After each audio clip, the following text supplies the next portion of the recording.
The story begins with Jin Runkandle contemplating a swordsman clan that rules over half the world. Runkandle? People in this famous clan, a lineage of swordmasters, are born with powerful bodies and exceptional talent, dominating the world with their martial prowess in battles, plunder, and possession. He reflects on a world where survival of the fittest justifies these actions. This was the clan he was born into. He is Jin Runkandle, the youngest son of the Runkandle clan. He recalls the selection ritual, a significant event that predicts a child's future. During this ritual, he chose the Patriarch's sword, indicating that he was destined to lead the clan. Daytona Runkandle remarks that he chose Barasada, the Patriarch's legendary blade, finding it intriguing. Jin Runkandle reflects on how everyone believed his future would be filled with success and glory. However, despite the expectations, he had no talent for swordsmanship, the very skill that defined his clan. He questions how any of this makes sense, pointing out that a descendant of the Runkandle clan shouldn't be this bad with a sword. He feels the weight of being labeled the disgrace of Runkandle, dishonor of Runkandle, and falling far below the average skill level in his clan. He was known as the least talented Runkandle ever. One day, while he practices with a wooden sword, Daytona Runkandle mocks him, asking if he's just aimlessly swinging the wooden sword again. Daytona Runkandle chimes in, saying they should leave him be, maybe he's holding out for a special sword. Then, he asks where that special sword is, implying that he's misplaced it.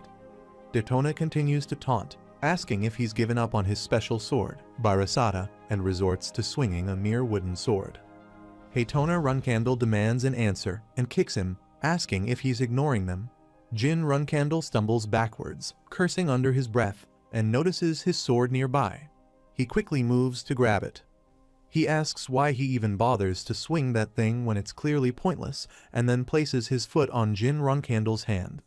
Daytona Runkandle waves a stack of papers in front of him, asking what it is. Basic swordsmanship theory. He asks if Jin Runkandle thinks studying this will get him anywhere. He asserts that it's pointless to give chances to those who can't achieve anything. Jin Runkandle pleads for him to stop and to give the papers back. However, Daytona Runkandle breaks his sword, arguing that giving chances to those who don't appreciate them only leads to worthless hope. Jin Runkandle insists that he should stop, feeling helpless as Daytona Runkandle tears up the papers. Jin Runkandle expresses his dismay, saying that Daytona Runkandle didn't have to do this. Daytona Runkandle grabs his hair and demands to know what he means, emphasizing that they didn't have to do anything for him. He accuses Jin Runkandle of talking back despite their care and concern for him. Daytona Runkandle asks if this is one of the manners his nanny taught him.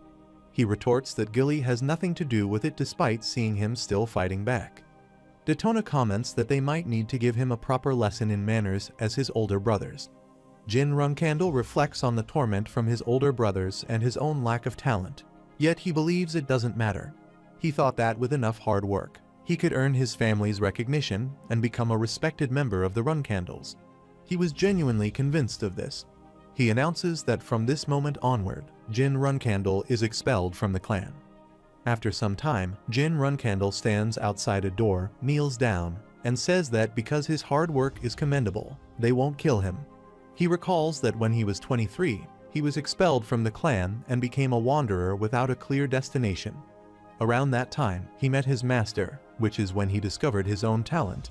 He realizes that he indeed had a skill, though it was a forbidden one in his clan, and it involved a talent for magic. The scene then shifts to 3 years later, where Jin Runkandle stands in a room and explains that by connecting the mana in nature with a magician's personal mana, he can recover his strength and amplify the next spell he casts. Suddenly, a black aura of magic envelops the entire room surrounding him, and he is taken aback by this unexpected event. Shocked, he asks aloud who might be responsible for this sudden surge of magic. Solderit claims he is the master of all shadows and the god of shadows.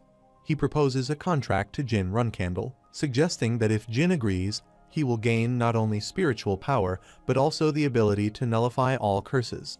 Jin Runkandle feels a constricting chain around his heart. Solderit calls him a contractor, noting that he seems to have incurred someone's wrath at a young age, which prevented him from manifesting his full talent because of a minor curse. Jin Runkandle asks about the curse, and Solderit confirms that it's a curse known as Bladed Illusion, which represses a person's talent with the sword. He notes that it must have been especially painful for a Runkandle, given their lineage. Jin acknowledges this and realizes that it might explain why he was drawn to Solderit. Solderit then declares that from this moment onward, no curse will be able to harm Jin. The chain around Jin Runkandle's heart begins to break. Solderit observes that all that's left is for Jin to become the magic swordsman of the century, and that he will be watching over him with pleasure. With that, the black aura vanishes from the room. Jin takes his sword and walks outside. As he holds his sword and raises it to the sky, he realizes that, just as Solderit said, he can now see a new level of mastery. Jin notices that the sword feels incredibly light, almost as if it weighs nothing, akin to swinging his own arm. The least talented boy in the history of the Runkandle clan is no more. He considers that if he adds magic to his swordplay, he will demonstrate a whole new level of power. He thinks to himself that his hard work is finally beginning to pay off. After a while, he is severely injured and lies beneath some heavy rocks.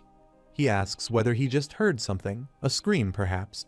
In a painful voice, he admits that his body feels unusually heavy for some reason, and he calls out for Master Solderit, asking if anyone is there. He looks at his book and wonders if he is destined to die in his sleep, questioning if he was meant for nothing after all. He reflects on why he never had the opportunity to use magic or Solderit's power. He thinks to himself that if he was given a chance, he could have done so much more.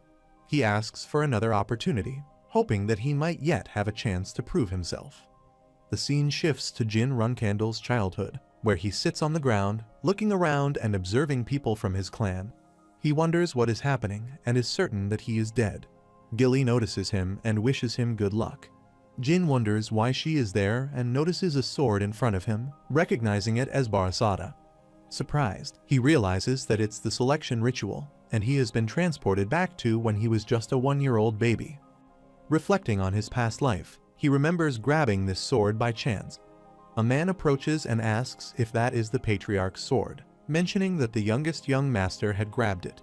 Jin resolves that in this life, he will make his own choices. A gray-haired man is shocked and asks how this could happen. He announces that young Master Jin, the youngest, has chosen Barasada, concluding the selection ritual, and orders them to move the youngest to Storm Castle. The scene shifts to 6 years later at Storm Castle. Jin Runkandle tries to reach for a book, but finds it out of his grasp. He remarks that it's already been 6 years since he came to Storm Castle, and according to the house rules, he must stay here until he turns 10, which means he has 3 more years to go. He finally gets the book and thinks it's boring. A little later, Jin Runkandle enters his room and asks what's going on. Gilly informs him that there's a dead bird in the young master's room.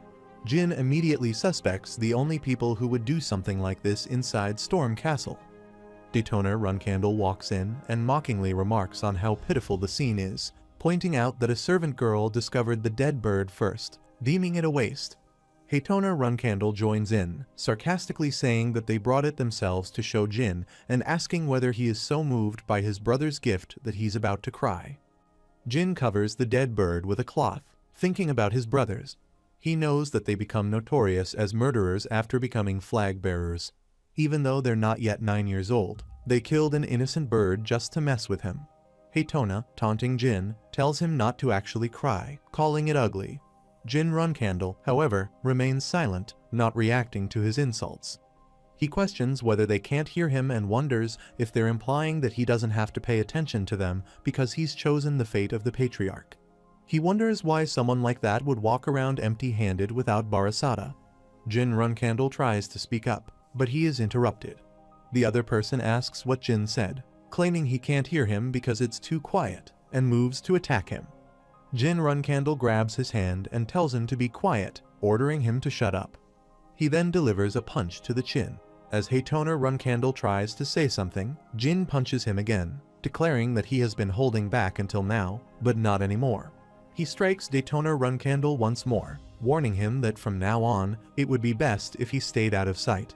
Khan enters the scene, witnessing both of them falling down, and asks what happened. Jin Runkandle explains that they suddenly started fighting. He asks for pardon. Jin Runkandle repeats his earlier statement, saying that those two fought each other and then both collapsed. He considers that even the youngest Runcandle can be brutal. Haytona Runcandle questions if that is indeed what happened. Khan indicates that he understands and says he will take the Tonas to the doctor. Jin Runcandle interjects, saying no, his brothers have other matters to attend to, and instructs them to follow him. After some time, Jin Runcandle buries the dead bird in the mud while his two brothers sit by a tree nearby. Khan asks if Jin plans to leave them there, noting that the storm is expected to intensify.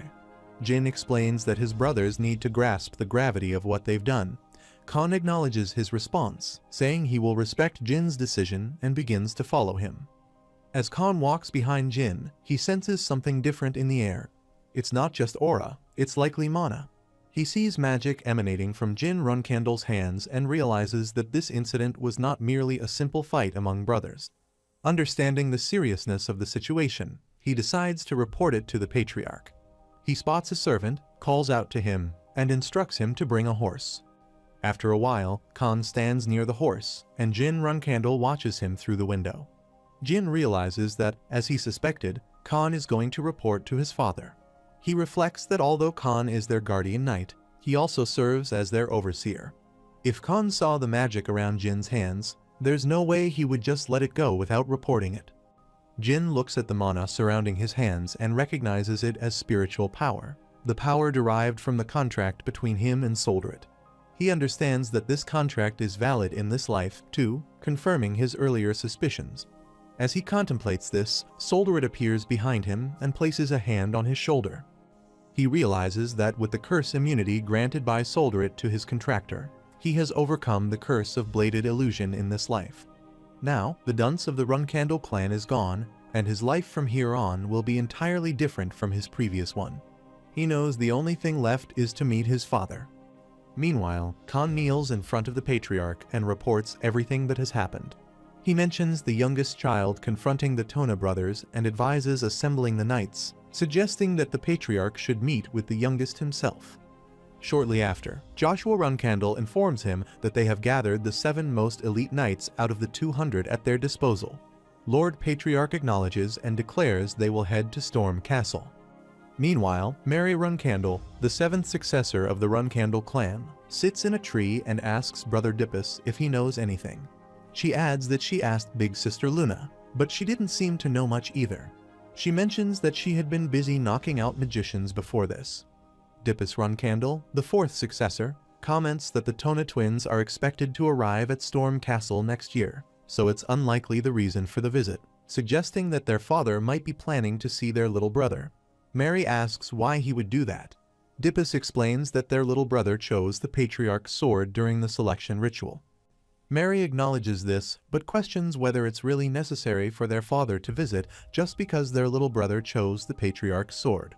Dippus remarks that they can never be entirely sure what their father is thinking. At that moment, Luna Runcandle, the 1st successor, calls out to Mary and Dippus. Mary quickly apologizes to her big sister, then wonders to herself whether their little brother is important enough for their father to see him in person. Meanwhile, Gilly helps Jin Runcandle get dressed, expressing disbelief that the Patriarch himself is visiting in person. She asks if he thinks the Patriarch is coming to see him specifically. Jin replies that he isn't sure, but he figures that Khan must have reported to their father as he should. Given Khan's rigid personality, he wouldn't jump to conclusions about magic. He would simply report what he observed. Jin muses that his father is likely coming to investigate why the youngest son appears to be using a power that is neither mana nor aura. The Patriarch would want to evaluate this new power personally, assessing whether it could be beneficial to the future and prosperity of the Runcandle clan. After a while, the Patriarch arrives at Storm Castle. The soldiers bow before him as he enters. He instructs them to summon the Tona brothers. Shortly after, Haytona Runcandle and Daytona Runcandle stand before him, both responding affirmatively to his presence. The Patriarch states that he has heard about their altercation with Jin Runcandle and asks them to explain their role in the conflict. Haytona Runcandle asserts that they did nothing wrong. Daytona Runcandle adds that it was Jin who struck them first, and he used an unusual ability, something that wasn't aura but seemed like a kind of magic.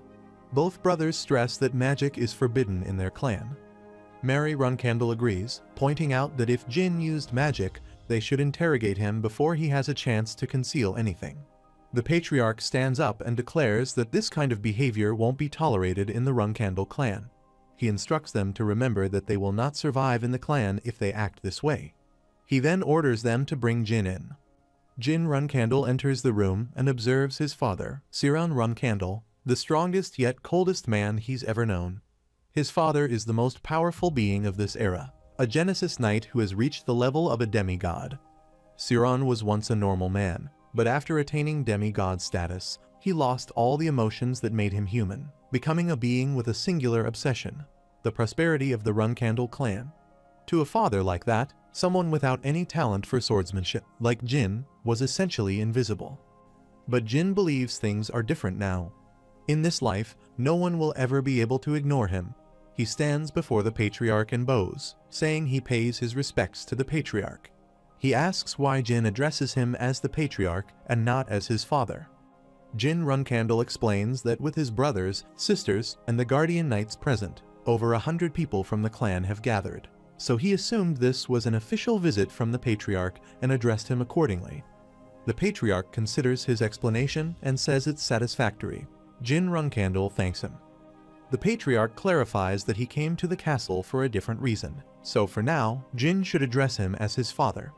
Then, he asks Jin the same question he asked his brothers: what was the mistake his brothers made in the quarrel? Jin responds that it is about revenge. As a member of the Runkandle clan, one must give back what one receives, whether it's kindness or hatred. The patriarch then orders everyone except Jin to leave the room.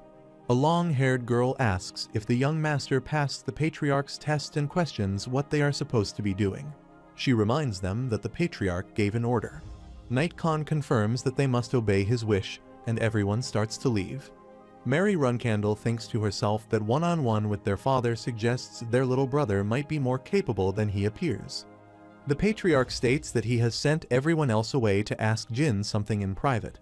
He mentions that the Tona brothers told him Jin used a special power, and in the Runkandle clan, the use of magic is strictly forbidden, as it prevents reaching the limits of swordsmanship.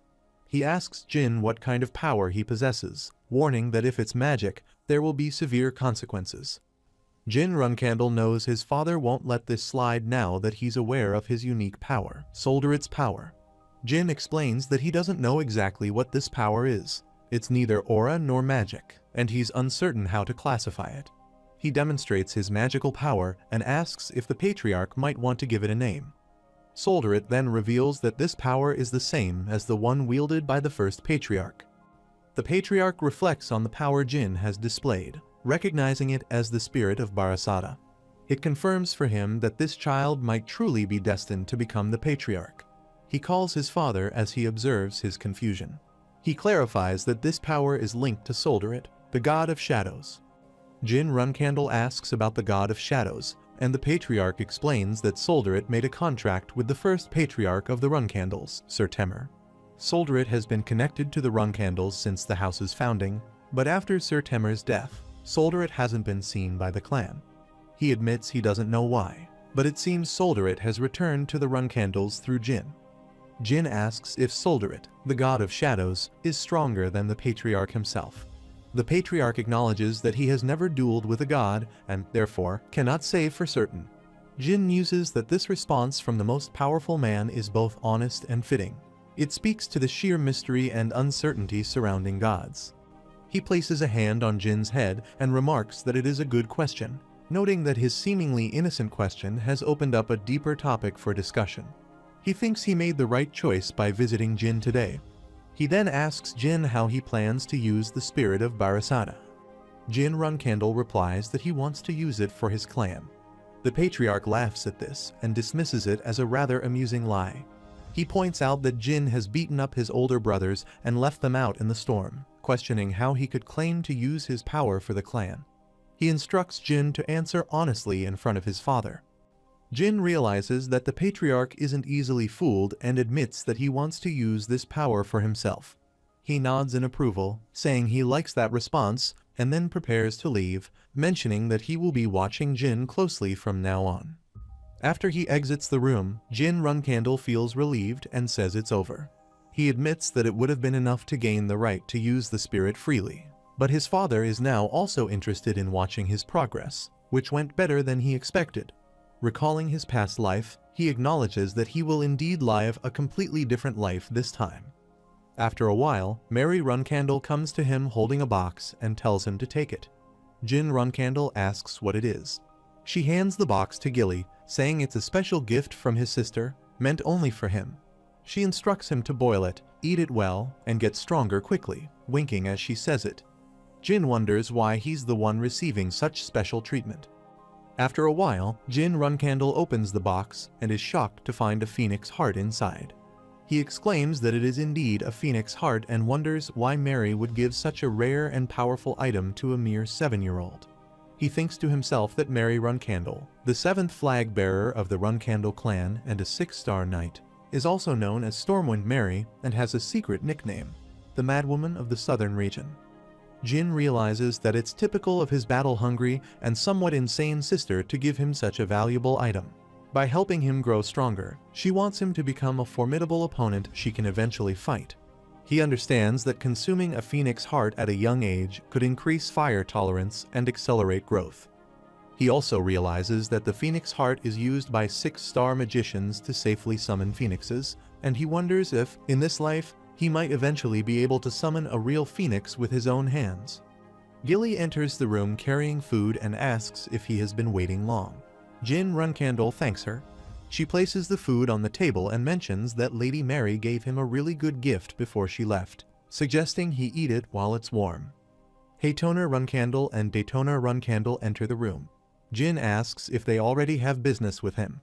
Daytona Runcandle comments that the meal seems quite large for one person to eat alone. Haytona Runcandle agrees, noting that Gilly had a rather large pot earlier. Jin asks if they are that eager to share the meal. Both of them nod enthusiastically. He then says that they can, but first, he has one request. After a while, Haytona Runcandle and Daytona Runcandle are digging outside a cave. Daytona asks why they have to do this kind of work. Haytona agrees, complaining that there's nothing here, and asks what Jin wants from them. He wonders what would happen if someone found out they were digging in this area. Daytona replies that it doesn't matter. If anyone gets in trouble, it'll be the youngest. Haytona shrugs, saying the soup they had earlier was worth it. Daytona adds that their little brother is a bit scary. After a while, Haytona Runcandle and Daytona Runcandle return home, their clothes covered in mud. Jin Runcandle greets them and remarks that they got back sooner than he expected, while a servant is shocked by their appearance. Daytona Runcandle tells the servant to be quiet, saying they did what Jin asked, so now he should give them the soup. Jin points to a spot and says he left some there for them. Daytona Runcandle asks where exactly, and Jin shows them 2 small spoons filled with soup placed on a plate. Daytona Runcandle asks if this is a joke, calling it a teaspoon. Haytona Runcandle comments that it's far too little. Jin Runcandle reminds them that he only said he would share. He never specified how much, so he fulfilled his promise. He tells them to enjoy and wishes them a good meal. The brothers sarcastically thank him. After a while, Jin Runcandle arrives at the cave, noticing how well the Tonas had dug it out. He acknowledges that he expected them to do a half-hearted job, but they had followed his instructions precisely. He touches the cave wall and concludes that its thickness would only require a 1-star spell to break through. He had been feeling frustrated because he had accumulated so much mana without any meaningful way to use it. He begins using his magical power, causing the roof to start breaking, and a door appears in front of him, which is stuck in chains. He announces that he has arrived at Runcandle's secret library and reflects that this is a place he could not visit in his past life. It feels a bit strange standing there, and he remembers his big brother saying that a special activation phrase was needed when a child of Runcandle came to console Moroccan. He opens the door and reflects that this is Runcandle's secret library, a collection of hidden tomes from the clans the Runcandles have vanquished over the last 1,000 years. Access to this library is typically restricted to Runcandle flag bearers. As he steps inside, he is struck by its vastness and remarks that Dippus Runcandle once told him it was pointless for him to know about this place since he didn't have the right to become a flag bearer. Yet now, it's proving useful. He declares that he intends to make good use of it. He notices a large tube in front of him and is surprised to see a figure inside. Upon closer inspection, he realizes the figure has scales, indicating it might not be human. He touches the tube and questions why it is there, speculating whether it could be a child of Runkandel who has come to console Miraken. He asks if the figure in the tube is Black Dragon Miraken, and says he heard that the Black Dragon Miraken lost to the first patriarch and fell into a deep slumber, and thinks that this legend might be true. He then refocuses, realizing now isn't the time to dwell on it. He wonders where the secret tomes are and moves forward to search for them. He finds the books and says he has found them, the secret tomes from various clans. He examines one and identifies it as a secret tome from the once renowned Swordmaster clan, the Kunjin clan. He starts reading it, noting that its content is complex for someone with a 3-star level of understanding. He wishes he could take it with him, but he doesn't want to risk getting caught. He takes a pen and decides to carefully copy the tome's content every time he visits. After a while, he sits in his room reading a book when Gilly enters, holding cake and milk. The scene shifts to a flashback. Jin Runkandel hears a noise and asks who it is. He looks around and thinks there's no way anyone would come to the Storm Castle library right now. Black Dragon Miraken appears and asks who he is. Jin wonders why Miraken is there and doesn't recall anything from his past life about Miraken waking up. He tries to calm down, reminding himself that Miraken is their clan's guardian dragon. If he acts politely and respectfully, Miraken might go easy on him. Jin introduces himself as a child of Runkandel and greets their clan's guardian. Miraken questions being called a guardian and expresses irritation at being treated as such by people who know nothing. He wonders how Jin dared to spread such misinformation. However, he acknowledges that he can't get angry at this little individual. Jin Runkandel notices that Miraken seems to be getting mad at him. Miraken curses under his breath, saying he woke up because he smelled something interesting for the first time in ages, only to find a little brat. Miraken then sniffs around him and asks why he has the scent of spiritual energy. Jin Runkandel inquires about spiritual energy. Miraken confirms it, explaining that even though he has been asleep for 1,000 years, he still recognizes the scent. He remarks that this level of dense spiritual energy is something only contractors like Temur would have. Jin wonders if his spiritual energy is the reason Miraken woke up. Miraken begins searching around and asks where the source of the spiritual energy is coming from, indicating it might be nearby. Jin considers trying something and calls Miraken's attention. Miraken responds, asking if he has something to show him. Jin reveals Solderit's magic and asks if this is what Miraken is referring to. He confirms that his father said this power comes from the god of shadows, Lord Solderit. Miraken dismisses his previous statement as a joke, stating that he's not serious about it. He acknowledges him as the promised 1,000-year contractor, albeit a seemingly insignificant one. Kneeling down, Miraken affirms his promise to Solderit and realizes that he is meant to assist Jin Runkandel based on that commitment. Jin Runkandel reflects on the promise with Solderit. He assures him that he will explain the details later, as he's just woken up and feels a bit disoriented, understanding that it might be difficult for someone of Jin's age to grasp. Miraken decides to formally introduce himself as Solderit's proxy, friend, and the last descendant of the first being of shadow who can transform into a dragon. He informs Jin that, as per the 1,000-year promise, he will be by his side from now on. Jin Runkandel is astonished to see Miraken, his surroundings suffused with mana, realizing that Miraken will be accompanying him. Miraken then prompts Jin to introduce himself, to which Jin responds that he is Jin Runkandel, the 13th and youngest child of Runkandel. He reflects on the Black Dragon Miraken, noting that Miraken Mountain, where Storm Castle is situated, was originally named after this dragon. Miraken was a powerful ruler who dominated the region for many years. However, 1,000 years ago, Miraken lost a battle against Runkandel's first patriarch, Temur Runkandel. It's said that after conceding Miraken Mountain and Storm Castle, Miraken fell into a deep slumber.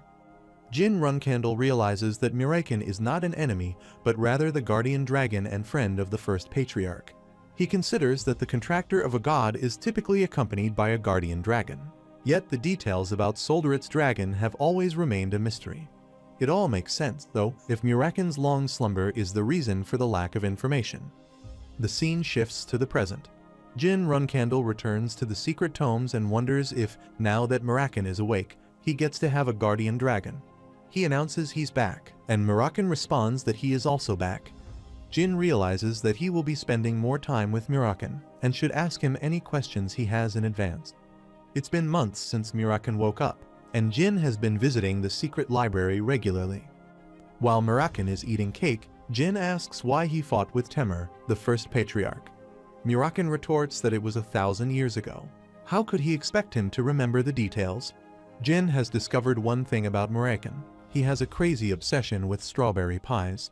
Muraken interrupts his train of thought to ask whether that's all the strawberry pies, indicating there's a serious shortage. He starts counting the pies and remarks there are only 7. He then changes the topic, asking Jin what he usually does when he visits the secret library. Jin Runcandle replies that he's transcribing the secret tomes and copying them to take with him, because if he removes the originals, his visits might be discovered. Muraken asks if he actually understands what he's copying. He admits that he comprehends about 30%. He doesn't know much more than that. Muraken tells him not to be too hard on himself. He's doing remarkably well for his age, especially when compared to others who don't even attempt to do what he's doing. Jin Runcandle acknowledges that it's generally true, but he points out that he's a Runcandle, and certain things are expected. He has 12 older siblings, as well as his father, mother, and elders, all of whom set high standards. He states that he needs to achieve more if he wants to surpass them. Jin then asks Muraken if the first patriarch, Temur Runcandle, would have understood much of this book. He considers where he currently stands compared to the greatest figures in history. Muraken tells him that when Temur was his age, he couldn't comprehend a single sentence from that book. However, theory isn't the same as real combat, and Temur fought skillfully without needing to read such texts. He reassures Jin Runcandle that he has talent, though perhaps not as much as Temur. Jin asks if this means he will never be able to match the first patriarch. Muraken dismisses this notion, pointing out that Jin is the contractor of Solduret, just like Temur, and he possesses the intelligence to understand complex books. He reminds Jin that he's still young and advises him to train consistently without getting impatient. If he does that, Muraken believes he could become as strong as Temur, but if he does not surpass him. Jin asks Muraken if he really thinks he could surpass Temur. Muraken responds affirmatively and asks if Jin knows Solduret's nickname. Jin admits he doesn't. Muraken tells him it's infinite, signifying that Solduret's power has no limits. This also implies that as a contractor, his potential is boundless. He gestures towards him to emphasize his point. Muraken playfully pats Jin on the back and tells him not to be a downer, promising to teach him a new skill to lift his spirits. Jin Runcandle asks what the skill is. Muraken replies that it's called spiritual release. Jin asks what spiritual release entails, and Muraken explains that it's a fundamental skill for those who use spiritual power, both the beginning and the end of spiritual mastery. However, he warns that it's extremely dangerous if attempted without proper training, so Jin needs to learn it carefully and patiently. Jin agrees and asks what he should do first. Muraken instructs him to start with mana release.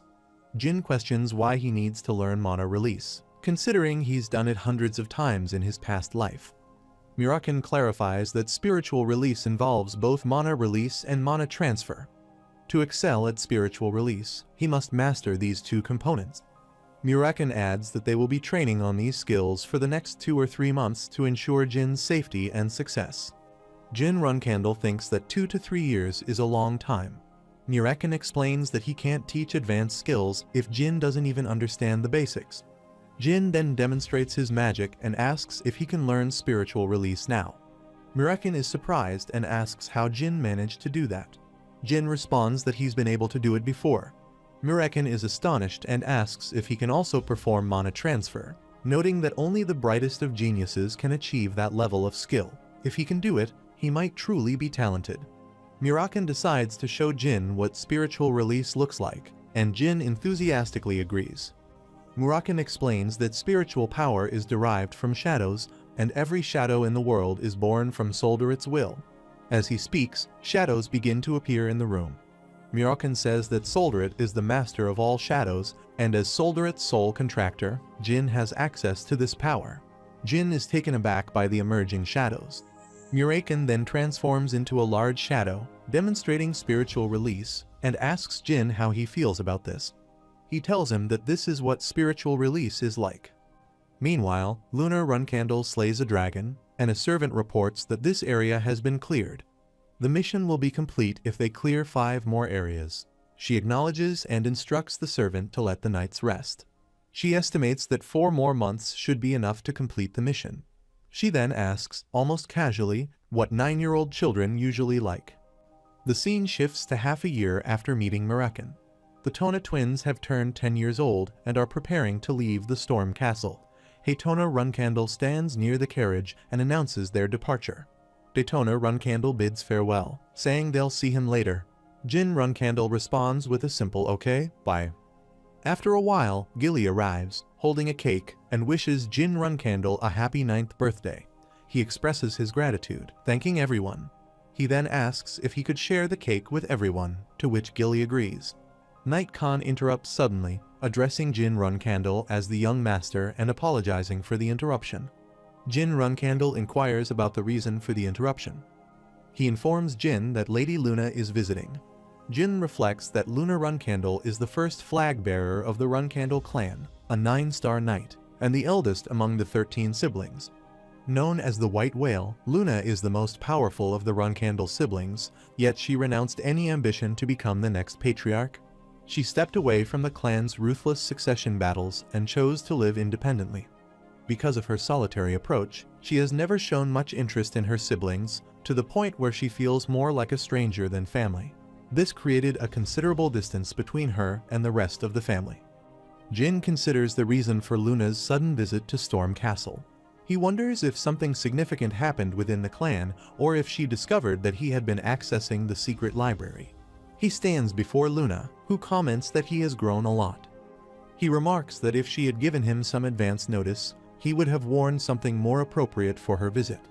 Luna playfully taps him on the head and responds that it's cute, then asks whether she really needs to give notice to see her little brother. Noting that he seems a bit uneasy, she inquires if he is feeling unwell. Jin clarifies that it's not that. He's just a bit nervous, admitting this is the first time he's been so close to her, so he's naturally a bit on edge. Luna picks up on his discomfort and thinks about how the Runcandle family tradition encourages siblings to compete and take from one another. She wonders if Jin suspects she has come to keep him in check. Luna then acknowledges that she might have been inconsiderate and apologizes, suggesting that she may have overlooked the fact that, despite his age, he is still a member of the Runcandle clan. Jin asks what she means, and Luna sees Gilly standing nearby. She realizes that she might have been too casual with him, given his position in the family, and apologizes again. She then kneels down and requests a private conversation with Jin, asking if he could ask his nanny and guardian knights to step aside. He thinks it's interesting that his big sister wants to speak with just him. He doesn't know why, but it doesn't seem like a bad thing. He agrees, and she explains that the reason for her sudden visit is to tell him something important. When he asks what it is, she reveals that after their father visited him, his display of power drew the attention of all their siblings, which means that the moment he leaves Storm Castle, they'll be on high alert, watching his every move to keep him in check. Luna says that she doesn't want him to get caught up in the internal family conflicts and miss out on happiness. She wishes for him to avoid the toxic customs of the Runcandle clan and not suffer because of them. Jin reflects that this might be why his big sister gave up on becoming the patriarch. She didn't want to be part of the family's violent power struggles. He wonders why, if she didn't want him to get hurt in the battle among siblings, she didn't give him a similar warning in his past life. He wonders if it's because he wasn't worth giving such advice to in the past, or if the other siblings didn't view him as a threat. He expresses gratitude for her concern, but he clarifies that he has no intention of staying out of the fight. She insists that she's serious and isn't warning him out of fear that he might become a threat to her. He acknowledges her sincerity, but mentions that he's already experienced an assassination attempt. Luna is shocked and asks if he's saying that a sibling tried to kill him at Storm Castle. He confirms this, adding that this is why he's committed to the battle. Luna demands to know who tried to kill him, but he admits he doesn't know yet. He adds that although someone made an attempt on his life, he's fine now. He shares that he's happy she made him realize not all his siblings hate him. Luna acknowledges that and remarks that, in that case, he's already entangled in the clan's filthy power struggles. She expresses sadness over this and hugs him. He is surprised to find that Luna can be so empathetic and tells her not to be too sad. She agrees, saying that he's right. It's not the right time to dwell on such things when it's his birthday. She then pulls out a small box from her pocket, explaining that the real reason she came today was to give him a birthday present. Luna opens the box to reveal a beautiful pendant and asks Jin to turn around so she can put it on him. He complies, turning around and saying okay. She fastens the pendant around his neck and explains that if he ever finds himself in a situation he can't handle, he should smash the blue gem in the pendant. No matter where he is, she will come to him immediately, so he should always keep it with him. Luna wishes him a happy 9th birthday, and Jin thanks her for the thoughtful gift. A little later, Gilly arrives with a slice of cake for Luna, placing it in front of her on the table. Luna picks up a spoonful of cake and offers it to Jin Runcandle. After a while, Luna says she has to leave. Jin Runcandle wishes her a safe trip. Later, he returns to the secret library, where Muraken notices him and asks about the item around his neck. Jin explains that he received it as a birthday present. Muraken remarks that whoever gave it to him must value him greatly and gift him something so precious. Jin asks Muraken about the pendant's significance, and Muraken reveals that it is an artifact belonging to the demonic beast king, Orkul. He explains that 1,000 years ago, countless people lost their lives attempting to obtain it. Jin is intrigued, asking if the pendant is really that remarkable. Muraken confirms, saying it grants immunity to any magic attack below 5 stars, enhances the holder's magical abilities, and possibly even has a summoning function. Jin Runcandle is impressed, commenting that he seems to know a lot about such artifacts. Muraken explains that he is familiar with the pendant because he was active around the same time as its original owner. He adds that he's assuming the source of the powerful energy that just visited gave it to Jin. Jin confirms that his eldest sister came and gave him the box, asking if Muraken could feel her energy from this distance. Muraken says yes and suggests that his sister might have sensed his energy too. Jin is surprised and asks if that means she's aware of his powers. Muraken reassures him, saying she probably won't report it to the clan and he shouldn't worry. Muraken points out that Luna gave him a valuable gift without hesitation, indicating that she wouldn't betray her youngest brother. Jin asks if Muraken really thinks she can be trusted. Muraken says yes and assures him that Luna is someone he can rely on. Meanwhile, Luna Runcandle reflects that she sensed a strong energy that wasn't there before. She decides that if Jin is preparing something, she should act as though she doesn't know for now. But she silently promises that no matter what Jin does or who he becomes, she will always support him. After a while, he reflects on his time at Storm Castle, thinking it would be boring, but he gained much from it. He earned his father's recognition and expectations, received the Phoenix Heart from Mary, connected with Luna, and even met the guardian dragon, Muraken. These were things he couldn't have imagined in his previous life. Now, as he turns 10, he sees how much has changed. While practicing with Knight Khan, he acknowledges that his time at Storm Castle is coming to an end, and he's preparing to return home. As he attacks Khan, he expertly blocks his strike, reminding him that there's still much to learn. He acknowledges that, indeed, he's someone the Patriarch would take an interest in. While he usually evaluates others during training, now it's his turn to be evaluated. Knight Khan announces that they'll conduct today's training here. Jin Runcandle agrees. Knight Khan addresses him as a young master. Jin Runcandle inquires if there's an issue with the training they just completed. Bowing down, Khan expresses his gratitude for the opportunity to instruct him all this time. He mentions the limited time left until Jin leaves Storm Castle and assures him of the best training until then. Jin Runcandle appreciates his commitment and agrees to be under his care until departure. After a while, Jin Runcandle is playing with candle fire and exclaims, finally. Gilly, watching him, asks if it's not hot. He replies that it just feels like warm water to him. She comments that she's glad Lady Mary's gift is working so well for him, adding that she's only heard about the effects of a phoenix heart, and this is her first time witnessing it in action. He agrees, saying that he thinks he's absorbed about half of it and expects to absorb the rest in a few years. Gilly moves toward the closet and informs him that they will be leaving the castle early the next morning, asking if he needs anything in advance. He says, yeah, okay. She then asks if she should pack his books separately. He replies that he plans to read them on the way, so that would be fine. She acknowledges and asks if there's anything else he would like her to pack separately. He says just those books are enough. Gilly responds, saying she will prepare strawberry pie for dessert that evening. Jin thanked her and mentioned that he was stepping out for a moment. She asks if he's going out right now, to which he apologizes and assures her that he will be back soon. After a while, Jin Runkandle returns to the library and calls out for Mirakin. Mirakin replies that he's there. Jin reminds him that they're leaving the castle tomorrow and asks if he's prepared. Mirakin enthusiastically confirms, saying he's been waiting for this day for a long time. Jin then asks how Mirakin plans to follow him without being noticed. Mirakin dismisses the concern, saying that as the legendary Black Dragon, even in his weakened state, he can handle this with ease. He assures Jin that he'll follow discreetly to avoid detection. Jin is curious about Mirakin's weakened condition, asking why he has only mentioned it now. Mirakin explains that he has been sleeping for 1,000 years, and it takes time to regain his full strength. Jin wonders if he can recover his power, to which Mirakin confidently replies that he will grow stronger as Jin grows stronger since he's his guardian dragon.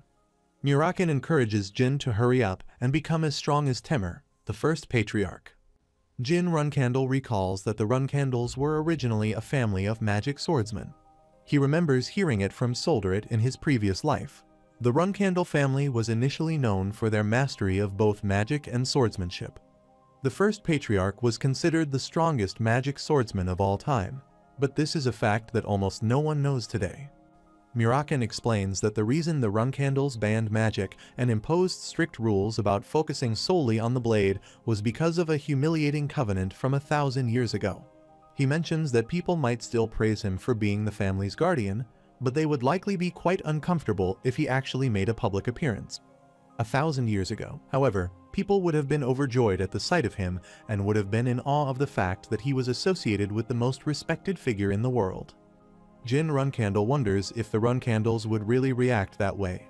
Mirakin asks if it sounds too far-fetched, adding that in any case, he will make sure to hide well to avoid being noticed. Jin Runkandle agrees, saying, "Okay, got it."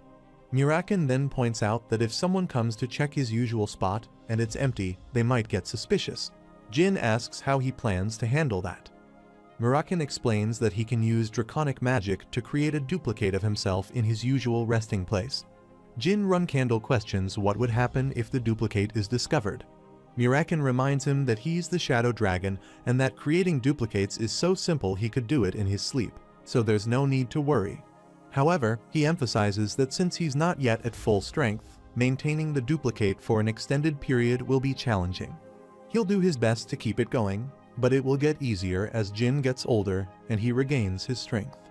Jin Runkandle thanks Mirakin for being considerate, adding that he wishes Mirakin would show him a bit more respect. Mirakin replies that he might have if Jin had known him better. Jin kneels down and mentions that he brought something special today. Mirakin asks what it is. Jin reveals that it's a pie made with the first strawberries of the year and some wine he managed to sneak past Gilly. Mirakin lights up at the sight of the treats. Jin warns him not to get drunk and create a strange duplicate or something like that. Mirakin asks who he thinks he is, calling Jin an adorable little idiot and stating he's glad to have him around. Mirakin then asks if he can meet Jin's nanny, to which Jin responds that he'll think about it.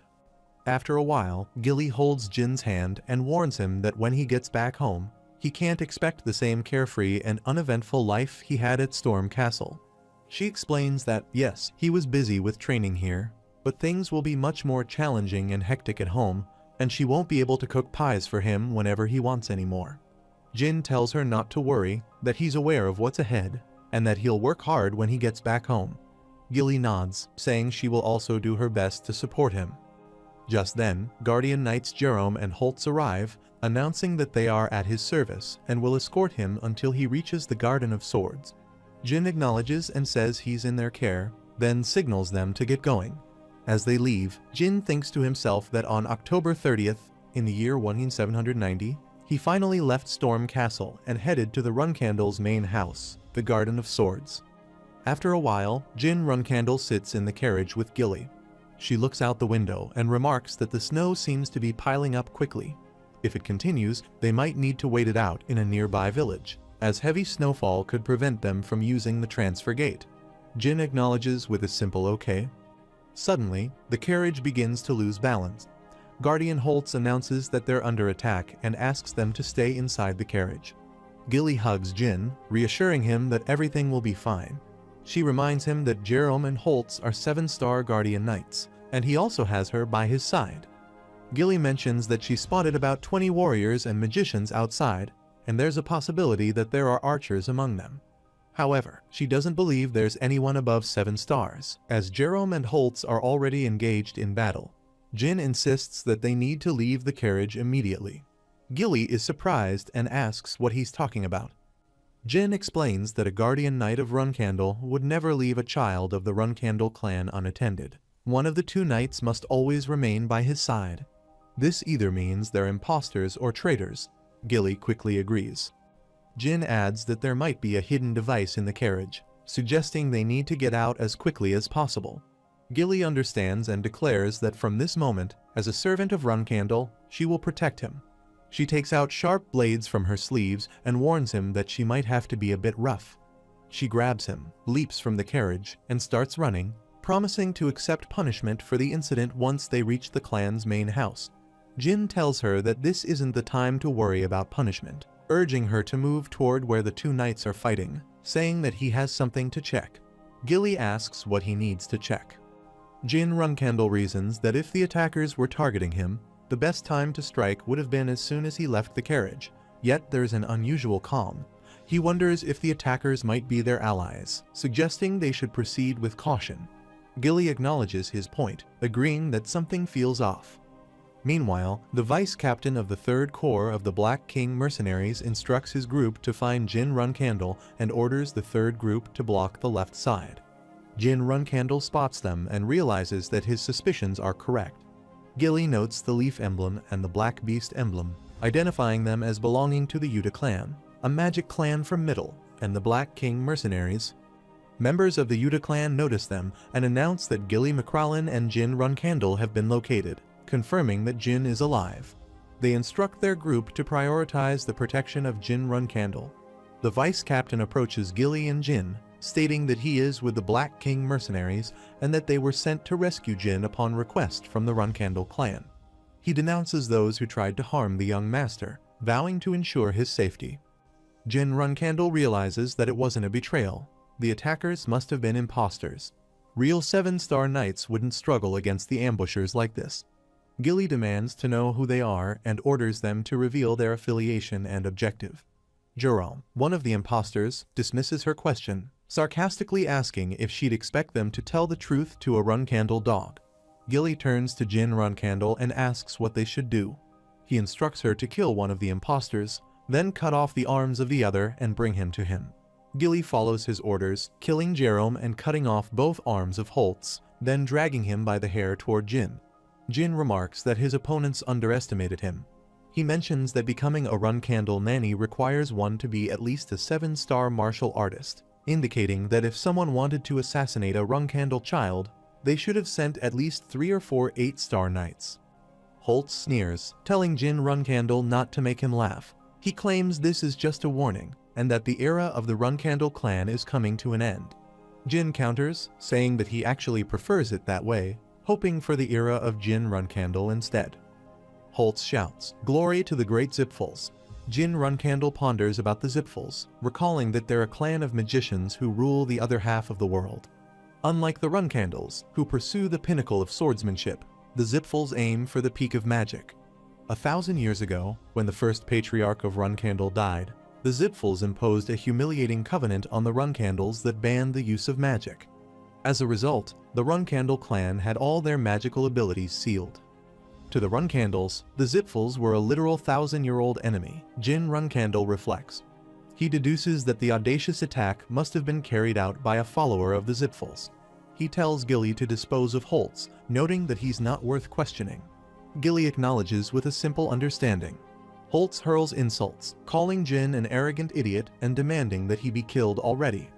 Jin considers the Runcandles and the Zipfels to be eternal enemies, and the Zipfels frequently commit acts of terror against the Runcandle clan. However, today's attack seems different from their usual activities, suggesting it might be the work of extremists acting independently. Something feels off. Jin remarks that no matter how convincing a disguise is, it should be difficult to fool a 7-star martial artist. He wonders if someone else could have interfered, creating this confusion. Gilly informs Jin Runcandle that she's done as he instructed. He praises her and then turns to Mirka, the vice captain of the Black King mercenaries, asking if he's the one responsible for providing them cover during their escape. Mirka confirms that he is. Jin acknowledges his help, saying that once they reach their home, he will mention Mirka's efforts to the clan and they will be properly rewarded. He then asks Mirka to ensure their safety until they reach the transfer gate. Mirka agrees and reflects on what kind of kid Jin Runcandle must be. Despite being a child of Runcandle and only 10 years old, this is his first time leaving the castle, yet he carries himself with such composure and authority. Mirka wonders if this demeanor is a sign of something remarkable about him and recalls the words he spoke earlier, finding them unusually mature for a child his age. He recalls that Jin Runcandle mentioned wanting to bring about the era of Jin Runcandle, realizing that this wasn't just a child's fancy, it might actually be something more. Mirka, the vice captain, calls out to everyone, instructing them to mind their actions and avoid using crude language until they reach the gate. A warrior questions why he's suddenly giving such a strange command, noting that they've never been strict about that before. Another warrior snaps back, telling him to just shut up and follow orders. Gilly addresses Vice Captain Mirka, saying she thinks they can start moving now. Mirka agrees, announcing that it's time to get going. After a while, Gilly asks if it's okay to just leave those imposters behind. Jin Runcandle assures her that it's fine. Whether they're found dead or alive, they will serve as a warning to others. He adds that she's been doing a good job. She thanks him and mentions that if they walk for about 2 more hours, they will reach a village. Jin is relieved, saying they will need to wait there until the snow stops. He tells Gilly not to be upset about the escort's failure, explaining that it wasn't her fault. Even Night Khan, who is a 9-star, didn't notice the imposters. He adds that it would be even harder for a 7-star warrior like her to detect such deception. He suggests that it's not a significant issue since it also taught him the rules of escorting as a guardian knight. Gilly apologizes, feeling responsible. Jin recalls that Gilly, who was his nanny in his past life, always shared her fate with the child for whom she was responsible. The Runcandle clan had looked down on her because of him, due to his lack of talent. Despite that, Gilly never once blamed him. She had always remained loyal and caring, even when others treated her unfairly because of her association with him. He remembers the day he was exiled from the Runcandle clan. Gilly was exiled along with him. She apologized, saying she was sorry she couldn't serve him properly, bowing her head in regret. He reflects on how self-blaming she could be and how he doesn't want to speak harshly to her. But things are different now, and Gilly needs to toughen up. Gilly reiterates that she will accept any punishment he decides for what happened. Jin tells her not to blame herself and orders her to put the incident behind her. He reminds her that although she's his nanny, she's also his only guardian knight at the moment. If she gets caught up in trivial matters like this, it could affect her ability to protect him in the future. He insists she shouldn't make him repeat himself, asking if she understands. Gilly promises to do her best to correct herself and is touched by Jin's concern. She realizes he said those words just to encourage her to stay focused, so she resolves to stay alert and avoid causing him any further trouble. He thinks to himself that he's glad to see her mood improve. It seems she's cheered up. After a while, they arrive at a hotel. The receptionist warmly welcomes them and inquires about the number of rooms they need. Mirka responds that they will need 2 rooms. Jin Runcandle considers that those fake guardian knights may have interfered, leading to this situation. He recalls Transformer Bouvard Gaston, who possesses the unique ability to transform perfectly, a privilege of dragons. However, not all dragons can execute this ability flawlessly, making Bouvard exceptional. He has a history of using his transformative skills for nefarious purposes, causing chaos. As Jin moves toward his room, he ponders the possibility of Bouvard's interference. If Bouvard is indeed involved, matters would be complicated. Jin reflects that he hasn't attracted much attention thus far. In his past life, he was arrested by the Vermont Special Forces at the age of 20. While Bouvard could potentially be useful as an ally, He sees no reason to align himself with someone who has previously threatened him.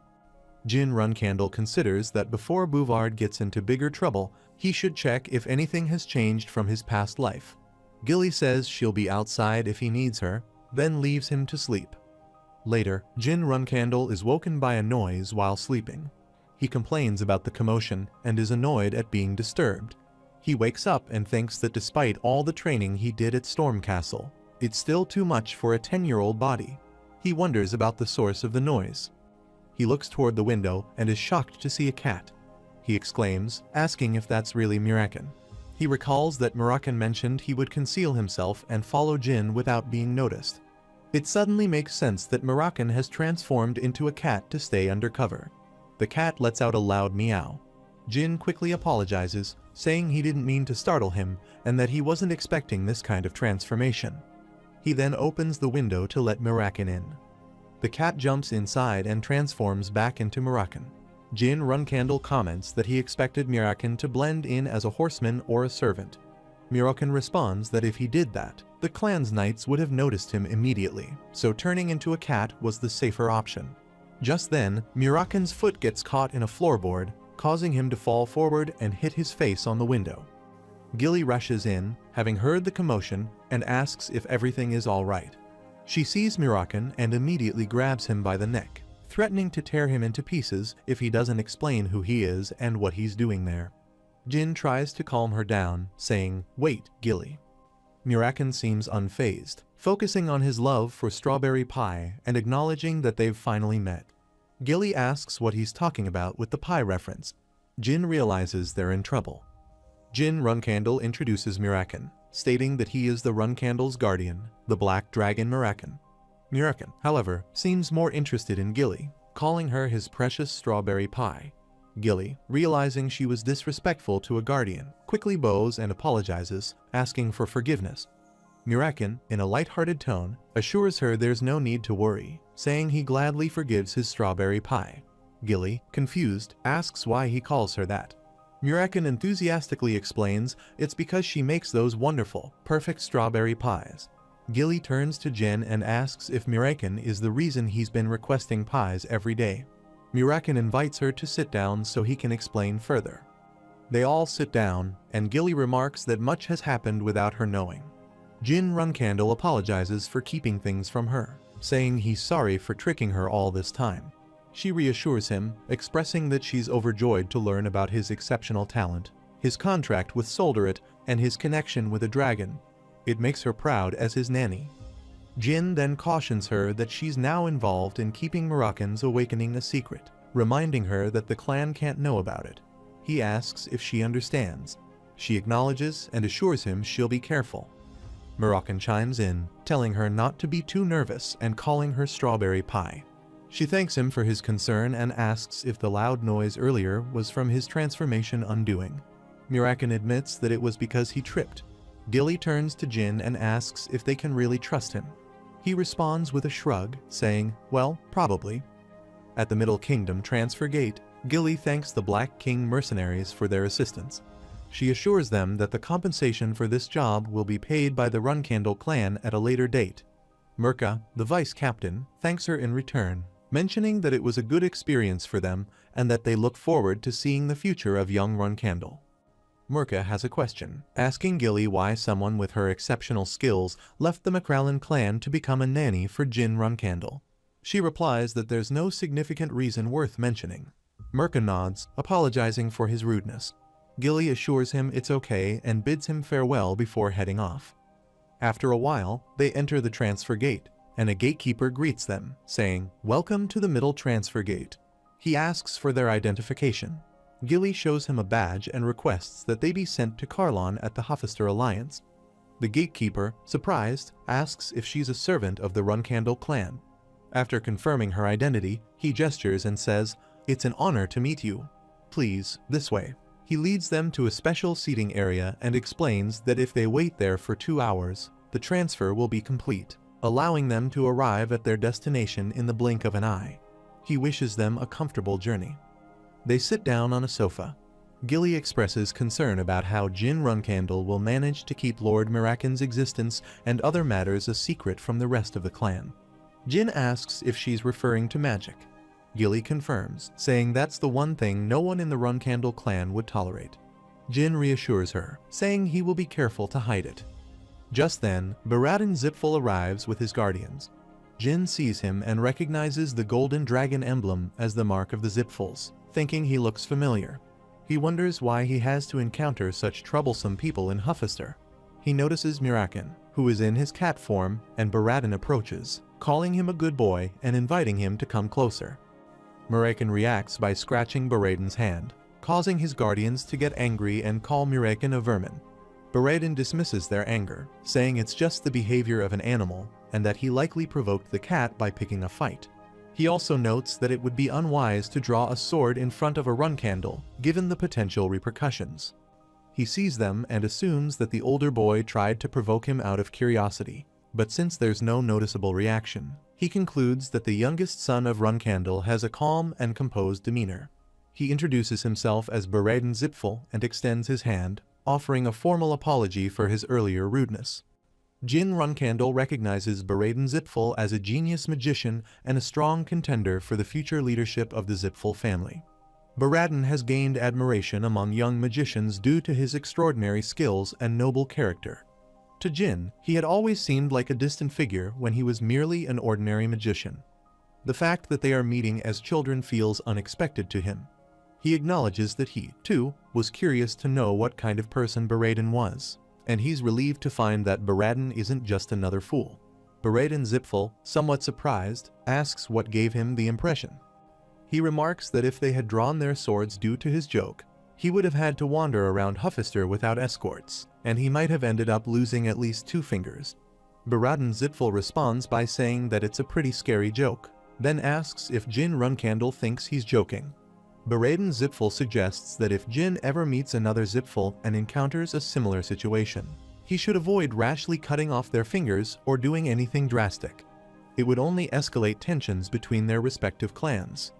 Jin Runcandle finds Baradin's caution humorous and asks if he really believes that his father, Siron Runcandle, and Baradin's father, Kiliark Zipful, are so closely acquainted that they would mobilize their entire clans just because of a squabble between children.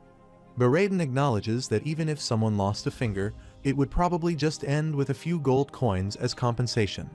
He then says that he has taught him something valuable today, and he'll be sure to repay him for this favor at some point in the future.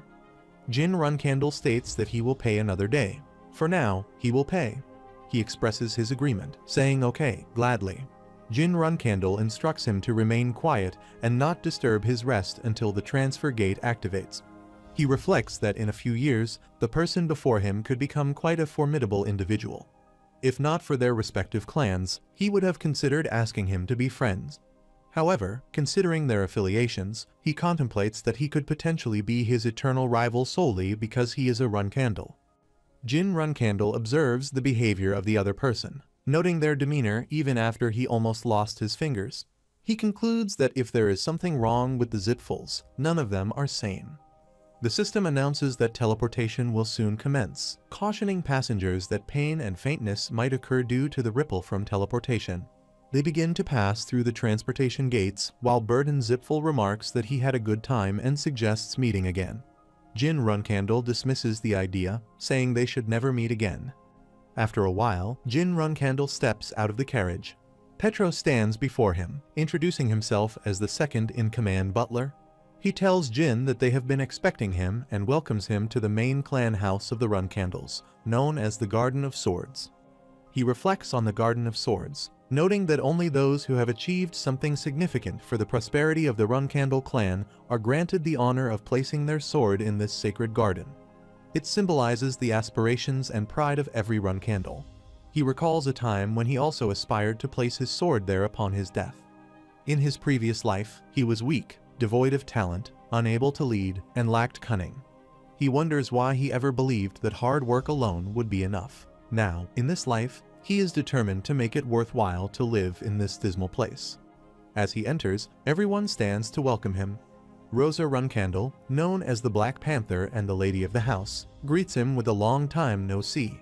He responds, "Yes, mother."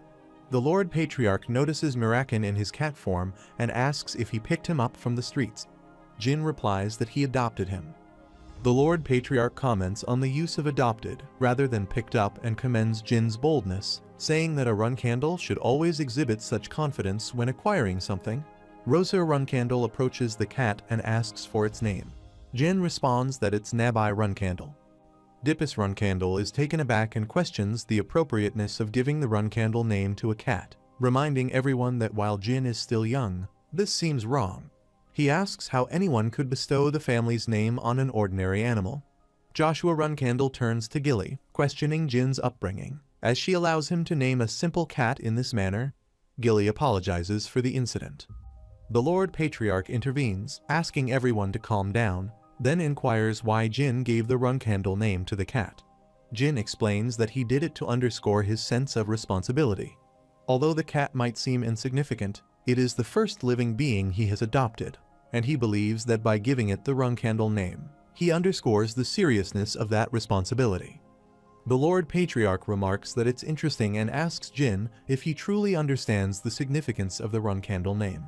Jin confidently replies that he does. If anyone were to harm Nabai, they would have to face serious consequences. The Lord Patriarch observes that Jin seems to have a knack for making enemies, pointing out how his siblings are glaring at him. Jin acknowledges this, adding that he also has a talent for eliminating his enemies. The Lord Patriarch then comments that everyone will need to stay alert to manage their boldest and youngest family member, signaling his intention to leave. The scene shifts to 4 years later, in the early summer of 1794, when Jin Runcandle has become a 2-star knight and a beginner class cadet. After training, Garen Altamiro, the instructor for the Runcandle Beginner Guardian Knight Cadet class, tells Jin that's enough for today and compliments him on his hard work. Jin asks if there's only morning training today. Garen Altamiro reminds Jin that Lady Luna's training session is scheduled for today and asks if he forgot. Jin replies that he did, but he plans to join after eating. Garen Altamiro then asks if Jin will be eating with the other cadets today, mentioning that Madame Rose seemed disappointed. Jin replies that he prefers not to join the family meals, avoiding silent conflicts with his siblings during dinner. Garen Altamiro acknowledges this and says he'll inform the others of his decision. After a while, Belop Schmitz approaches Jin with a plate of food, saying that he brought him something to eat. Jin thanked him, to which Belop responded that it was no problem. Jin recalls that Belop Schmitz is a 13-year-old commoner who is likely to be disqualified during training, lose his cadet status, and face expulsion. Belop then asks if the food is good. Jin replies that it is, adding that he appreciates the Runcandles for providing meat regularly and thanks Jin for always sharing his portions with him. Jin cuts him off, saying that's enough, reminding Belop that he said the same thing yesterday and asking if he has memorized his lines or something. Jin advises him to be more concise, pointing out that people often look down on him because he tends to ramble. Belop asks if that's really the case. He encourages Belop to stand up straight and take pride in being a Guardian Knight Cadet of Runcandle. Belop Schmitz counters, pointing out that his grades are at rock bottom and he hasn't even attained 1 star yet. Jin explains that becoming a Runcandle cadet is already a difficult accomplishment, and even if he's at the bottom of their ranks, he's still considered elite compared to other 13-year-olds worldwide. He asks if Belop understands. Belop Schmitz confirms that he does. Jin reflects that he's not surprised the clan overlooked Belop, considering how passive he is.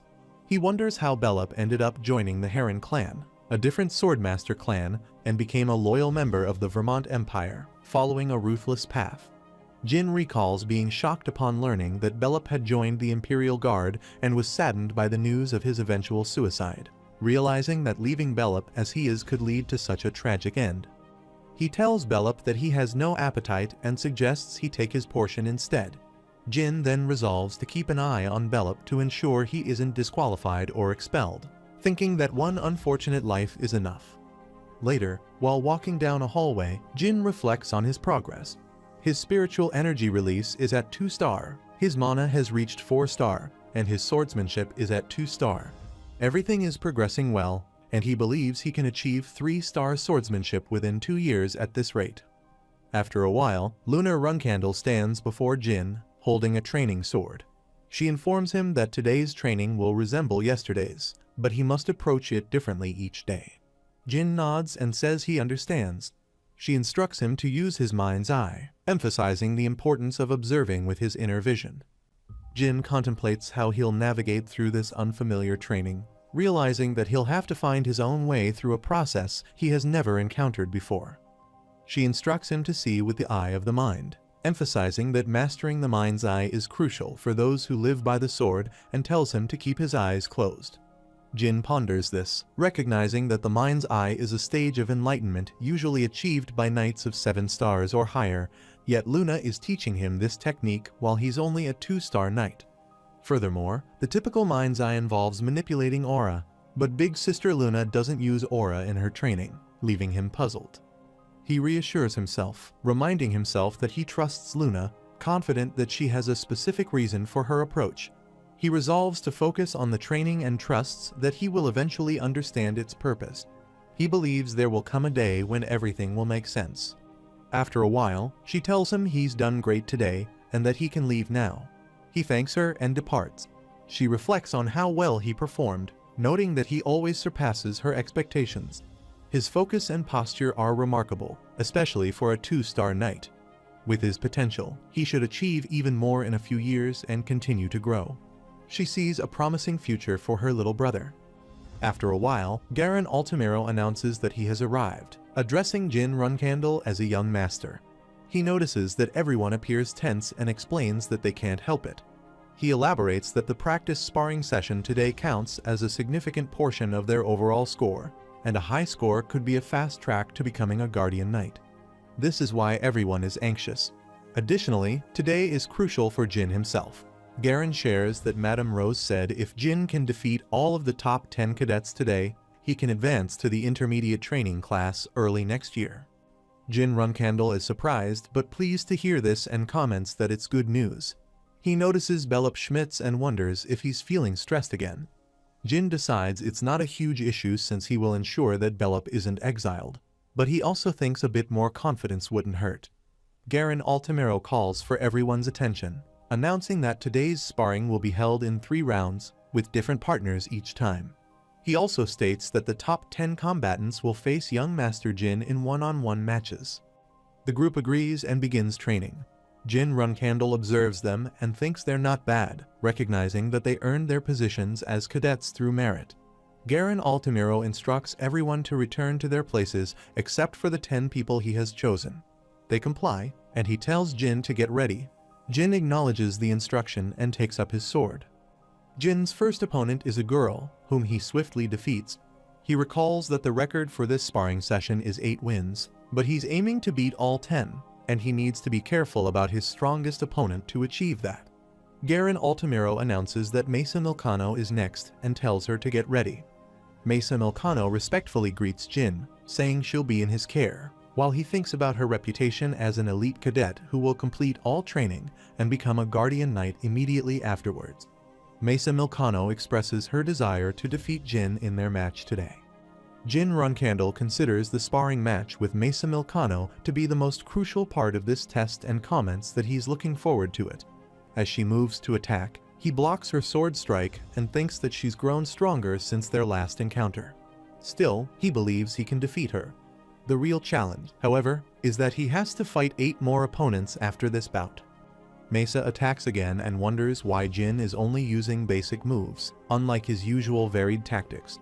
She suspects he might be holding back, but she's unsure why. The thought crosses her mind that maybe he doesn't consider her a threat, which infuriates her. She decides to go all out and charges at him with full force, surprising everyone watching. Jin counterattacks, and Mesa resolves not to lose again. She wants to surpass him this time and attacks with everything she has. However, Jin strikes back with enough force to break her sword, ending the match decisively. She's stunned to see her sword broken and asks how it happened. Jin points his sword at her neck, telling her it was a great fight, but that he doesn't think he can use this sword anymore. She is incredulous, wondering how he managed to break her sword. Their blades had collided many times, yet he consistently struck the same spot. Given that their strength and stamina were similar, she questions whether she lost because she lacked accuracy and persistence. Is that even possible? She realizes that Jin really is a true Runkandle and declares she will train harder and win next time. She won't just sit around and let him win. He, however, feels that things went according to plan. He acknowledges that with his current skill level, fighting 10 cadets one-on-one isn't easy. By dominating his match with Mesa, he created the impression that competing with him one-on-one would likely lead to defeat. He defeats a boy in a sparring match, marking his 10th victory, and is pleased that everything has gone as planned. Garen Altamiro congratulates Jin Runkandle, saying that his success in these matches will earn him a proper Runkandle lesson in the intermediate class early next year, and offers early congratulations. Jin acknowledges this and asks Garen to take care of him until then. Garen announces that lunchtime is approaching, signaling the end of the morning training session. Jin asks how much time there is until lunch. Garen replies that it is about 10 minutes and asks why Jin wants to know. Jin reveals that he has someone else in mind for sparring. When Garen asks who it is, Jin picks up his sword and calls out to Belop Schmitz, inviting him to a fight. Belop is taken aback and asks for clarification, but Jin points his sword at him and insists that he come out and fight, stating that he won't survive in the Runkandle clan with that attitude. Jin taunts him, saying they will crush him like a bug if he doesn't come out to fight. Belop Schmitz wonders why the young master wants to fight him. He questions whether it's because he's so weak or if Jin is trying to toughen him up. He observes that Jin has just fought 10 cadets and must be exhausted while he himself is in good condition. Yet, Jin appears confident that he's stronger, which is why he wants to fight him. Belop Schmitz asks what Jin means by this. Jin attacks, prompting Belop to ask why he's doing this while trying to block the strike. Jin acknowledges that Belop's defense is solid. Belop thanks him and pushes him back. He bends down to attack his leg, but Jin swiftly leaps back, questioning why Jin is attacking him like this. He asks if Belop thinks he invited him just for a friendly duel, emphasizing that he wanted a real fight. He points out that in that instant, he could have killed Belop. He orders him to get back up, warning that he'll only show mercy once, pointing his sword at him. Belop Schmitz stands up, holding his sword as it becomes enveloped in the aura. Everyone is shocked by this, and Mesa Milcano quickly alerts Garen Altamiro, expressing concern that the young master might be in danger. Jin Runkandle tells Garen to keep what he's witnessing a secret, issuing it as an order. Garen agrees, saying he understands. Belop Schmitz asks Jin if this is really what he wants. Jin confirms it, urging Belop to use his aura without restraint. Belop points out that if Jin wanted to fight him, he should have done so before battling 10 other cadets, suggesting that he may be too exhausted for a fair match. Belop then launches an attack, and Jin attempts to block it, but the sheer force of Belop's aura shatters Jin's sword. As Jin begins to fall, he is taken aback by the level of Belop's skill. Though he expected Belop to be talented, he didn't anticipate this level of power. He recalls how Belop would analyze each of his opponent's skills and moves during their duels, consistently losing by just a small margin, which might have disguised his true potential. He is surprised that Belop Schmitz already knows how to use aura. As Belop moves to strike again, Jin blocks the attack by punching the blade and shattering it. Belop steps back, bewildered by the broken sword, but Jin quickly gets behind him, grabs him by the neck, and then releases him. Belop, confused by the sudden shift, asks why Jin stopped, wondering if he was serious about taking the fight to its conclusion. He questions whether Jin enjoys playing with people. Jin firmly denies it, stating that toying with others isn't his intention. Belop presses him for an explanation, asking why he's behaving this way. Jin responds that it pains him to provoke Belop like this. It's much more distressing than one might think. Belop asks what Jin knows about him to inflict such torment.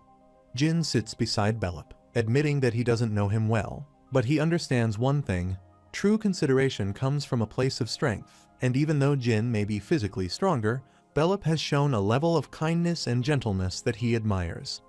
Jin Runkandle tells Belop Schmitz that he admires his kindness, but that won't be enough to survive in this harsh environment. He expresses his hope that Belop can become strong enough to protect that gentle side of him, then acknowledges that he and everyone else might have been too harsh. At that moment, two women enter, carrying food. They notice the tension and ask if they should return later since it looks like the training hasn't finished. Jin assures them that it's fine and that they can go ahead and set everything up. Belop Schmitz declines the food, saying he can get his own today. Jin responds that he's fine with it, in jokes that he'll even take Belop's portion. After a while, the Lord Patriarch remarks that Jin did something unexpected. Knight Khan confirms it. The Patriarch chuckles, acknowledging that Jin's approach combines the path of a dominator with care for the weak. He decides he needs to test whether this philosophy has any merit. He instructs Khan to go back and relay his message. Knight Khan asks for his orders. He indicates that he'll be assigning him his first mission, suggesting that there's a significant task ahead. After a while, Jin Runkandle reflects on January of 1795, when he was recognized as a 3-star knight at the age of 15. For the first break, the cadets either went home or engaged in personal training. Upon transferring to the intermediate class, instead of wooden swords, they had to use real swords suited for them. Jin notes that some cadets ordered personal swords, and he, too, had to find a sword suitable for him in their clan's weapon vault. Lunar Runkandle comments that finding the right sword is a challenging and painful process. Jin Runkandle recalls that Big Sister Luna had asked him to let her choose his sword. Recollecting his memories from a month ago, he remembers thinking that she likely has a better sense of weapons, and he trusts her to make a wiser choice than he could. Luna stands in front of him, holding a large sword, and explains that it was once known as the Bale's Slaughterer. She used it extensively when she was his age and developed her signature axe sword technique around that time, considering this sword to be the origin of the Krantil that she uses today. She asks Jin how he feels about it and whether he likes it. Jin hesitates and responds that he's grateful she picked out a sword for him, but it doesn't quite feel right. Luna nods and says she understands, explaining that it was just a joke. Jin, however, gets the sense that it might not have been entirely a joke. She explains that Bale's Slaughterer is an excellent sword, albeit a bit heavy, but it shouldn't be a problem for him. However, she then agrees to find him a different sword. Moving forward, she mentions that she thought long and hard about what would be the most suitable sword for him, a sword specifically for him.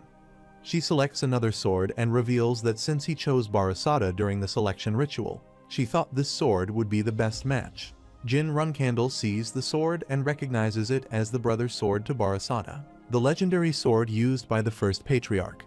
Its name is Bradamante. He holds the sword while she asks if he likes it. Jin responds that, of course, he does. This is a remarkable weapon, even among the many master swords their clan owns. Jin thinks to himself that he is determined to get this sword at any cost, and he is amazed that Luna personally chose Bradamante for him.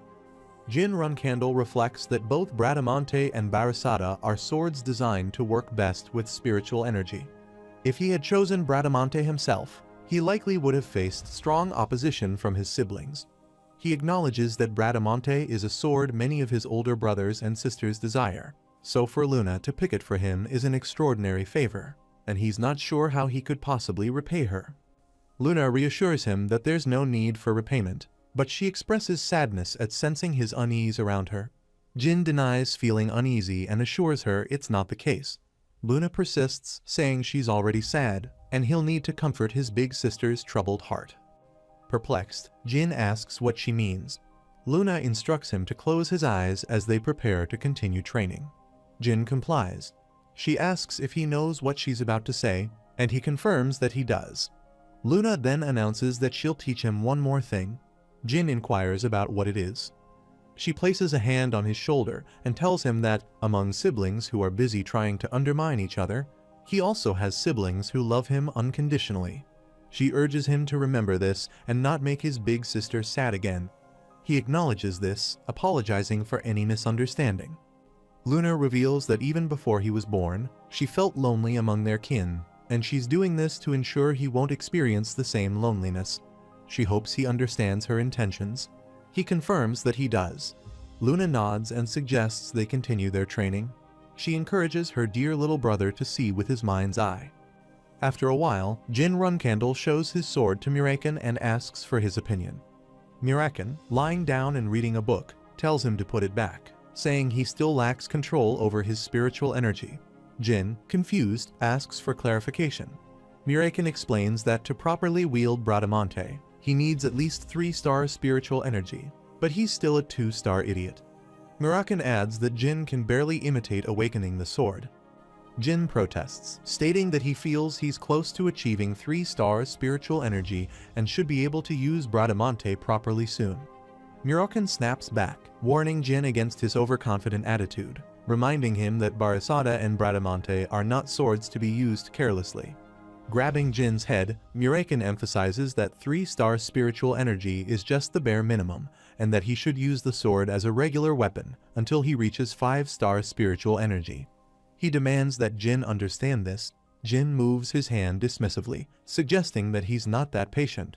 He asks Muraken what would happen if he managed to achieve 5-star spiritual energy by the end of the year.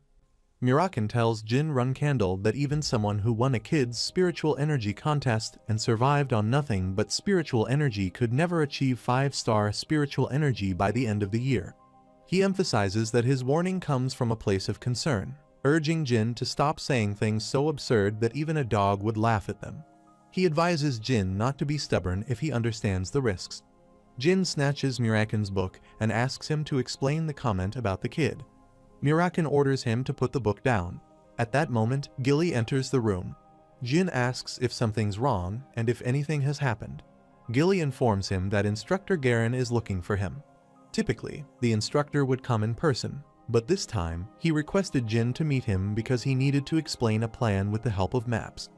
Jin is surprised and asks if this is about his first mission. Gilly confirms, adding that Instructor Garen intends for Jin to depart as soon as the break is over. Jin remarks that it might be about time, considering he has reached 3-star swordsmanship, but he's puzzled by the urgency to leave as soon as the break ends. Gilly explains that missions are typically challenging and are usually only assigned to cadets starting in the intermediate class. He speculates that it might be because his transfer has been confirmed, then decides to check it out, asking Gilly to wait with Muraken. She agrees and urges him to hurry. After a while, Jin Runcandle enters a room and informs Garen Altamiro that he heard about his mission assignment. Garen welcomes him and confirms that a mission has been assigned to him and 9 other beginner-class cadets. He explained that the mission would be carried out by dividing it into 2 groups, with the objective of scouting the southern border of the Gen Kingdom. He questions the location, asking about the Gen Kingdom, noting that it's near the land of the Beastmen, with the designated area close to the territory of the White Wolf tribe. He considers this an unusual assignment for beginner-class cadets, particularly since it's a highly challenging mission for a first assignment. Additionally, the mission has been assigned much earlier than usual. He's also aware that his group comprises cadets who rank in the bottom half of the class, including Bellup, who has inconsistent grades. It's as if someone ordered this on purpose. Jin Runcandle wonders if his recent conflict with Bellup has reached his father, and if this is his father's way of testing him. He resolves to accept the challenge and prove that his creed won't falter. The scene shifts to 4 days later, at the southern border. Jin Runcandle runs with others and explains that the goal of their mission is to search for the successor of the Gen Kingdom's Bill clan, Sember Bill. He states that upon arrival, they will set up a base camp in the central region of the border. After the camp is set up, each division will begin its search, sending 1 person back to camp each day to report their findings. He instructs everyone to address him as captain instead of the young master. The injured will remain at camp to rest and recover, and he concludes by hoping that their target is still alive. Bellup Schmitz reports that Eddington saw a member of the Watertail tribe. Jin Runcandle clarifies that the Watertail Beastmen are known to avoid predators and are generally docile, indicating that there's little risk of encountering the aggressive White Wolf tribe. Jin Runcandle instructs Bellup Schmitz to head to the base 2 hours earlier due to a delay caused by snow, suggesting that he relocate to the 13th zone. Bellup acknowledges the order. Jin then directs everyone else to search the same zone. They all agree. However, Jin senses that something isn't quite right. This mission was assigned directly by his father, but everything is progressing too smoothly. It was supposed to be a test of his capabilities, but now he's not sure. During their search, they encounter a Watertail Beastman carrying a fish. The Watertail gestures to the group, saying they look like beggars, then offers the fish as a gift.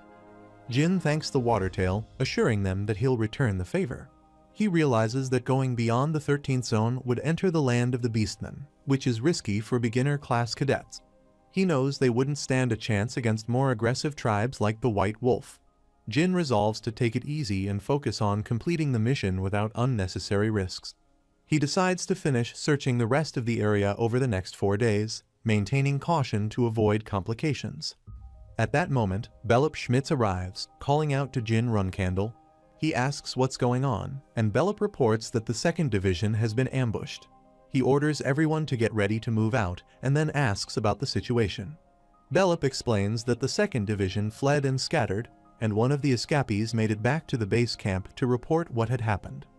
He asks if the attackers are beastmen, but Belop clarifies that they are humans, with a confirmed count of 3. He suspects there were more attackers, remarking that they wouldn't stage an ambush with just 3 people. He instructs Eddington and David to go to the base camp and scout the surrounding area, emphasizing that if they see the enemy, they should avoid engaging and report back to him immediately. They respond in agreement. Jin Runcandle contemplates the situation, thinking that there are too many unknowns for this ambush. He wonders what the attackers' objective could be, especially since they targeted the 2nd Division instead of his division, the 1st. He concludes that whoever they are, they will pay dearly for crossing the Runcandle clan. After a while, Belop Schmitz notices blood on the ground and exclaims in shock that it might be Mesa from the 2nd Division. Jin Runcandle tells him to stay calm, pointing out that the blood hasn't hardened yet, and there's no sign of corpses or body parts. He deduces that there was an altercation, and the 2nd Division fled. Based on the footprints, it seems there was only one attacker. Sierra finds some used bandages and comments that they appear to be Huffister products, showing them to Jin. He praises Sierra for the find and asks where they were discovered. Sierra indicates that they were located on the west side. Jin concludes that the 2nd Division was ambushed, bandaged themselves here, and then fled toward the west after detecting another threat. Jin instructs Sierra to join Eddington and David to report the current situation. He then tells Belop Schmitz to follow him as they continue the search. Belop agrees, and they head off together. After a while, they both hide behind a tree, and Belop Schmitz whispers that he sees the 2nd Division. Jin Runcandle confirms it but notes that Mesa is missing. Moreover, he spots someone else lying in ambush. He instructs Belop Schmitz to close his eyes for a moment and then strike the person on his left after 2 seconds. Belop agrees and prepares to act.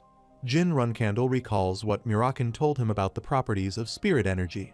Anything infused with spirit gains increased cutting and destructive power, while the object's presence gradually diminishes.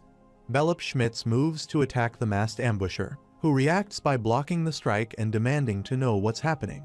Jin Runcandle engages the other attackers, swiftly knocking them out. Once the fight is over, he asks if everyone is okay. A brown-haired boy replies that they're fine, but the assailants took Mesa. A gray-haired boy mentions that they don't have any information on their attackers. Jin assures them that they should focus on recovering and that they'll find a way to track down Mesa and the ambushers. Kinzelo pleads for help. Jin Runcandle asks if he's begging for his life, remarking that it's clear he's not a brainwashed Zipful subordinate. Jin offers him 2 choices. 1, they reveal their affiliation, objective, and the location of their base, and only one of them will be killed. Or 2, they remain silent, and everyone associated with them will die. Jin assures them he's a man of his word and declares his name as Jin Runcandle, swearing on his clan's name and honor. Kinzelo agrees, asking for a guarantee for his family's safety. He reveals that he's part of a revolutionary group known as Kinzelo. Jin Runcandle recalls that Kinzelo was a terrorist organization active until his death, notorious for assassinating the Zhen Kingdom's emperor and causing widespread chaos and destruction among the citizens. They presented themselves as a revolutionary group, but in reality, their idea of revolution was about installing their own leader as the ruler of the world. Jin Runcandle asks if the attack on Runcandle cadets was intended to create chaos in the Zhen Kingdom. Kinzelo, a low-ranking member, admits he wasn't told much but shares that his active camp is at the entrance to the land of the Beastmen, and there are approximately 24-star knights and magicians. Although he doesn't know the location of their main base, he reveals this much. He asks one more question, inquiring why they took Mesa. Kinzelo explains that it was for their declaration of revolution. They needed female cadets alive for their symbolic purposes. The brown-haired boy, angered by this, lashes out at Kinzelo. He insists that's all he knows. Jin Runcandle confirms that he will keep his promise. then kills Kinzilo.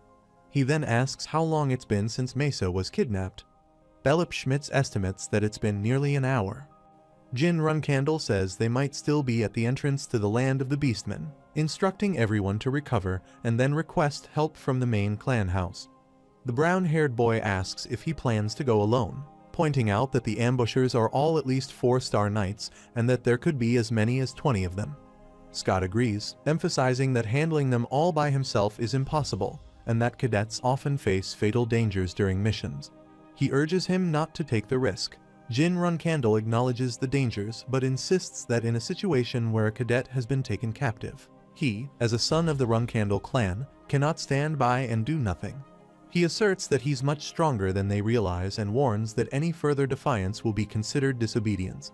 He tells Belop Schmitz that, since the entire 2nd Division is injured, he's the strongest among the remaining cadets and must keep his composure. He asks if Belop understands. Belop Schmitz agrees to do his best and assures him that he'll keep it in mind.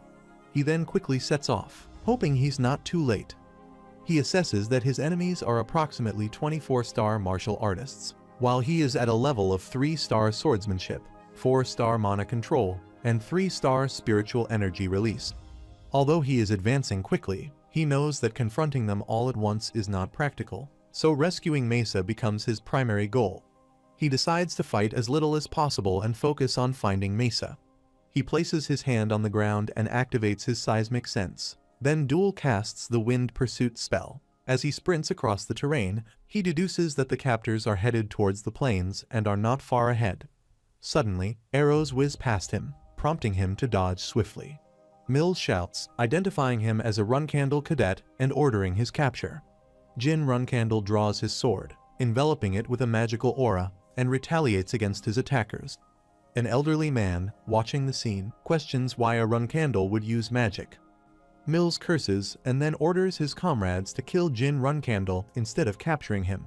However, Jin Runcandle's magic-infused attack knocks Mills back. The old man is stunned by this display of power and yells for everyone to keep their distance from Jin. He conjures fire magic to restrain Jin's hand while Mills attempts to strike from behind. Jin Runcandle counters by slashing with his sword, breaking the fire spell and thwarting Mills' sneak attack. The old man, taken aback by Jin's resistance, exclaims in frustration that if fire doesn't work, he will try ice. He launches an ice spell at Jin, but Jin effortlessly shatters it with his sword. The old man is astounded and mutters that there's no way his spell could be broken so easily. Jin Runcandle charges toward him, cursing Kinzilo as he advances. Jin thinks they must not be worried about covering their tracks. Their overconfidence suggests they lack experience. He concludes that they must have regrouped with others and then moved by carriage. He believes that Kinzilo is an organization with a clearly defined chain of command, suggesting that any spoils they acquire are likely distributed based on rank.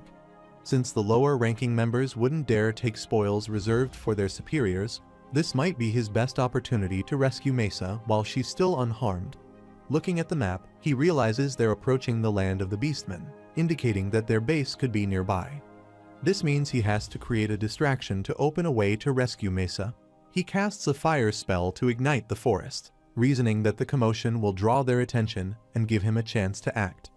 The sudden blaze causes panic among the Kinzilo members, with one of them shouting about the fire. The boss, startled, asks what's happening and where the fire came from, then orders his men to put it out immediately. He yells at them to fetch water, calling them imbeciles for their incompetence. He urges the magicians to use ice and water spells to extinguish the flames. Jin Runcandle covertly observes the scene and identifies the man in charge, noting that he's likely the boss.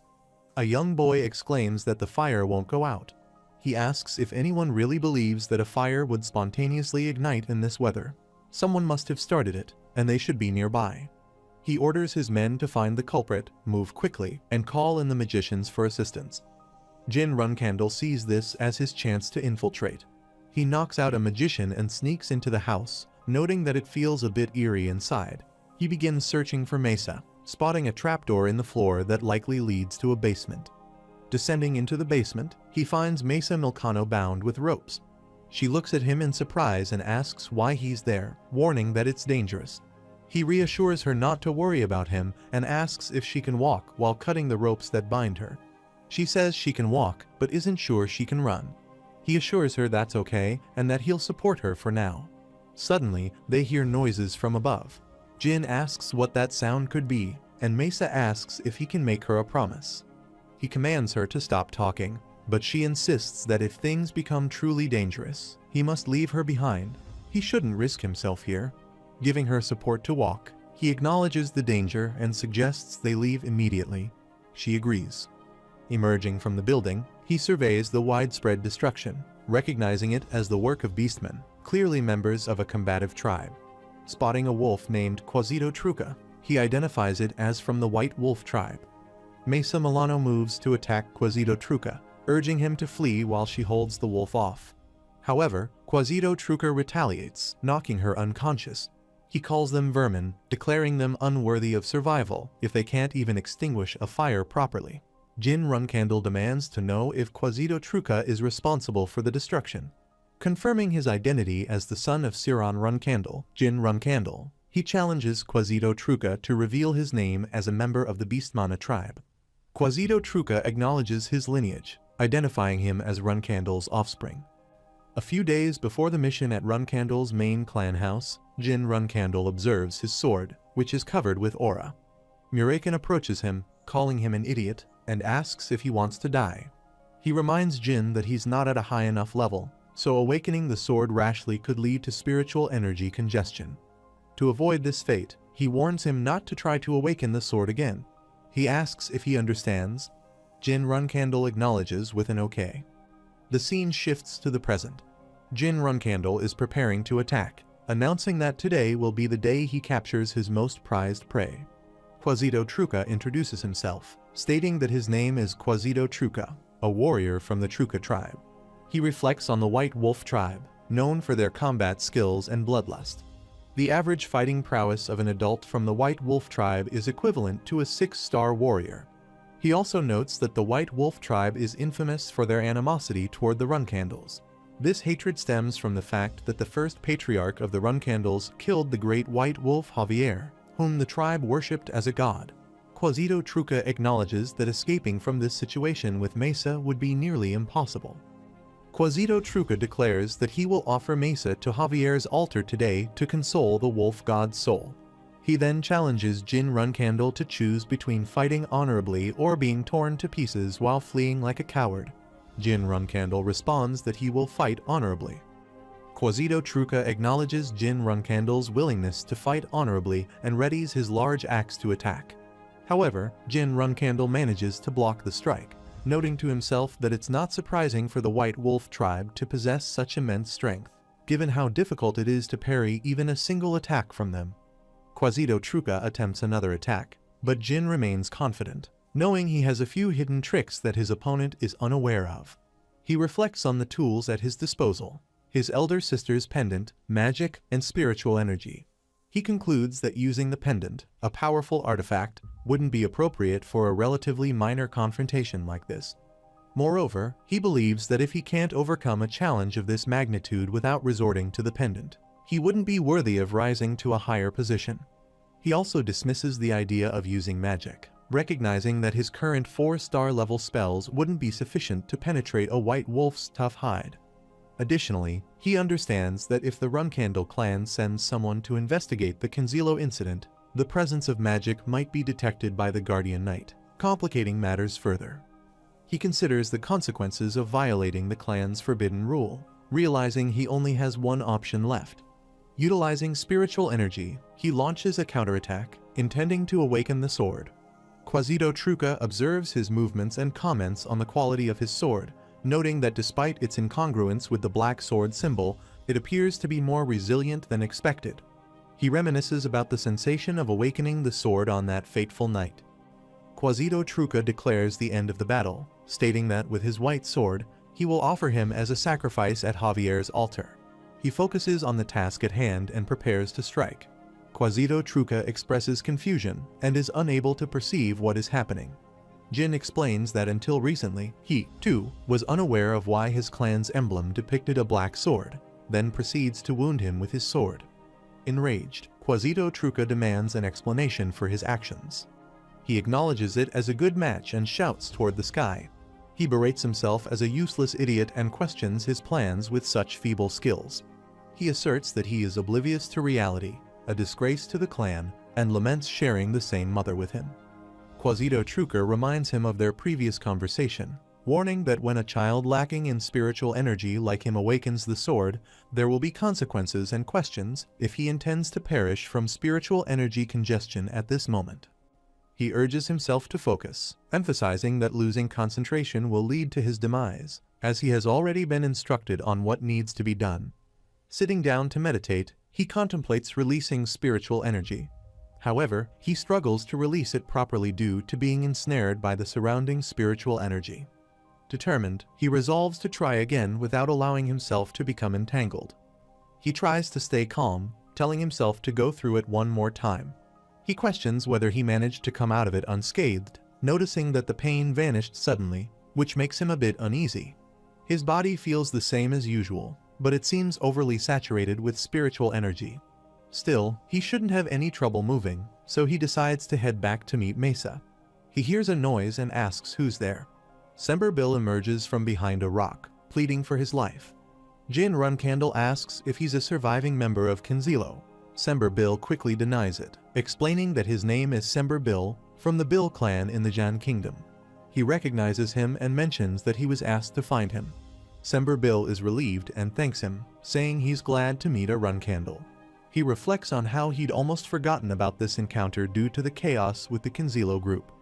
Sember Bill assures Jin Runcandle that he will never forget his kindness. Jin carries Mesa Milcano on his back and tells Sember to forget about it, explaining that he's just doing his job. He suggests they head back now and then asks how Sember ended up being kidnapped by Kinzilo. Mesa Milcano explains that he was following his lover, who was leading him to this location. Jin Runcandle questions if they were eloping, but Sember quickly clarifies that his lover actually died 2 years ago. Despite this, he noticed that her face, voice, and even the 2 moles on her wrist were exactly the same as when she was alive. Sember admits it might sound crazy, but he's certain he wasn't mistaken, as every detail matched his memory of her. He then reflects that this resemblance might be the work of Bubert Gaston, who possesses transformation abilities, suggesting that Kinzilo likely kidnapped Sember for financial gain. Jin Runcandle wonders if there is a connection between Bubert and Kinzilo.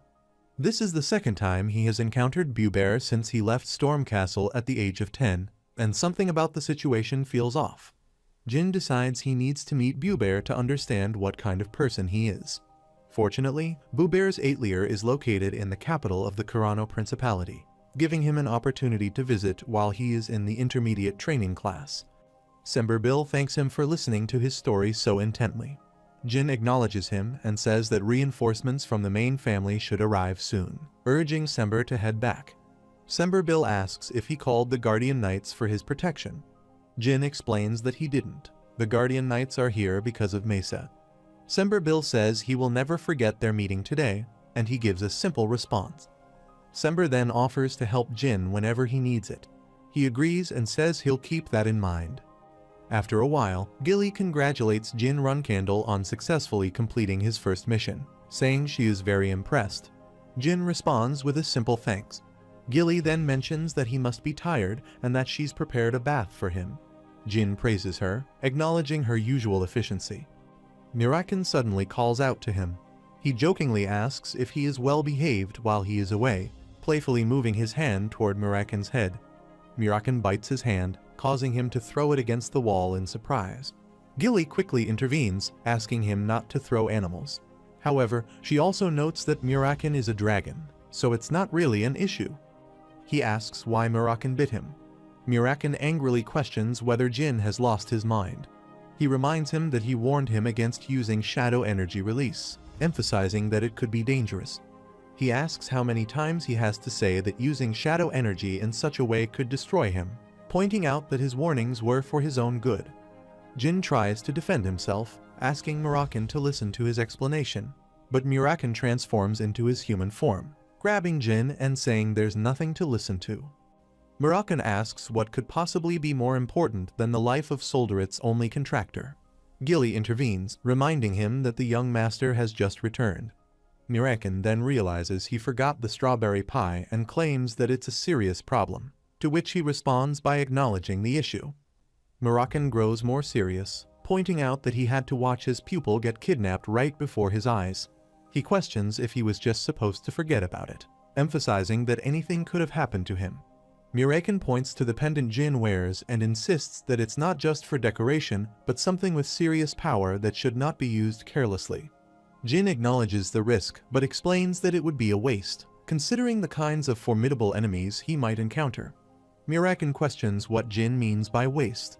He asks him to hold on, wondering why he's acting so shocked. Mirakin snaps back, calling Jin a damned idiot. He questioned how he knew that he released the sword's power. He states that his shadow energy has suddenly jumped from 3 stars to mid 4 stars and asks how it could have happened. Jin Runcandle acknowledges that he did feel that he was overflowing with shadow energy, but to think he'd go up a whole star and shows Solderit's magic on hand. He mentions he had better thank Solderit for his grace. There are 10 people who have experienced shadow energy intoxication, and he corrects himself, stating it's 11 now. Anyway, 9 of them died from it. Jin Runcandle says he is one of the 2 who survived and asks who the other is, suggesting the founder. He corrects, saying it's him. If it were Temur, he would have died. Jin Runcandle remarks that they are basically the same, assuring him he does not want to experience that pain a second time either, and states he is going to wash up. He remarks that with that strawberry pie, they have to let him starve so he can get himself together. She replies that she will be off to prepare the young master's meal then. Mirakin expresses his jealousy. Meanwhile, Anne Runcandle, the 9th flagbearer of Runcandle, asserts that there's no way Jin could have won a fight against a White Wolf tribe warrior. Mayu Runcandle, the 8th flagbearer of Runcandle, agrees, mentioning that Jin could have won if it were a bandit in a wolf pelt, considering he has only just become a 3-star knight, and asks how he could have killed a white wolf. She responds, saying there may have been a chance he did, especially if the guy the youngest faced was particularly weak. He insists that even so, it's still impossible. It makes even less sense that Mother just believed that up front. She asks if he doesn't think so, too, and notices Haytoner Runcandle and Daytoner Runcandle approaching. Haytoner Runcandle agrees, saying of course. Daytoner Runcandle whispers, maybe Jin really did kill him. Haytoner Runcandle asserts that, regardless of his monstrous nature, it is simply impossible, and the issue is not whether he has killed a white wolf. Rather, it is that he will now be joining the intermediate class. He affirms that it holds true. If Jin were to enter the intermediate class, it would spell their demise. Haytoner Runcandle expresses his despondency. He acknowledges that, indeed, it is a dismal situation. Mayu Runcandle remarks that they are 2 blockheads and queries what they are so audibly whispering about, insinuating their fear of the youngest joining the intermediate class. They deny any fear, asserting that they are not scared of Jin. Anne Runcandle urges honesty with his elder sisters, expressing his disdain for mouths that utter lies, deeming them the most detestable aspect of the world, to the extent that he desires to rip them off. They reiterate their fear of Jin. She then questions whether his sisters should assist them. They inquire as to how. She offers to lend them her sisters specifically, urging them to utilize them effectively as their servants. He thinks that the Runcandle Intermediate Training class adheres strictly to the law of the jungle. The class comprises knights ranging from 3-star to 5-star, with a mix of new recruits and those who have been training there for over 10 years. Both Mayu and Anne often select a few cadets and treat them like slaves. Anne remarks that he can use these cadets to put the youngest in his place since they aren't particularly fond of him either. However, she warns her brothers that if they can't handle it properly, they should be prepared to face the consequences. Meanwhile, Jin Runcandle dries his hair with a towel and reflects on the successful completion of his first mission. As a result, he has been accepted into the intermediate class. His shadow energy has reached 4 stars, but to use it effectively, he'll need to bring his swordsmanship up to 6 stars within 5 years.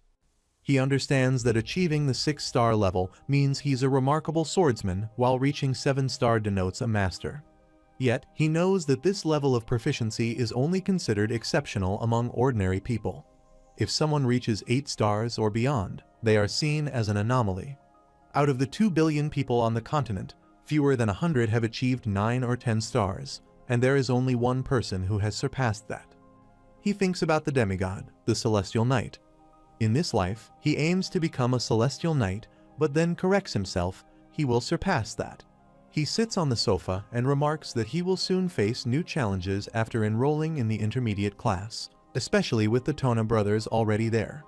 He knows, even without direct experience, that once he joins the intermediate class, even brothers can turn against each other, regardless of age, to maintain their standing. In the basic class, everyone is young, and their skill levels are similar, which fosters a sense of camaraderie. But in the intermediate class, only those with hardened hearts survive. He realizes that in a place where strength and skill are the ultimate currencies, there's only one path for him: to use brute strength to dominate the intermediate class. After a while, Jin Runcandle knocks on his mother's door while she is writing, and she calls him in. He enters the room, and she greets him, noting that she heard he completed his mission successfully. She commends him on his excellent results. He thanks her, and she acknowledges that according to the report she received from Petro, Jin declined her offer to change rooms. She mentions that this particular room is typically reserved for those who might become the future patriarch, and it has remained unoccupied since Joshua used it as a child. She says she would like him to use it now. Jin expresses his gratitude but politely declines. She asks why, and he explains that even though it's a prestigious room, it doesn't hold much significance for him. He feels it's too grand for his current needs, and that, at the end of the day, it's just a room. She asks if he's certain he doesn't want the room. He replies that he's sure. His mind is made up. She nods and tells him he may leave. He agrees and exits. After he's gone, she muses aloud, wondering whether her youngest son lacks ambition or has so much that he declines offers with hidden intentions. She mentions that the room she offers is typically reserved for the eldest child, who is expected to lead the Runcandle family in the future. By accepting it, he'd gain significant support but also become the target of his siblings who didn't earn the same privilege. She concludes that he likely understood that she was testing him, and she wants to see how he'll manage in the intermediate class, where factions and alliances can play a significant role. After a while, Jin Runcandle stands before his beginner class cadets and announces that they will be considered his faction. He assures them that they will inevitably face taunts and torment, but urges them not to fear, as he will not tolerate such behavior. He promises that the harassment will cease once he fully conquers the intermediate class. He instructs them to stick together in groups of at least 3, even outside of training time, and to avoid wandering alone. They respond with a collective yes. After a while, Zed Runcandle, an 8-star knight and Siron Runcandle's younger brother, calls for attention. He announces that 10 new recruits have joined them this year, while 27 trainees have dropped out. He instructs the newcomers to learn the ways of the intermediate cadets from their seniors, explaining that his only responsibility is to teach and evaluate swordsmanship. He emphasizes that, aside from murder, any other issues or incidents should be resolved among themselves. He then addresses the senior cadets, asking them what he always preaches. They respond in unison. Runcandle does not need the weak, repeating the mantra. Jin Runcandle finds the chanting unsettling, feeling it radiate malice intended to crush the spirits of the recruits. He notices the Tona brothers among the group, and the cadet beside them looks like he's been with the intermediate class for quite some time. Jin suspects that the Tona brothers might have recruited him and wonders if they are receiving assistance from his older sisters, Mayu and Anne. He asserts that he is certain their intention was to break the wills of the new recruits, but he should demonstrate to them that they are sorely mistaken. Detona Runcandle notices Jin and wonders why that reckless individual is approaching them.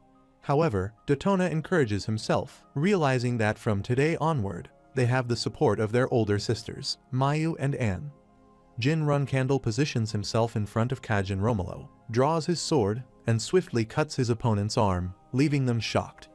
Jin believes that those who truly deserve to be challenged are not himself, but the others present. He orders them to call for medical assistance. Detona Runcandle questions Jin's sanity, asking why he suddenly swung his sword. Jin, in turn, queries Kajin Romolo for his name, to which Kajin Romolo responds. Jin then asks if Kajin Romolo knows why he cut him. Detona Runcandle, pointing his sword, accuses Kajin Romolo of ignoring them and demands that he draw his sword again. Jin Runcandle asks if Daytona doesn't see that he's currently talking with Kajin and says he is willing to accept a duel later, but asks him to keep quiet for now. Daytona Runcandle reprimands him, demanding to know how he dares act like this after cutting one of their cadets. Jin dismisses the outburst, remarking with a smirk that if this cadet was part of their faction, it wasn't clear to him, and that he simply cut him because he sensed a bloodthirsty intent in the way Kajin was staring at him. Everyone is stunned by this revelation. Jin realizes that if this is a battle for hegemony, then the attempt to break their younger brother's spirit has backfired. Because Kajin publicly joined the Tona brothers faction based on what one of the brothers said, Jin's actions weren't perceived as random violence, but as part of Runcandle's long-standing tradition, the battle for hegemony. His move, while risky, was strategically bold. He addresses all the cadets, announcing that he is Jin Runcandle. He tells them they may point their swords at him, or even attempt to ambush him, like just now, but warns that if they show him even the slightest hint of hostility, he will not hesitate to cut them down as he just demonstrated. Zed Runcandle, an elder and 8-star knight, intervenes, addressing Jin by his full title, the 13th and youngest child of the Patriarch. Zed asks if he believes he is allowed to act this way in his presence. He calmly replies that he does. Zed then asks why he thinks he has the right to behave in such a manner. He responds that it's because he doesn't consider himself to be in conflict solely with the Tona brothers, but with Zed himself. Zed finds this response intriguing and demands that he elaborate on his reasoning. He warns that depending on his answer, he might cut off his head right here, right now. Jin Runcandle mentions that he has chosen to use a unique form of hazing on the cadets, despite him being part of the same class, thinking that it would serve as an attack on him. Zed Runcandle expresses his displeasure at Jin's hazing of the cadets, which is what caused this commotion. He points out that aside from his dissatisfaction, everything else aligns with what Jin had said. Zed Runcandle then questions why, if Jin was displeased, he didn't draw his sword against him, but instead injured a cadet.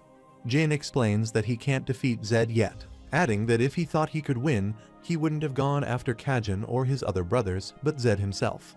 Zed Runcandle concludes that Jin either doesn't value his own life very much or places too much trust in being the Patriarch's son. He says that this is not true. He simply doesn't believe that just sitting idly because his opponent is stronger is something a Runcandle would do. While losing his life might take just a moment, he argues that honor lasts forever. Zed Runcandle responds that this attitude is foolish and that his bravado is so absurd that it actually amuses him. He admits that, alright, he will give him credit. He is indeed worthy of being part of the Runcandle family. He then addresses the cadets, instructing them not to forget what they have witnessed today, emphasizing that what they've seen is the essence of being in the Runcandle family, and that what this idiot has displayed is their identity as sword fanatics. He tells the cadets to struggle and not forget their identities, then dismisses them, noting that their training starts tomorrow. The cadets respond affirmatively. Daytona Runcandle and Daytona Runcandle are angry with Jin Runcandle, but he offers them a piece of advice as their younger brother, suggesting that while they might be feared by their elder brothers and sisters now, it may not always be that way in the future. He advises them not to focus solely on what's immediately in front of them, but to consider the future and act accordingly. Later, Jin Runcandle places his sword in his room, and Gilly remarks that he came back early. He confirms this and informs her that he has initiated a hierarchy war with the Tona twins, which shocks her. He mentions that he believes his older sisters, Anne and Mai, are probably supporting them. She asks him if that's true, and he confirms it, explaining that he injured one of the cadets who was with his brothers. After some investigation, he found out that the cadet belonged to his sister's faction, and now, because of a slip of the tongue from his brother, he has become part of their faction too. However, he adds that his sisters will likely be furious once they find out about this. He also notes that there's no way his brothers could have a 5-star knight in their faction, since people usually only recruit those who are weaker than themselves. She points out that both young ladies are already acting as flag bearers, but it's an unspoken rule that flag bearers should only fight other flag bearers. He says it's okay. He's actually pleased that his sisters have started keeping him in check. He considers this a significant setback for his sisters, but since they are both flag bearers, there's no reason for them to harass him directly. He points out that the only thing they could do to cause trouble would be to manipulate the allocation of team members and increase the difficulty of his missions, using their authority as flag bearers. This could make it easier for him to get hurt or even die. However, he notes that many of these difficult missions are solo missions, where there's no one to supervise him. This, he says, means he can use his full strength without any restrictions during solo missions. She comments that, in that case, this could be a great opportunity. He agrees, saying that he's grateful to his sisters for this chance to build up his records. He also mentions that he doesn't see any issue with bringing a cat along on his missions. However, he notes that he won't bring Muraken because he has other tasks for him. Muraken asks about these tasks, wondering what they might be. He replies that he'll explain next time, but for now, they both need to keep a low profile. Gilly acknowledges this with a simple yes. After a while, Zed Runcandle announces that after the three of them complete their afternoon training, they will engage in special training at this secret training ground, which is exclusively for those who carry Runcandle blood. He emphasizes that these are special privileges reserved for pure blood members of the family, but warns them not to expect the training to be easy. Jin Runcandle, Haytona Runcandle, and Daytona Runcandle stand in front of him and respond in unison, acknowledging his instructions. Zed explains that the Runcandle family's swordsmanship is centered on power, which is destructive and unhesitating. He adds that the principles of battle, victory, and possession are reflected in their approach to swordsmanship, which has no fixed definition. While there are secret and ultimate techniques, these can only be learned once someone becomes a flag bearer. Jin Runcandle can't help but think that his sisters have stirred up a lot of trouble. He explains that their swordsmanship has no fixed form, whether it relates to footwork or underlying principles. This is the biggest distinction between the Runcandle family and other martial families. Zed Runcandle then asks if they know why their family's swordsmanship lacks a fixed form. Jin Runcandle responds that it's because of the unique physical abilities and talent inherent in the Runcandle family. Zed acknowledges his answer, saying that being a Runcandle means possessing a blessed bloodline, with a physical body and talent for the sword that far exceeds the imagination of an average human. Even with slight variations, they remain well above the standard. He remarks that what they have learned so far has been very basic and straightforward, and now he is going to give each of them a steel ball. Jin Runcandle wonders what's inside this object and realizes it's filled with steel fragments, recognizing it as a steel ball. Zed Runcandle explains that this is known as the Clear Rock, named for the clear sound it produces when struck. He tells them he will demonstrate the three distinct sounds that the Clear Rock makes, instructing them to listen closely. He then begins to hit the steel ball with his sword. Haytona Runcandle and Daytona Runcandle are annoyed and cover their ears because the sound is quite unpleasant. Zed Runcandle continues to strike the steel ball and says that this is the second sound. They are stunned by the clarity of this sound. Zed explains that the sound produced by the Clear Rock varies depending on the force used to strike it. If they don't strike it hard enough, the sound is muffled. If they strike it with a precise amount of force, it creates a distinctly beautiful tone. Jin Runcandle realizes that the purpose of this training is to ensure that they can produce a beautiful sound each time they strike the Clear Rock. This implies that the training is designed to develop their strength control, mental fortitude, and concentration. Considering the physical capabilities of the Runcandle family, this approach is indeed an effective method, even though it seems relatively simple. Despite its simplicity, he feels that this training might be too safe to be considered special training exclusive to the Runcandles. Zed Runcandle moves to strike the Clear Rock again and announces that he will now demonstrate the final so. Jin Runcandle wonders what the third sound is. He definitely heard rattling from inside the Clear Rock, suggesting it contained steel fragments. As he listens to the sound of the strike, he has a sudden realization and rushes toward Haytona Runcandle and Daytona Runcandle, pushing them to the ground and telling them to lie down. The steel ball then shatters and explodes violently. After they get up, Haytona Runcandle asks what just happened. Zed Runcandle comments that the youngest has good instincts and explains that if the Clear Rock is struck too hard, it will explode, just like it did. He then says that now that they know everything they need to, it's time to start training. He remarks that he's the first one to avoid getting hurt after Luna, and most of his siblings learned this from him. He considers this brutal demonstration a rite of passage of sorts, noting that he didn't expect they'd have another unscathed child. Jin Runcandle raises his hand and asks if he may inquire how Luna knew Nim avoided the injury. Zed Runcandle cautions that Jin might be disappointed by the answer, as his brothers were. Jin Runcandle assures him that he's fine with that. Zed Runcandle then reveals that, unlike him, Luna didn't avoid the explosion. Like the others, she took it head-on, but was so resilient that she wasn't hurt at all. He then explains that from now on, the three of them will be striking the clear rock until they can produce a clear sound under any condition. He asks if they understand, and they respond with a resounding yes. Meanwhile, Luna Runcandle is sitting in her room reading a book when her nanny arrives with a cup of tea. She thanks her and places the cup in front of her, saying it's about what they discussed earlier. Luna confirms that it's about the sibling who tried to assassinate Jin. The nanny takes a seat on the sofa and acknowledges that Luna is suspicious of Mayu and Anne, given how they're trying to keep Jin in check. She believes it's highly likely that they were behind the assassination attempt. However, she questions whether they would actually go that far, asking if they could really be crazy enough to attempt an assassination inside the Storm Castle.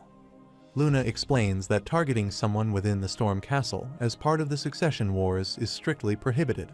If their father found out about such a plan, the entire family would be thrown into chaos and their own lives would be at risk. She doubts they would risk such consequences. She then asks what the chances are that Jin might be lying or have misunderstood something. Luna says that Jin was 10 years old at the time, so she believes both scenarios are possible. Honestly, they've been investigating for 5 years since then, but they still haven't found any conclusive results. She doesn't think Jin would have lied. She recalls Jin mentioning that he felt a bit uneasy for some reason. She explains that Jin was cautious around her, not because of simple awkwardness, but because he sensed his life might be in danger. It was that kind of tense atmosphere.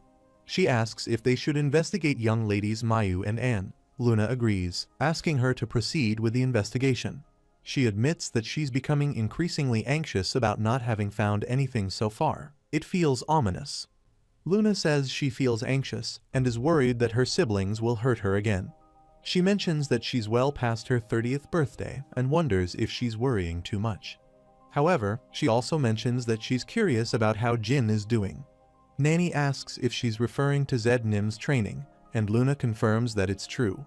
She explains that he should be experiencing the effects of her mind's eye training by now, and getting hit by the clear stone would certainly be painful. She reassures her that he probably handled it well. Luna concludes by saying that it's enjoyable to watch someone grow. The scene shifts to the next day, 4 hours into the afternoon training session. Jin Runcandle believes this training is the worst he has experienced so far. Zed Runcandle calls for a 5-minute break. Jin thinks the training is meant to help him control his strength and sharpen his mind, but he realizes that he is mistaken. He actually needs to focus on increasing the destructive power of his aura first. He recalls how his uncle could shatter the clear stone without using aura, but Jin knows he lacks basic physical strength. Therefore, he needs to compensate for this weakness by intensifying his aura. He believes that he must first sharpen his aura to perceive that clear sound. Only then will he be able to shatter the clear stone. He reminds himself not to rush it, but to take it slow. Even his foolish brothers in his previous life were able to accomplish this task, so there's no reason he can't do it. Observing Jin holding the sword, Zed notices that everyone is doing well, but Jin stands out as particularly talented. He muses that Jin might even surpass Luna's record. After some time, Zed stands beside Jin and remarks on their progress, commenting on how pathetic it is. He instructs Jin to relay the message to his brothers that if they plan on collapsing the next day, they shouldn't bother showing up. Jin acknowledges this instruction. Zed reflects that the Tona brothers lasted longer than he anticipated, indicating that they truly are Runcandles. Zed then wonders aloud why he is the youngest and laments that if only he had been born 10 years earlier, he could have wielded the full power of the Runcandle family. He sits down, expressing his regret. The scene shifts to 1 month later, in March 1795, at the Intermediate Cadets Training Facility. A brown-haired boy stands holding a paper and announces attention. The intermediate training class has received its first mission. All cadets whose names are called are to come forward. The first mission assigned is a guarding mission. The cadets are tasked with guarding the rookies from the Public Blacksmith Association. The assigned guards are Houston and Vading. After a while, he announces the next mission. The third assignment is to subjugate demon beasts, specifically orcs. He explains that the mission will take place in the unguarded areas of the Kirano Principality, and the participants will be Mesa, Bellup, Scut, Tymant, Kiko, Jusin, Eddington, Sierra, Pills, and David, a total of 10 individuals. He folds the scroll and states that there are 25 orcs to be subjugated. Because orcs tend to band together and move in groups, the participants must strengthen their resolve and stay committed to the mission. He concludes by saying that Petro will provide the details, and he wishes everyone good luck. Daytona Runcandle asks whether they should really be subjugating orcs, given that they are still beginners. The brown-haired boy replies, "Poor things, they'll probably come back beaten half to death." Male Hass comments that it seems they should prepare some incense and a coffin. Kajin Romulo adds that there's still time before the mission begins, suggesting they might want to write their wills. Rima Hass jokes that perhaps they should ask young Master Jin to save them, hinting at his fear. This remark angers Tymant, who demands to know what he meant by that. Mesa intervenes, advising him to hold back and reminding him that they're not skilled enough to engage in internal conflicts. With the mission approaching, getting injured would be a serious problem. However, Mesa points out that they insulted the young master, causing further tension. She tells him to stay quiet and not to forget that this is Runcandle, emphasizing that they must complete the mission they've been given and return successfully. This, she adds, is the best way to put their detractors in their place, suggesting that proving themselves through the mission is the only real method to restore their honor. The scene shifts to Haytona Runcandle and Daytona Runcandle practicing their steel ball striking. Haytona Runcandle swings and hits the steel ball, causing it to crack and explode. He moves aside, but the explosion sends a shockwave toward Jin Runcandle, hitting him on the arm. Haytona Runcandle is surprised and asks if he's alright. Jin responds that he's fine but suggests that he find a safer spot to practice. Haytona Runcandle apologizes, saying he's sorry, and agrees to be more careful. He thinks back, reflecting on how it's been about a month since he began training with the clear rocks. His older brothers have also started to shatter them, but he wonders about the unusual sensation he just felt during the explosion. He thinks it was like an iron bead path was drawn in his mind. It was so clear, like the trajectory of an incoming arrow. He feels that if those iron beads come flying at him again, he'll definitely be able to dodge them. He wonders if this newfound ability is related to the training he received from Sister Luna. He thinks he should try to replicate the sensation before it fades, perhaps by attempting it one more time. Meanwhile, Zed Runcandle calls everyone to attention, announcing that they've been assigned a new mission. Haytona Runcandle and Daytona Runcandle feel tired at the mention of another event. Haytona Runcandle says the mission is in the Bement Empire, and he's already feeling queasy and drained just thinking about it. Daytona Runcandle complains about banquet attire, remarking how uncomfortable and stifling it is. Zed Runcandle expresses his sympathy, acknowledging that thanks to their efforts, the other brothers won't have to dance at the Imperial party.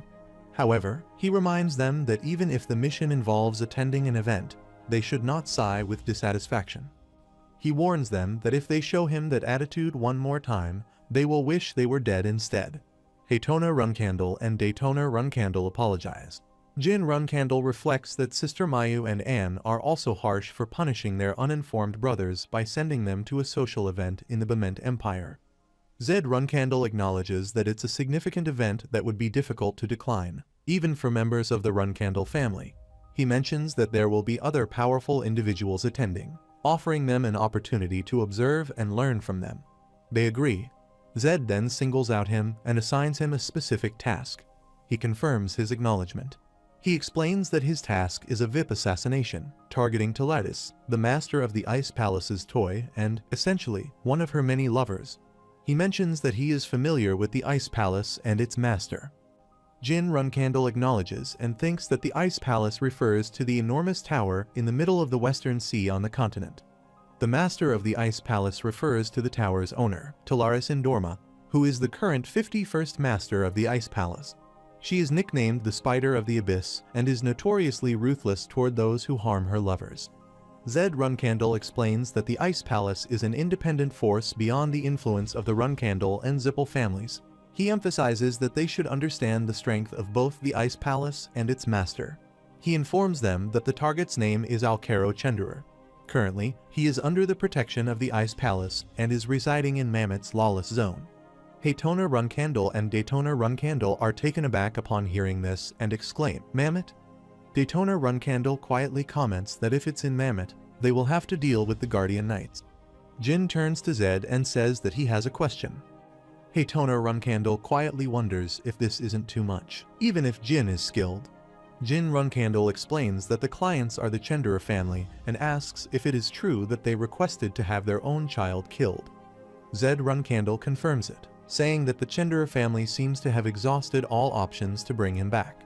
However, since nothing worked, they decided it was better to have him killed than to risk exposing a family secret. He asks him for his thoughts on the mission, and if he believes he can handle it. He replies that he will do it.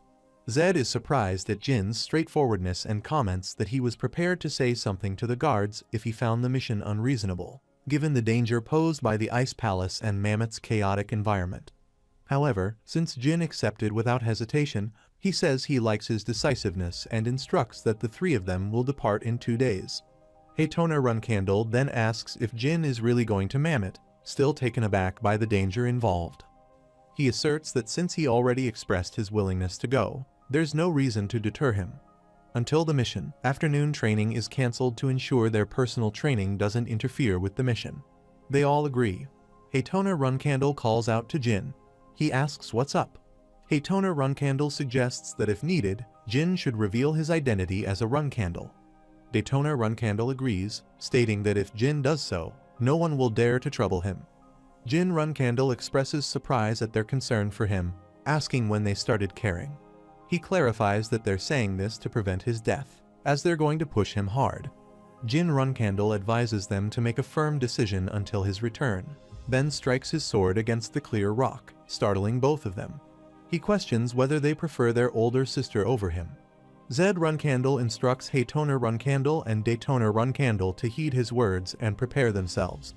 He emphasizes that until they are both strong enough, they shouldn't oppose him if they want to live a long life. The scene shifts to 2 days later. Mesa and her companions stand in front of Jin Runcandle and ask if he's heading to Mammoth, the lawless zone. He confirms that he is. She notices his hair color and inquires about it. He explains that he's in disguise and can't risk being identified as a Runcandle. She acknowledges his response with a nod. He adds that his mission differs from theirs, so he needs to use a separate teleportation gate. Their task involves a subjugation mission. She confirms this. He notices their somber expressions and asks if something is wrong. She replies that nothing is wrong. They just came to bid him farewell before they left. He seems surprised by her choice of words and asks what she means by farewells, emphasizing that this won't be the last time they see each other. He acknowledges that if luck isn't on their side, someone might die, but he assures them that worrying won't change the outcome. He advises them to focus on the mission ahead and complete their tasks without letting fear or uncertainty distract them. He assures them that he will definitely return, so they shouldn't get injured due to needless worrying. He places his hand on Belop Schmidt's shoulder, who responds with a yes and asks him to be careful. Jin acknowledges this and says that he will see them later. Gilly remarks to Jin that he's managed to find some cute ones for himself. Jin agrees and asks them to look after his companions well. Muraken reassures them, stating that his body is the Great Black, implying his ability to handle himself. Jin reminds Muraken not to get caught or draw attention to himself.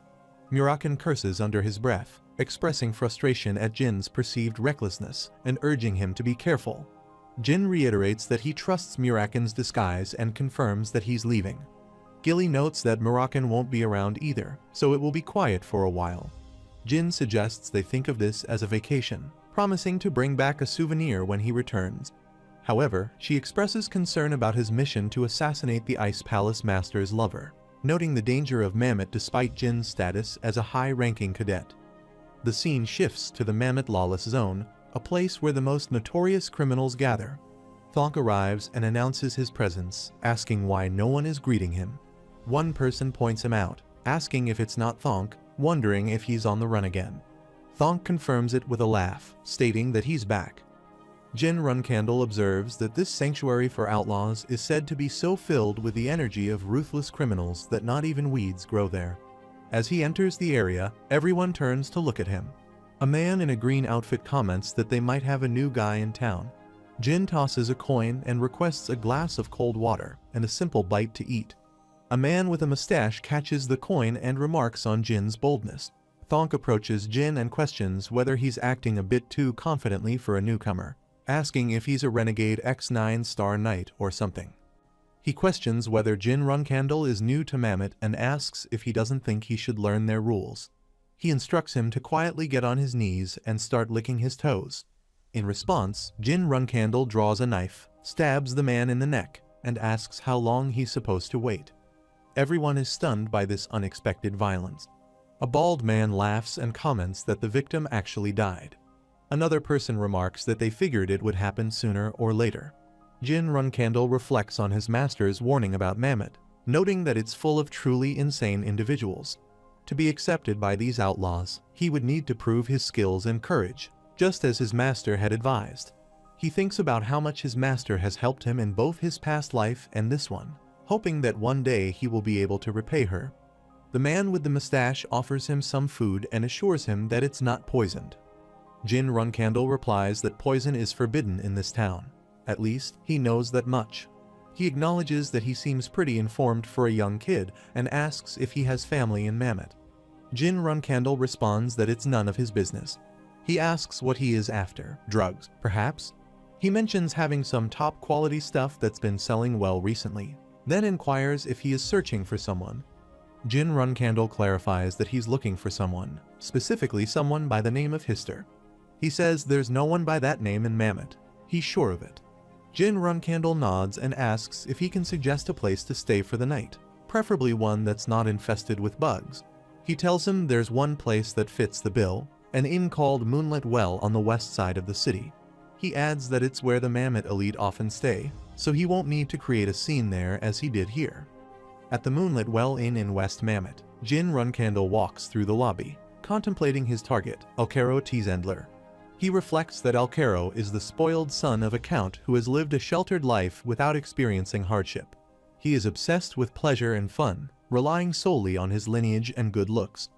Alcaro is a textbook example of a scumbag who is weak when faced with the strong and strong when dealing with the weak.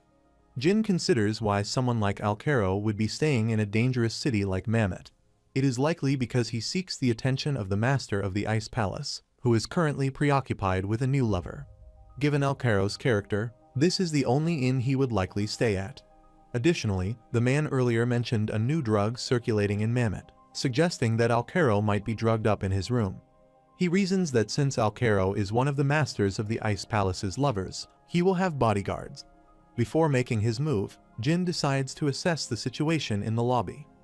Just then, Alcaro Tzendler shouts at one of his guards, demanding to know why he can't get what he wants, reminding them that they had no issue obtaining it for him just yesterday. Jin Runcandle sees Alcaro from a distance and thinks it's his lucky day to meet his target so quickly. The guard replies that they can't allow him to do any more of that stuff, as their job is to protect him, not indulge his whims. Alcaro Tzendler curses and insists he's desperate, begging for the same substance, claiming he won't last an hour without it. The guard remains firm, telling him that they are there to ensure his safety, not to spoil him. Alcaro yells back, ordering them to shut up and threatening them with dire consequences. He warns that if they don't get what he wants immediately, he has a plan, and as soon as Honey returns, it will be off with their heads. He lets out an exasperated sigh. Alcaro Tzendler explodes with rage, asking how the guard dares to sigh in front of him, hurling insults and calling them filthy peasants. He proudly asserts his lineage as a member of the Tzendler clan. One of the guards punches him, exasperated, and asks how much longer they have to protect this scumbag. Another guard chimes in, wishing he would just die from his addiction and questioning why someone like him is even kept alive. The first guard lifts Alcaro onto his shoulder and tells him to keep quiet, reminding the others that their job is to do as they're told and that they cannot let their emotions get the better of them. Jin Runcandle observes that the guards appear to be at least 6-star martial artists, which means killing Alcaro would be straightforward. However, he realizes that the real challenge is getting away safely without the guards catching him. He also considers that poison is taboo in Mammoth, so if he uses it to assassinate Alkero, it would cause a massive uproar. With the guards standing in the way of a direct approach, he contemplates a way to discreetly eliminate Alkero within the confines of the Moonlit Well Inn. After mulling it over, he concludes that he needs a solid plan to proceed. He says to himself that he's made up his mind. After a while, Cirrus Endorma, captain of the Hidden Palace's 7 swords and daughter of the master of the Hidden Palace, walks with her guards and asks how many bodyguards Alkero Chenderer has. One of her guards responds that he has 6 men. She sighed, apologizing that they had to work so hard because of an idiot who didn't know his place. Heighten notes that today is the end of all that and comments that her presence makes things easier. She remarks that she can kill someone like Alkero whenever she wants, mentioning that he's currently at the Moonlit Well. She urges them to hurry, saying that good news should be delivered quickly. The guards agree and follow her. Suddenly, a bright flash erupts, followed by a massive explosion. He comments that it came from the direction of the Moonlit Well. She recognized the implications and remarks that it seemed like she had picked a bad day for this mission. Meanwhile, Jin Runcandle considers his plan to terrorize the Moonlit Well Inn from his room using magic. Although he's only a 4-star magician, he knows that by adding his spiritual energy, he can generate destruction equivalent to a 6-star level. He is confident that using such a powerful spell will make it seem like the work of a highly skilled magician, and who would suspect that a 15-year-old could possess such power?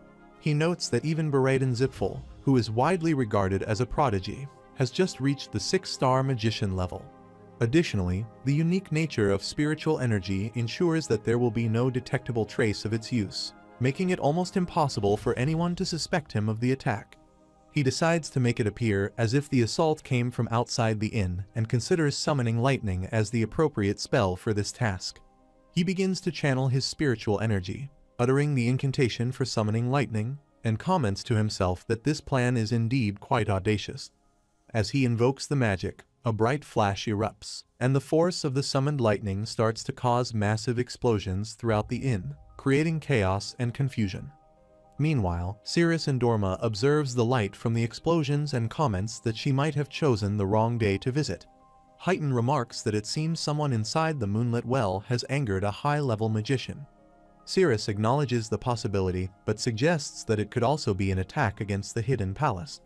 She notes that there are 6 of their men inside the inn, not to mention her mother's lover, Alkero Chenderer. She instructs her team to prioritize the safety of their men, adding that she doesn't particularly care about Alkero's fate. Heighten agrees and follows her as they move quickly toward the inn. The devastation near the Moonlit Well is extensive, with debris scattered everywhere. A bystander exclaims, asking who the fool who caused this destruction is. Another person speculates that it could be retaliation from the Zipful family, given that someone had previously claimed to have killed Zipful magicians. He dismisses this, saying that it was just a fabricated story. Heighten moves forward while Cirrus Endorma tries to stop him, saying wait, but suddenly, a huge light erupts from the Moonlit Well, sending them both flying. Heighten, disoriented, asks what's happening. She responds, noting the intensity of the blast, speculating that it might have been the final attack. He agrees, acknowledging the sheer force of the explosion. She then expresses concern, saying she hopes everyone inside is safe. Meanwhile, Jin Runcandle feels drained and thinks that the final lightning strike, which was infused with his full spiritual energy, might have been as powerful as a 7-star attack. He managed to avoid any damage thanks to his pendant. He looks around and notes that all the Hidden Palace guards seem to have survived, but he can't find Alkero. He considers that if Alkero is alive, this could be his opportunity to eliminate him.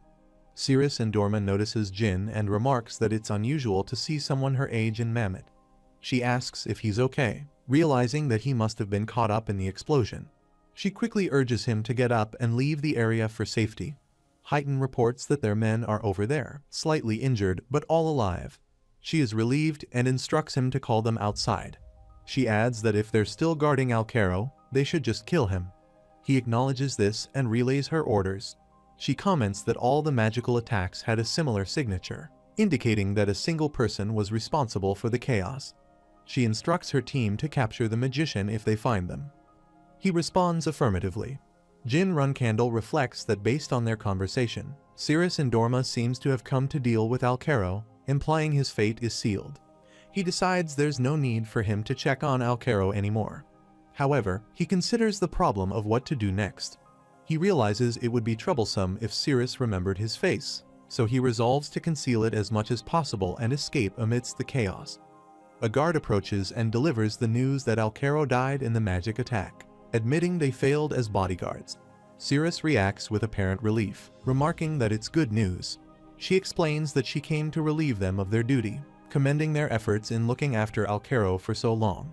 She raises her sword toward the sky and declares that the Hidden Palace will now take control of the inn, introducing herself as Cirrus Indorma, daughter of Talatus, the master of the Hidden Palace, and captain of the Hidden Palace's 7 swords. She warns that anyone who defies them will be considered an enemy of the Hidden Palace. A bystander scoffs, telling her not to make him laugh, pointing out that even if she is the master of the Hidden Palace's daughter, they are in Mammoth. Another person chimes in, pointing out that the Hidden Palace taking control of the situation, especially over the so-called kings of Mammoth, is overstepping her authority. He adds that there's a possibility that the attack was because of the Hidden Palace's presence. Cirrus Indorma quickly retaliates, swiftly slashing their throats, ensuring their silence. She reminds everyone that anyone who opposes the Hidden Palace will be considered an enemy. She then challenges the kings of Mammoth, asking if they really think they can look down on the Hidden Palace just because they play at being kings in a den of scumbags. She warns that if it turns out that the terrorist attack was aimed at the Hidden Palace, they will retaliate accordingly. However, if the magician was targeting one of them and the Hidden Palace got caught in the crossfire, she wants to know what they plan to do about it.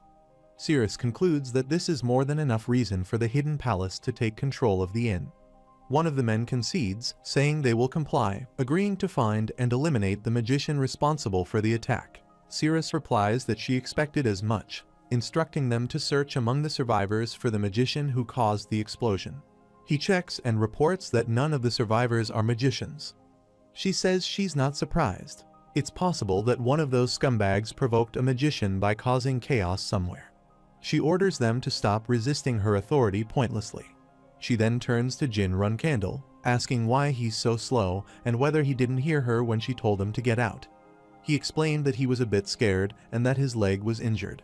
He apologizes for the delay. Cirrus Indorma remarks that he's quite the coward for a swordsman, but finds him rather cute. She holds out a first aid kit and tells him to roll up his pants. She applies ointment to his wound, noting that he's lucky to have survived the attack and fortunate to receive medical attention from her, the great Cirrus. She suggests he consider it an honor. Jin asks how he can repay her for her kindness. She dismisses the idea, saying that someone like him could never adequately repay a favor to someone of her stature. Instead, she suggests that he consider it a pleasant memory and occasionally bow toward the Hidden Palace in gratitude. After applying the ointment, she walks away, saying goodbye. Jin waves after her and says, "Mission complete." Meanwhile, Scott kills an orc monster and announces that it's number 18. Timon stands with his foot on the carcass of the dead monster and remarks that they might actually make it back without anyone dying. He suggests that they should all return in one piece and show those who doubted them that they were wrong. Mesa Milcano cautions them not to lower their guard, reminding them that there are still 7 orcs left. They respond with an okay. Mesa observes that the orcs, typically well organized and moving in groups, are wandering around alone, making them easier to defeat. She wonders if the gods are favoring them, or if it's the young Master Jin who has a divine blessing and brings them good fortune. She urges Scott to remain focused until the end and not to let his guard down. Muraken watches them discreetly and notes that there are only 7 more orcs left. Once they defeat those, he can return home as well. The scene shifts to a few days earlier when Jin's division was deployed for their mission. Muraken stands in front of an orcs group and asks if everyone is gathered. He orders them to listen carefully. From that day onward, they will move individually. If any of them are seen traveling in a group, he will kill all of them. He asks if they understand, and upon receiving affirmative responses, he tells them to disperse. The scene shifts back to the present, where Muraken is walking through a forest. He grumbles about how he is likely to keep making him do irritating tasks like this. He rhetorically asks if he thinks that being the promised 1,000-year contractor gives him the right to boss him around. adding that it does not. After a brief pause, he concedes, "Okay, yeah, it does, damn it." He sits on a tree, watching Mesa Milcano and her companions, and thinks that he should ask Jin to buy him some comic books when he gets back since none of them are dying, all thanks to him.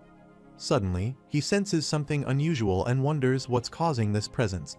He looks back and realizes that it's approaching. He quickly transforms into his human form and curses, wondering where something like that could have come from. He knows it won't just disappear on its own, and is relieved that these idiots are only 3-star. He starts channeling his magical power, thinking that if Jin were here, he would have detected his barrier instantly. Using shadow magic, he spreads his magic barrier across the area. As Bellup Schmitz walks by, he comments that it feels like it's gotten darker, wondering if it's going to rain. Muraken moves away from his position, transforming into his dragon form, and challenges those who dare to release their presence without his permission. He discovers that it isn't a living creature, but a relic from an ancient era, a cemetery giant. He is stunned, noting that dragons eliminated these beings 2,000 years ago. He questions why something meant to guard the graves of dead gods is here in all places. The cemetery giant kneels before him, but Muraken remains wary. He says whatever the reason, this isn't a fond reunion. He conjures a magic ball and hurls it at the giant, declaring that he'll eliminate it with a single strike. The magical blast hits the cemetery giant, destroying it instantly. Muraken advances, noting that it's been a long time since he used his powers at full strength, and now his entire body feels sore. He considers that this can't be just a random stray cemetery giant. It has to be related to the Zipfels in some way. Looking at the giant's shattered shield, he wonders what's going on in the world. He decides to keep this information from him for now, thinking he can protect him if anything significant happens. He muses that if he continues to grow at his current pace for the next 10 years, they might actually stand a chance against the Zipfels. Meanwhile, Transformer Bouvard Gaston informs Lord Vishukul that there's been a problem. His masterpiece, the cemetery giant, has been destroyed. Vishukul Giuliano, the vice leader of the revolutionary group Kenzilo, acknowledges that he heard the cemetery giant fall during the night. Bouvard Gaston confirms this and wonders who would do such a thing, describing it as vandalism against a work of art. Vishukul Giuliano indicates that the identity of the culprit is crucial.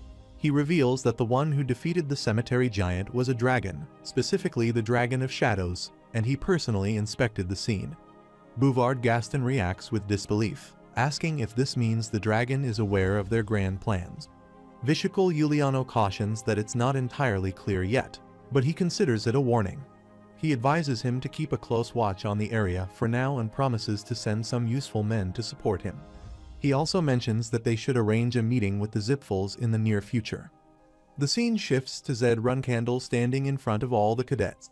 He addresses Jin Runcandle, acknowledging that he managed to complete his mission successfully and return safely from the hellhole of Mammoth. He notes that Jin's success has probably annoyed the flag bearers who assigned him the mission, as he exceeded their expectations. Jin thanks Zed, who then instructs everyone to disperse. The cadets respond with a unified yes. After a while, Jin Runcandle stands with his friends, chatting and laughing. Nearby, Mael Hass asks Kajin Romolo if he's heard the rumors, mentioning that some magician coincidentally terrorized the inn where Jin's assassination target was located. Rima Hass comments that young Master Jin is incredibly lucky. Mael Hass laments the unfairness of it all, remarking that not only is Jin a Runcandle, but he's also blessed with good fortune. He points out that some of them, despite their efforts, remain intermediate class cadets at best. It's even more frustrating, he continues, because Jin is only a 4-star magician, and all his associates are merely 3-star. He asks Kajin Romolo if he's just going to stand by and let this happen. Kajin Romolo responds by saying that there's nothing they can do but watch. He adds that, despite their resentment, Jin is still a pure-blood Runcandle, and unless Lady Mayu and Lady Anne give them a direct order, they have no choice but to tolerate him. Jin Runcandle notices them and starts to approach them. Jin Runcandle asks what's going on, hinting that he might have overheard their conversation. Kajin Romolo responds that there's no way he could have heard them from that distance. But as he approaches, he apologizes and says that he actually heard everything. He asks him how his arm is doing. Kajin Romolo replies that he's grateful to the young master for cutting it off cleanly, which made it easier for the doctors to reattach it. Jin comments that it's good to know, adding that their conversation seemed quite interesting. Kajin Romolo justifies it by saying that all commoners can do against the young master of Runkandle is talk behind his back, and he hopes that Jin will understand and forgive them. He responds that there's really nothing for him to understand, given that he's not a flag bearer yet, and technically, he's not their superior either. Kajin Romolo agrees but points out that it's only technically true. He adds that with a single word from Jin, he could easily have a lowly idiot like him whipped. Jin Runkandle asks why Kajin Romolo thinks he would do something like that.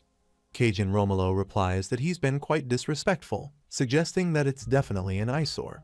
Mail has questions what he is planning, while Kajin Romolo insists that it's uncomfortable to see everyone praising him when he completes his mission through pure luck. Jin Runkandle corrects him, saying that he wasn't calling him an eyesore for mocking or disrespecting him. He draws his sword and explains that as a 5-star knight, Kajin Romolo is one of the most skilled knights in the intermediate class. This might mean he's even stronger than him. He asks why they resort to trash talking behind his back if they're that capable. He clarified that he was clear. They can challenge him anytime they want. Kajin Romolo asks if he is serious. He confirms that he is and invites him to draw his sword, warning that he has no intention of holding back, so they should do this properly. Kajin Romolo says that he doesn't want any aura restrictions. He claims he heard him correctly. Kajin Romolo warns that he will regret it and threatens to attack him. Jin Runkandle blocks Kajin's attack with his sword, thinking that his strikes are powerful, but they don't compare to those he will face in the future. Kajin Romolo moves to attack him again and asks if he can finally see reality, adding that he is not yet at a level where he can challenge him. Jin blocks the attack while Kajin Romolo kicks him to push him away, then tries to strike again. Jin Runkandle steps back and thinks he can see the pattern, just like the day he was hit by the steel marble because of Haytona. He can see the trajectory of Kajin's attacks, recognizing that although a sword can cut through the air in countless ways, there are not many trajectories that a 5-star knight typically uses.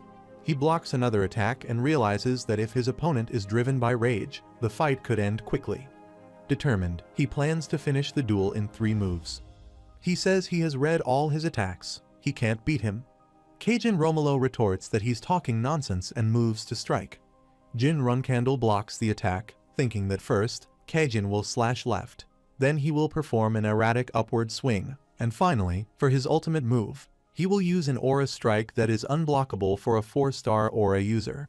He blocks the attack and is thrown backwards, but he regains his footing and seizes his sword. Kajin Romolo, surprised, asks how Jin managed to counter his final attack.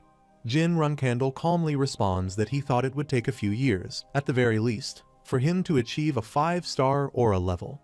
Kajin Romolo accuses him of tricking him, but Jin says he didn't deceive anyone. He just knew Kajin didn't understand him very well, and he doesn't engage in fights he can't win. Meanwhile, Haytona Runkandle and Daytona Runkandle are shocked by what they just witnessed. Haytona Runkandle asks what is happening over there. He wonders if he has defeated Kajin. Jin Runkandle downplays the event, saying it's nothing serious. Haytona Runkandle accepts this and nods, letting the matter rest. After a while, Anne Runkandle asks if Jin defeated Kajin and whether he truly expects them to believe it. Kajin Romolo admits he has nothing to say. Anne Runkandle questions whether Kajin took a bribe or went easy on Jin because he is a Runkandle. Kajin Romolo firmly denies it. Mayu Runkandle then asks what really happened, wondering if Kajin is claiming that Jin became a 5-star aura user at just 15 years old.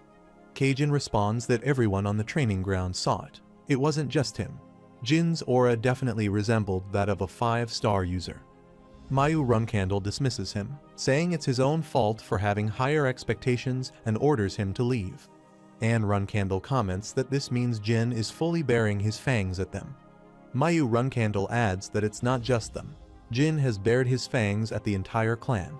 Because of this, he suggests that for Jin's next mission, they should send some of their men with him, choosing a location where it could be dangerous enough to end his life. Meanwhile, Gilly comes holding a strawberry pie and tells Jin Runkandle that the Garden of Swords is in an uproar. Everyone is astonished by his achievement. Jin asks if that's true and then remarks that he supposes the first patriarch, his father, and his older sister Luna, and those three are the only people in history who became 5-star knights at the age of 15. He reflects that he's currently at 5-star swordsmanship, 4-star magic, and 4-star spiritual energy. The achievement of 5-star swordsmanship is something even he didn't expect. Jin muses that all he did was consistently practice with a clear stone, and before he knew it, he had reached the level of a 5-star knight. It seems that the three powers he possesses, spiritual energy, magic power, and aura, affect one another, becoming stronger as one develops. He recalls that when he experienced spiritual energy congestion in the past, the pathways through which aura and mana flow opened up one stage higher. Since he is the only person known to use all three powers, there's no existing knowledge about their interaction, but he realizes that these three energies are deeply intertwined. He notices a flower and asks if she is the one who placed it there. She responds that it wasn't her. The flower was already in the room when he returned, so she merely arranged it. She then asks if she should remove it. He replies that she can leave it, as he doesn't detect any magic or curses coming from it. She acknowledges his response with a simple understanding. He says that now that he has openly revealed he's a 5-star knight at the age of 15, his siblings are going to be feeling the pressure, including his older brother Joshua, who is one of the top candidates to become the next patriarch. He reflects that after Lunar Runcandle, the first flag bearer, abdicated the succession, he became the second flag bearer to emerge as a strong candidate for patriarch. Currently, with the support of Rosa Runcandle, their mother, he's building his influence within the clan. He notes that it might have been advantageous to keep his skills concealed a bit longer, but he decided it would be more beneficial to reveal his current strength. Since he demonstrated his 5-star status in front of witnesses, a word about him is bound to spread beyond the Runcandle clan. Soon, people all over the world will be talking about him. Murakan observes that Jin is giving himself a lot of credit, but he has a point. His siblings should relax a bit now that he's the center of attention. Jin agrees but adds that the more significant news is that their father will come to the Garden of Swords. He explains that his father wants a successor other than Joshua. Since Luna, the oldest sister, abdicated, none of his siblings have met their father's expectations. The one sibling who initially received his attention wasn't interested in leading the clan, leading their father to conclude that she wasn't suitable.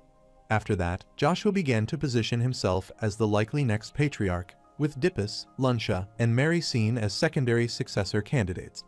Jin reflects that this was how the succession dynamics were originally established, but his emergence as a 5-star knight has turned everything upside down. He knows that his father is the type of person who provides opportunities regardless of age, which means he's likely to give Jin a task or mission, much like the beginner-level training course. He thinks that regardless of what order his father might give him, two things are certain.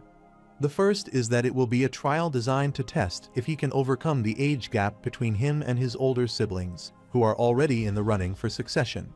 The second is that there will be protection. He suspects that his father doesn't want him to be killed by his siblings before he can even take the test, mainly because he is a special case.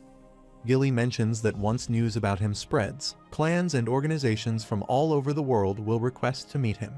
He agrees and notes that there's no better way to welcome many people at once than with a banquet.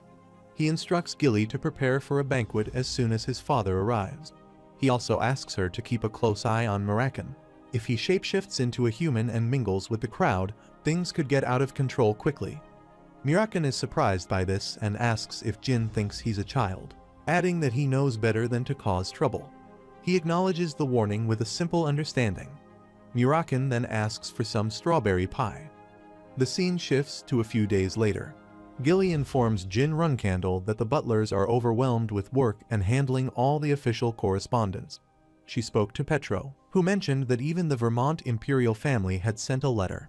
He is intrigued and asks about the Imperials of the Vermont Empire, finding it fascinating that he had drawn the attention of such enigmatic people. Gilly continues to report that the Patriarch has notified everyone through Khan that he plans to visit the main house within a month. The Patriarch has also arranged for other clans and organizations to visit during the same period. However, Gilly adds that the other young masters and young ladies have remained silent about the news.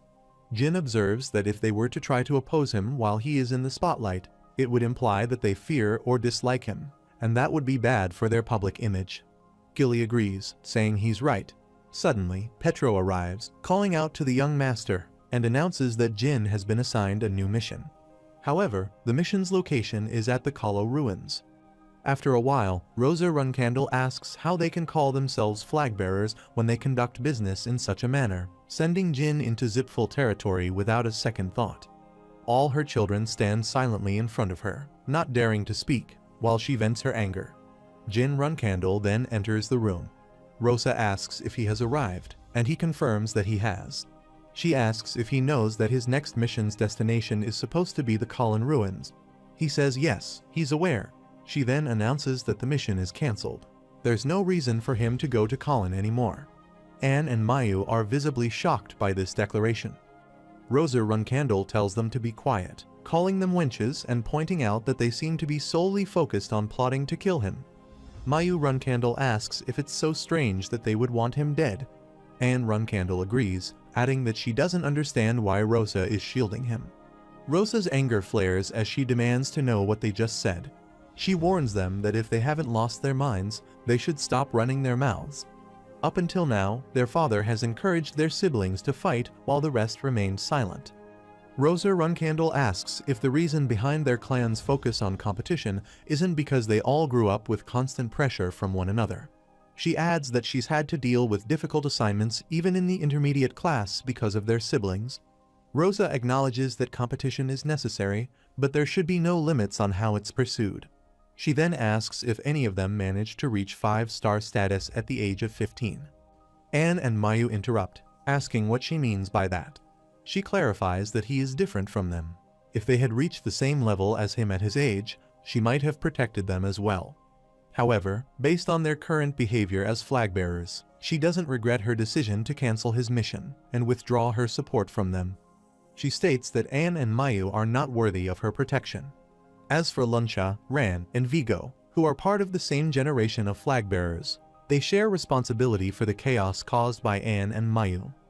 Rosa Runcandle orders Lunsha to engage in some self-reflection and instructs Ran and Vigo to each return a famous clan sword. Vigo Runcandle protests, asking what she means by returning a sword. Rosa responds that she'd love to take back all the prized swords in their possession, but they should be grateful she's only asking for one each. Rosa then wonders how Jin will react to her decision, now that she has implicated siblings who had nothing to do with the situation. Will he try to take the moral high ground and ask her to punish him instead? Or will he feel superior and accept this display of favoritism? She is curious to see how he will navigate this. Jin Runcandle speaks up, saying, "Mother." Rosa instructs him to go ahead. Jin states that he quite likes the mission his sisters assigned him. Rosa asks if he understands the nature of the Kallen ruins. Jin acknowledges that its Zipful territory is an area the Runcandle clan previously failed to conquer. He adds that he knows it's dangerous, but he has no intention of backing down from the challenge. Jin Runcandle says he knows the Kallen ruins are dangerous, but he doesn't think the mission assignment is unfair. He sees it as an indication of how skilled his sisters consider him to be. Anne Runcandle exclaims, "What?" Jin asks if that isn't the reason they assigned him to this mission. Rosa Runcandle comments that he's quite brave and wonders if he's testing his own mother. Jin clarifies that he's not testing her, but changing a mission assignment at the last minute would show the clan's followers that the hierarchy and power dynamics are unstable. Rosa responds that they don't have followers who would doubt the clan over something so trivial. She believes his sisters simply want to harm him, and because they aren't allowed to fight him directly, they're abusing their authority by sending him to a perilous location. Jin replies that he understands her point, but that's precisely what he's getting at. If he were to confront his older sisters directly, he would lose, but he can prove them wrong by successfully completing this mission. This is a fight where he has a real chance of winning. She cautions him that a misstep in the Kallen ruins can be fatal and asks if he's truly confident in his abilities. Jin Runcandle says yes, and he has a request. If he returns successfully from this mission, he'd like to keep the swords his brothers are turning in. Everyone is shocked to hear this and asks what he means. Jin explains that it's the least he can receive as a reward, considering the mission is deemed dangerous. Ran Runcandle objects, questioning why Jin should get to keep the swords they're returning and offering to give him one of his own later. He insists he should give up on the mission, pointing out that he needs to stay alive until their father returns. Jin responds that it's an odd thing to say that if staying alive was the concern, then Ran shouldn't have allowed Anne and Mayu to assign him this dangerous mission in the first place. Rosa Runkandle intervenes, telling them to stop. She agrees that if Jin successfully completes the mission, he can have the swords from his brothers. She then dismisses everyone, saying they can all leave now. Rosa Runkandle thinks she may have worried unnecessarily about him turning out like Luna. To ensure that he didn't end up like his eldest sister, she tried to curb the pride of the other children, but now it seems her concern was misplaced. When Siran returns, he will likely be pleased with how much he has progressed. Meanwhile, Jin Runkandle stands outside the room, where Anne asks what he thinks if he believes luck will be on his side again. He responds that he's not sure, they might not know this, but he's notoriously unlucky. She tells him his laid-back attitude won't help him this time. He won't be alone on this mission, so he won't have to feel lonely on his journey to the Netherworld. Jin thanks her for her consideration, adding that he'll see them later. After a while, Maelhaas tells Jin to allow him to formally introduce themselves. He states that his name is Maelhaas, and he will be accompanying Jin on this mission. Rima Haas introduces herself as well, stating her name is Rima Haas. Maelhaas expresses that it is an honor to embark on this mission with Jin, and he would like to apologize for his previous behavior. He assures Jin that they will not be disappointed in this mission. Cajun Romolo echoes this sentiment. Jin Runkandle responds, saying, "Alright, let's consider it water under the bridge, and let's work well together." He thanks them and expresses his agreement. However, Jin Runkandle privately thinks that all three of them are the lackeys of Anne and Mayu, so they likely plan on backstabbing him in a dangerous place. Maelhaas proceeds to provide another briefing on their mission. He explains that their objective is to steal relics from the Kholin ruins, and there are a total of 4 relics to obtain. He thinks that the Kholin ruins are a place where a few thousand natives used to live in tribes. Currently, the territory is owned by the Zipful clan and falls under the jurisdiction of the Palon kingdom. The Kholin ruins were discovered a few hundred years ago by the Zipfuls, and when they first found them, they murdered and enslaved most of the natives. He notes that the Zipful clan now claims to respect the Kholin natives, but he believes this is merely for appearances, as little is being done to improve their status. The rights and living conditions of the Kholin natives are not a priority for most people in the world. He also thinks the Zipfuls kept the surviving natives alive to manage the natural environment of Kholin and to appear to repent for their past atrocities. The Zipful clan typically aims for a reasonable style of governance, seeking natural obedience from those they rule over. However, in the past, they crossed the line in the Kholin ruins to the extent of sacrificing their reputation, likely to obtain the mirror artifact, which had been hidden by the natives. He believes that the existence of the mirror is still classified information known only to the Zipful clan. However, the truth was exposed before he regressed, thanks to a brave journalist. In the article written by the journalist, there was a testimony stating that the Zipful's actions were aimed at finding a certain artifact. The name of the artifact, obtained from the testimony of the natives, was the Fountain of Mana. Just by looking at it, one can raise their mana to 7 stars. He believes that by utilizing this artifact, the Zipfuls were able to create mass-produced magicians. The Zipful clan is set to begin mass-producing magicians 10 years in the future, indicating that they have not yet managed to find the Fountain of Mana. He is determined not to let it fall into the hands of the Zipfuls this time around. After a while, Jin Runkandle stands outside a house with the others. Maelhaas whispers that the magicians are heading back. Their destination is the Zipful magicians' lodgings, while the relics they are looking for are in the 3rd warehouse. He mentions that ambushing them shouldn't be too difficult, but there is likely a barrier spell in place. Cajun Romolo reassures Jin, saying not to worry and that they will protect him even if it costs them their lives. Jin Runkandle thanks him for the reassurance and advises everyone to conserve stamina to stay safe during their return journey. Jin Runkandle then suggests they take a break and plan to attack in an hour. Everyone agrees. Jin Runkandle pushes some food toward the group, encouraging them to take one each. They thank him and begin eating. Jin Runkandle announces that he's going in alone, so the others should enjoy their naps. Maelhaas starts feeling dizzy and asks what he means by that. Cajun Romolo is confused and questions whether they've been poisoned.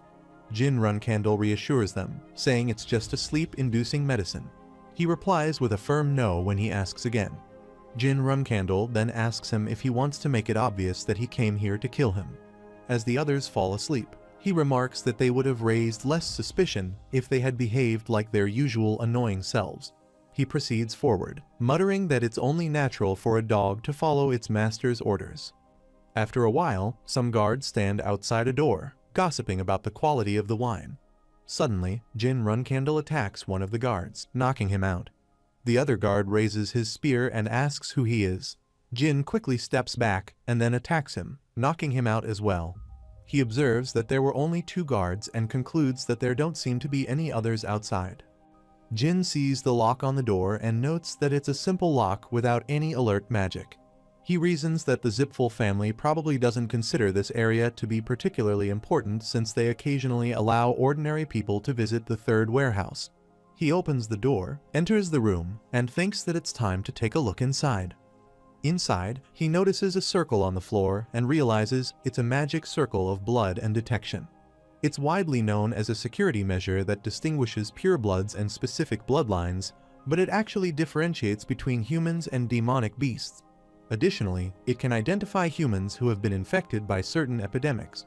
Jin thinks that as long as it's a normal person's blood, it doesn't matter whose blood is used to activate the circle. He cuts the hand of an unconscious guard, takes some of the blood, and remarks that this way, he doesn't have to use his own blood and leave behind evidence. He spreads the blood on the magic circle, which begins to light up. He notes that the first alert system was fairly basic, but he wonders where the artifact is. A large burst of fire emerges from the magic circle, and he realizes that even though he used an unconscious guard's blood, it should have been human, and the blood and detection circle is still triggered. This means the guard might have been infected with a disease or might not have been human at all. As monstrous creatures appear, he thinks, what is this, the wind of silence? He realizes that any nearby magician can detect magical energy, so he intends to minimize his use of magic. But given the new situation, he acknowledges he probably won't be able to avoid a fight. The monster moves to attack, but he dodges, pulls out his sword, and strikes back at the creature. He notes that it seems like the monsters know that aura is a dangerous power. He observes the creature healing and thinks to himself that it can regenerate. The speed of this regeneration is typically seen only in upper-class demonic beasts, yet these 2 were human just moments ago.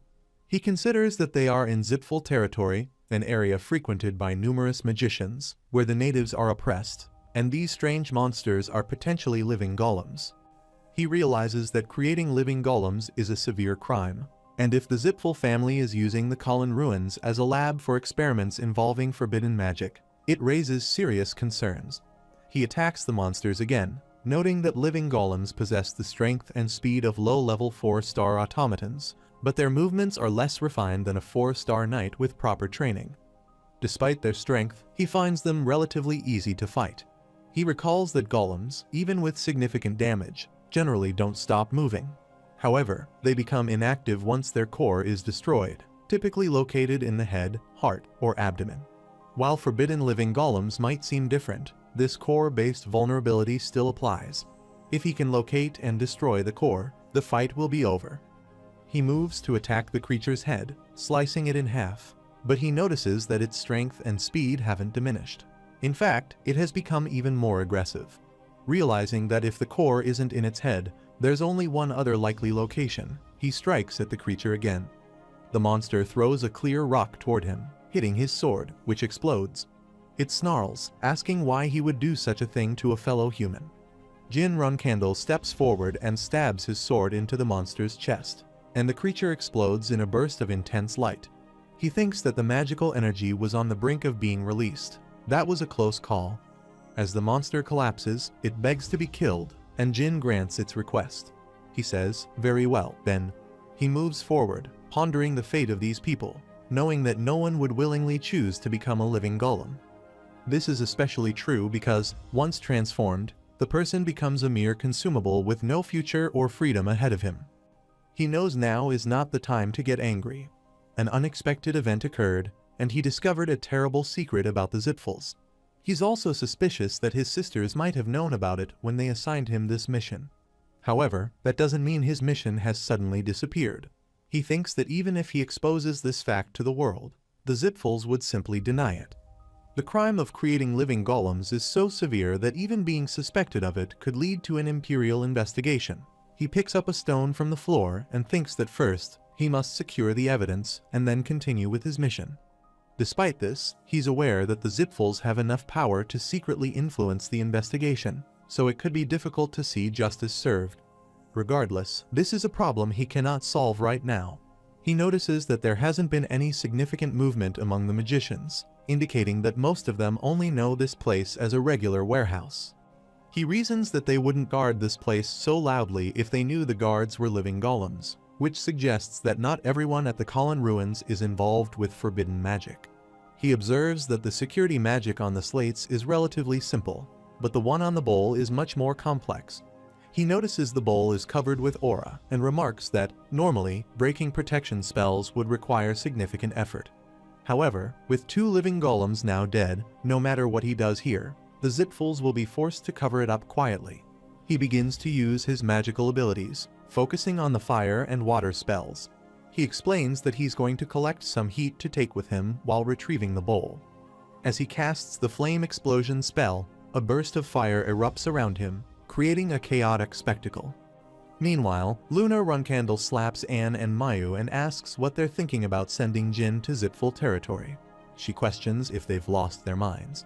Luna points out that he's a kid 10 years younger than they are and demands to know why they would do such a thing. Anne responds, asking if Luna really doesn't know the reason. Anne wonders aloud whether Luna's question is genuine or if she's trying to suggest that the flag bearers of their clan are in a power struggle with Jin, who only recently joined the intermediate class. Luna retorts that flag bearers typically fight among themselves while non-flag bearers do the same. This is the unwritten rule of their internal battles for dominance. She tells them they should be ashamed of themselves, expressing her disappointment that they're flag bearers for their clan. Anne claims she's never been interested in power struggles and questions Luna's authority to do this.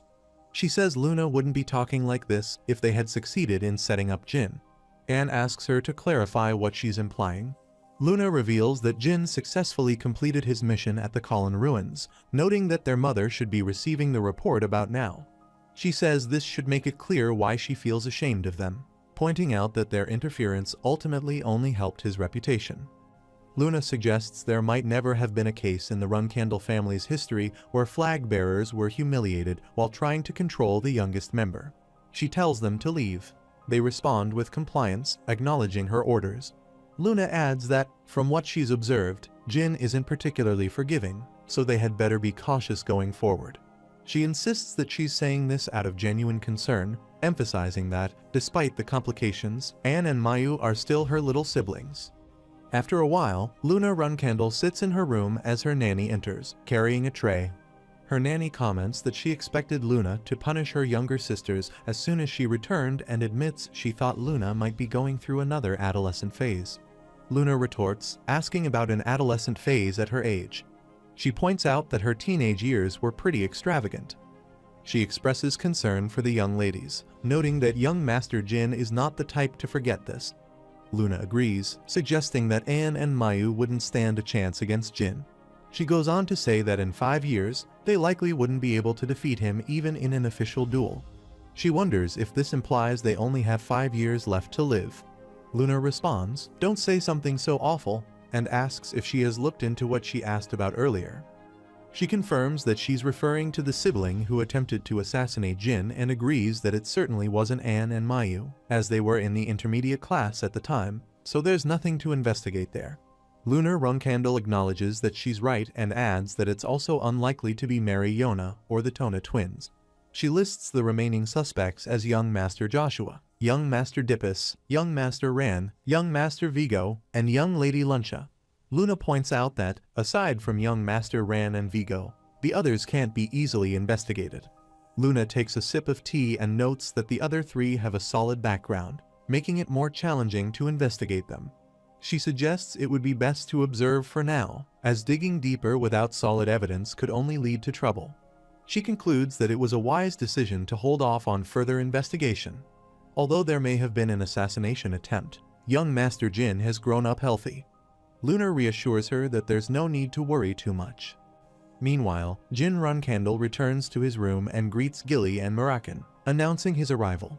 Gilly expresses her relief, saying she's really glad he came back safely. Jin assures her that he's fine, remarking that he's strong and even jokes that she might not be able to beat him soon. Gilly grabs his hand and admits that the place is extremely dangerous. She adds that if something had happened to him, she would have dedicated her life to exacting revenge. Mirakan chimes in, asking Gilly not to say such frightening things. He then asks Jin if he made his report properly. Jin confirms that he did, adding that he's sure most people think he's succeeding in his missions because of outside help, but he doesn't let that bother him. He then takes out the stones he retrieved from Zipful territory after killing the golems and tells Gilly and Mirakan to take a look. Mirakan asks what it is. He reveals that it's the heart of a living golem. Mirakan comments that Jin is quite fortunate to have returned unharmed. He suggests that the golem he encountered must have been a failure. He asks if Jin found this in the Kholin ruins. Jin confirms, explaining that 2 warehouse guards transformed into monsters and attacked him, regenerating no matter where he cut them. This heartstone dropped when he pierced their hearts. Mirakan considers the implications, recalling that first, there was a cemetery giant, and now a living golem. He wonders what those Zipful idiots are scheming. He says if what Jin describes is true, this must be the Zipful's doing, especially since the ruins are on their territory.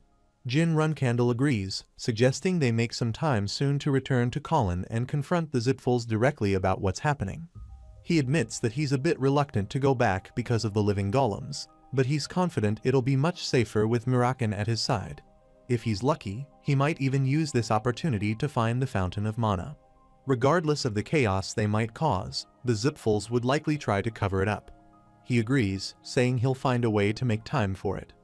He recalls that soon after the mission was completed, Kajin and the Haas brothers returned to the Runkandle clan on their own. However, Mayu and Anne revoked their status as cadets and exiled them from the clan. Exile was a harsh punishment for cadets who had technically completed their mission, but no one in the clan sympathized with them. The scene shifts to June of 1795. Jin and the Tona brothers are practicing with a clear stone. Zed Runkandle calls for a stop and tells Jin that, as of today, his clear stone training is complete. Starting tomorrow, only the Tona twins will need to show up for training. He agrees. Zed Runkandle remarks that it seems the morning training he participates in with the cadets is no longer necessary for him. He adds that next week, the Patriarch should have something to say to him. Haytona Runkandle and Daytona Runkandle are shocked to hear this. Daytona Runkandle whispers if it could be that Father wants to make him a provisional flag bearer. Haytona Runkandle explains that being a provisional flag bearer means he would have to leave Runkandle to accumulate honor in order to become a true flag bearer. He acknowledges that he would need to act alone without any support from the clan. Jin Runkandle thinks that, finally, without worrying about others, he can grow his strength however he wants. Meanwhile, the Patriarch is traveling with his caravan when Knight Khan informs him that they will reach the Garden of Swords in about 2 hours.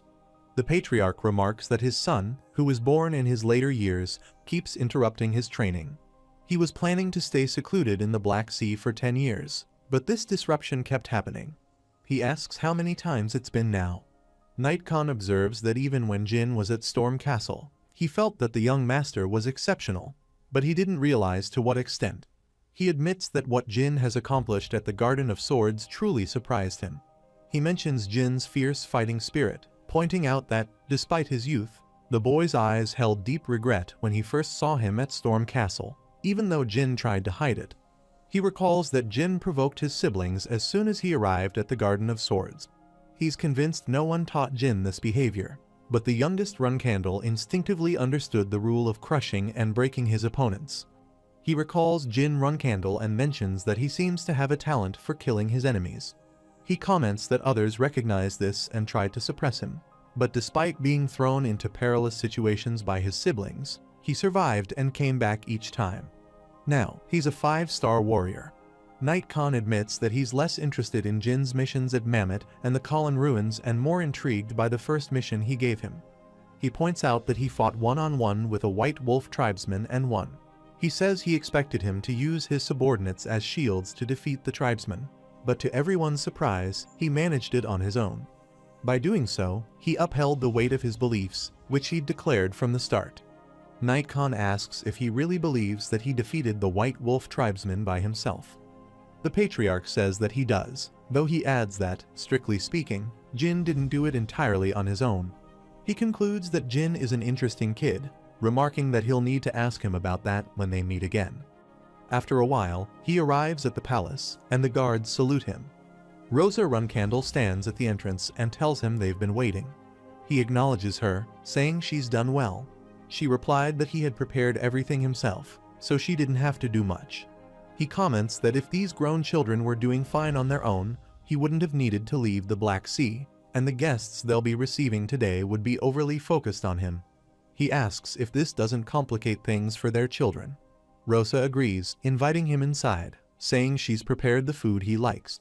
He commends her, saying he's looking forward to it, then notices the 2 swords that Jin Runcandle is carrying. He calls out to Ran and Vigo. They respond promptly. He asks if they gave the youngest the swords that he allowed them to take as a gift. Vigo Runcandle explains that the youngest stole the swords from them, and they agreed to give them to him if he succeeded in his mission at the Colin ruins. He places a hand on his shoulder and says that's good, but to make sure to steal it back because the youngest is quite clever. He jokes that sometimes he wonders if Jin really is his son. After a while, the Patriarch stands with Jin Runcandle near a window and remarks that this must be his first banquet. Jin agrees and then reflects that in his past life, he had attended a couple of banquets hosted by other families thanks to his teacher, but this was his first time at a banquet held by the main branch. Even on the rare occasions when a banquet was held, he used to hide as if he were a criminal. Now, he is the guest of honor alongside his father. The Patriarch mentions that their family rarely hosts banquets. He explains that they only hold banquets on occasions truly worthy of celebration, indicating that Jin's achievements are significant. Jin Runcandle thanks him for the recognition. The Patriarch then asks how many guests he thinks will be in attendance. Jin Runcandle guesses there will be around 1,000. He acknowledges that Jin is correct, explaining that they've been told there are about 1,000 guests at the banquet, an increase of around 200 people since they last hosted one 7 years ago. He asks Jin if he understands what that signifies. Jin Runcandle responds that it implies the Runcandle family's influence has grown over the past 7 years. Other families might occasionally host banquets with 1,000 guests, but every one of the 1,000 attendees here today is distinguished in their own right. He reflects that while the family has been growing in authority, he has spent 7 years focusing solely on his training and killing demonic beasts in the Black Sea. He points out that even with his seclusion, the family's influence has continued to grow because he is the only Genesis Knight of this era. This suggests that if he were to disappear, a majority of the people attending this banquet might turn their backs on the Runcandle family. Jin Runcandle reflects that it's true. Without his father, the Runcandle family wouldn't wield as much authority. Although their family is one of the 2 major families alongside the Zipfel family, if his father were to disappear, the military power gap between their families would significantly widen. He considers that in such a scenario, the Zipfel family would likely become the dominant power. He states that if he were absent and people were to abandon their family, leaving them vulnerable to oppression by the Zipfel family, he would disown the family. He is taken aback and asks for clarification. Jin elaborates that if the collapse of the Runcandle family were due to his absence, it would reflect the incompetence of the next Patriarch. He asserts that he has no intention of meeting such a futile end under such leadership. He then inquires about the weaknesses their family possesses. Jin responds by asking about which specific weaknesses he is referring to. Jin Runcandle nods, saying that in exchange for returning the sword he took from his brother Vigo, he asked to see their family's commission contracts, which only flag bearers are allowed to read. He discovered that the head of the Vernga family had tricked the emperor and pocketed the empire's treasures. However, this allowed them to attend the banquet without shame. He also found that the cunning Vernga family had recently asked them to assassinate magicians from the Zipfel family. Moreover, Harold's daughter sold her family's treasures to support her gambling addiction and requested the Runcandle family's help in recovering them, though she has yet to pay the commission fee. He explains that with just a brief look at these contracts, he's discovered numerous potential leverage points. These secret documents contain many more bladeless weapons that only he and his mother are permitted to access. He asks if he is suggesting that even without him, the Runcandle family could be protected with the knowledge contained in these contracts. Jin responds that if a patriarch who is not a Genesis Knight were to lead the Runcandle family, their survival would depend on the new patriarch's negotiation skills. He acknowledges that it's true.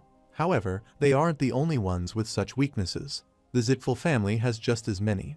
Jin Runcandle agrees, stating he's certain of that. But the Zipfel family could never justify employing such tactics. He questions why not. Jin Runcandle explains that portraying the role of the villain is the Runcandle family's responsibility. Nevertheless, if the next patriarch fails to wield these weapons effectively despite having so many, Jin would disown the family without hesitation. He adds that he'd then begin preparing to seek revenge on the Zipfel family, regardless of how long it takes. He chuckles and remarks about revenge, noting he understands Jin's perspective. He adds that being alive to exact revenge isn't such a bad thing. He reflects that the other children lack the courage to presume the Runcandle family's downfall in front of him. They'd rather make conceited remarks or whine. However, the youngest, Jin, clearly expresses his beliefs with composure and determination. He reflects that it's a shame he had Jin in his later years. It feels like Jin possesses all of Luna's talent, Mary's wild nature, and Diffus's fighting spirit. He estimates 10 years for sure, but 15 at most. That's how long he'll be able to guard the seat of the patriarch. He muses that it looks like he'll be able to watch and see if the youngest will grow to flip the line of succession on its head. He says it seems that most of their guests have arrived. Let's start heading in. Jin Runcandle agrees. He adds that there is something he wishes to speak with Jin about after the banquet ends. Jin should remain waiting until he is called for. Jin Runcandle thinks about the qualification to be a reverse flag bearer.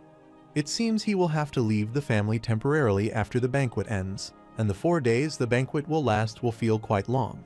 Just then, Heinz arrives, calling the patriarch. The patriarch asks what it is. He says they have guests, but they did not send an invitation to them. The patriarch wonders about an uninvited guest. It can't be the Zipfel family. The patriarch asks if it is the Zipfels. He informs that yes, 5 of them in total, including the second-in-command Andrei Zipfel and 4 other family members, have arrived. The patriarch expresses his disdain, calling Andrei an impudent idiot. He instructs Heinz to tell Andrei Zipfel to scram and only allow his family in, but not to relay this himself. Rather, the servants should do it. He bows down and agrees. Jin Runcandle reflects that while Andrei's visit is discourteous, turning away the Zipfel's second-in-command at the door would dishonor him greatly. The patriarch asks if he thinks that his treatment is too harsh. He responds that no, he thinks it's refreshing. He believes that the moment Andrei lets his emotions get the best of him and leaves with his family, he will be ignoring the permission granted by the Runcandle patriarch for his family to enter. Such behavior is not permissible in the Garden of Swords, and it's just as he thought. He adds that Andrei will follow his command, or else he will have to return home, missing both his legs. He moves forward and says that now it's about time they started the banquet. After a while, the patriarch stands on the terrace and thanks everyone for coming. He introduces himself as Siran, patriarch of the Runcandle clan, and says he can enjoy this banquet thanks to having such a capable son in his later years. He then asks everyone to applaud his youngest son, Jin Runcandle. The crowd claps. He explains that there are only 2 rules to follow at a Runcandle banquet. The first rule is that if they fight while drinking, the Guardian Knights will escort them to the arena. The second rule is that the loser must surrender, and the winner must show mercy because this is still a banquet. Jin Runcandle reflects that this is not just any party. It's a gathering of 1,000 people who have significant influence across the continent. These people are interconnected in complex ways. He considers that if this were a typical gathering, they might engage in passive-aggressive behavior and then leave. But this is a banquet held in the Garden of Swords, where the dynamics are far more intense. He reflects that as long as they adhere to the 2 rules set by his father, they can't go as far as killing their enemies, but they're allowed to beat them severely, even gaining official dominance. The patriarch tells everyone to enjoy themselves. Jin Runcandle considers them an eccentric clan. He advises Jin to enjoy himself and suggests that if he finds someone he fancies, he should bring them along. However, he reminds Jin that he can't challenge someone weaker, unless they've insulted him and their clan. Jin Runcandle affirms this, stating that he knows he cannot lose under any circumstance. As he moves to leave, Jin asserts that it's obvious, if he loses, he'll reclaim everything that is rightfully his, not just Bradamante, but also his nanny. He bows down, expressing that he will keep that in mind. He reflects on how this is the first time he has conversed with his father like this, something unimaginable in his past life. He acknowledges that they just had a pretty convincing father-son conversation, but forming a bond or being a loving son isn't part of his plans for this life. His sole focus is surpassing his father, and that's his primary goal. Later, Jin Runcandle joins the party, and Haytona Runcandle and Daytona Runcandle approach him. Daytona Runcandle congratulates him on reaching 5-star status and asks if it's okay for them to be with him for a bit. Jin agrees and then inquires about their progress in Clearstone training. Haytona Runcandle mentions that it's improving, especially after switching to the weapon recommended by their uncle. Jin responds positively, silently noting that he can leave once he's satisfied with this interaction. Haytona agrees, saying, "Yeah, okay." Just then, Ken arrives and introduces himself to young Master Jin, who is a member of the Ken clan. Haytona Runcandle and Daytona Runcandle also extend their greetings. Daytona Runcandle says that he is going to leave now. Jin Runcandle wishes him good luck with his training. Daytona thanks him. Jin Runcandle mentions to Ken that he had often heard about his heroic deeds as a child. Ken replies that Jin is making him blush. At that moment, Huger appears from behind and grabs Jin's hair, calling his name. Huger comments that he had been curious about the kid who had achieved the status of a 5-star warrior at the age of 15. Huger then remarks that Jin really does look like a kid, at least 10 years younger than him. He introduces himself, saying nice to meet him. His name is Huger. Jin responds with a polite, "Yeah, nice to meet him, too." Huger asks if Jin isn't an impressive kid and wonders if he is intentionally trying to make him seem like an idiot because Huger is a bit rude. He also reminds Jin that he might be a Runcandle, but Huger is still his senior in the world of martial arts. He adds that he is just proud of his junior and advises him not to act like an idiot. Jin calmly warns Huger of the Tuco clan to listen carefully, stating that his actions just now were an insult to everyone who has shown him respect up to this point. Dippus Runcandle arrives and says that if Huger wants to bring up the whole seniority issue, he should be even more considerate. Huger asks what he means. Dippus explains that the first and second flag bearers of the Ken clan, the Dragon King Knights, and the Black King mercenaries are all senior to him.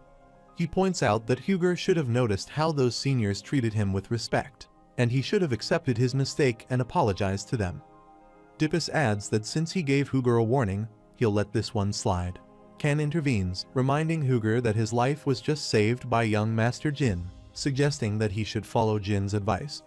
Another man chimes in, acknowledging that his big mouth was bound to get him into trouble sooner or later, and agrees that it's best to let it go without making a big deal out of it. Huger then says that if his senior has said so, he should apologize to his seniors. He asks him to forgive his misstep and requests that he accept his apology, too. Jin Runcandle responds, "Of course." Lunar Runcandle joins him and remarks that he has a knack for making enemies. It would be nice if he could sometimes just act like a normal kid. He replies that he is representing the Runcandle clan today. She acknowledges his point and clinks her wine glass with his. She then asks what he would have done if Huger had challenged him to a duel, noting that Huger seems to be at least a 6-star warrior. He answers that if that had happened, he is sure the Tuco clan's patriarch and elders would have intervened. They have been keeping an eye on him for some time. Luna comments that he took them into account when assessing the situation and jokingly asks if he learned some secret techniques for dealing with people from a noble mentor or something similar. She suggests that if there's someone who teaches such things, it wouldn't be a bad idea to keep them close, as mastering the sword is the primary focus. She wonders if anything else really matters. He replies that it might be difficult for her to understand, but as the family's despised youngest child, he needs to have more than just sword skills to survive. She asks if that's true and mentions that he seems quite talented and bright, which might explain why he was almost assassinated at Storm Castle. He wonders which sibling might have realized his potential early on. She tells him that she's attending the banquet to congratulate him, but these kinds of events aren't really her scene, and she would rather go somewhere more fun. He asks if she's already leaving, and she replies that yes, he's not quite tall enough to be her dance partner. She promises that when he's older, they'll dance together, and she'll take him to a nice place. He starts dancing with her and says that he's looking forward to it. She suggests that before she goes, she should leave a message to the others, like he did earlier. He asks for her pardon. She hugs him and explains that if she does this, everyone will understand how much she values him, and people will be less likely to be rude to him now that they know she's looking out for him. She says she'll see him later. He responds, yes, see him later. Meanwhile, Transformer Bouvard Gaston says he's so jealous that he'd like to bump heads with Lady Luna as well.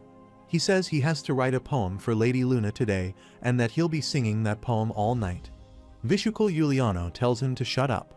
Margiela Giuliano advises Vishucal not to be so harsh, pointing out that this could be a significant matter for Mr. Bouvard, and because Mr. Bouvard's been keeping him distracted, she's been able to enjoy the party of fated meetings comfortably. She suggests that they should show him more respect. Transformer Bouvard Gaston, impressed by Margiela's understanding, says that as expected of Miss Margiela, she gets him, and he, Bouvard, would gladly be at her service. She thanks him. Meanwhile, Jin Runcandle finds it challenging to act like the master at the event, and he wonders where those damn Zipfels are. It's slightly annoying, but does he have to personally search for them? At that moment, Cirrus Indorma approaches him and asks if the young lady could request a drink with the rising star of the Runcandle clan. Jin Runcandle asks who she is, and she introduces herself as Cirrus Indorma from the Hidden Palace, saying it's an honor to meet him. He acknowledges that she's the daughter of the master of the Hidden Palace, saying that the honor is his, and then pours a drink into her glass.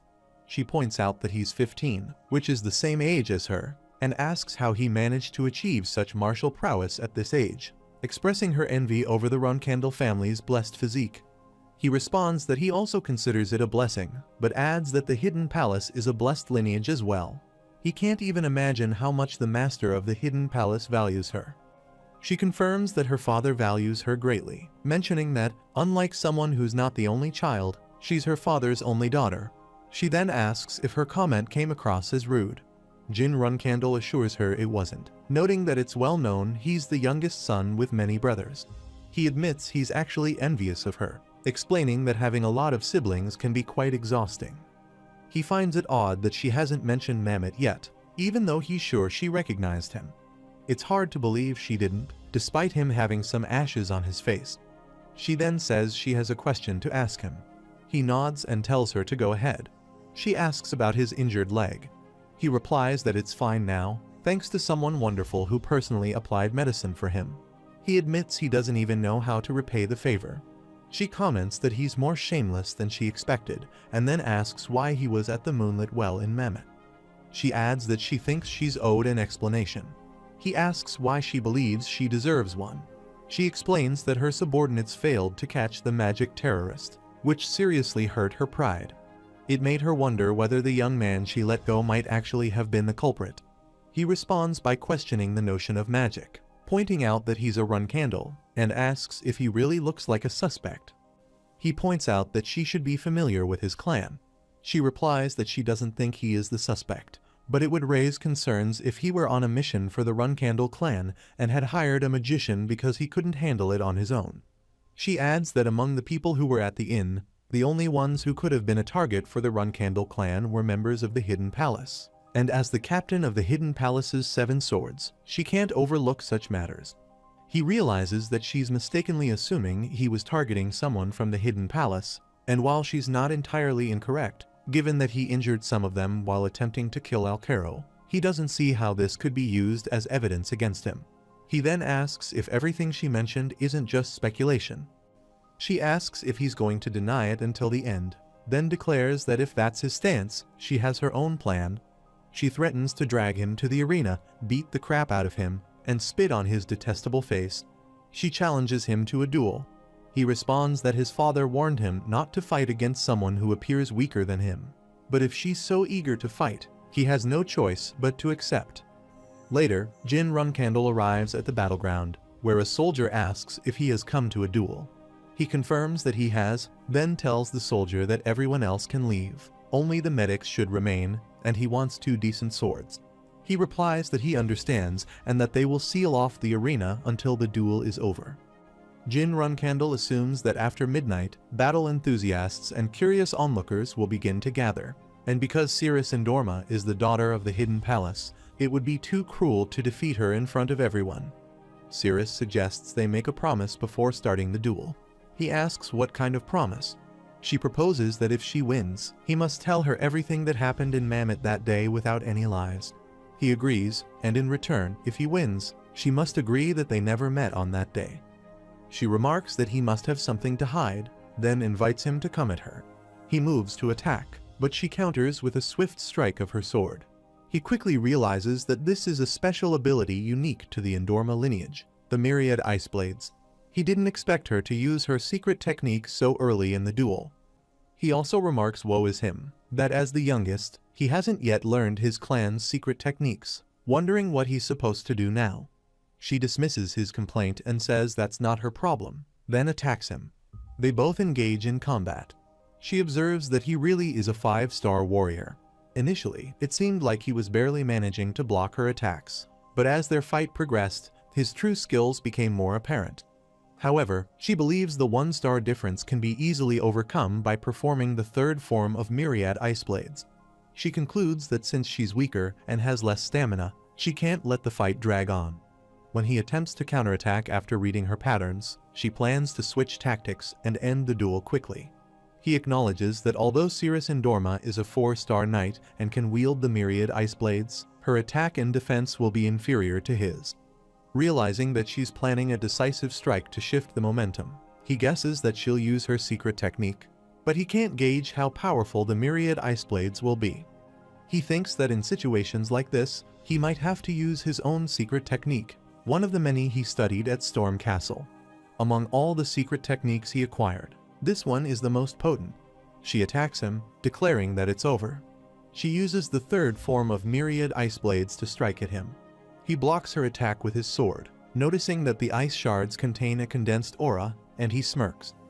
She sees his reaction and thinks he's laughing, but she's already unleashed Avalanche, a technique so powerful that even a prodigy who achieved 5-star status at 15 shouldn't be able to break through it. Yet, she's feeling uneasy for some reason. He attacks her with his sword aimed at her eyes, forcing her to dodge and counterattack. He is taken aback by the sudden burst of her magic explosion. He wonders if he should have used something other than the Attila family's Stormblade, realizing that its destructive force is not something a 4-star like Cirrus Endorma can handle. If she hadn't evaded it, she could have been killed or seriously injured, yet he still attacked her. She kneels and reflects on the fact that she values her life. She fears for her safety and manages to avoid a fatal blow. He approaches her and asks if she's okay, apologizing for almost killing her. He thinks Cirrus Endorma heard his warning yet didn't attempt to dodge the Stormblade. However, no matter how much she values her pride and honor, Cirrus is still just a 15-year-old child, and she's too young to suppress her instinct to survive. He says he would have dodged the attack if he were in her shoes and believes she would have advised him to do the same. He suggests they leave it at that, adding that there's no need to dwell on this anymore. He wonders if this will help put her at ease.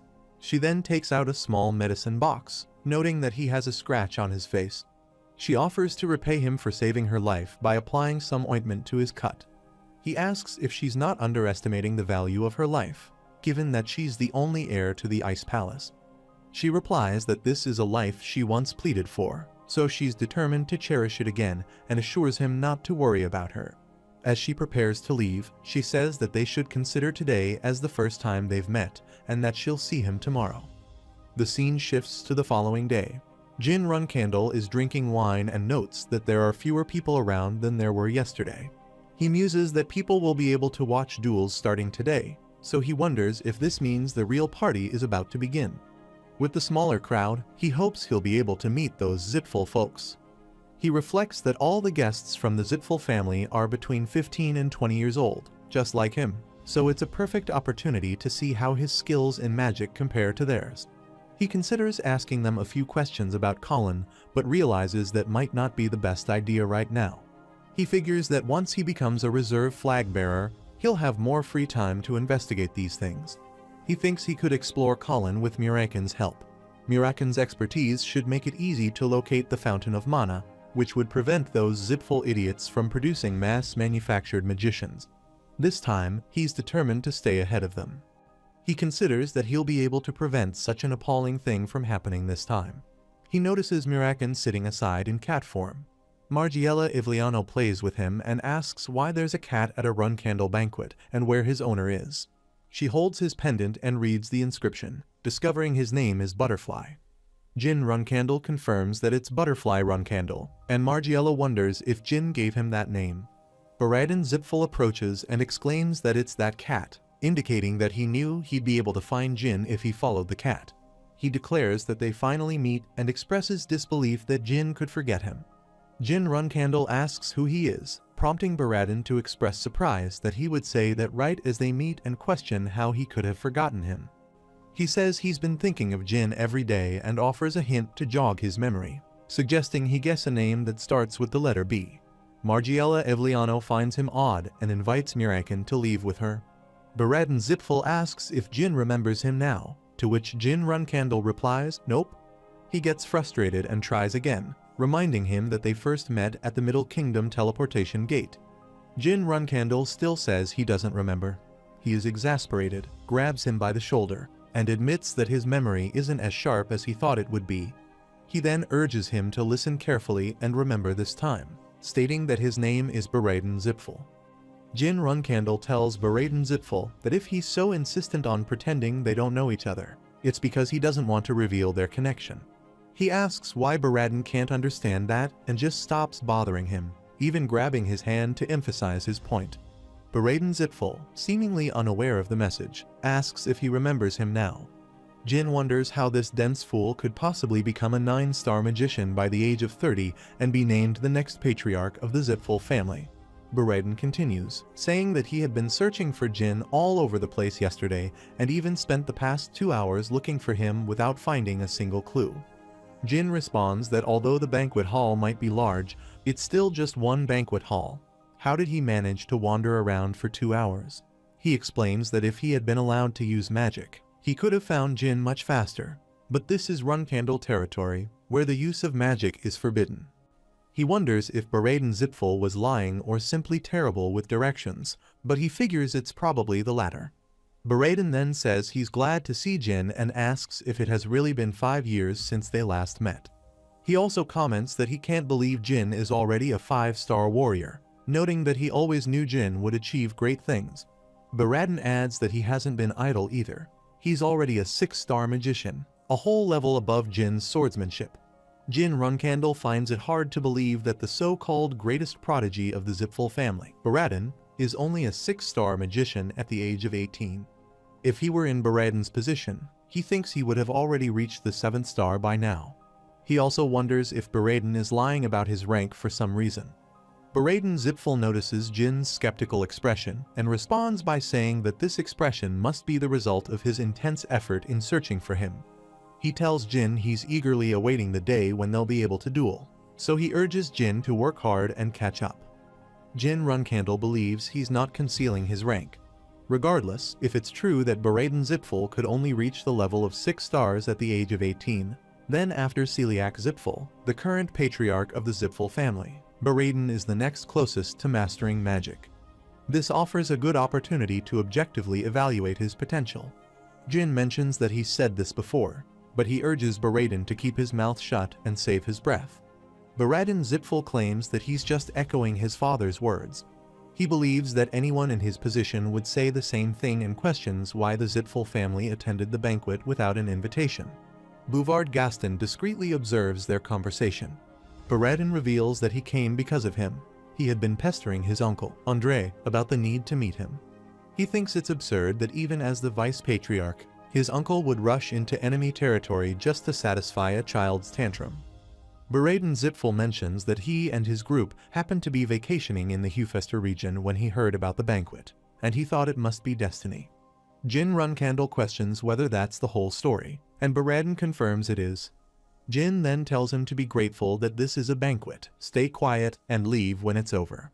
Baradin asks if Jin isn't too cold and reminds him that his father also showed mercy to Jin's uncle. He proposes that Jin make him a promise to one day attend a zipful banquet unannounced. Jin Runcandle wonders aloud what might happen if he commits an act of terrorism at the banquet. Baraden assures him that even if he does, he will keep his word and won't kill him. He adds that even if a fight breaks out, he won't participate in it. Jin Runcandle calls him a fool for even suggesting such a thing. He inquires what and why.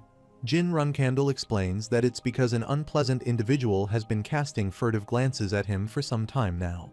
Jin Runcandle then addresses Bouvard Gaston, excusing himself, and asks if there's something he'd like to say. Bouvard Gaston queries when Lady Luna will visit again. Jin Runcandle repeats the question in surprise. Bouvard clarifies that he's referring to Lady Luna and wonders if she won't be returning. He expresses his intention to give her a book, a collection of poems he spent the entire night writing, filled with his love. He believes that once she reads it, Lady Luna will realize he's a better man than he appears. Bouvard also hints at the possibility of becoming Jin's brother-in-law in the near future. Baraden, shocked by this revelation, spits out his wine. Jin Runcandle remarks that it seems someone needs a lesson, referring to him as his dear guest, and tears the book. Bouvard protests, asking what Jin is doing. Jin Runcandle asserts that not only did Bouvard Gaston mention his sister's name as he pleased, but he also dared to refer to him as his brother-in-law, suggesting that the Runcandle family appears pathetic in his eyes. Jin orders a soldier to escort the man to the arena. The soldier acknowledges the command. Bouvard Gaston laughs and dismisses the idea of being a brother-in-law, addressing Jin as a young master and questioning the sudden turn of events. As two soldiers grab him by the head, Bouvard pleads for them to stop, insisting that he simply expressed his love, which every man has the right to do. He questions how Jin could treat him this way if he's not just a guest, emphasizing the importance of hospitality. Bouvard also wonders how Jin could ignore the fact that he expressed admiration for Jin's sister's beauty. The soldiers then forcefully bring him to the ground. Jin Runcandle declares that they will proceed with a hand-to-hand fight. Bouvard Gaston wonders why Jin Runcandle is acting this way. All he did was call Jin's sister pretty, so why is he being so harsh? He worries that if Jin finds out he was the one who transformed those Zipful members 5 years ago, things could get much worse. Why is Jin treating him like this? Jin Runcandle says they'll settle things with a hand-to-hand fight, removing his coat in preparation. Vishucal Giuliano, observing from a distance, is shocked to see this, while Margiela Ivliano, standing nearby, asks what's going on. She comments that it looks like Bouvard and Jin are engaging in a duel, and Margiela calls Bouvard a fool, suggesting they move closer to watch. Cirrus Endorma says she had been trying to challenge Jin to a duel during the banquet, but now he's fighting someone else. She wonders why Jin is even bothering with someone like Bouvard. Baraden Zipful remarks that pestering his uncle to let him attend the banquet was a good choice. He hadn't expected to meet the heir to the Ice Palace. He extends a polite greeting, saying he's pleased to meet her. She tells him to screw off. He agrees and then announces that the focus of this banquet, the rising star of the Runcandle family, young Master Jin, will be participating in a duel. He asks who is facing young Master Jin, stating that he has never seen this man before. He wonders if the opponent is a reclusive master. Baraden Zipful notes that the man came with the Giuliano family's group, suggesting that despite his unremarkable appearance, he might be a highly skilled combatant. Bouvard Gaston requests that young Master Jin of the Runcandle family allow him the opportunity to formally introduce himself before the duel, asking if that's at least permissible. Jin Runcandle responds by punching Bouvard in the face, commanding him to shut up, and saying he doesn't even want to know his name. Bouvard Gaston retaliates by unleashing his aura powers and attacking Jin. Jin notices the attack and muses that Bouvard's aura level seems to be around 6 stars. Cirrus Endorma remarks that young Master Jin has chosen someone stronger than him, observing that the portly man's primary focus might be combat. Baraden Zipful remarks that it would be a shame if he breaks. Bouvard Gaston punches him in the face and declares that Jin dares to lay hands on him with such weak abilities, promising to make him cry on the ground, begging for forgiveness. Jin Runcandle responds by punching Bouvard repeatedly, stating that it's over. Baraden Zipful comments that Jin launched a series of attacks after getting his opponent to lower his guard. He praises Jin for his skill, saying this is exactly what he expected from him. Margiela Ivliano turns to Vishucal Giuliano, expressing her confusion over young Master Jin's actions and questioning if the victor has not already been determined. She also finds it hard to believe that Jin would continue to beat someone like this after they've clearly lost the duel. Vishukul Yuliano agrees that it's unfair for young Master Jin to pick on a weaker opponent and asks if Margiela intends to just sit back and watch, especially since Jin is their friend. He adds that he's not weaker than young Master Jin. She tells him that his younger sister is disappointed in him and that she'd like him to teach young Master Jin a lesson, using a more honorable approach than the one Jin is taking. He asks if she wants him to challenge young Master Jin to a fight. A blonde-haired boy comments on how fired up she seems, while a brown-haired boy suggests that Vishukul should listen to his sister. Vishukul Yuliano nods and steps forward. He calls out to young Master Jin, asking him to put down Bouvard Gaston and face him in a fair fight instead. After a while, Vishukul Yuliano and Jin Runcandle stand in front of each other, holding swords. Jin considers the duel against a 7-star knight. Whether he wins or loses, this fight holds merit for him. Additionally, gaining first-hand experience against the Yuliano family's swordsmanship will be a valuable learning opportunity. The previous patriarch of the Yuliano family was someone even Jin's father recognized as strong. Nevertheless, Margiela is an amusing young lady, willing to put her brother in a difficult position just to watch this fight. He mentions that Vishukul Yuliano seems to hold his sister in high regard. Vishukul responds that it should be obvious. Jin Runcandle, who also has a sister, acknowledges that he completely understands the sentiment. Vishukul Yuliano then says that he also cherishes his sister, so he would appreciate it if Jin would keep his servants in line from now on. He clarifies that the man Jin just beat up is not a servant, but rather a companion. He then asks if Bouvard Gaston might have made some sort of mistake. Jin Runcandle explains that Bouvard Gaston came to the banquet to assist his sister, who has mobility issues, but his abilities don't align well with a Runcandle banquet's requirements. Jin further contemplates Bouvard's abilities, indicating that whatever happened, he believes there was no malicious intent, and he asks Vishukul Yuliano to overlook his actions. Jin Runcandle privately ponders Bouvard Gaston's real identity as the transformation sorcerer, and he wonders what sort of relationship Vishukul Yuliano has with Bouvard Gaston. He thinks back to his past life and is certain that there was no mention of the Yuliano family having ties to Gaston when he was arrested. If Vishukul Yuliano knows that Bouvard is the transformation sorcerer, he wonders. He curses inwardly, realizing he has found Bouvard, but now he only has more questions. He can't afford to get distracted like this, especially when facing a 7-star knight. Vishukul Yuliano suggests they do their best. He resolves to focus solely on the fight for now and expresses his hope to learn much from Jin. Vishukul Yuliano attacks and Jin blocks his strike. Jin deduces from this single strike that Vishukul's strength isn't that of a 7-star, and his swordsmanship is comparable to Uncle Zed's. The trajectory of Vishukul's sword is beyond Jin's current comprehension. Baradin Zipful comments that young Master Jin was quickly pushed back. Another observer remarks that he's holding up pretty well, isn't he? He mentions that the Yuliano family's swordsmanship is renowned for its cunning and unconventional style. Another person agrees, adding that anyone who has suffered from that tricky swordsmanship would never want to face a Yuliano again. Baradin Zipful thinks that these people know nothing. The Runcandle family shines even brighter in these kinds of situations. He muses that if the Yuliano family's sword is like a sly snake, the Runcandle family's sword is like a charging rhinoceros. Even if its horn were to break, it would not stop charging forward. Jin Runcandle attempts to attack Vishukul Yuliano, but Vishukul Yuliano bends backward to avoid the strike.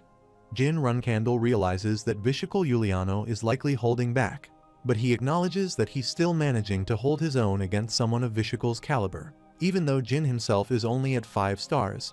He senses that he's slowly reaching his limits, but also feels a resurgence of determination. Vishukul Yuliano makes another attempt to attack Jin. Jin moves backward, experiencing a familiar sensation. He harnesses his sword aura power and remarks that it's been a good fight. Vishukul Yuliano moves in to attack with his sword, but Jin thrusts his sword forward, causing Vishukul's sword to break into 2 pieces. As Vishukul Yuliano moves his broken sword toward Jin, Jin sidesteps and delivers a small cut to Vishukul's neck. Baradin announces that the victory belongs to Sir Vishukul Yuliano. Vishukul Yuliano wonders what happened at the end. Jin Runcandle collapses, losing consciousness. Someone calls for young Master Jin to be taken inside quickly, to which another responds with a swift yes. Vishacal Yuliano reflects that at the moment his sword broke, he felt a sharp sensation grazing his throat. He is baffled by how, during the fight, Jin could gauge the state of the heart sword so quickly. He realizes that if Sir Jin had reacted a tenth of a second earlier, or if Vishacal had reacted a tenth of a second later, the outcome could have been drastically different. Two soldiers carry Jin Runcandle to the medical room. Vishacal Yuliano concludes that Jin Runcandle is a frighteningly formidable opponent. After a while, Jin Runcandle is asleep in his room when Muraken sits on his face. Jin wakes up and tells him to get off, grabs him, and repeats, more forcefully, to move. Looking around, he asks if he fainted right after his fight with Vishacal Yuliano. Gilly enters the room and tells him that he's finally awake. He asks how long he has been asleep. She replies, 2 days. He realizes that the banquet must be over and remarks that he didn't even get to greet the guests who came to see him. Gilly assures him that he shouldn't worry about that.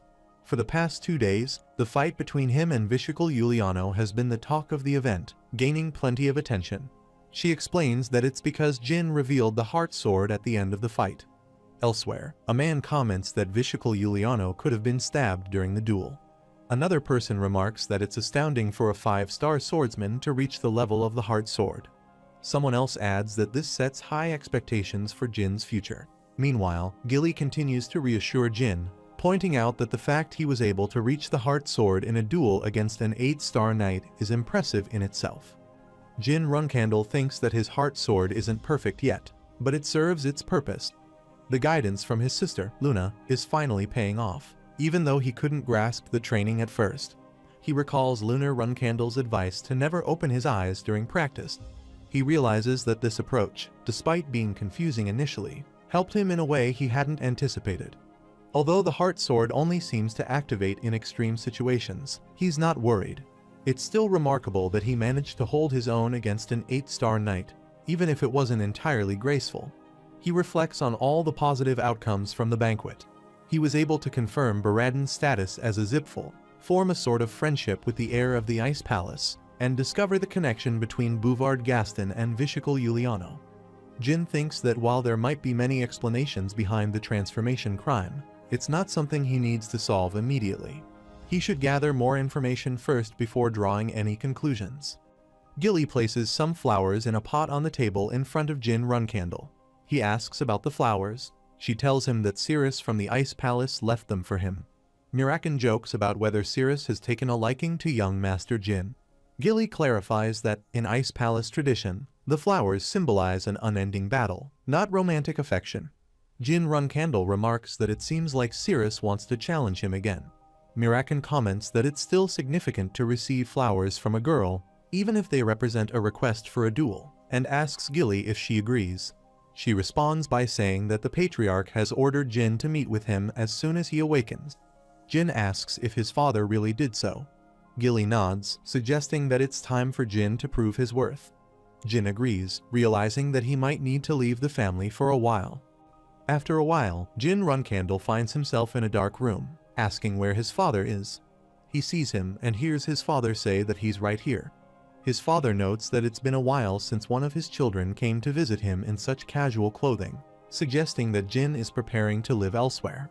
Jin confirms that he's planning to leave soon. He reflects that his father seems to appreciate this, and he finds it curious that since regressing, his father has become easier to understand. His father asks Jin if he knows where they are. Jin replies that they are in the mausoleum, a place where those who have done great things for the family are allowed entry by the Garden of Swords, and where the family's heroes, who have achieved greatness, are buried. His father nods and says it's correct, adding that this ground is dedicated to the family's heroes who have protected the family for thousands of years. He then asks if Jin knows about the first patriarch, Temur Runcandle, and points out that he's not buried in the mausoleum. Jin Runcandle acknowledges that he knows there's no grave for Temur Runcandle, the first patriarch, in the Garden of Swords or anywhere else. His father explains that the dark power Temur wielded is why the first patriarch can't be honored, and that after Temur died, the Runcandle family made a humiliating deal with the Zipfuls, which led to them losing their ability to use magic. This also meant they couldn't pay tribute to the ancestors who could use magic. The Zipfel family used the opportunity to unite their gods and place a curse on the Runkandel bloodline, ensuring that all Runkandels born after Temur would be unable to use magic. His father mentions that when Jin defeated the Tona brothers with his aura, he didn't question how he acquired that power, asking if Jin remembered. Jin says he does and admits he even lied, claiming he would use his power for the benefit of the family. His father remarks that it was fortunate that Jin was young then, but if the same event had occurred now, he wouldn't have let it go so easily. He then asks Jin if he has ever heard Solderit's voice before. Jin Runkandel nods and acknowledges that Solderit calls him a contractor. Although he hasn't heard Solderit's voice in this current life, he says it's likely unfair for his siblings. He then asks whether using this power to overcome his siblings and take over the family would be acceptable. Jin then states his intention to leave and explore the world, adding that if he finds nothing more valuable than the Runkandel legacy, he will return to claim it. His father remarks that most others who sought acknowledgement left the Garden of Swords, but Jin is leaving to find an aspect of the family that deserves his recognition. He's unsure whether this is something to be proud of or a sign of arrogance. He tells Jin he'll give him 5 years. At that time, he should either earn acknowledgement or give it to the family and then return with his answer. Jin Runkandel draws his sword and taps it against his forehead as a gesture of respect. He thanks his father for everything and promises to greet him again in 5 years. After a while, Jin Runkandel comes outside to find Gilly and Mirakan waiting for him. Gilly asks if he finished his talk with the Patriarch satisfactorily.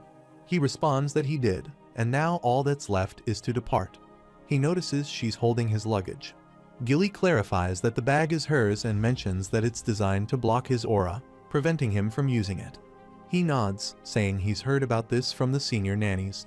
She admits it's a bit awkward not being able to use her powers suddenly, especially since her status as a nanny means her reputation relies on the success of her master. She asks him not to look so concerned, reassuring him that this is all for his sake as the young master. Jin assures her that not only during these next 5 years, but even beyond, he will continue to protect her, and he apologizes for any inconvenience this might cause. Gilly asks him not to apologize, saying it's enough for her to serve as his reserve rider, and she will regain her powers once he completes his test. He acknowledges this and tells her to hang in there, then turns to look back at the castle gate. He reflects on the 5-year period ahead, acknowledging that this marks the beginning of his journey. With determination, he sets out to explore the world and see what it has in store for him. Meanwhile, the Patriarch contemplates his own situation. Despite reaching the level of demigods through his swordsmanship, he failed to break the oath sworn by his ancestors to the Zipfel family. However, with Jin Runkandel's contract with Solderit and the use of shadow energy, the Patriarch realizes that the youngest member of the family might be their only hope. This child might possess the strength to liberate the Runkandel family from their curse, and he is keen to see what the future holds for him.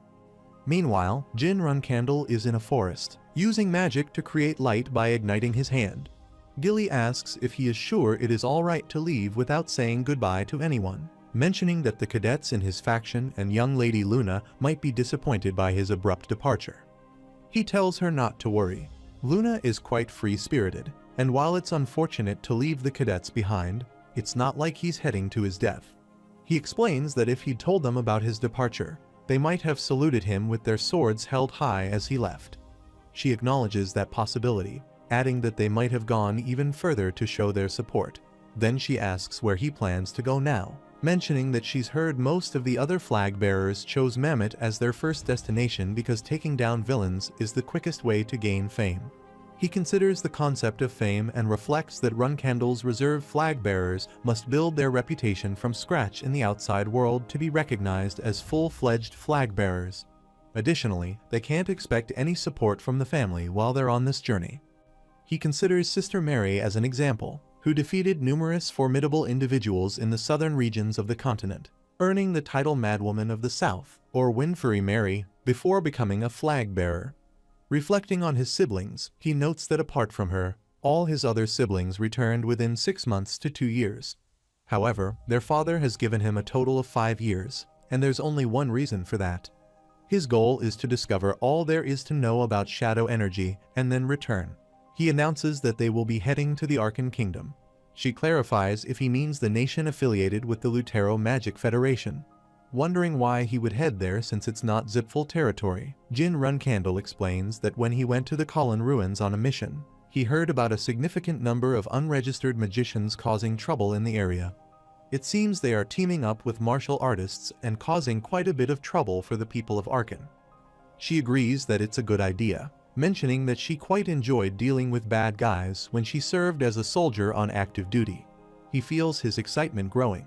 Reflecting, he realizes he never heard about this information before. He gained it in his past life. All the unregistered magicians and warriors there are puppets of a dark family called Tessing, he recalls.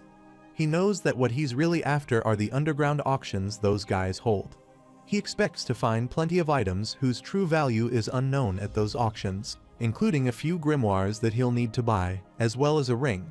She points out that she doesn't think they'll be able to use the teleportation gate to enter the Arkan Kingdom. According to the family's rules, she was only allowed to take 10 gold coins with her, and as a reserve flag bearer, he wasn't permitted to reveal that he was a Runcandle. Therefore, she doesn't think they'll be able to gain any other support either. He says that it will be resolved once they get to the Gene Kingdom. She asks how they plan to reach the Gene Kingdom. He responds that they can just fly and then turns to Mirakan, asking what he is doing and instructing him to transform. Mirakan questions if that's really alright. Gilly objects, saying that someone might recognize him, but Jin Runcandle assures her it's fine. They should at least try it once, although there's a risk that the family will find out. Mirakan jumps down from Gilly's shoulder and transforms into a dragon, warning them to hold on tight, as he'll have to fly fast to reach the Gene Kingdom by tomorrow. Meanwhile, Luna Runcandle is walking down the hallway when she sees Mirakan flying out of the window. She's shocked and says it can't be Jin. He's riding a dragon just as he becomes a reserve flag bearer. She places her hand on the window and comments that he's something else, leaving without even saying goodbye to his sister. She wishes him a fortune in battle, her cold, young brother. After a while, they arrive in the Gene Kingdom. Gilly feels dizzy, and Mirakan asks if she's okay. She says her stomach is upset. Mirakan gets angry at Jin and complains that it's his fault for scaring Strawberry Pie, their nickname for Gilly. Jin Runcandle retorts that it isn't his fault. It's because Mirakan was flying erratically. Jin responds that he just told him to fly, then reassures Gilly, telling her to breathe deeply and take it slow. He helps her rest on his arm and instructs her to lean this way, soothing her with gentle words. Jin Runcandle then asks Mirakan if he's just in a bad mood because of what people think about black dragons. Mirakan says he can't help it, offering to take care of Strawberry Pie while Jin goes to get the money they need. Jin warns Mirakan to stay put and not cause a scene. The scene shifts to the center of the Gene Kingdom's capital, where Semberbil sits on a small hill, gazing at the surrounding mansion. He remarks that even though a banquet was hosted in his honor, he only heard about it after it had already ended. Even if it was part of his commission, Jin Runcandle saved his life, and he wanted to meet him again to express his gratitude. He recalls Jin Runcandle saying, if he ever needs his help, just let him know. Semberbil wonders when he will have the chance to meet him again to repay his kindness. Just then, Jin Runcandle calls out to him from behind. Semberbil responds, turning to see who it is. Jin Runcandle places his hand on Sember's shoulder, asking him to calm down, saying it's him, Jin, the one who saved him from those Kanzilo guys. Semberbil, taken aback, asks how Jin got there. Jin reminds him that he said to come to him if he needed help. Does he remember? Semberbil quickly acknowledges, of course, adding that he could never forget the kindness Jin showed him. Without him, he wouldn't be here. Jin, satisfied, says, good, then just wait here while he gets some gold and money. Semberbil is shocked by the sudden request for money. He considers it an immutable law that reserve flag bearers must conceal their identity. This is because they must build their reputations based on their own abilities rather than relying on the family's support. It was anticipated that young masters of Runcandle, who were only just learning to fight, would lead extremely modest lives for the first few months. He reflects that until they could accumulate funds from collecting bounties on criminals or working as mercenaries, they were compelled to live frugally. However, they are different. They eat food. After a while, Gilly, Jin, and Mirakan walk along the road and discuss their recent experiences. Gilly mentions that the food in the Gene Kingdom isn't too bad. She admits that she was prepared to starve for a few days like the other flag bearers often do, but thanks to Jin, they've had an easier start. Mirakin laughs and points out that yesterday Jin called it extortion, but now he's glad he did it. Jin Runcandle responds that it's not extortion. By giving them the money, Sember Bill managed to pay off his debt. He remembers Sember Bill handing him a large bag of money, expressing his gratitude and thanking Jin for helping him. Jin then asks Mirakin if he's eating too much, noting that they're about to use a teleportation gate. He warns that if Mirakin eats too much, he might vomit like he did last time. Mirakin tells him to shut up, insisting that he's a binge eater who needs to eat a lot first, even if he might throw it all up later.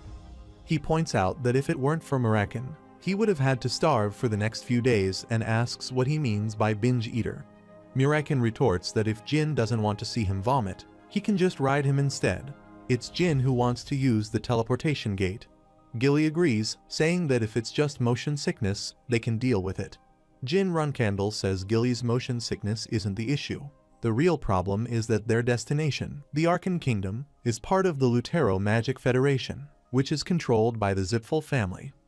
He explains that 80% of active dragons are currently under Zipfel's control, so riding Mirakin into that territory without caution would be like declaring war. However, he adds that more than half of those dragons would likely be frightened once they heard Mirakin's name. Mirakin, annoyed, mutters that those scoundrels are walking around with their heads held high, a sign of how much the world has changed. He reminds Jin that he's warned him about transforming in the middle of the street. He reflects that the dragons, the gods who owe those dragons, and the numerous contractors bound to those gods are currently supporting the Zipfel family. He realizes that, in contrast, he is the only one in the Runcandle family who has a contract with a god. If his father weren't around, the Zipfels would have already destroyed the Runcandle family. He wonders how the Zipfels managed to gather so many contractors, considering that getting so many in one generation seems more than just a coincidence. After a while, Jin Runcandle finds himself standing in front of a guard who asks him to show his identification. He thinks to himself that they've arrived already and hands over 2 cards, introducing himself as Jin Gray and Gilly Python, stating that they're planning to visit the Arkan Kingdom for sightseeing. After a while, Jin Runcandle sits in the waiting room with others as an announcement over the system informs all passengers that they will soon be teleported to the Arkan Kingdom. The announcement warns that they may experience headaches and dizziness during teleportation, so they should remain seated comfortably. Gilly remarks that, as expected from a family-made identification card, they pass through without any issues. Jin Runcandle replies that it's no surprise. The Runcandle ID is sophisticated enough to fool even the Bement's Special Affairs Division. The system thanks everyone for their patience and announces that teleportation will begin shortly. Gilly hugs Mirakin, who is in cat form, while Jin considers the Arkan Kingdom to be something from his past life. Even though it's been 15 years, they teleport to the Lutero Magic Federation's Arkan Kingdom. Upon arrival, the system announces that they've reached their destination, welcoming them to the Lutero Magic Federation's Arkan Kingdom. After a while, they step into the street. Jin Runcandle reflects that in the last year of his previous life before he regressed, the capital of the Arkan Kingdom looked much like this despite a 15-year time gap. The scenery hasn't changed much. The streets are filled with vendors, but next to them are homeless people with dark expressions. Gilly looks around and comments that it's a strangely gloomy place despite the nice weather. Jin thinks it's likely due to the oppressive rule of the teasers, recalling that he had heard it was particularly bad at this time. He suggests they find accommodation first, then look for their targets. Gilly agrees, nodding in acknowledgement. After a while, they stand outside a restaurant while Mirakin asks if they really need to stay in such a rundown place like this. She says the young master probably has a plan. He argues that he is rich, so there's no need for them to stay here. Jin Runcandle moves toward the door and asks if it's a good idea for a bunch of unregistered mages to arrive in a neighborhood like this, flaunting that they have lots of money. Mirakin retorts that just because of that, they are going to stay at a place that even orcs wouldn't stay in.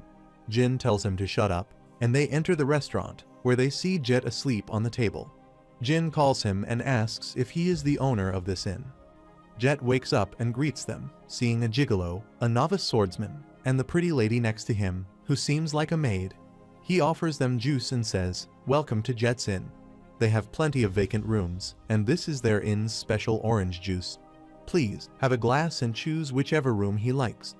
Murakin takes the glass, while Jet thinks to himself that once they drink it, they'll wake up in the underground auction house, starting a new life. Murakin looks at the juice and asks if this insignificant fool is insane, then throws the juice in Jet's face. Jet is stunned and asks what he's doing. Murakin steps forward and punches him, demanding to know how he dared to try to poison them. Jet denies any wrongdoing, asking what he means by poison. Murakin declares that Jet will die here today for his treachery. Jet pleads for them to wait and talk it over, but Murakin kicks him in the face. Jin Runcandle recalls that Jet, a self-proclaimed informant with high-quality information, was someone he relied on in his previous life. The reason he, who had been exiled from the family and had no resources, managed to settle in Arkan was because of Jet's help. However, their friendship wasn't without its complications. Jet scammed him countless times under the guise of introducing him to the underground Tessing auction houses, taking everything from the naive him except for his clothes. Jin reflects that just thinking about it makes him angry, but in this life, he plans to use Jet to his advantage. Jet insists that if they're going to treat him like this, he won't stand idly by, reminding them that, despite appearances, he's a 5-star. Murakin hits him again, asking who cares. Jet quickly backtracks, saying he was wrong. It's not poison, just a sedative. Murakin retorts that it's the same thing. Jin Runcandle says this should be enough and tells Murakin to stop, suggesting they listen to what Jet has to say first. Murakin is reluctant, asking why they should talk to someone who tried to drug them. Jet begs for mercy, promising to make amends for his wrongdoing. Murakin tells him to shut up and not say another word until he's dead. Jin Runcandle informs Jet that he's going to ask him a few questions, warning that if Jet lies, he will die. But if he tells the truth, he will live. He adds that he will judge Jet's answers subjectively, based on his feelings and instincts. Jet nervously agrees. Murakin says fine, they can do whatever they want. Jin Runcandle asks what Jet does for a living. Jet admits his name is Jet. He is an inn owner and informant, but he's also a scammer and a human trafficker. He claims that if they spare him, he can be very useful because he knows everything about Arkan, and he isn't lying. Jin Runcandle suggests that Jet drugged them because he wanted to take them somewhere. Jet confirms, saying he's sorry. Jin Runcandle asks where. Jet reveals that he was planning to take them to an underground Tessing auction house. Jin asks him to explain in detail.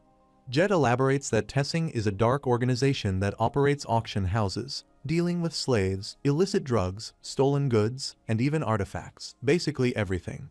Jin Runcandle thinks to himself that he has finally reached the Tessing auction house, and he agrees to heal Jet by tonight. He knows what to do next. Jet expresses his gratitude. Murakin criticizes the idea of spending money on medical bills for someone like Jet, calling him trash. Gilly agrees, suggesting that if they spare him, Jet might just try to trick them again. Jin Runcandle argues that bringing down a dark organization with an underground auction house is worth the risk. He assures them that they can always get rid of Jet later if he betrays them. Murakin reluctantly agrees. Jin Runcandle decides to trust Jet, pointing out that they needed an Arkan guide anyway, and says the first step is to find someone to treat Jet's injuries. He steps outside and thinks that pretending like this is exhausting, especially since he already knows everything.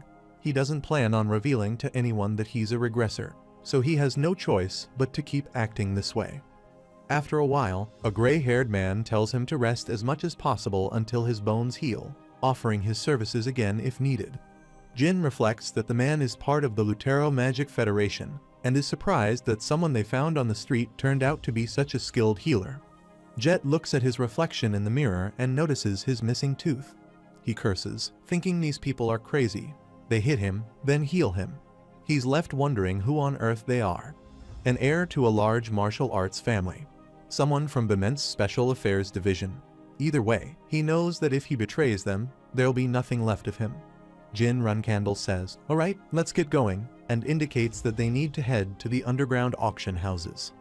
After a while, Jet takes everyone to the auction houses. The guard at the gate asks Jet why he's bringing so many people with him today and whether they are products. Jet snaps at him, telling him to stop running his mouth and open the door. They're his guests. The guard opens the door, and they all head inside. Jin Runcandle sees a large crowd inside.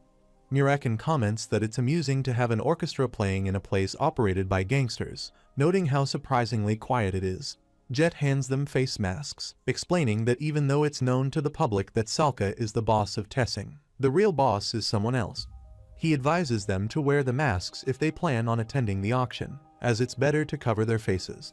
Jin Runcandle asks who the real boss is. Jet reveals that it's someone named Spirehands Alua, and that this place is decorated to suit his tastes.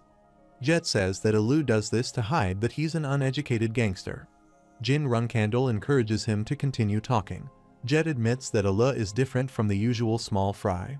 Not only does he have the ability to control these rough streets, but he's also a 7-star martial artist from arable lands, and there's a rumor that he has connections with the pureblood Runcandle family from across the sea. Mirakin dismisses the notion of the Runcandle family associating with low-life neighborhood gangsters, asking if Jin seriously believes they would. Gilly agrees, saying it doesn't seem likely. However, Jin Runcandle thinks otherwise, recalling one person who could be connected to both the Magic Federation and the gangster underworld, the person who placed a curse on him that prevented him from wielding a sword. If there's any connection to the Lutero Magic Federation, it's quite possible it's him. He reflects on the 9-star curse called Bladed Illusion, which has prevented him from using a sword. He doubts there's a mage in Tessing capable of such a high-ranking curse, but after spending 10 years at Storm Castle and 5 in the Garden of Swords without getting any clues, he feels compelled to investigate. It's been 15 years without answers, and even straws are worth grasping. Jin Runcandle decides that they came here with the intention of disrupting everything, so investigating Alua's identity is worth the effort. Mirakin asks about the plan, suggesting that if it's something like wiping out all the gangsters on their first day in Arkan, it might not be the best approach. Gilly mentions that the guards they saw on the way here seemed pretty skilled, and there were quite a few people who looked like unregistered magicians. She notes that suddenly fighting in the middle of enemy territory might not be the wisest idea. Jin Runcandle tells them not to worry, assuring them that he has a plan. Gilly asks what the plan is, and Jin responds by asking both of them to lend him their ears. Mirakin lightly taps his own head, remarking that sometimes he really wonders what's in Jin's head and how he even comes up with these ideas. Gilly agrees, saying it's a bit shocking and questioning whether it's really something a Runcandle should be doing. Jin reassures them, saying they can just run if things go wrong. Jet interrupts, announcing that they've arrived and that he deliberately got them a low-key spot.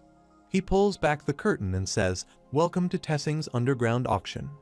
The auctioneer announces that the next product is coming up, emphasizing that it doesn't matter where these items came from or why they're here. Their first items were things they could use however they liked for whatever purpose they desired. Slaves. A bystander comments that the slaves look to be in good condition today, pointing out one man in the back who seems capable of doing various types of work. Jin Runcandle remarks that they could have been put on sale like these slaves. Jet admits that he was reckless. Jin sees the slaves and is relieved that there are no children among them. Mirakin asks what they should do now. Jin suggests they wait and mentions that sometimes useful items show up at these auctions. If something worth buying appears, he intends to acquire it. Once they have what they need, they'll start executing their plan. Jin believes that if his information is correct, the item he seeks is probably sitting in storage, and he can take it once they put his plan into action. The auctioneer declares that the auction is now in full swing. Jin advises them to be patient and wait for the right moment. The scene shifts to a week later. The auctioneer calls for bids, announcing 20, then 130, and asking if anyone will bid 140. Jet tells Jin Runcandle that he's been observing for an entire week, and if he doesn't buy something today, the Tessings might start to get suspicious. Jin asks if it's not Jet's job to handle such matters. Jet says, of course, please do whatever he wants, but internally, he's cursing, thinking that if Jin doesn't buy something soon, he's going to get kicked out regardless of who he is. He urges Jin to purchase something, anything before things get too hot. The auctioneer introduces the next item, saying it's their first magic tome of the day, Matthew Woniak's magic tome. He describes Woniak as a magician who once ruled over the world, and while they can't decipher the tome's contents, he assures the audience that it likely contains great magic. A bidder calls out 80. The auctioneer acknowledges the bid and asks if anyone will go higher. Jin Runcandle thinks that the auctioneer got the name wrong. It's not Matthew Woniak, but Matthew Morniak, a con artist. All of Morniak's tomes are under the Zipful's management, so there's no chance this is the real thing. He reflects that it's been a week since he started coming to the Tessing auction, and it's always the same. The presenters spewing nonsense while gullible magicians fall for it. The auctioneer moves on to the next item. Jin Runcandle notes that these amateur magicians are easily deceived. The auctioneer announces that the author of this magic tome is Tzenem, starting the bid at 50 gold coins. Jin thinks that there are some tomes like that. While they may not be famous, they're like unscratched lottery tickets. Everyone starts bidding. Murakan places a hand on Jin's shoulder and suggests he should buy that tome, mentioning that if it was really written by the Tzenmi he knew, it's a big deal. Jin Runcandle raises his card to increase the bid. The auctioneer is surprised and asks if anyone will go higher. Someone in the crowd wonders if Jin really wants to buy it at that price. Another person speculates that he must be the son of a rich family. Jin Runcandle contemplates the magic tome recommended by a dragon, knowing there's no need to question Murakan's instincts. The auctioneer announces that it was sold for 150. Murakan then comments on the next magic tome, questioning why it's there. The auctioneer introduces it as Suhugil Hister's magic tome. Murakan asks who Hister is, puzzled by the obscure names, first Tzenmi, now Hister. Jin Runcandle raises his card and bids 200. The auctioneer announces the new bid, asking if anyone will go higher. A person in the crowd murmurs, wondering who this guy is and why he's only bidding on the weird stuff.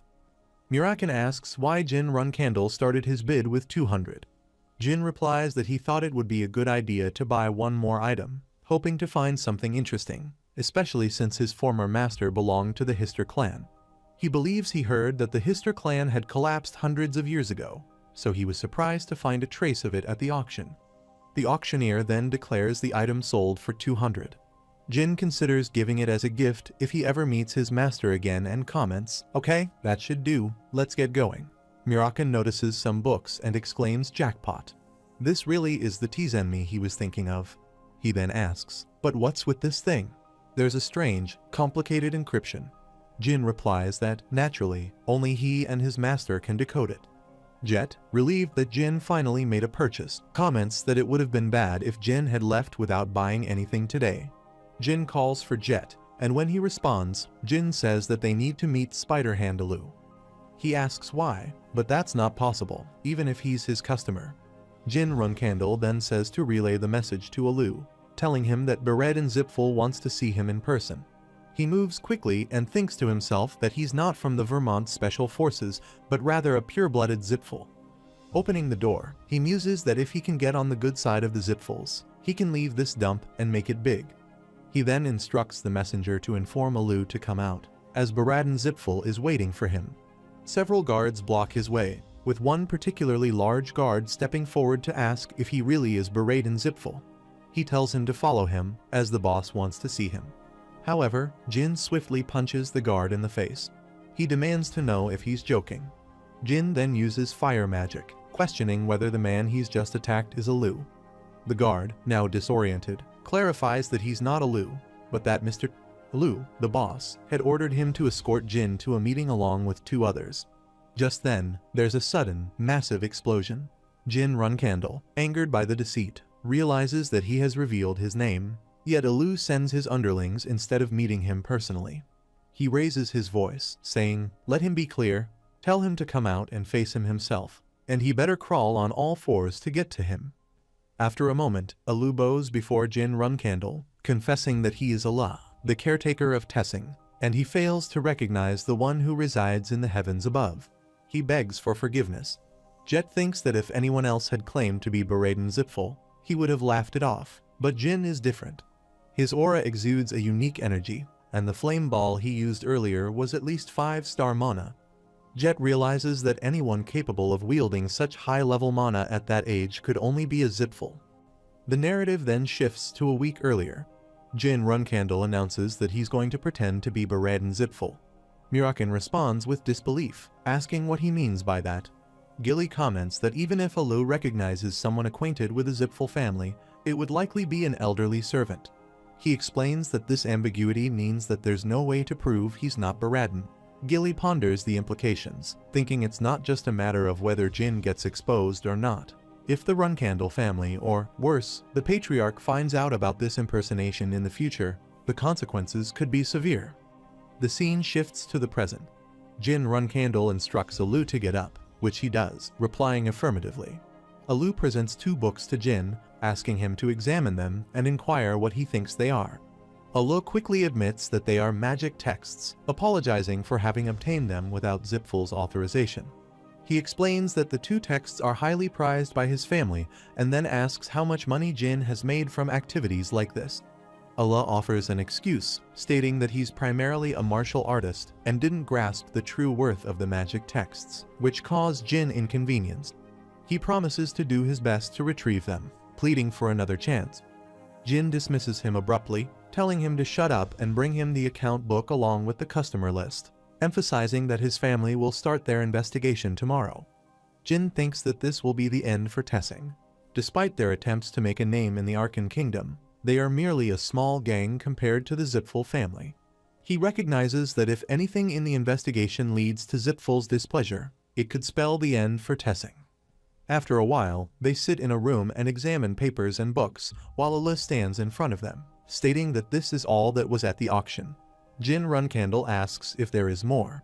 Alu confirms that there are additional items, but they are heavily guarded and kept in the employee's residence. He requests permission to leave temporarily, promising to return with the items within 2 hours. Jin Runcandle responds by asking if Alu is planning to destroy important documents, then says he's going to check whether Alu is telling the truth by questioning those he has bribed. He then tells Alu to go ahead and do whatever he needs to do, but reminds him that he is still under his control. Alu apologizes and promises to return shortly. He instructs the brown-haired guard to show Sir Baradin around the storage area while he is gone, which the guard acknowledges with a simple yes. Alu then whispers to the guard to ensure that Jin Runcandle is kept within the mansion until he returns, and the guard agrees. Meanwhile, Alu walks down the hallway, seething at Jin Runcandle's arrogance. He mutters to himself, thinking, "Idiot, acting like he's in control of everything." He curses inwardly, frustrated with the amount of money he has spent on the Zipfuls, and resolves to find any way he can buy them off or regain his influence. Meanwhile, they are all searching through a library. Mirakan tells Gilly to take whatever she wants. She asks if it's really okay, and he assures her it is, remarking that there's likely nothing here that wasn't stolen. As they rummage through the books, a brown-haired guard gets hit on the head by a book, exclaiming, "Got him it, it's all garbage."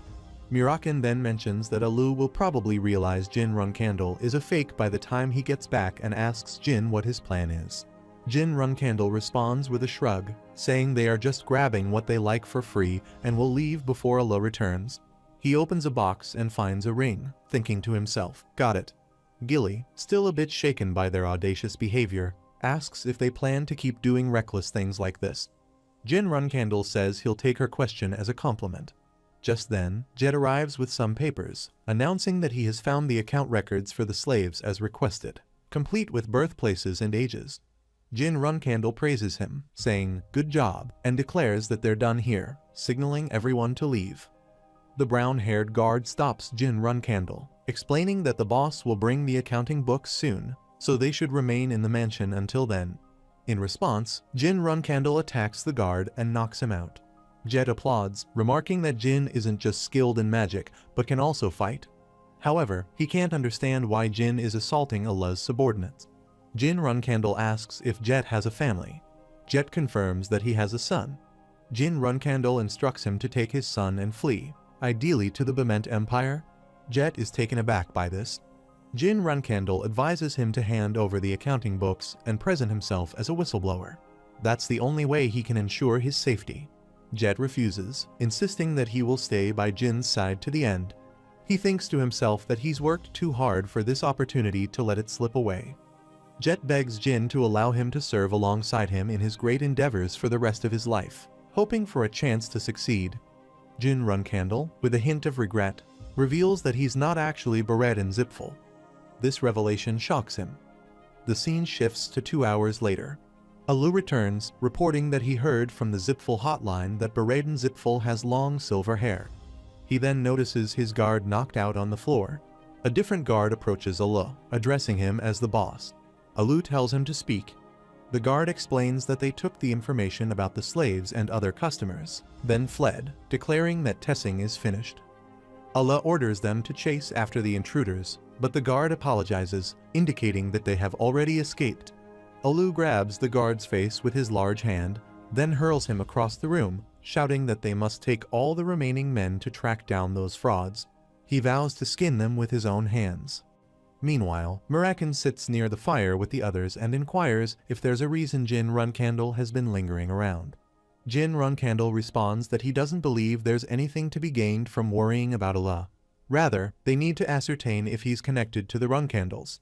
Mirakin acknowledges this, suggesting they consider it as their final farewell before departing. He notes that he gave Alu Chenmi's grimoire and even gifted him a masterpiece, which caused Alu to panic upon seeing it at the auction. Mirakin wonders how Alu could have known about such an ancient item and managed to obtain it. Suddenly, some guards spot them, and one guard alerts the others, exclaiming, "Over here, they're hiding over here." He then calls for the boss. Mirakin grumbles about their noise, and Jin Runcandle suggests they go have a brief conversation. Alu notices them and declares he found him. He is scamming idiots. He demands to know how Jin Runcandle dares to think he could fool Alu and escape. Alu declares that he's going to hang him in the market as an example and demonstrate what happens to anyone who crosses the head of Tessing, Spider Hands Alu. Jin Runcandle counters by listing the evidence he's uncovered: the registry of kidnapped slaves from Bement, the transaction ledger detailing the ancient grimoire sought by the Zipful family, and the customer registry naming all the aristocrats who turned a blind eye to Alu's operations. He throws the papers into the air, saying he's already spread this information far and wide, and by tomorrow, the entire world will know about Alu's crimes. He then asks if magic mail isn't quite convenient, suggesting that Alu's downfall is imminent. Alu hurls insults at him, threatening to ensure that his death won't be easy. He vows to skin him alive, and every time Jin passes out from the pain, Alu plans to revive him with flames. Jin Runcandle calls out to Mirakin, who responds reluctantly. Jin informs him that he wants a one-on-one fight with Alu. Mirakin sighs, saying, "What a pain." Alu, outraged, calls Jin a crazy idiot and demands to know what he thinks he can accomplish alone. He orders his subordinates not to just stand there and watch, but to attack. Alu's men launch their attack with magic crystals. Alu instructs them to leave the kid alive, but to kill the rest of the group. They move to strike at Mirakin, but he quickly counters, taking them down one by one. As he advances, he leaps high into the air, striking another guard with such force that the others are left in shock. Alu shouts at his men, asking why they are just standing around. A gray-haired guard explains that firing magic at this point could hit their own comrades. Alu responds by telling him to aim at the people in the back. Jin Runcandle advises Gilly to step back for a moment. The guards use fire and water magic spells to attack, but Jin creates a protective shield to defend himself and Gilly. The guards are shocked by this. Jin Runcandle remarks that things have become a bit easier thanks to his sister, Luna. She comments that despite everything, he didn't even say goodbye to her before leaving. Mirakin observes that their adversaries rely on numbers because they're weak and grumbling. What a pain, just drop dead all at once. Then, he launches an attack using light magic, leaving everyone stunned by its intensity. Alu lunges at Mirakin while one guard notices something's off and asks what's happening. Another guard remarks that the boss has gone mad. They question whether he's lost his mind, concluding that it might actually save them some trouble. Mirakin reports that he has taken care of all the smaller threats, as Jin Runcandle asked, and tells him to do whatever he wants. Alu, furious and cursing, demands to know who sent them and why. Jin Runcandle dismisses the question, retorting that it doesn't matter if he tells him or not because he's going to die anyway. As Alu attacks, Jin Runcandle sidesteps, realizing how fast Alu is. Jin thinks to himself that even if Alu is lying, he still has to be cautious and can't afford to be taken down without a fight. Mirakin acknowledges that he's found a worthy opponent, suspecting the rumors about Alu being a 7-star martial artist might be true. He comments that Alu seems different from Vishkal, his previous opponent, and this one seems eager to kill him. Mirakin tells Jin to give it his best shot and not to die. Alu expresses his disdain, remarking on his arrogance and questioning how a mere mage dares to step onto the front line. Jin Runcandle retorts, asking if Allah, a rookie, is looking down on him, and then moves to attack with his sword. Allah inquires about the sword and manages to block Jin's attack. He counterattacks, noting that Jin Runcandle isn't a mage after all. Jin Runcandle steps back and attempts another attack. Allah swiftly moves, attempting to strike from behind, but he evades just in time. Allah's attack lands on the floor, and he taunts Jin, calling it a shallow hit. Jin Runcandle realizes that Allah is fast, and that he hasn't been fighting at full strength. But even so, it's already too much for him to handle. Allah comments that the fireball Jin Runcandle used at the auction house must have been an artifact. He realizes that he's in this predicament because he fell for a simple trick. The real problem, however, is the guy who single-handedly took down all of his subordinates. Allah is certain that he's even stronger than he is. He wonders why Mirakan is just standing there. Mirakan observes that Jin seems to be taking some hard blows, remarking that little idiot. Gilly, concerned, asks if Mirakan plans to intervene, pointing out that while it's the young master's wish to take on a 7-star martial artist, it might be a bit early for him to do so. Mirakan dismisses her concern, saying it's fine, and that the idiot needs to learn how precious life is. Gilly agrees, acknowledging the truth in his words. He then remarks that it seems she believes the kid is going to lose. On the other side, Allah lunges to attack while Jin Runcandle attempts to block him. Everyone is taken aback by the ferocity of Allah's assault. Allah charges again, declaring that this will be the end for Jin. However, Jin Runcandle smirks, using his magical fire spell, and says that in the past, when Runcandle's magic swordsmen fought, even a 2-star difference was insignificant to them. He launches a burst of fire at Allah, knocking him back. Allah, bewildered, questions whether it wasn't an artifact. Realizing that Jin Runcandle is a magic swordsman, Jin's sword lights up with magical energy as he summons lightning to attack. Allah attempts to block the attack, but his sword hits the floor. He mocks Jin, saying that standing so exposed will lead to his demise. Jin Runcandle moves forward, his hand wearing a magical ring, and commands his helmet to release. Allah is shocked, asking what is happening. Jin Runcandle then takes his sword and delivers a deep cut to Allah. As he does, a dark, magical aura envelops him. He sheathes his sword. Mirakan is surprised by what he sees, commenting that it must be Mjolta's rune. Gilly asks him to explain what Mjolta's rune is. Mirakan recounts that thousands of years ago, Mjolta was created for Bement, the first emperor, who was a lover of a demon. During that time, there was a war, and Mjolta was a masterpiece that could block all attacks below 7-star power. Mirakan expresses his curiosity about how such an artifact ended up in the hands of a gang. Jin Runcandle reflects on Mjolta's rune, noting that it's an artifact meant to be given to the Bement Emperor in 5 to 6 years. He recalls that during that period, the Academy and the press were in chaos because of this helmet, and he remembers precisely when, where, and on which date it was first discovered. Jin delivers a severe blow to Allah and tells him that he wants to ask him one thing before he dies. He mentions that he has heard about Allah's connections to the Runcandle family and asks if it's true. Mirakan responds that he should have asked earlier, questioning what answer he expects to receive from someone on their deathbed. Allah acknowledges this and confirms that he now knows Jin Runcandle's true identity. He admits that it was indeed true that he failed, but he clarifies that Jin Runcandle is just the youngest member of the family. Allah adds that he can't stop the other person. Mirakan asks what he means by the other person. Jin Runcandle elaborates, mentioning Spider Allah and speculating that it's probably not his real name. He explains that they need to investigate further because having a 7-star martial artist as the boss of a gang and having connections to the Runcandle family seems suspicious. Mirakan remarks that it's not entirely unusual, noting that one of his ancestors, a 9-star, ran a bar. However, he insists that they need to identify the person Allah referred to, especially since he is going to lead the family. He realizes that he has failed, and he can't stop that person. If Allah had acknowledged his identity, then his failure would have likely been tied to the bladed illusion. The mention of him being the youngest and unable to stop that person indicates knowledge of the power struggle among his siblings. He considers the possible suspects, dismissing older sister Yual because she left the family. Mayu, Anne, and the twins are ruled out due to their youth and lack of experience.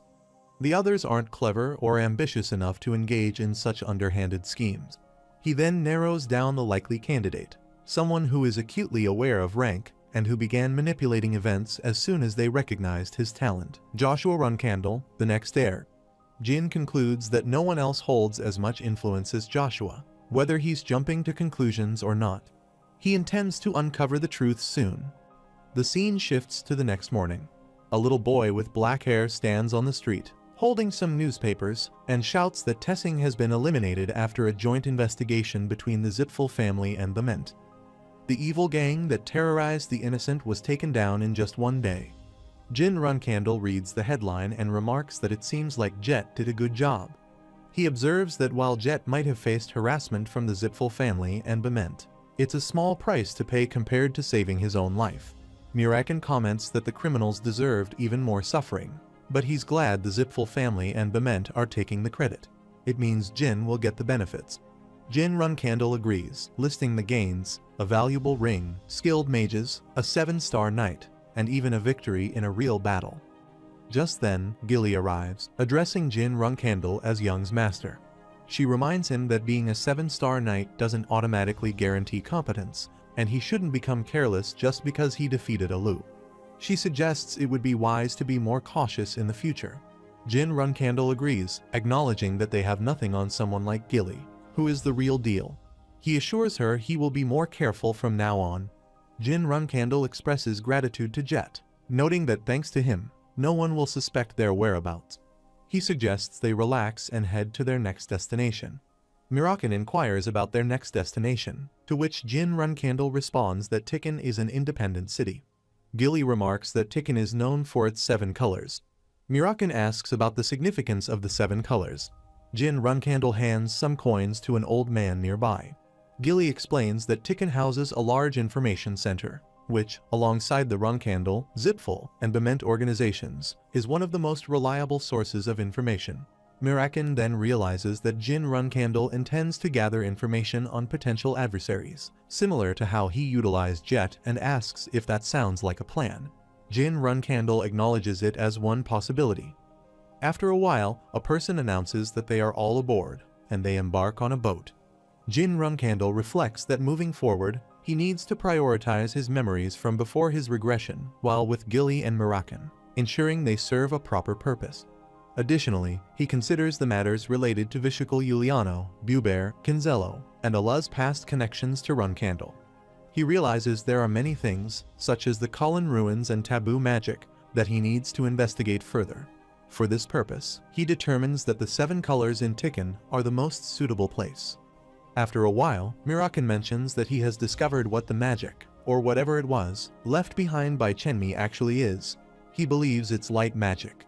Jin Runcandle is surprised, saying he thought that form of magic disappeared during ancient times. Mirakin confirms that it did, explaining that Chenmi was an enemy of the Zipfel family back then, and the Zipfels erased any traces of their adversaries from history. That's the Zipfel family's typical approach. They eliminate those who become a nuisance to them. Mirakin adds that this is why there are no existing records, and if he can't transcend his current limitations, the Runcandle family could face a similar fate in the future. Learning about light magic could be crucial. Jin Runcandle tells him he's going to demonstrate something, emphasizing how quickly he can adapt. He suggests he look forward to it, as this might be the type of magic he needs most at this moment, and then reveals a glowing magical energy in his hand. Jin Runcandle urges Mirakin to open his eyes wide and watch carefully, remarking that it's light magic but asking why it's black. He increases his power, laughing, then asks how it felt, seeing it for just a moment but already experiencing a sensation like his eyes are swelling. Jin Runcandle covers his face with his hand and comments that this magic can definitely be used for both offense and defense.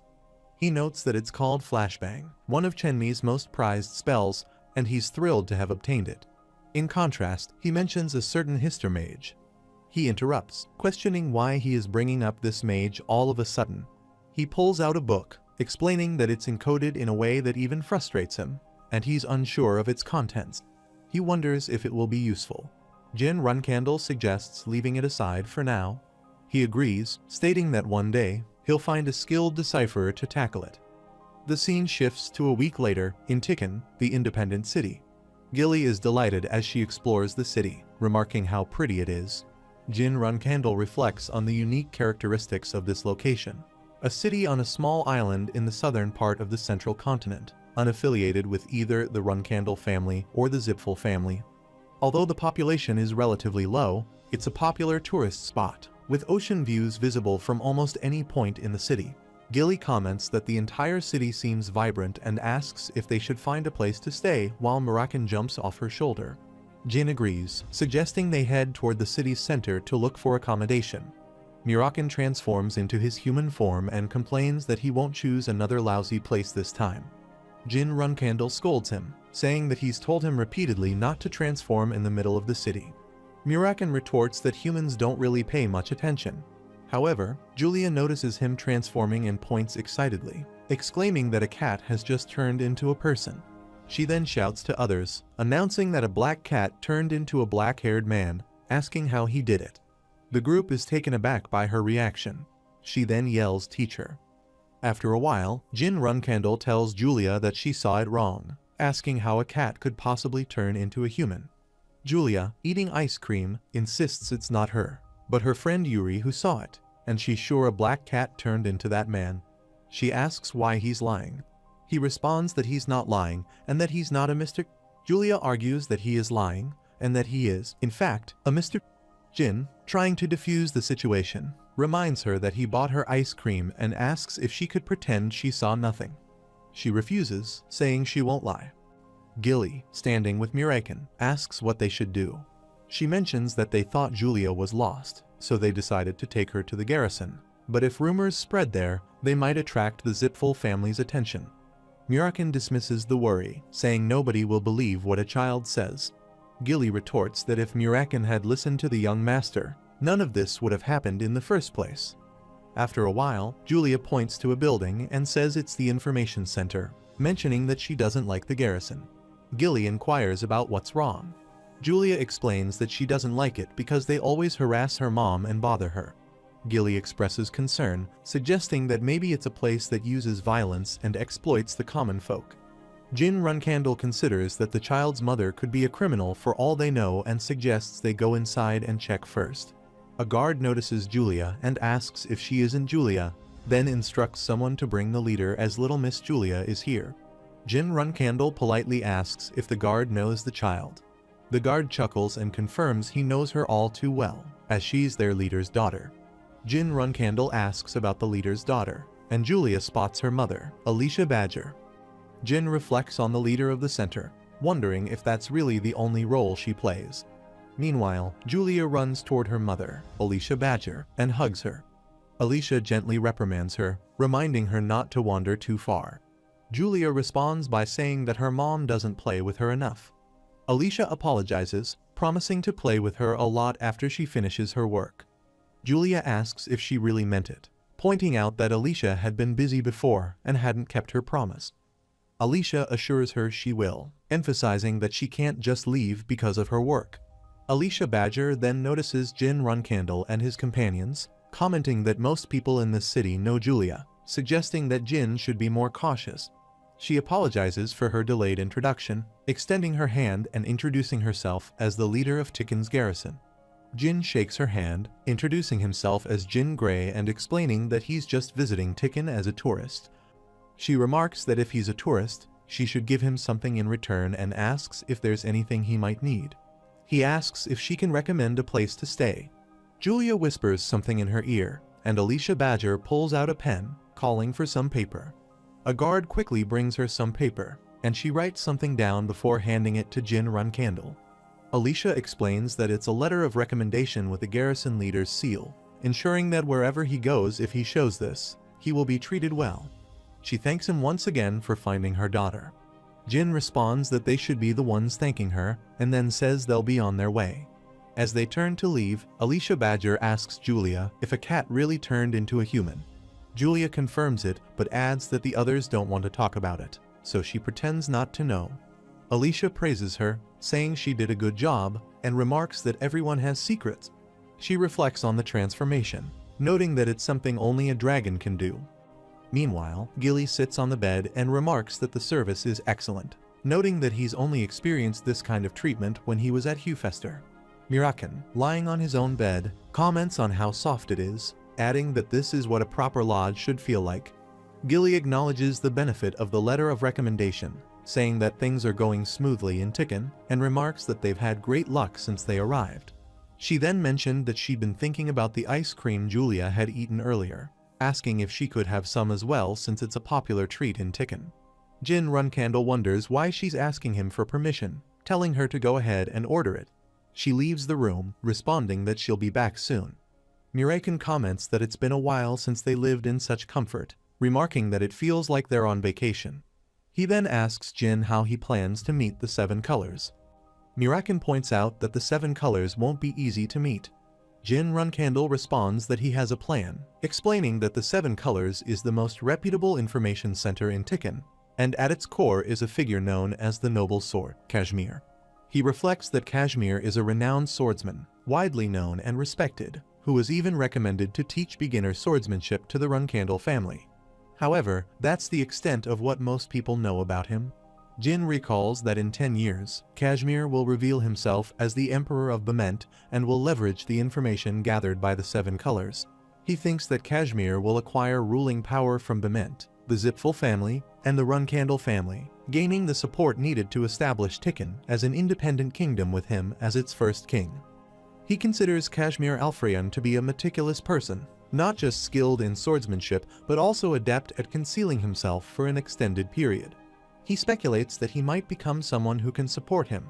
However, the challenge lies in how he will approach him. Just then, Gilly enters the room and alerts Jin Runcandle and Mirakin that something is amiss. She explains that there's no one in the lodge. All the employees and guests have disappeared, and she senses that something is off. Kashmir Alfrion places a hand on her shoulder, inquiring about their well-being and asking if it would be acceptable for him to intrude for a moment. Jin Runcandle observes him and wonders why Kashmir Alfrion is here. Mirakin, angered, moves to attack him. Jin Runcandle intervenes, urging him to stop and not kill him. Mirakin transforms into a shadow dragon, then sarcastically repeats Kashmir's greeting, asking if he is well, before pointing out that, no, he isn't, questioning if he is an idiot for thinking otherwise.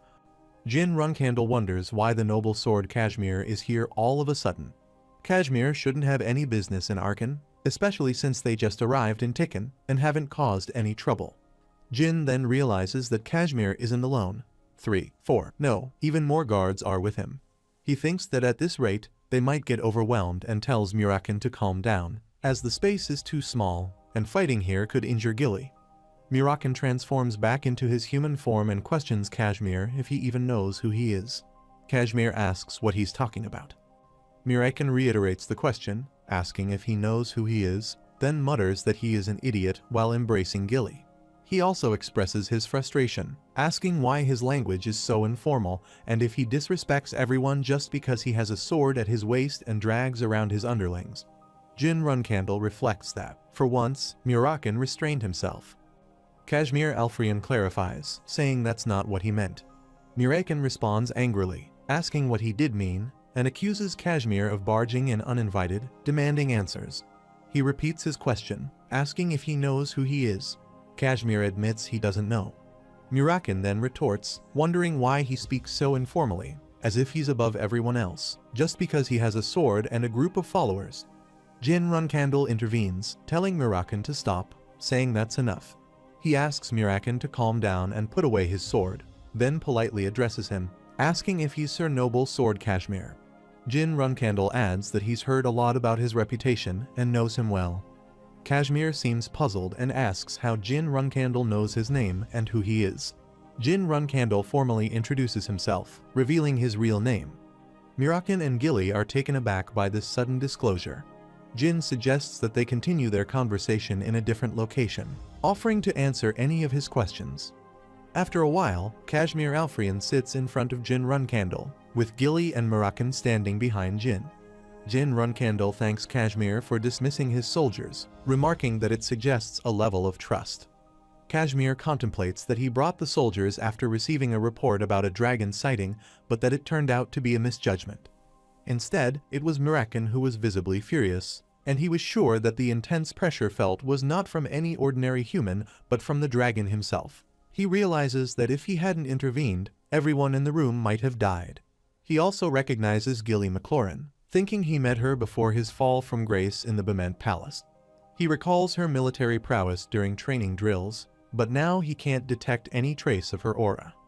He wonders if she has any connections to the people she's with. Kashmir Alfrian then asks if he really is who he claims to be, noting that it doesn't seem like he's lying, but he still has questions. Jin invites him to go ahead. Kashmir asks why Jin is traveling with a dragon, mentioning that since ancient times, dragons have been known to make contracts with magicians who have made contracts with a god or with someone possessing a special power, typically a zipful rather than a Runcandle. Kashmir then inquires if Jin's family knows he's accompanied by a dragon. Jin Runcandle responds that they do not know. He warns that if this information were to leak, his family wouldn't take it lightly. He remarks that Jin is discussing a significant secret that could cost him his life, suggesting that what matters isn't merely that he's a Runcandle. He then asks Jin to explain the reason behind this alliance with a dragon. Instead of answering directly, Jin Runcandle asks why he sought to meet with the dragon. He says that since Jin Runcandle shared a big secret, he'll share one in return. He mentions that his daughter, Julia, said she saw a cat transform into a person, which is why he came to investigate. Jin Runcandle asks if he believes the words of a child. Kashmir replies that his daughter is no ordinary child. She's a contractor with Asmil. Jin Runcandle clarifies if he means the god of sight. Kashmir confirms this, adding that a contractor of Asmil wouldn't misinterpret an object or event, as the god of sight grants precise vision. He notes that many powerful people would do anything to become a contractor with Asmil, so he's cautious about revealing this information so easily. Murakan, sensing something off, moves closer to Kashmir. He questions how Julia could be a contractor if there's no dragon around, pointing out that he didn't sense any dragon energy nearby. Jin Runcandle observes that Asmil's dragons are known for their strong bond with their contractors, so it's unusual that they would leave a child alone, indicating something strange is happening. He says he's unsure of the full context, but it seems to revolve around that fact. Murakan asks what he's referring to. Kashmir Alfrian explains that Julia's guardian dragon disappeared about a year ago, possibly involving the Zipful family or the Bement Empire, though that's just speculation. Murakan responds that it doesn't make sense. No dragon is foolish enough to be kidnapped, and certainly not for a whole year. He then asks if Julia is about 5 years old. Kashmir confirms this, saying that's correct. Murakan points out that if Julia really is Asmil's contractor, then if the dragon isn't nearby, she could soon go insane or become disabled due to the lack of the dragon's protective presence. Kashmir is shocked to hear this. Murakan elaborates, emphasizing that Asmil's contractors can see the future. However, most humans aren't aware that this ability places a significant strain on a dragon's mental state. He explains that at Julia's age, she's too young to distinguish between dreams and reality, which is why she hasn't exhibited severe symptoms yet. He explains that if she continues seeing the future without any protection, as she's doing now, her vision will become uncontrollable in a year or two. Jin Runcandle asks him to elaborate, questioning if seeing the future could truly lead to disability. Kashmir responds that it relates to the principle of causality. The one who sees the future must follow what they saw. If they don't, Asmil's punishment begins.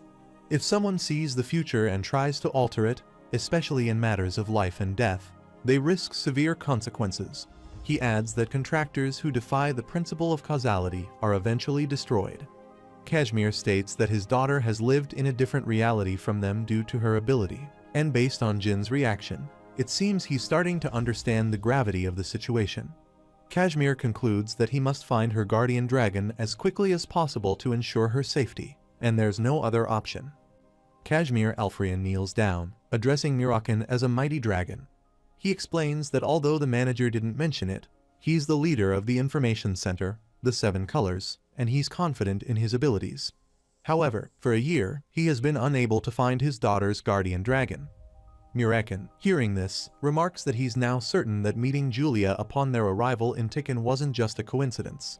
Asmil seems to be seeking their help for his young contractor. He then asks Murakan, the mighty dragon, to intervene. Murakan dismisses the request, saying that he can't do much, even if asked.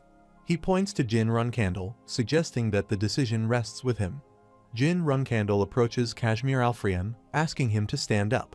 He acknowledges that although they don't have a deep relationship, this matter concerns the safety and well-being of a child. He suggests that they proceed rationally and join forces to search for Julia's guardian dragon. Kashmir Alfrian expresses his gratitude, saying he will not forget their kindness. He thinks that even though things turned out better than expected, there's still a sense of unease. If the Seven Colors couldn't locate the missing dragon, then finding it might require information from the Runcandle or Zipful families. Mirakin asks if Tikkun is aligned with the Zipful family, to which Jin Runcandle responds that Tikkun is just a city, unaffiliated with anyone. He seems satisfied, then asks Kashmir Alfrian if his information network is truly that capable, inquiring if they have data on dragons.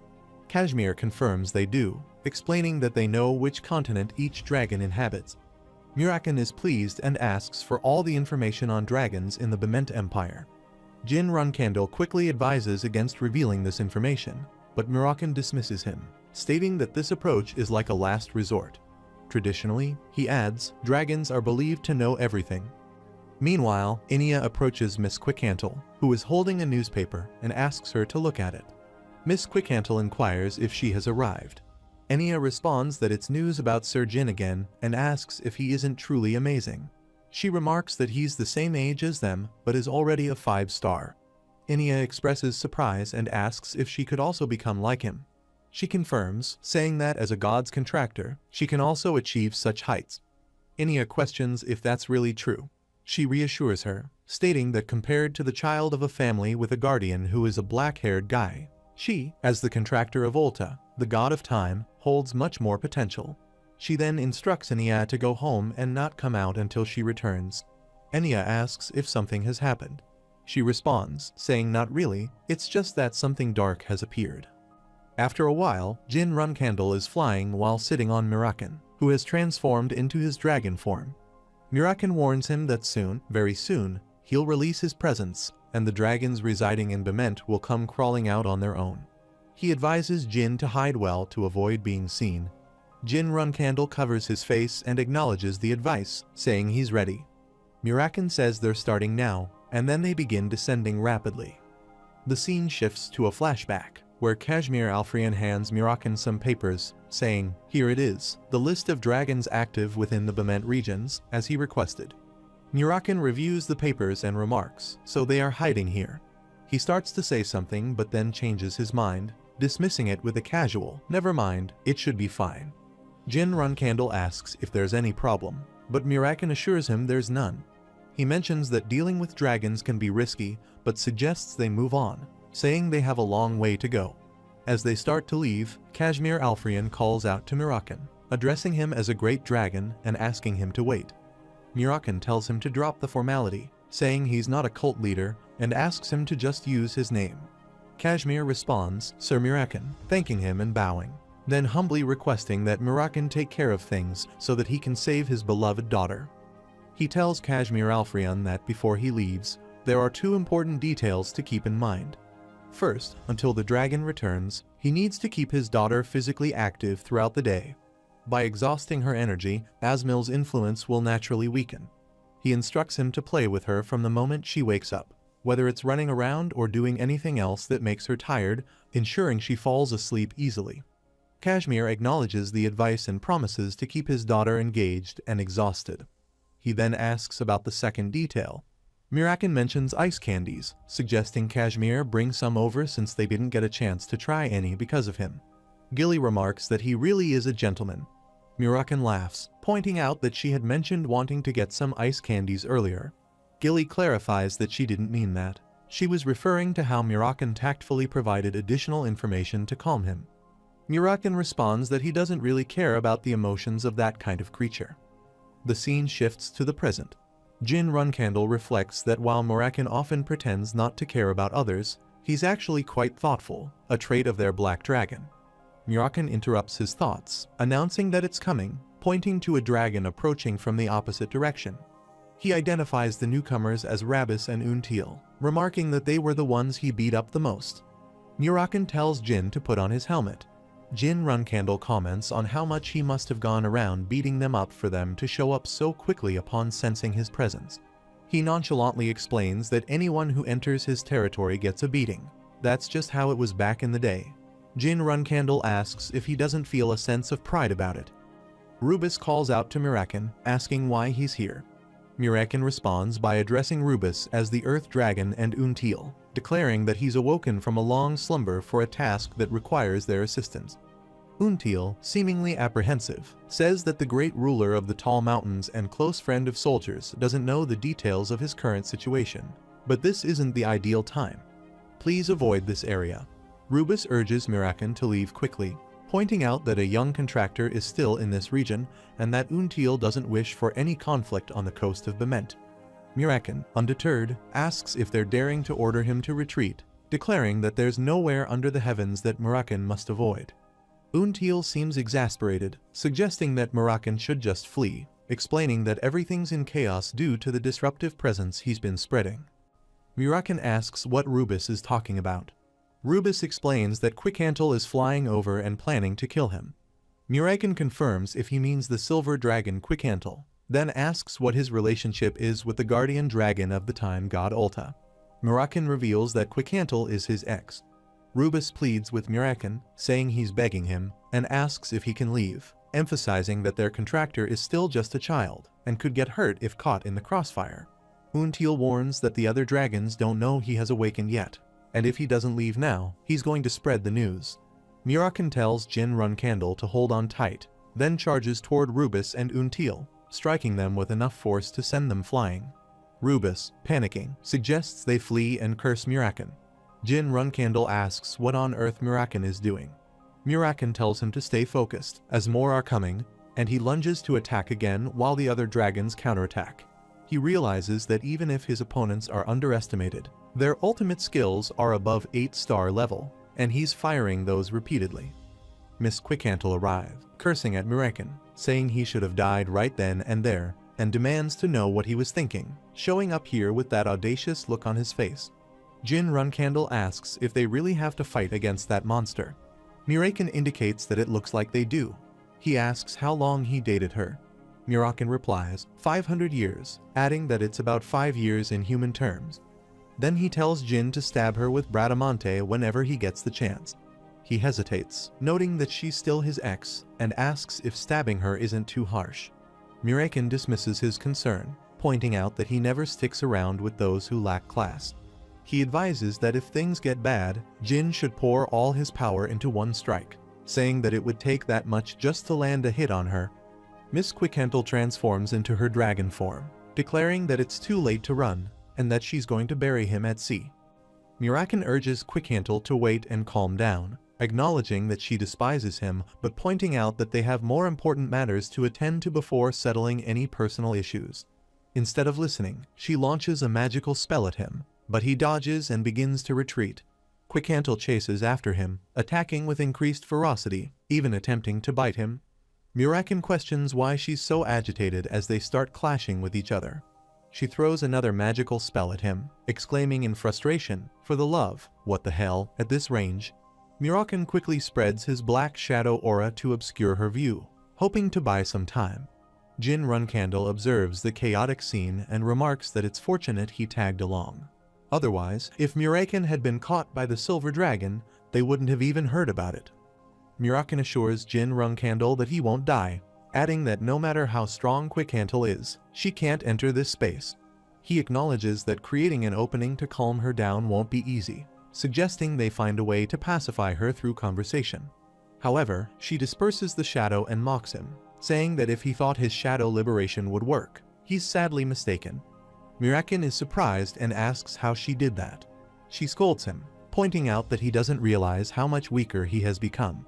If he still believes he's the same as before, he's sorely mistaken. Mirakin attempts to defuse the situation, telling her to stop and reminding her of their past. He explains that he came here with a question, but she retorts that even thinking about their past makes her want to tear him into 10,000 pieces.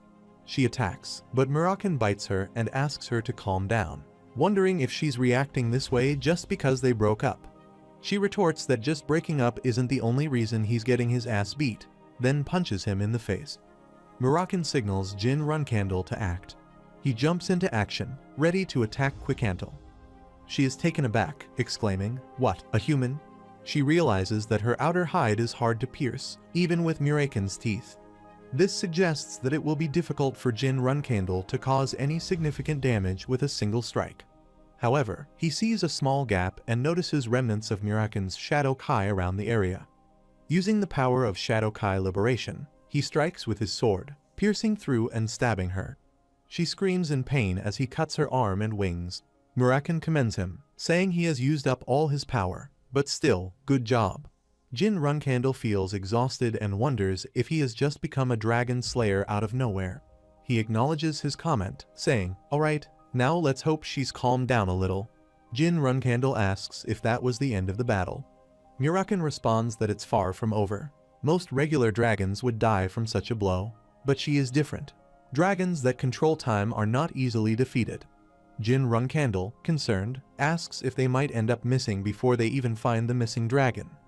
Jin Runcandle stands on Muraken's hand, observing her.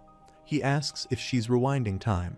Muraken explains that this is why authority and magic are separate, adding that while it's a powerful ability, it consumes a lot of energy. He advises Jin not to move an inch, just in case. Miss Quickhantle reverts to her human form. Muraken asks if she's calmed down a bit, joking that he didn't know she still had such strong feelings for him to the point where she went crazy. Muraken then asks if they didn't break up on good terms. Miss Quickhantle is indignant, reminding him that he dumped her unilaterally, giving her no room to discuss it. She sarcastically asks if that's what he calls breaking up on good terms. Muraken admits that she gets angry whenever he mentions breaking up, but clarifies that he didn't cheat. It was simply a case of their personalities not matching. Jin Runcandle reflects on how this is a conversation between dragons who have lived for thousands of years. Muraken tries to shift the focus, saying he didn't come here to fight, but to ask her something. Miss Quickhantle tells Muraken to wait before he continues and asks about the human with him, wondering if he's Solderit's contractor. Muraken dismisses the question, emphasizing that it's not what's important right now, pointing out that one of their own is in grave danger. Miss Quickhantle is unimpressed, labeling Muraken as despicable, reminding him of the many dragons he's killed. She seems baffled by his sudden concern, questioning if he's playing games with her and asking if he realizes how many dragons died at his hands. Muraken acknowledges her point and explains that among those dragons was her older brother's enemy, whom he killed as an act of revenge. He clarifies that he did it for someone he had no connection to, implying that it wasn't his choice to get involved. He admits it might be his fault for asking her, saying he could have asked another dragon instead. Miss Quickhantle takes a moment to compose herself, recognizing that whenever she sees Muraken, she becomes emotional. She suggests that he go ahead and ask her what he wants, apologizing for what she just said. He explains that one of Asmil's guardian dragons recently went missing. Miss Quickhantle asks if he means Tikken's Latri. Muraken confirms, saying, "Yeah, there was a name like that." Jin Runcandle realizes they're finally getting to the heart of the matter.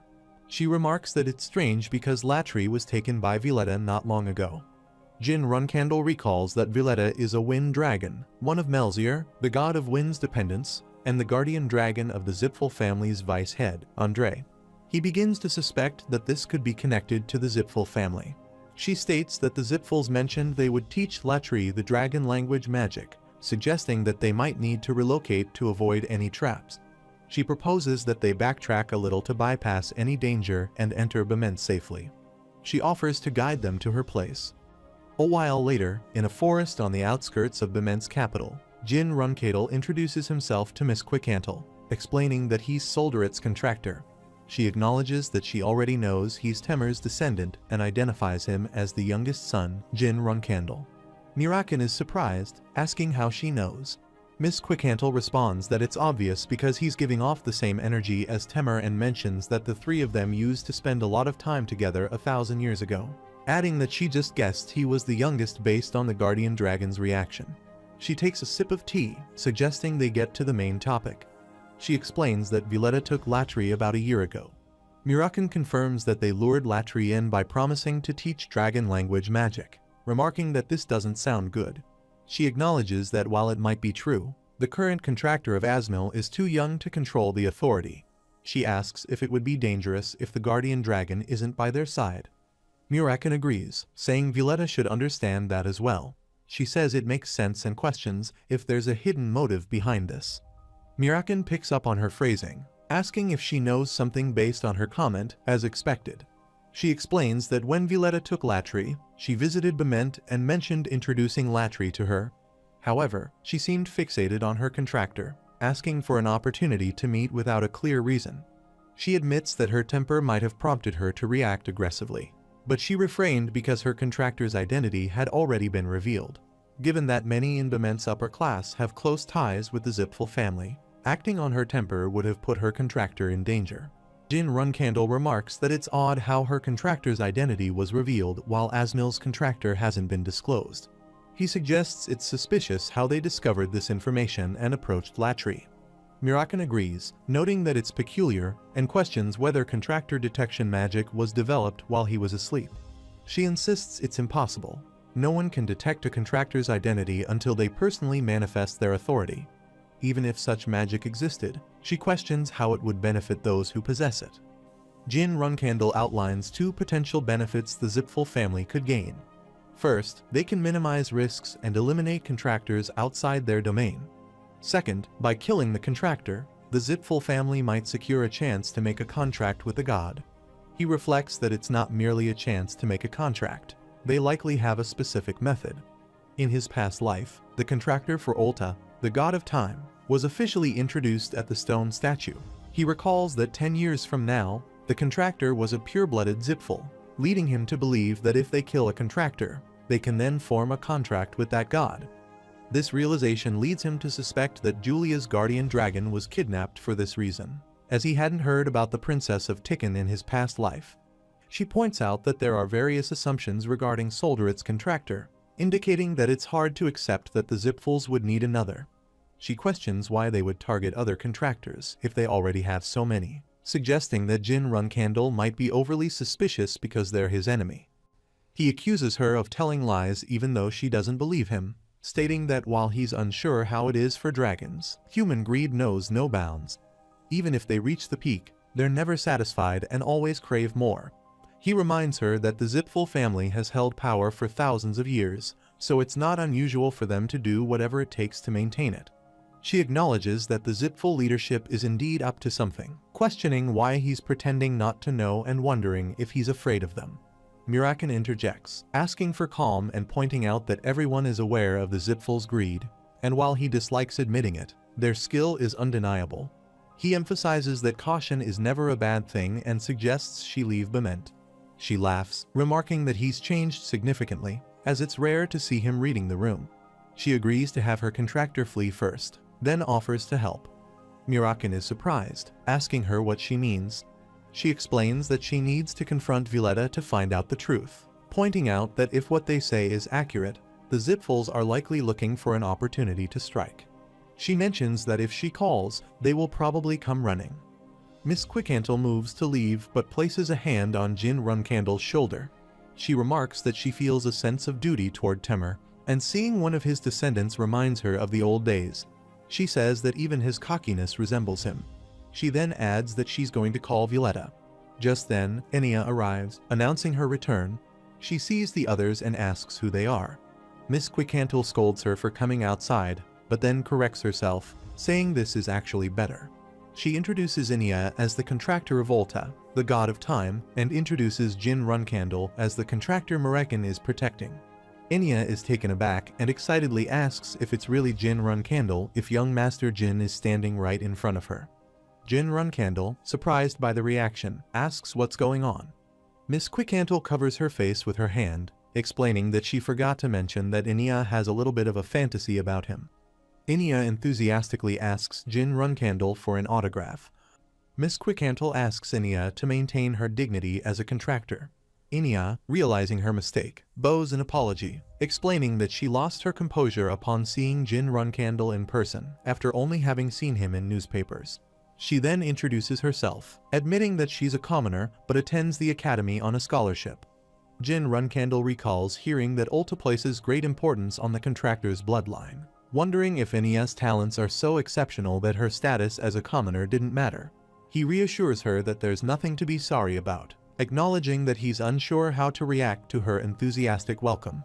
Inia asks if she can express more excitement, but he quickly declines. Miss Quickhantle shifts the focus, reminding Inia that she had told her not to leave the house earlier. Inia explains that it was a bit lonely at home, so she thought she might feel better by being around Miss Quickhantle. As she was thinking this, she happened to see Jin Runcandle in person, adding that it was really fortunate she came to find Miss Quickhantle. Jin Runcandle reflects on her status as a commoner and an Academy Scholarship student, noting that Biment's nobility must have bullied her extensively without realizing her importance. He finds it unsurprising, considering that's why he never associated with those Academy idiots, as he puts it, those ignoble idiots. Inia asks Jin why he's here. Jin Runcandle reveals that he's here for her, explaining that there's a possibility that someone is targeting her as Ulta's current contractor, and invites her to come with him. He promises to ensure her safety and extends his hand.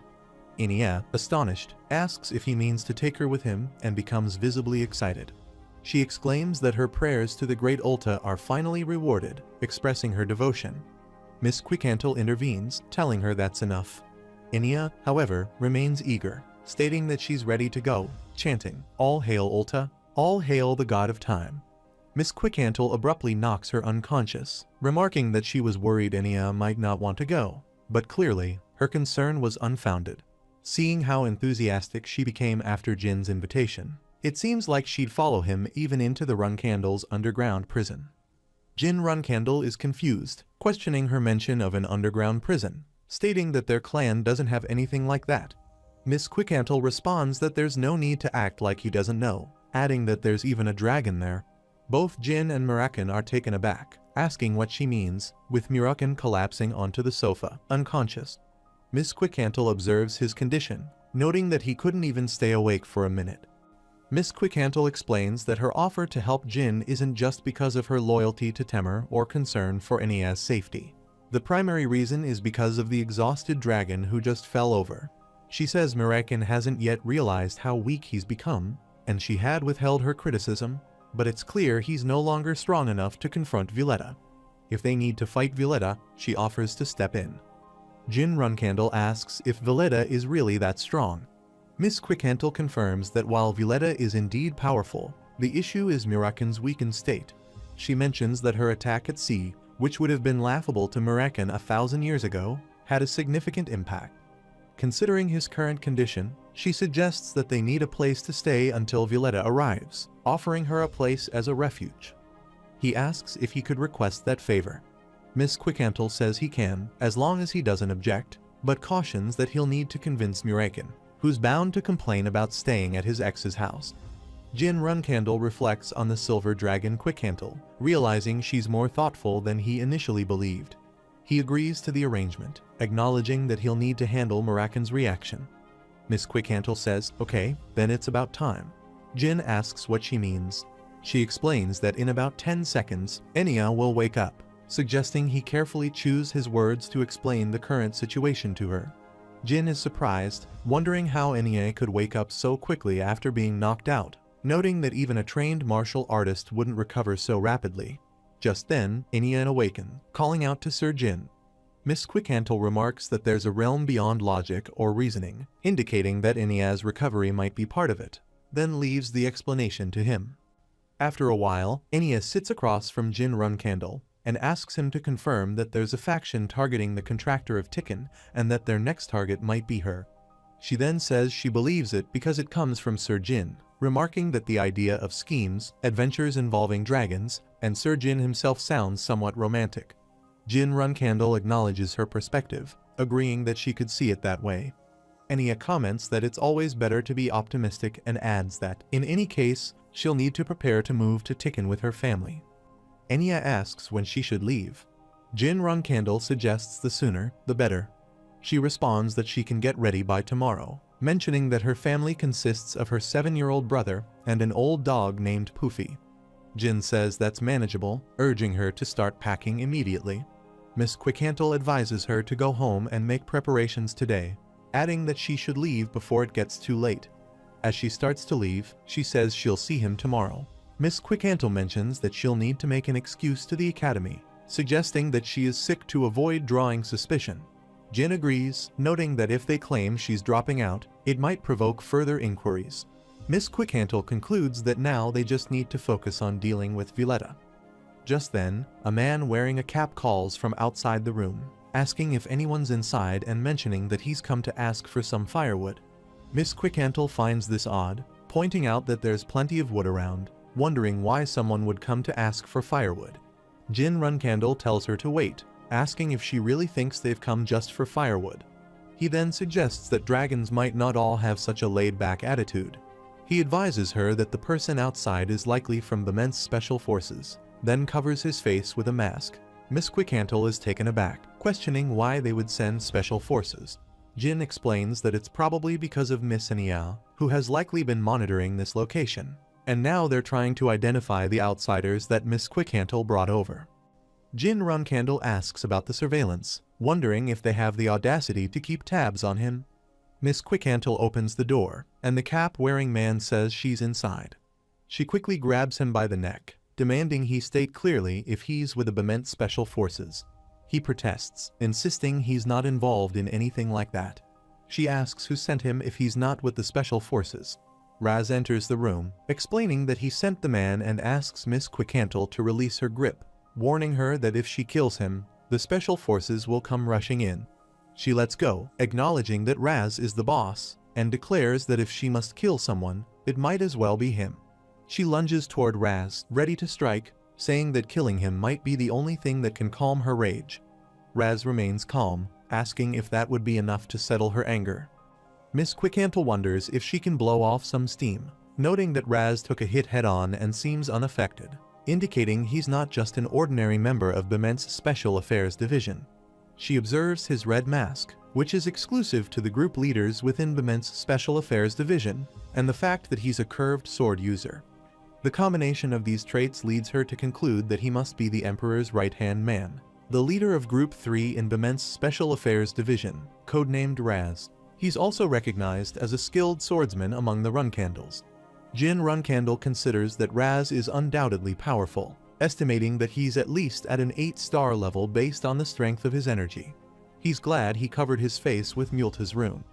Miss Quickhantle remarks that Raz is quite good for a human, acknowledging his strength despite her earlier attack.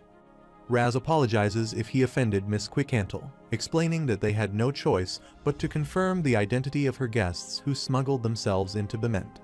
Now that they have confirmation, he says he's leaving. Miss Quickhantle is not impressed, retorting that he's just saying sorry after rudely intruding into her space, pointing out there's a limit to how arrogant someone can be. Raz casually picks up a box, mentioning that Miss Enya left the house quickly just now. He asks if Miss Quickhantle doesn't find it risky for Enya to be out so late at night alone. He warns her that if she chooses to fight him here, she might have the upper hand. But that could endanger Miss Enya if something were to happen to her during that time. He asks if she still wants to continue, implying that doing so could have severe consequences. Raz concludes that if she chooses not to escalate things, he'll let it go this time. However, he cautions her that the next time, she will have to stake something she treasures dearly, putting everything she's protected at risk. He advises her to prepare to lose everything because of her actions today, then bids her farewell until next time. After a while, Raz walks through the forest, instructing his guard that he's confirmed the appearance of the smugglers. He tells them to go back and find out their identities, adding that for the time being, all observations on the Silver Dragon will be paused. His guard asks if they shouldn't continue monitoring Quickhantle and the smugglers' movements. Raz advises against it, explaining that further provocation could lead to a worse situation, assuring them that he'll take responsibility. He orders them to withdraw. He notices a cut on his hand, which makes him suspect that they're up to something.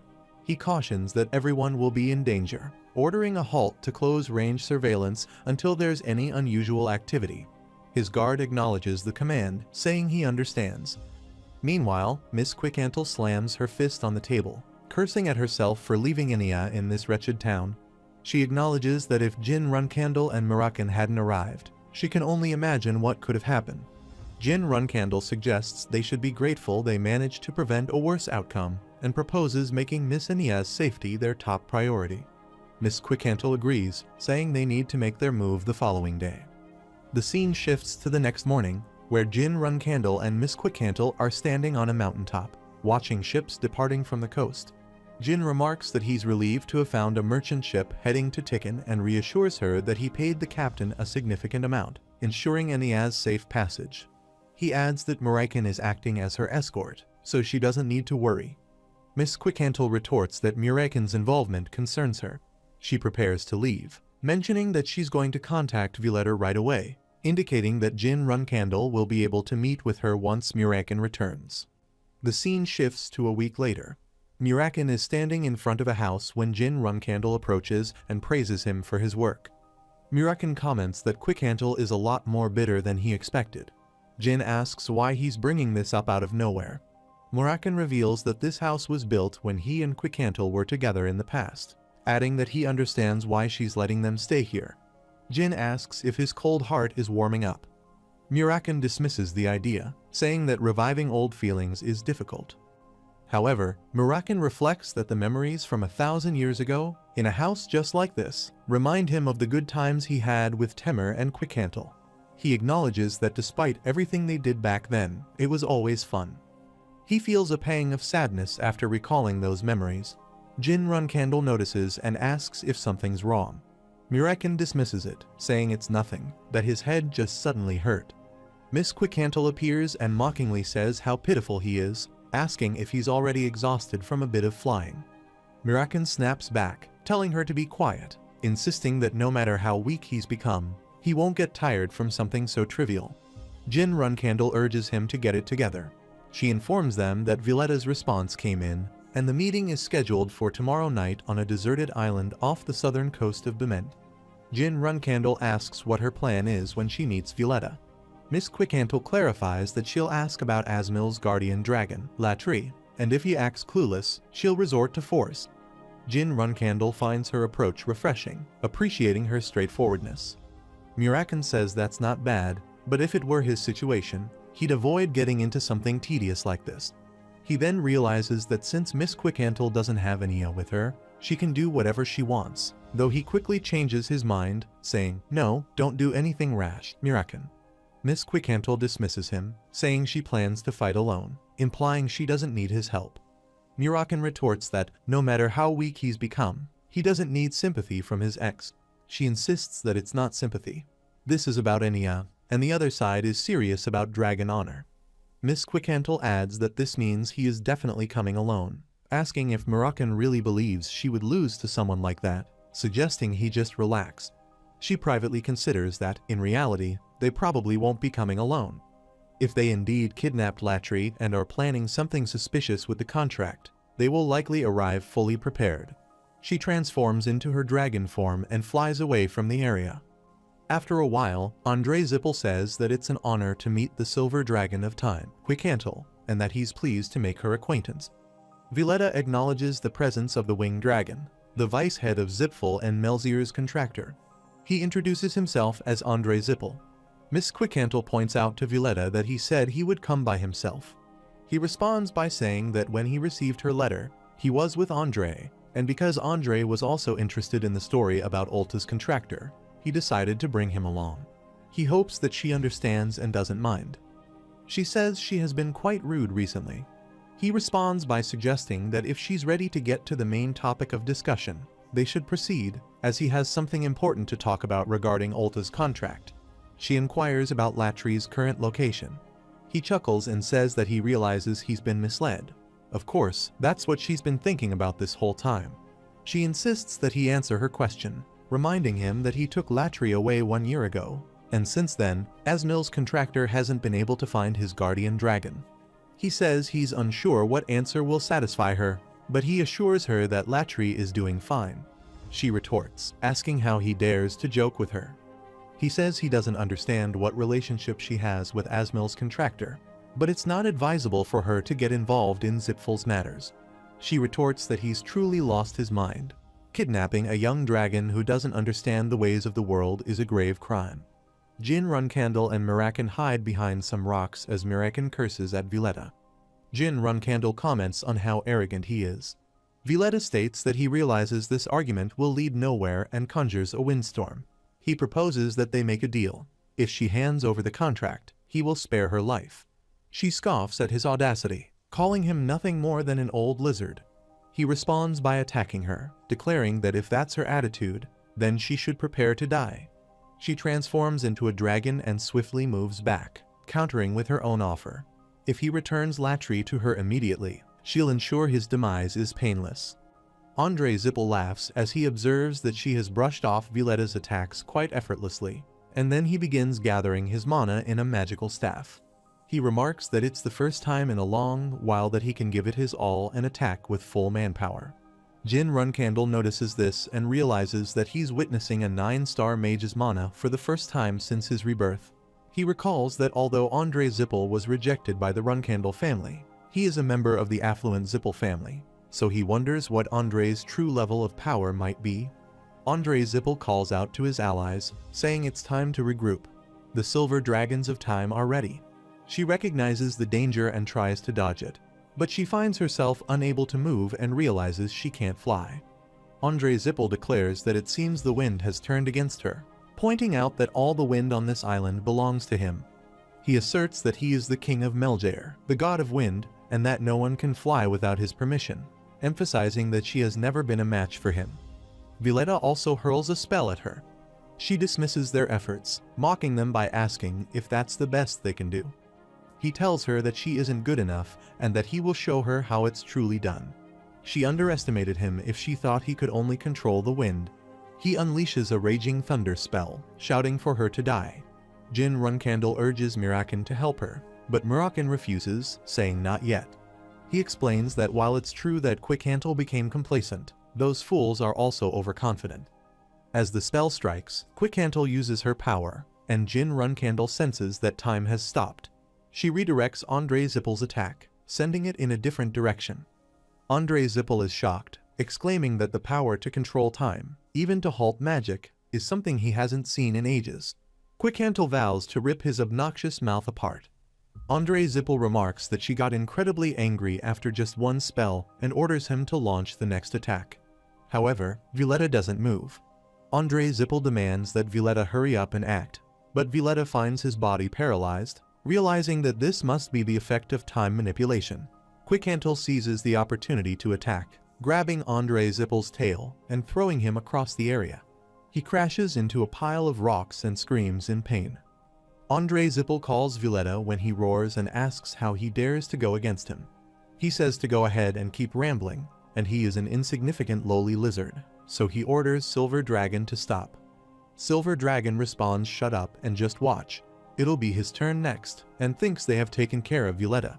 However, he uses too much of his authority and thinks he needs Jin Runcandle and Mirakin's help to take care of the mage. Andrei Zippel says he went too far. Such arrogance only befits the strong. Mirakin asks if that is an original stone and says no way, it should have been destroyed already, and asks how he has that while looking at the monster of Andrei Zippel. He explains that he was born as the Silver Dragon of Time and lived as though he were the strongest, but he is mistaken. He says humans, dragons, and even gods, in the end, will all fall into the hands of the Zippel family. Meanwhile, Silver Dragon commands him to stop denying it and accept it and roars. Mirakin believes it's the origin stone. When danger falls upon the world, the gods create it as a safety measure to prevent the end of the world. He thinks that in the end, the stone that holds the power of all the gods is destroyed by the gods because the stone is so powerful that it could destroy the world instead. He wonders why an object that should have been destroyed is in the mage's hands. He calls Quickhantle while Silver Dragon asks what this is. Andrei Zippel laughs and says they exemplify the strength the weak should show in front of the strong, where he should be, and asks where the weak should be in the face of the strong. Silver Dragon warns to get away from Quickhantle while Andrei Zippel asks who the Black Dragon is, stating there are only 2 black dragons left in this world and indicating that he's looking at one, Jin Runcandle's Mirakin. He asks if he woke up from his 1,000-year slumber. Then that means the boy next to him is his contractor, and he says he's the youngest one, the one who left the house not too long ago, Jin Runcandle. He says he came here with plans to take Ulta's contractor, but his meal has gotten bigger, and he says now, to be fair, he will wake up his friend, who is sleeping. He says he shouldn't have saved his energy in the first place and says he's sorry, old friend. while Black Dragon says he thought he was really dead and abused him, saying it's been a while. Black Dragon tells him to get lost, while Violetta says that although he has gotten weaker, his words are still as harsh. He says to go back to sleep, Miraken, and attacks him. Black Dragon counterattacks and says it's good. He'd have been dispirited if he were too weak. He says be happy, Miraken. He's going to be recorded as the one who killed a legend and says stop kidding himself. He's crazy. Andre Zippel asks if they will continue fighting, too, and says he was going to go easy on him, but now that he has seen this face, he needs to kill him. He says that's right, he was also here, Jin Runcandle, and says having a child interfering in this won't change anything, and he attacks Jin Runcandle. Violetta counterattacks and says no, dodge kid. Jin Runcandle grabs her chain and breaks it, and breaks her mirror as well, while she says he hasn't contacted her even once, but it seems like he has a tough situation on his hands, their youngest. Jin Runcandle thinks that with his current strength, it's suicide to intervene in the battle between the dragons, and then he is the person to whom he can lend his strength. Andre Zippel says yes, he is still here and says nothing will change, even if a rookie butts in, just what it is while he looks at Violetta. Jin Runcandle runs to attack him and thinks one more time just like that. He shouts at Andre, who gets scared and says no, move kiddo. Violetta attacks him, pushes him away, and roars at him while he gets ready for a counterattack. Violetta attacks again, but White Whale comes in between and blocks his attack while he recalls her mirror break. She says he hasn't sent even a single letter, but she guesses he has something he can't handle. Andre Zippel looks at her and thinks if she is the White Whale, and she replies she is the Vice Patriarch of Zippel and his Wind Dragon, saying good, that's about the right level to call him over for. She says to the youngest brother that he was somehow holding on for that long against those opponents and asks if he is hurt anywhere. Jin Runcandle says that he was actually almost getting close to his limit and thanks her for coming. She asks Andre Zippel if he is going to continue to act like a mute and says she would like him to explain what sort of business he has with his younger brother. Jin Runcandle thinks that her opponents were the Vice Patriarch of Zippel and the Wind Dragon, who had been resurrected using the artifact imbued with divine powers. He thinks it was an uncertain situation even if his elder sister had come, but now he has started to feel assured and thinks this battle is already over. Andre Zippel says they should stand back while Miraken arrives there and grabs him. He looks at him and recognizes him as Miraken, who says he's sorry because they had complete control over the wind. He hasn't been able to stop them. He says, anyway, he has got a good sister. If she had come even a brief moment later, they would have been done for. Rudd Runcandle says they survived thanks to him and says he certainly didn't expect this to think the White Whale would appear. But with this, one thing has become certain. Andre Zippel says he has broken their oath with Zippel and says Lunar Runcandle, his sibling, used magic and says Zippel will not overlook this easily. She says she sees it but doesn't worry. That truth will never reach his clan. Andre Zippel questions how she dares to act beyond her place, and his monster roars at her. She attacks him and knocks him out. She says all the Zippel she has met were all talk, and it looks like the Vice Patriarch is no different. She asks Violetta if he is going to remain in his true form and says it's better for him since there are more places to cut. Violetta transforms into a human, and Andre Zippel calls him. He says he understands and holds his magical spear. He thinks that power is not magic. It's similar to authority and also bears similarity with the energy of demons, which is why the Wind Dragon is going all out. She says it looks like he needs some time to properly use that artifact. He says, seeing the absolute state of the Vice Patriarch of Zippel and the Wind Dragon to rely on that crude device. He asks if he truly thinks something like that could save him. Violetta says she's an insignificant wench and attacks her, asking what she thinks she knows to run her mouth like that. She counterattacks, and they try to defeat each other while attacking again and again. Violetta gets hurt. She says in the end, this was the limit of his powers and that it looks like he doesn't have anything else to show her, so she'll end this quickly. She uses Runcandle's third final strike, Meteor Shower, to attack him. Zed Runcandle says, in other words, that their clan's swordsmanship is like that of a conqueror, destructive and relentless. Competition attainment, relishment. The mind of Runcandle is imbued within the sword as a whole. He explains that for that reason, the swords of Runcandle have no such thing as sword forms. They are designed only to kill the enemy.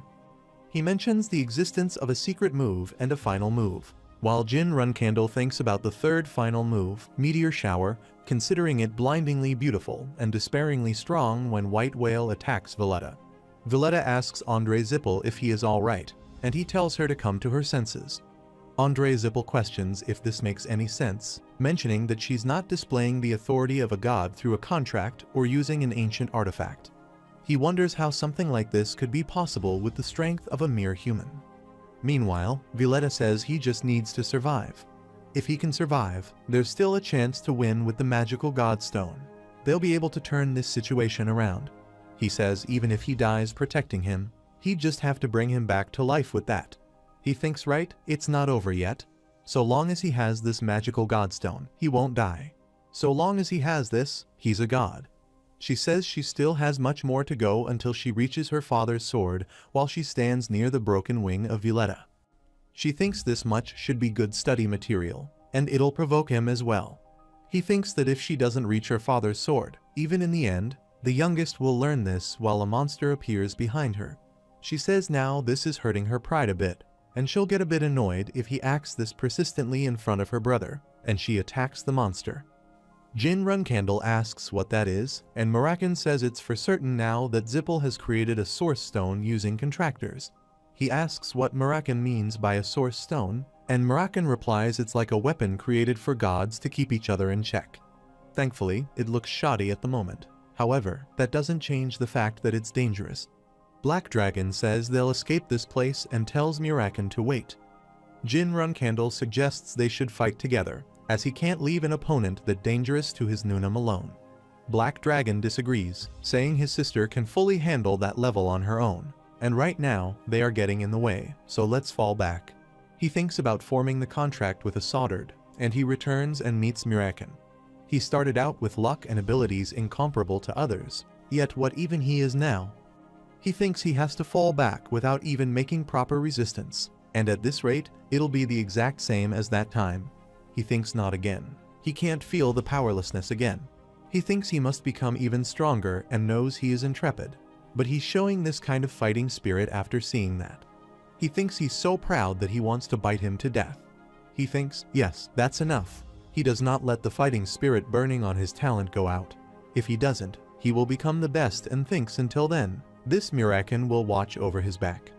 He thinks of his contractor of 1,000 years. Lunar Runcandle asks if he doesn't think that he can kill her just because his appearance changed a bit and if he's flailing in his own delusions, a pitiful man.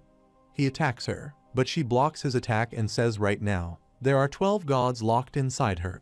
He asks her what is within her and if she does not have anything but a sword unbecoming of her size. He says to accept and surrender, and here and now, even if his father were here, no one could face him. She says for a swordsman, a single sword is enough, and says if he had faced her with the magic he has spent his entire life honing and improving upon, he might have been able to witness at least half of the martial strength she has accumulated. She says she'll show him, as someone sympathetic, what can't be reached with that mere crude object, and what a sword that has been honored and improved to become strong is. Villetta thinks about the red aura and how he has faced countless knights, but never like this and thinks, no, what does that even matter? He thinks right now, he has reached the level of a god. He says fine, come witness this power, and he will make her arrogant wench realize what powerlessness is while she uses the Mind Sword, Blood Moon, to attack him. Lunar Runcandle attacks Villetta so hard that she thinks she's going to get caught up in this, while Jin Runcandle calls her and says to take his hand as she falls down. He thinks that today, the youngest will be the one to save him, and she tries to grab his hand. On the other side, codename Roz comes to Amir Bement, who asks if the island has completely disappeared. Codename Raz says yes, a strange vortex has also swallowed up nearby matter, and a large amount of mana was detected around that area.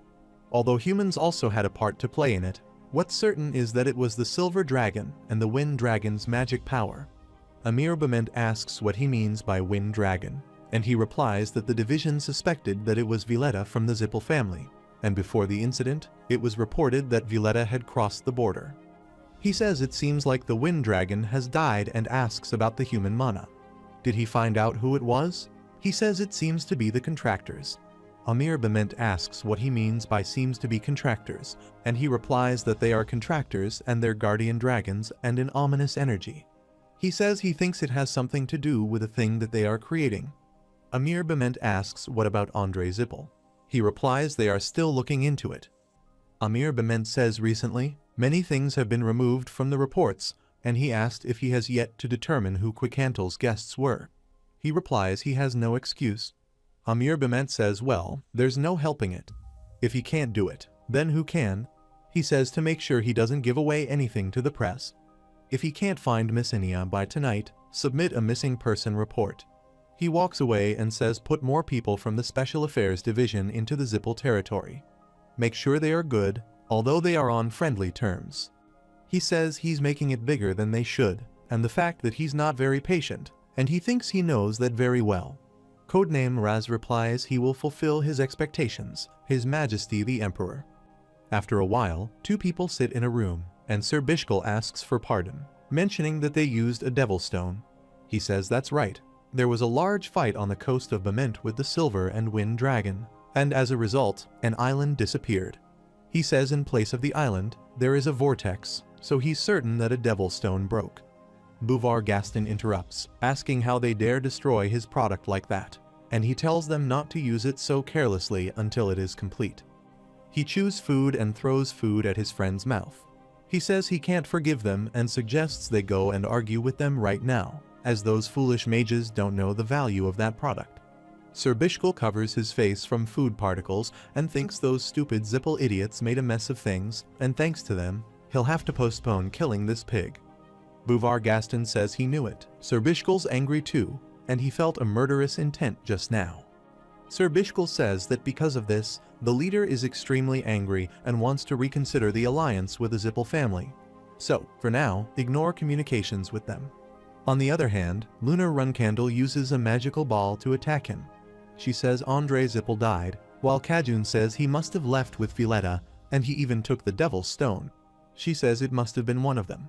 It's either that the Silver Dragon's power was beyond their expectations, or someone else got involved. Kajuna replies, what could it be? The Shadow Dragon was the one that killed the graveyard giant in Kinzello, Misha. If it's her strength, then it makes sense, and she wouldn't be scared of the Devil's Stone. She asks who Misha is, Murakan's sister. He replies that's right. On top of that, Quickantle is Murakan's ex-lover. She is not a complete stranger to Misha. She replies she sees.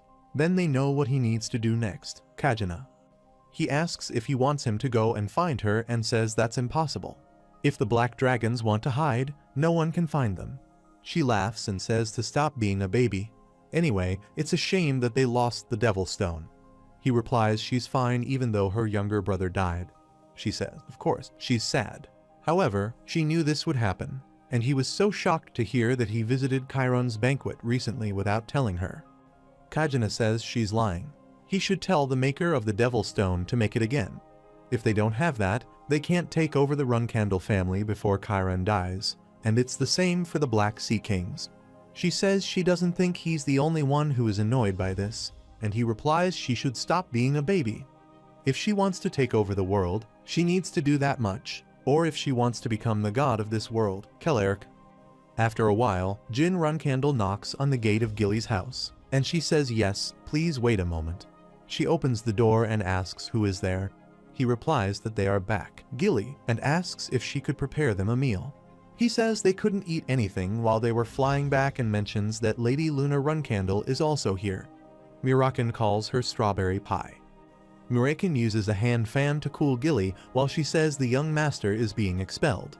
Lady Quincantella says it seems like his nanny is misunderstanding something. That means she worries a lot about him. He has a good nanny. Jin Runcandle says she's too good for him. Sir Kashmir Alfrian arrives there and says he's back. But who are these people? He says it's a little sudden, but this is his eldest sister, Lunar Runcandle. She says so. He's Sir Kashmir Alfrian, the noble sword, whom she has heard so much about. Jin Runcandle says it's embarrassing to call him the noble sword, and it's an honor for him to be able to serve him. The other person is Miss Inia's guardian dragon, the silver dragon, Miss Quickantle. Sir Kashmir Alfrian thinks of another dragon and greets her. He says he's Kashmir Alfrian, the head of the Seven Colors and young Master Jin Runkandle's acquaintance. He thinks he can't make a mistake like last time. Meanwhile, Jin Runkandle apologizes, acknowledging that he did something discourteous without informing him in advance. He responds that it's all right and that they are already in the same boat. Lady Quinkentella inquires about Miss Inia's whereabouts, and Sir Kashmir Alfrian says he was just about to mention it. 3 hours ago, Latri returned. Jin Runkandle asks if it happened today, and he confirms that Latri is currently with his daughter and Miss Inia. However, there's something unusual. Latri doesn't have any memories of the time she was missing. Latri asks if she was kidnapped, to which he denies, and she insists she knows for certain, mentioning Violetta's statement about not teaching her dragon language magic and asking what happened after that. Mirakan mentions that Latri appears to be in too perfect a condition to have been threatened by the Zippel family. Maybe she truly wasn't kidnapped. Lunar Runkandle states that's not the case. She personally obtained a confession from those individuals. He responds that they are erasing the evidence. Jin Runkandle inquires about what he means by evidence, and he explains that they are likely erasing everything related to the Devil's Stone, including Latri's memories. He mentions that erasing everything is the Zippel family's specialty when things don't go their way. Sir Kashmir Alfrian asks about the Devil's Stone, and Jin Runkandle explains that it's an artifact in their possession. Mirakan tells about the Zippel family's vice head and the Wind Dragon and adds that it's an artifact that absorbs contractors of the gods. He reflects on the lengths they've gone to and questions their motives behind the Devil's Stone. He concludes that there's only one reason why they would create an imitation of an original stone. They want to become gods. He explains that they are attempting to gather all the power of the existing gods and eliminate all those who oppose them, aiming to become the sole god controlling this world. Sir Kashmir Alfrian suggests resting for now and promises to investigate the matter thoroughly with the Seven Colors if she agrees, and he will accompany her to where Miss Inia is. She agrees and states that she will go. He responds all right, this way, and Gilly calls out to Jin Runkandle. He asks if she is feeling better, Gilly confirms, and then she faints again, prompting Mirakan to mention strawberry pie. Later on, Luna Runkandle sits down and holds a wine bottle. He mentions that after he destroyed the notorious underground gangs Tessing and Tikken, the independent city became more secure. He notes that the Zippel family's vice head and Violetta were also killed, and he achieved all of this within 2 months of becoming a reserve flag bearer.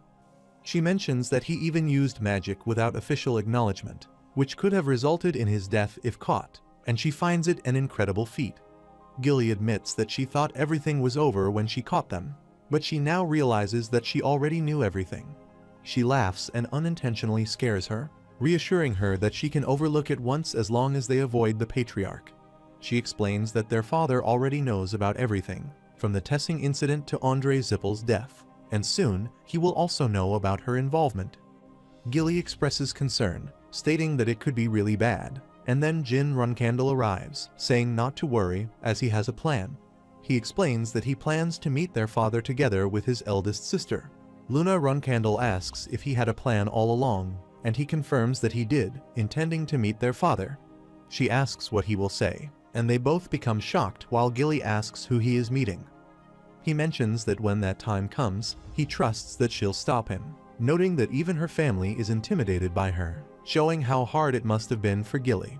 She agrees to go with him and asks when they are departing.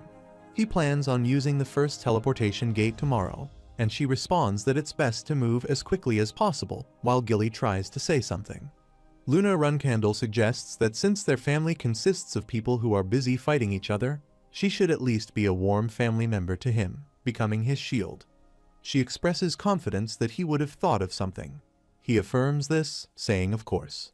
After a while, a magician arrives and comments on how she brought him with her instead of persuading him. Runcher Runkandle questions if she expects her to believe that.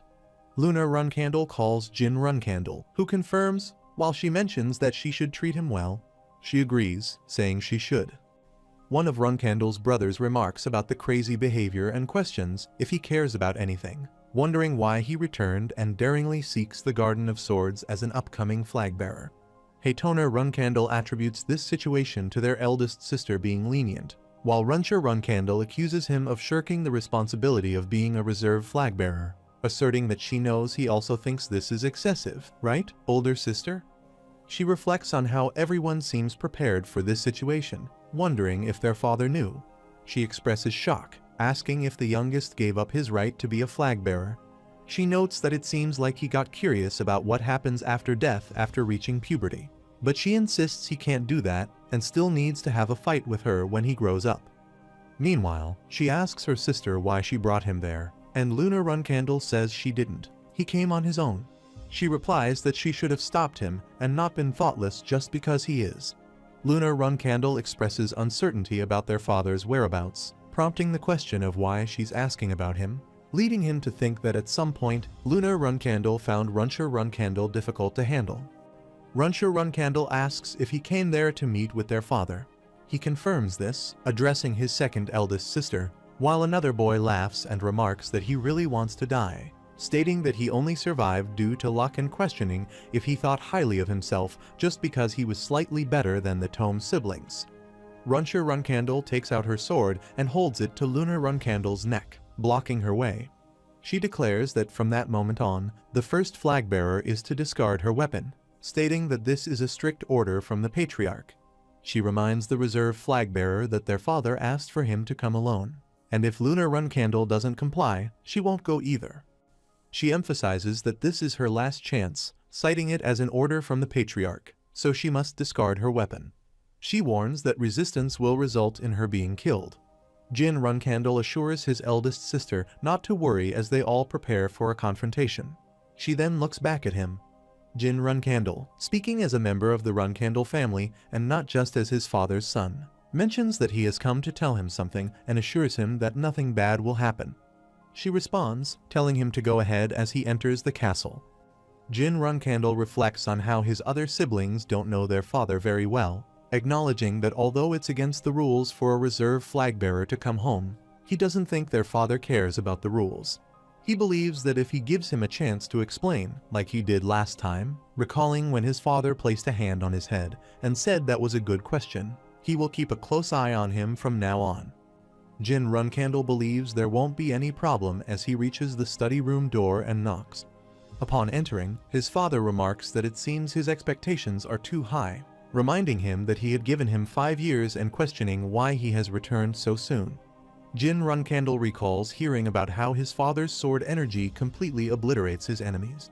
He notes that his father also wields a sword made from aura and might be intentionally demonstrating what will happen if he uses his sword, realizing that his father may not be as powerful as he had thought. His father asserts that he won't ask him twice and inquires about the reason for his son's visit. Jin Runcandle reflects that he can't apologize even if it costs him his life, feeling the need to be confident but not arrogant. He states that he came because he missed him. His father ponders overhearing such sentiments from his children before and considers it not to be a bad thing. His father remarks on how immature Jin Runcandle has become, questioning if he's softened after experiencing the outside world. Jin Runcandle responds that it's not due to exposure to the outside world, but rather because he has always liked him. He wonders if his father perceives his feelings as murderous intent and questions if he said something wrong. His father almost laughs, surprised by Jin Runcandle's words, and tells him to stop talking nonsense and get to the point. He asks what Jin Runcandle has brought. Jin Runcandle explains that Andre Zippel, the vice head of the Zippel family who insulted him during the banquet, has died. His father asks if Jin Runcandle killed him, to which he replies that it was Luna Runcandle, his eldest sister, who did so, but he contributed to the situation. Jin Runcandle then asks if he can report the events that transpired, adding that there are a few more things he wants to discuss if it's acceptable to his father. His father agrees and invites him to take a seat as he descends the stairs.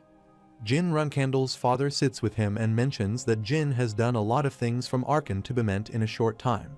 He asks if that's why Jin came, to inform him about potential internal movements within the Zippel family due to the death of their second-in-command.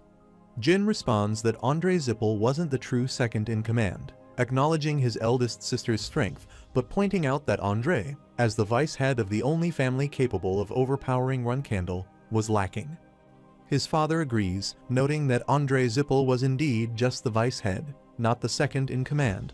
He mentions that there's someone else in power after Caligarch, but he can't disclose further information about it to him. Meanwhile, Jin Runcandle expresses gratitude for confirming his suspicion, mentioning that his father hasn't been informed of the most crucial fact yet.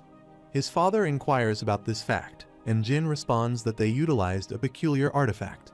His father seeks clarification on what he means by an artifact, and Jin confirms that it's the Devil Stone, as referred to by Andre Zippel. Jin explains that based on the information he gathered, it's a replica of the Origin Stone, an object crafted by the gods long ago. His father then asks about the Origin Stone and whether Moroccan has explained it. Jin confirms that he knows about it and also knows that his father can use mana. His father asks if Jin thinks he can conceal this information. Jin acknowledges that he assumed his father would know but didn't realize his father also knew about Moroccan. His father chuckles and mentions that what he said about Moroccan was an educated guess, which he later confirmed independently. He then asks who Butterful Runcandle is and laughs, remarking on how they've reduced the Great Black Dragon to a mere cat, finding amusement in the situation. Continuing, his father acknowledges the significance of the information about the imitation of the Origin Stone that Jin has acquired and suggests that he should also discuss this with Lunar Runcandle.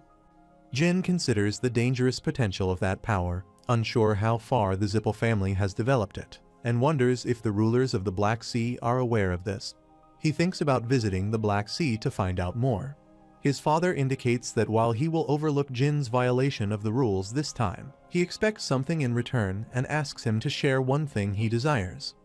Jin Runcandle requests that no other member of the Runcandle family be allowed to enter the independent city, Tikkun, for a while. His father inquires about the place he has secretly settled in, and Jin Runcandle confirms it's Tikkun. He agrees to the condition but mentions that he must pass a test given by the hidden master of Tikkun, the noble sword Kashmir Alfrion, to prove his allegiance. Jin adds that if he succeeds, he won't permit any other Runcandle family member to enter Tikkun without his permission. His father sets a 1-year time limit to see if he can prove his worth and acquire the trust of Kashmir, who had previously declined the position of a Runcandle teacher. Kashmir Alfrion arrives and concurs with the decision, and his father confirms that's how it will be done. After a while, Kashmir Alfrion contemplates that this person is the world's strongest knight, Chiron Runcandle, and wonders if he can be called the most dignified person of mankind.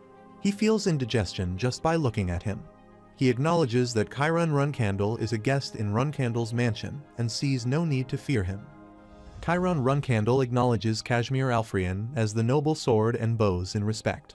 Kashmir Alfrion requests him to drop the noble sword title and just call him Kashmir Alfrion, feeling embarrassed by such formalities in front of Chiron. Jin Runcandle calls his father, who encourages him to speak. Jin Runcandle explains that his relationship with Sir Kashmir Alfrion is akin to a shared destiny, as he has proven his connection with Sir Kashmir Alfrion, and it's time to fulfill his promise. Kashmir Alfrion privately questions young Master Jin Runcandle's choice of words regarding shared destiny. Chiron Runcandle questions the concept of shared destiny with his son, suggesting that it implies Tikkun belongs to the Runcandle family and that Tikkun and Runcandle can become unified in such a manner. Kashmir Alfrion ponders about this interpretation, acknowledging that Tikkun's independence is at stake now. Chiron Runcandle confidently asserts his position, even after being accused of deceiving his father. Jin Runcandle interrupts, refuting the accusation, insisting that he was merely fortunate. Chiron Runcandle acknowledges this and declares that henceforth, no Runcandle member can enter Tikkun without his explicit permission. He expresses gratitude to his father and exits. Kashmir Alfrion reflects that they will now share a common destiny forever. Chiron Runcandle instructs Jin Runcandle to leave if he has nothing further to discuss, as he has private matters to address with Kashmir Alfrion. Jin Runcandle agrees to wait outside the mansion. Kashmir Alfrion requests a moment to address Sir Jin Runcandle, and Chiron Runcandle invites Kashmir Alfrion to have a brief conversation. Kashmir Alfrion acknowledges the honor of speaking with him. On the other side, Daytona and Haytona Runcandle run towards Jin Runcandle and ask if he is alright. He looks at them and asks why the Tona brothers are here. Daytona Runcandle asks why he would do something like that and asks if father said he'd let him live. Jin Runcandle thinks it seems like they were hiding in some corner since the mood was sour and asked if they could please do him a favor. They ask what favor he needs, and he replies it's nothing serious. The cadets in his faction, they know, take care of them until he gets back. Haytoner Runcandle asks wait. What does he mean by his faction? He says wait, never mind if he is alright. He walks away and asks when the brothers ever get worried for him. Anyway, he's counting on them. Haytoner Runcandle says the same as always, that he's carefree after meeting father, and Daytoner Runcandle agrees with him, saying, as always, he's a bit scary while they both look at him. Runcandle leaves the palace, where he calls another brother. He says he thinks he needs to head over to father, because he says he has a few questions about that day. Mayu Runcandle calls out to him, questioning if he's disregarding the current situation and accusing him of ignoring them. He apologizes, stating that the issue is important, making it challenging for him to discuss. Mayu Runcandle demands to know how he can act in such a way. Kashmir Alfrian states that this is where he was, and Jin Runcandle asks if his talk went well. Kashmir Alfrian confirms that, yes, it went well, much to his relief. Mayu Runcandle questions what he is doing, noting that he entered a while ago, and asking how he dares to stand in Runcandle's garden. Runia Runcandle intervenes, instructing them to stop, as it seems like the head has finished what he needs to do. She then puts her sword back, indicating that they no longer need to take things further. Jin Runcandle expresses gratitude, thanking his eldest sister for her hard work and stating that he's always indebted to her. Luna Runcandle reassures him that it's fine and that he just needs to thank her. He replies by thanking her for helping him. Luna Runcandle inquires if he is leaving now, to which he affirms that, yes, he's planning on putting his all into training for a while. She bids him to take care, and he responds by saying that he'll see her again, along with his eldest sister and older brothers. 1 month later, the scene shifts to the underground training hall in Kashmir Alfrian's mansion, where Kashmir Alfrian reflects that in the 30th spar between Jin Runcandle and Alicia Badger, Jin Runcandle suffered his 30th defeat. Jin Runcandle requests one more chance, expressing his desire for a 31st attempt. In the year 1795, at the beginning of August, the Zippel family officially announces the deaths of Anor and Violetta. However, since they didn't disclose the cause of their deaths, numerous rumors began to circulate. There were rumors suggesting they were killed due to internal political strife, while others claimed they died in a conflict with a Cold group. Another rumor mentioned their murder as a result of upsetting the Emperor of Bament. However, the most credible rumor was their demise in a confrontation with the Runcandle family. People began to speculate about an impending war between the Zippel family and the Runcandle family, debating whether sword or magic would prevail. The answer to this speculation could be found in which existing neutral powers chose sides and when they did so. Meanwhile, an individual with yellow hair reports that today, the prince from the Shuchern Kingdom and 5 second-grade mercenary groups have requested support and sent gifts. Kashmir Alfrian instructs to return the gifts and accept the requests, also providing a decent sword to the Shuchern Kingdom, and ensuring the prince ascends to the throne later. The person with yellow hair confirms they will send an 8-star guardian knight. Chiron Runcandle remarks that all of this stems from the youngest causing trouble on one of Bament's deserted islands. He criticizes the youngest for already exerting control over the family. He summons Knight Khan, directing him to leave for the Black Sea again. After Knight Khan leaves, if Kashmir Alfrian sends a letter, he is to bring it to Chiron Runcandle without delay. Knight Khan acknowledges his understanding of the instructions. On the other side, Jin Runcandle practices with his sword and thinks that when he swings it for the 10,000th time, it needs to feel like the first, but he still feels lacking. He acknowledges that if it weren't for Sister Luna Runcandle, he would have died there. Reflecting on the 15 years after his regression, he notes that he has reached the 5-star level in both swordsmanship and magic, and he's close to reaching that level in shadow energy as well. However, he believes that thinking about future events, he still needs to become stronger. He believes that within the 5 years his father has given him, he needs to become so strong that he can surpass his other siblings. Kashmir Alfrian intervenes, asking the young master to stop, and advises that if he continues like this every day, even with the gifted physique of the Runcandle family, he'll be left with nothing. Jin Runcandle asks why Miss Inia and Sir Kashmir Alfrian are here. Miss Inia notices that his hands are all ripped and asks what she should do since his blood is dripping. Then she grabs his hand. He acknowledges that he must be impatient. Kashmir Alfrian comments that although there'll be no one at his age who can match him and his future opponents won't be normal either, Jin Runcandle being impatient is the biggest poison. He explains that, in the end, it'll make him backtrack on the path he's walking. Jin Runcandle admits that he's ashamed and knows that too, but it's not easy. Miss Inya uses her healing magic to heal his hands. Kashmir Alfrian reassures him that it's not something to be ashamed of since he's completing an amount of training that no one can do in a day. Rather, it's amazing. He suggests changing his training to something that'll calm him down. Jin Runcandle asks for training that'll calm him down, and Kashmir Alfrian replies that it's sparring with someone much stronger than him. Jin Runcandle asks if Kashmir Alfrian is talking about himself. Kashmir Alfrian responds by asking what Jin Runcandle thinks. Even though he has recently been showing his lacking side, he takes out his sword, breaks a wall, and introduces himself as the Noble Sword. Kashmir Alfrian suggests sparring when Jin Runcandle is able to deflect that, and for now, he should be satisfied with sparring with Tikken's strongest guard. Alicia Badger arrives and mentions that it's been a while since she has seen her husband's sword. Kashmir Alfrian sets a goal of defeating her within 6 months, using all of his skills in swordsmanship, magic, and shadow energy.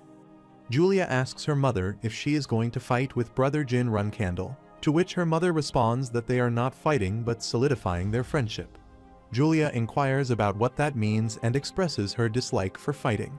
Her mother then asks Julia whom she would cheer for if she and brother Jin Runcandle really needed to fight, and Julia replies that she would cheer for brother Jin Runcandle, of course. Her mother questions what's going on and tells Julia that she needs to be on mommy's side at times like this. Meanwhile, Jin Runcandle reflects that, excluding her physical ability, Alicia Badger doesn't appear that strong. Julia states that her brother Jin Runcandle is weak, and mommy said that she always has to be on the side that's weaker and try harder. Alicia Badger laughs and assures them not to mind, noting that her daughter can't lie.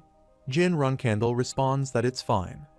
Alicia Badger then suggests setting their sparring time after she finishes work and dinner every day for 6 months.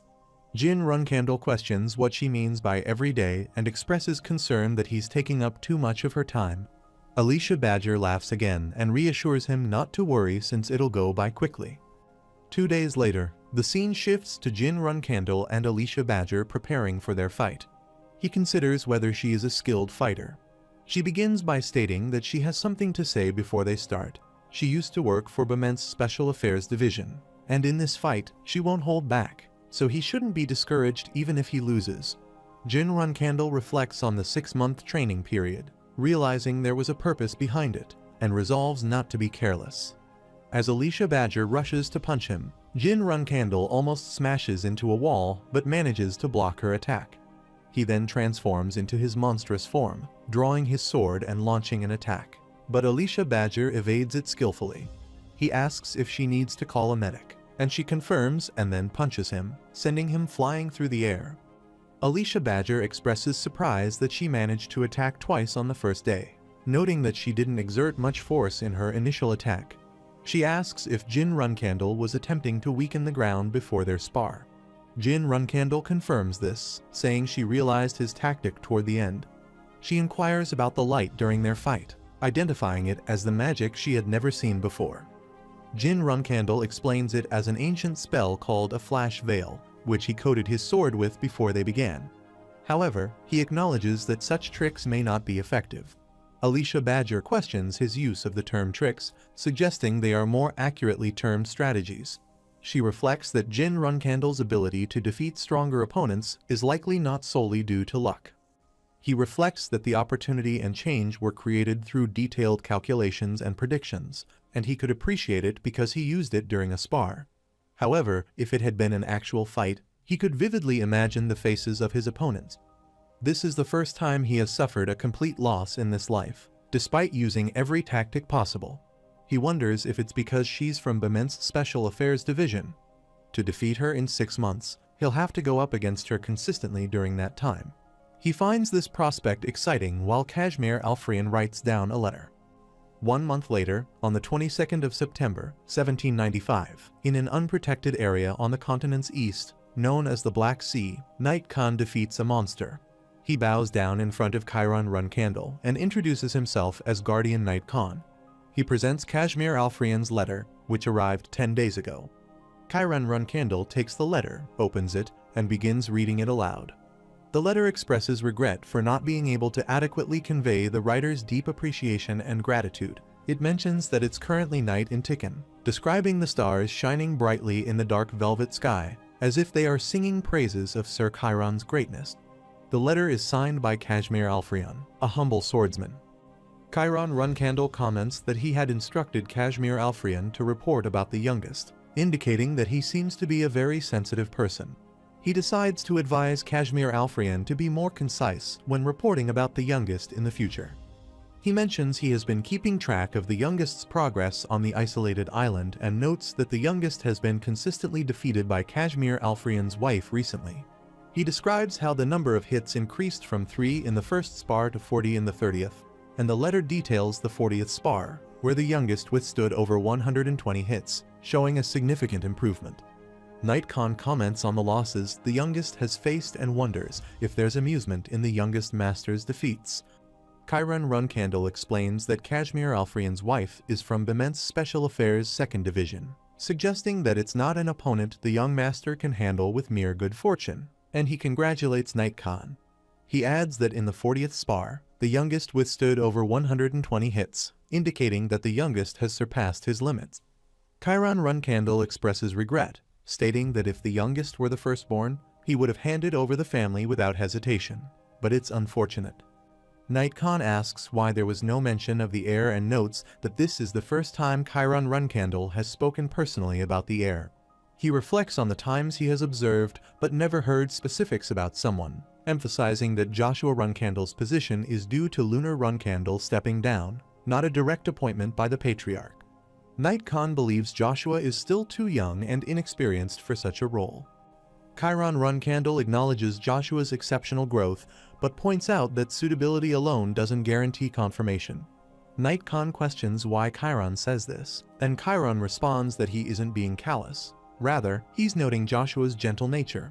Chiron acknowledges that Joshua's past is different from his own and emphasizes the importance of being able to sever family ties when necessary. Chiron Runcandle says yes, that's who a Runcandle is, and he understands. Return for now, Knight Khan. He agrees, and Chiron Runcandle asks why a letter that arrived 10 days ago arrived so late. He replies with his apologies, stating he tried his best to hurry, but due to the extreme number of monsters, he was delayed. Chiron Runcandle says he guesses this will do. He reminds him to arrive a day earlier next time, to which he agrees. On the other side, Alicia Badger remarks that today is the 93rd day, and he's an amazing young master, considering how much he has already accomplished. Jin Runcandle laughs and says he needs to work hard in order to finish this within 6 months. Alicia Badger asks about having dessert upstairs and mentions hearing that Latry made ice cream. He declines, stating he still has something he needs to do, and Alicia Badger inquires if he will be doing it today, too. He replies, of course, he still has a long way to go, and grabs his sword. Alicia Badger thinks she feels this every time they spar, but young Master Jin Runcandle's growth is abnormal. He thinks it's probably because his aura and magic power are growing simultaneously, and the thing that makes that possible is that black power that connects his aura and magic power. He thinks she heard it was a power obtained by making a contract with a god. How amazing, and thinks, well, even if that power is amazing, it is only meaningful because of his endurance. Alicia Badger says a genius who works hard and at this rate forgets about 6 months and thinks she'll defeat him tomorrow. The scene shifts to the next day when Alicia Badger and Jin Runcandle practice again, and Alicia Badger says that's an obvious screening while he runs to attack Jin Runcandle, who blocks his attack. Jin Runcandle counters an attack from Alicia Badger, and she gets hurt. He asks if she is okay, and Alicia Badger says she's alright. However, it's been a while since he has gotten such an injury. Jin Runcandle says he will go get Miss Inia and thinks that was a stab she could have dodged, and he was lucky in this match. Alicia Badger thinks she was careless when her sight was blocked by the shadow energy. She thought he would make the same movements, so she didn't consider her next move. She thinks she has gotten sloppy after retiring and again runs to attack him, saying things had gotten troublesome and thinking that she would lose before the time he promised her. Jin Runcandle says no, it's fine, and he thinks it's better to call this fight a draw. It's a victory he can't accept. Meanwhile, Alicia Badger acknowledges that she knew he would say that. She apologizes because she was careless and discourteous towards him. Miss Inia uses her healing energy to heal him, but they can't turn a blind eye to this. He says if it had been him from 3 months ago, even if she had been careless, would it have turned out like this? Alicia Badger acknowledges that he has grown, citing his endless ambition, fighting spirit, and talent to make that growth possible. She believes he will soon become a 6-star in both aura and magic. She thinks that when he does, that will become clear. The scene shifts to the 1st of December in 1795, where Jin Runcandle asks Murakin why he bought so many popsicles on such cold days. Murakin replies that cold things usually taste best when it's cold outside, and Strawberry Pie said she wanted to eat it. Jin Runcandle asks if he's planning on making Gilly's stomach explode. Kashmir Alfrian arrives and calls Jin Runcandle, asking if it would be okay to talk about work for a moment. Jin Runcandle mentions Bishakel Ibriano, who was the interim head of the Ibriano family, the only talent in a family that was falling due to a lack of talented people. He says he requested information about him. Before he starts his explanation, he asks if Jin Runcandle knows about the group called Kinzello. Jin Runcandle says he came across them during a mission when he was a cadet, so the conversation will be shorter. He states that he's not certain, but it is possible that Bishakel Ibriano is a part of the Kinzello group. He mentions that Ibriano visits the Kirano Principality once a week, and every time he does, he looks for a workshop that goes by the strange name Explosion is Art. He adds that the owner of the workshop is Buber Gaston, and from what he found out, Gaston is an executive of Kinzello, suggesting they have a close relationship. Kashmir Alfrian interjects, mentioning that at this point, there is a possibility, especially since they know that Bishakel Ibriano brings bread and food every time he goes there. He suggests that Gaston is in a higher position, which is why he personally stepped forward during the banquet. He reflects on Kinzello, noting that he thought it was just an extreme political group, but for an 8-star fighter to rely on such a place raises questions. He thinks about what those idiots did in his past life, and he can understand why they couldn't recklessly touch the Runcandle family, the Zippel family, or Bement. Murakin tells the kid to stop because Jin Runcandle is busy, so he should wait a while. However, Julia grabs his hair and calls Jin Runcandle. Julia performs a magic spell, and Murakin creates an ice ball, throwing it at Kashmir Alfrian, who looks behind and asks why she is doing that to Daddy. Jin Runcandle calls Kashmir Alfrian and asks if he still doesn't have information about Spiderhands Alu. Kashmir Alfrian replies that Alu has more secrets than he originally thought. Although the elite troops of the 7 colors are trying, there are no traces from before he became the head of Tessing, as if someone purposely erased information about him. Jin Runcandle thinks maybe he shouldn't have killed him and acknowledges that he understands, thanking him for his hard work. Kashmir Alfrian mentions that the informants worked hard and that he will dig further into Kinzello. He added that he would inform him if he gets any further information about Aleh. Jin Runcandle expresses his perpetual gratitude and indebtedness to him. Kashmir Alfrian replies that it's nothing, but if he's truly grateful, he should play with Julia. Jin Runcandle acknowledges the suggestion but mentions that it's a little difficult to do that today, as it's almost time for his sparring session, and asks if Kashmir Alfrian will join, too. Kashmir Alfrian responds that it sounds great. He is curious about young Master Jin Runcandle's growth as well. Jin Runcandle assures him that he can look forward to it and mentions that he has recently started to realize something. Alicia Badger asks what he's talking about and questions why he is there. Kashmir Alfrian asks if he is not allowed to come and explains that young Master Jin Runcandle told him to come, so he did. Alicia Badger responds that he's allowed, but she doesn't want him to see her lose. Kashmir Alfrian asks what he said and mentions that young Master Jin Runcandle thinks today will be the last day. Alicia Badger comments that it would be great if he could remember her as a good opponent in the far future. Jin Runcandle asks what she means by a good opponent and states that he will remember her as a good teacher and friend. Kashmir Alfrian ponders what he is saying and thinks it has only been a little over 3 months, but Alicia Badger is already going to lose. Alicia Badger asks if they will then start while Jin Runcandle summons a phoenix there. Kashmir Alfrian considers that 6-star mages obtain the authority to make contracts with anyone. However, no one knows which phoenix they will end up contracting with, as mages can only open the dimensional gate to the world of fire. He reflects that because mages can only open the dimensional gate to the world of fire, the choice lies with the phoenix, and because of that, mages desperately want a special phoenix to choose them. He thinks about the rarest phoenix among the special phoenixes, which is the phoenix that uses blue fire. Kashmir Alfrian expresses that it's impossible and asks if he made a contract with Tess. He thinks about Tess, the mages who have been able to summon Tess and were the best mages of their times. Jin Runcandle asks Alicia Badger if they will start, and she replies that she's coming, and they both get ready to fight. Meanwhile, Alicia Badger considers the 5-star level fire magic, but that's not all. The flames carry a strange power. If she touches it, his body will become heavier. She thinks it's pressure, a power that pushes him down. If she gets hit by that, the amount of stamina she uses will increase sharply. She needs to finish this quickly and thinks she can maintain Tess for another 3 minutes. She plans to finish it by that time, but Jin Runcandle attacks her. Alicia Badger gets hurt and thinks it's a sword attack, but then realizes it's wind magic. Jin Runcandle thinks that although Alicia Badger uses a variety of movement patterns, they all have one thing in common: dominance. He thinks she wants to dominate her opponent, no matter the situation, and speculates that she's probably trying to regain dominance right now as he looks at her. He decides to use that strike and attacks her, but she escapes from his attack. He uses fire magic on her, but she quickly sidesteps and escapes from that attack. He then holds his sword and runs to attack her. She considers if she should dodge, but then realizes that if she does, she will have to keep defending against young Master Jin Runcandle's attacks, so she decides there's no helping it.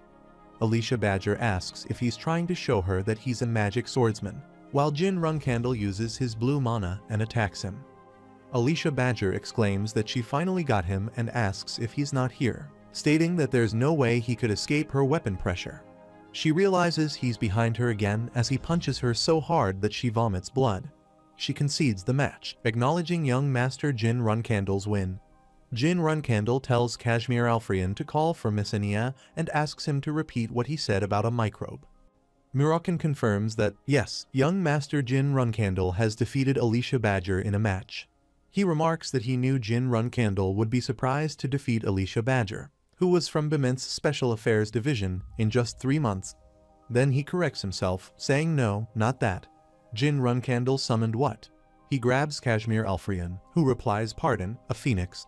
He summoned Tess. They all become shocked to hear this. Alicia Badger admits that she went overboard and used an aura shield to win, but it instead became his downfall. She expresses surprise that he would be defeated by an attack from behind twice and asks when he planned that. Jin Runcandle responds that he planned it from the first match, admitting that saying so might make him seem very arrogant as he pours some water over his head. Alicia Badger laughs and agrees that if it's young Master Jin Runcandle, then yes. Jin Runcandle thanks her so much for what she has done. She replies that it was fun for her, too, and asks if he realizes how proud she is. She then questions how he feels about defeating someone from Bement's Special Division before turning 16. Murakan arrives there and calls for Jin Runcandle, who acknowledges that he heard his voice. Murakan instructs him to call Tess right now quickly, and Jin Runcandle summons Phoenix. Miss Quickhantle bows down and greets the Master of the Flame. Murakan acknowledges that it has been a while. Phoenix unexpectedly hits him with his beak at his face, and Murakan interrupts, asking why he did that and reminding Phoenix that he can speak casually as he's a free entity. Phoenix apologizes, saying he's sorry. Jin Runcandle experiences a refreshing feeling while Murakan interrupts, saying he has something to say and that he'll pass on the message word for word, so Jin Runcandle should please stop. Meanwhile, Phoenix hits him, and Quickhantle remains bowing down. Murakan insists seriously that Jin Runcandle should recall this elder quickly. Jin Runcandle agrees, saying okay, sure, and recalls Phoenix back. Murakan questions why he is hitting him seriously. Jin Runcandle calls Phoenix, and Phoenix responds, saying that he would want to know why the great Murakan is sucking up to a bluebird. He explains that's not the real form of Tess. Its real form can only be seen in the fire realm. Jin Runcandle asks what the Fire Realm is and wonders if that is the name of the world where the phoenixes are. He confirms that there is another world, and although this is the first time Jin Runcandle has heard about the Fire Realm, it's not surprising, as it's a term that only the gods and dragons use. He explains that it's a term they use to call it comfortably, and not even the highest-ranking gods know the real name of that place. Jin Runcandle asks if the gods don't know if that means that place is beyond the authority of the gods. He confirms that it's correct, which is why even the flame god, Shinu, can't use the flames of the Fire Realm. What he's about to say next is the important part. He continues, stating that in the past, there was a time when several gods left the Fire Realm, including dragons like Quickhantle and him. But a few gods started to get on Tess's nerves. He explains that was the day when they saw Tess's true power, and the enraged Tess burnt 5 gods and several dragons on the spot. Jin Runcandle asks, wait, is Tess that incredible? Then how strong does one have to be in order to bring out that power? He asserts that it's impossible, no matter how strong he is, and explains that he can't bring out all of his strength. He emphasizes that it doesn't matter who he is, he can't perfectly wield someone else's power from another world. He compares it to a penalty, explaining that's why the gods who came to this world couldn't do anything, and it's the same reason why Tess is unable to use his full power in this world. However, he adds that in saying that, someone like him would be burnt alive. Jin Runcandle questions how such a dangerous old man can fight as soon as he is summoned and asks if he knows how surprised they are, fearing that if Tess gets angry, he will burn him alive. The elder clarifies that if he was going to do that, he wouldn't have chosen him in the first place. He relays a message from the elder, saying that he likes Jin Runcandle very much and congratulates him. He contemplates that Tess is someone greater than he thought, even greater than Shinu, the fire god who controls all the fire in the world. He considers Tess's power against Shinu's contractor, Keliark, and the guardian dragon, Kajuna. He concludes that fire of any type will not work against Tess. However, having Tess during the Runcandle and Zippel family's fight will be of big help due to his blue flames. The scene shifts to the 2nd of January in 1796, where Chiron Runcandle mentions that he got chosen by Tess, finding it quite interesting. But he's not interested in phoenixes. He notes that this is all he wrote about Jin Runcandle's swordsmanship. He explains that he allowed him to use magic and shadow energy, but he's a Runcandle. He then calls Knight Khan, who confirms that Run Heron has a grandson. Knight Khan acknowledges that he did receive some information about the Heron family's grandson a couple of days ago. Chiron Runcandle expresses his luck, and Knight Khan agrees, stating that it's about the Cosmos competition request, which is to assassinate a pirate participating in the competition. He notes that on the list of participants, Dante Heron registered with an alias. He recalls that the Cosmos competition is a fighting competition hosted by pirates, and he remembers that 10 years ago, Mary was the runner-up. He mentions that it was young Mrs. first defeat, and 2 months later, she had a rematch and sent the youngest there, too. He acknowledges that there are lots of eyes watching, so he won't be able to use magic and shadow energy. He will have to use his sword to win. He predicts that in a match with a genius who is polishing his swordsmanship, the youngest will realize something, that, as a Runcandle, he needs to prove himself with his sword.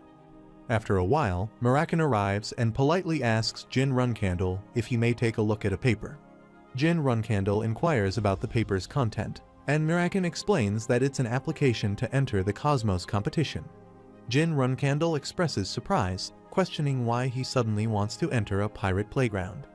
Mirakan responds that it's something he prepared for Jin Runcandle, considering how hard he has been working recently. According to the 7 colors, it seems that Dante Heron from the Heron family is participating in the competition. Mirakan further explains that Dante Heron's grandfather, the current patriarch of the Heron family, Ron Heron, used to be on equal footing with Sir Chiron Runcandle before becoming the head. He adds that Dante Heron is Ron Heron's most treasured grandson and asks if Jin Runcandle isn't curious to find out how strong he is. Jin Runcandle takes a moment to think and then asks if he really needs to participate. Mirakan responds by saying no. Young Master Jin, please think about it carefully, as he is the next head of the Heron family, and Jin Runcandle won't get another chance to clash swords with him.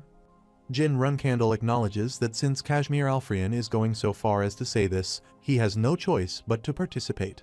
Kashmir Alfrian responds with thanks, stating that Jin Runcandle made the right decision. Jin Runcandle realizes that he gets it now and requests to speak to Kashmir Alfrian separately as he walks away. He wonders if Kashmir Alfrian asked him to do this behind his back and thinks that for him to make him fight against the grandson of the Heron family on purpose means that swordsmanship is the top priority. Jin Runcandle also notes that Kashmir Alfrian seems like she has her hands full. Kashmir Alfrian mentions that he must leave tomorrow and that the timing is a little tight. Jin Runcandle asks for pardon, and Kashmir Alfrian replies by saying then, "Please have a safe trip," and walks away. Jin Runcandle stops him, saying, "Wait, sir." The scene shifts to Balado Empire, an island in the south, where a person reflects that this is the first time he has done something on his own since he traveled to Mammoth, and it's a place even more sickening than Mammoth. He considers the Cosmos competition a fighting competition in a place like this.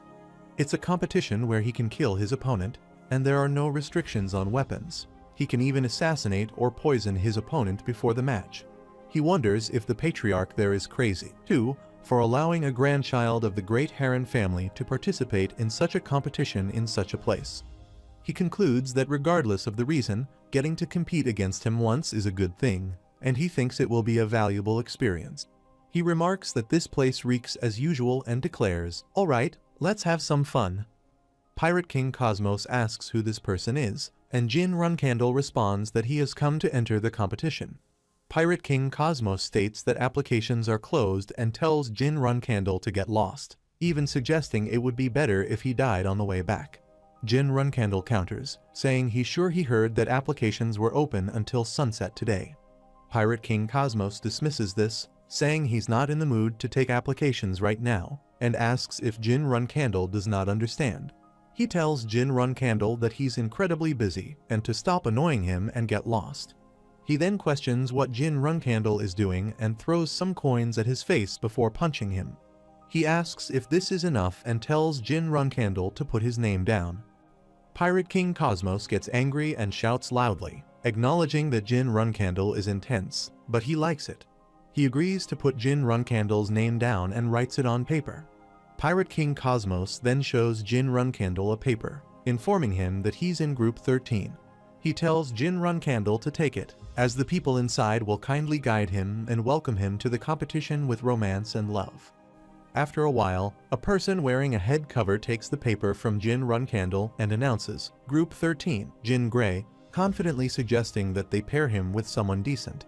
If there isn't anyone suitable, then he doesn't care if they feed Jin Gray to the sharks. He comments that this year is full of young guys and mentions another individual, a rascal who beat up the captain. He expresses regret that they are not in the same group, as he wants them to fight each other. However, he wishes Jin Gray good luck and suggests that they might meet in the finals, although he acknowledges that Jin Gray will need a lot of luck.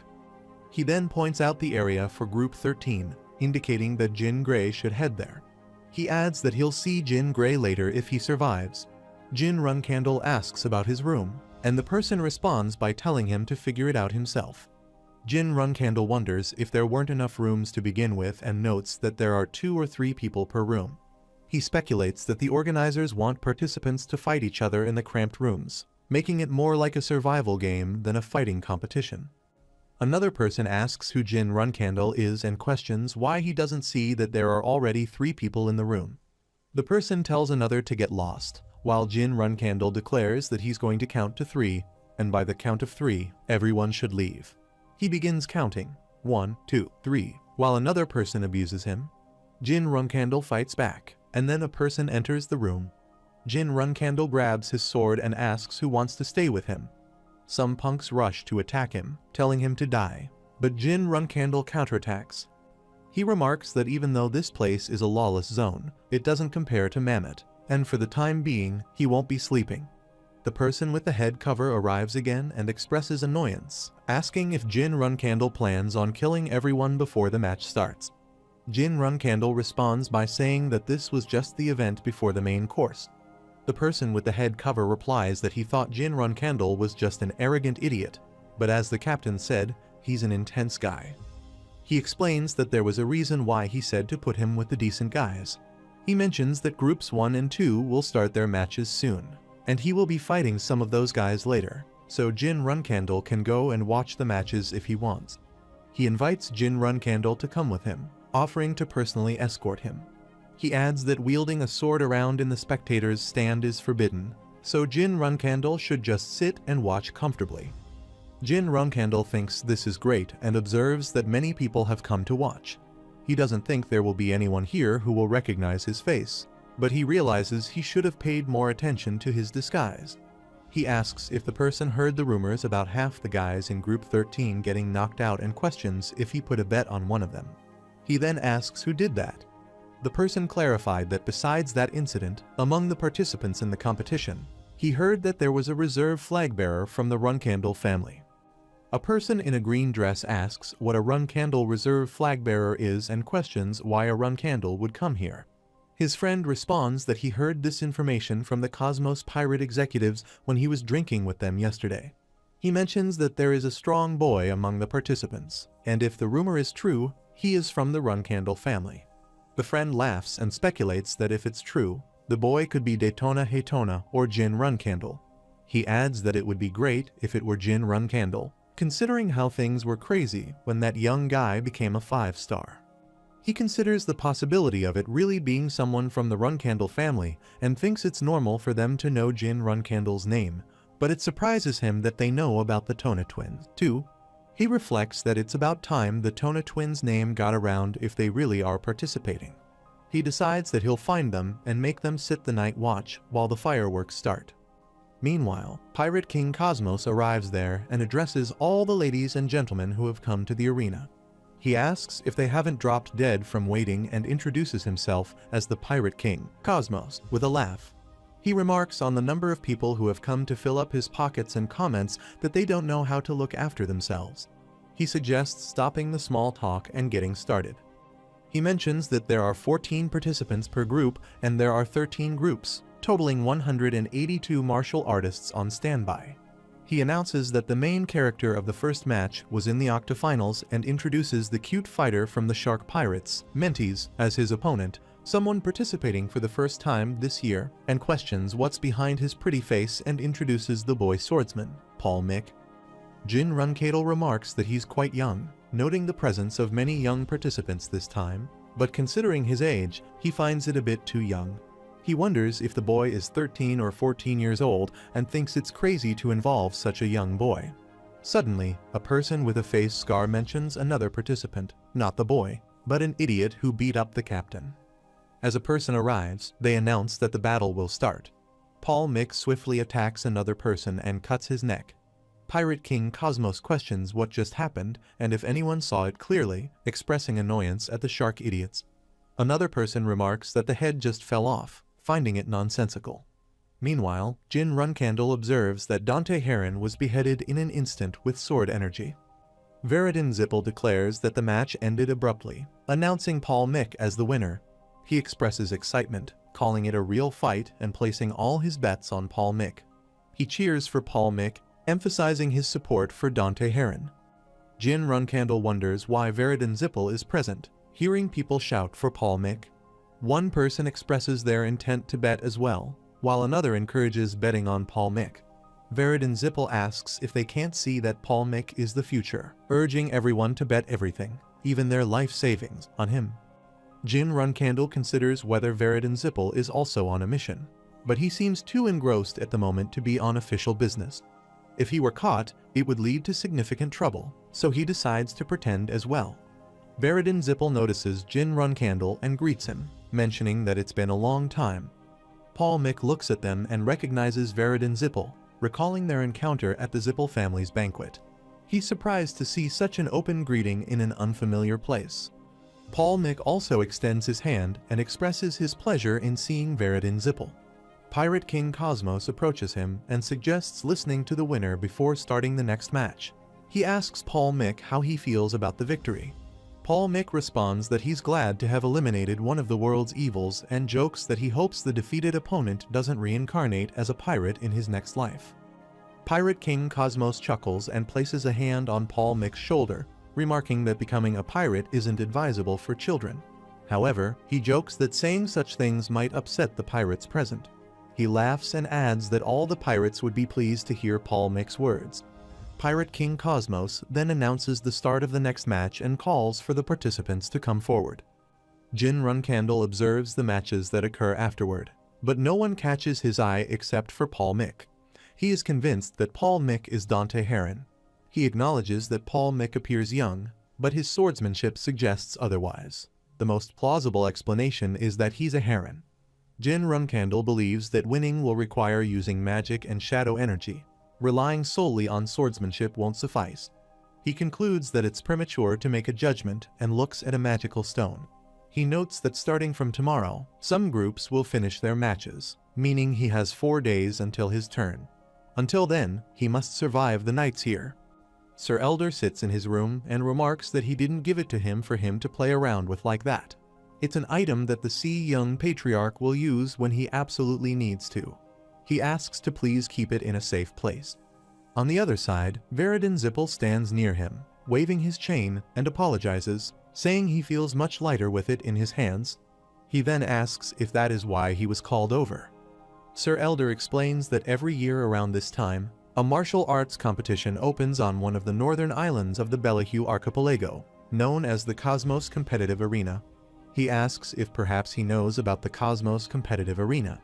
Veridin Zippel replies that it's his first time hearing about it and questions how he would know about such a martial arts competition held by a pirate.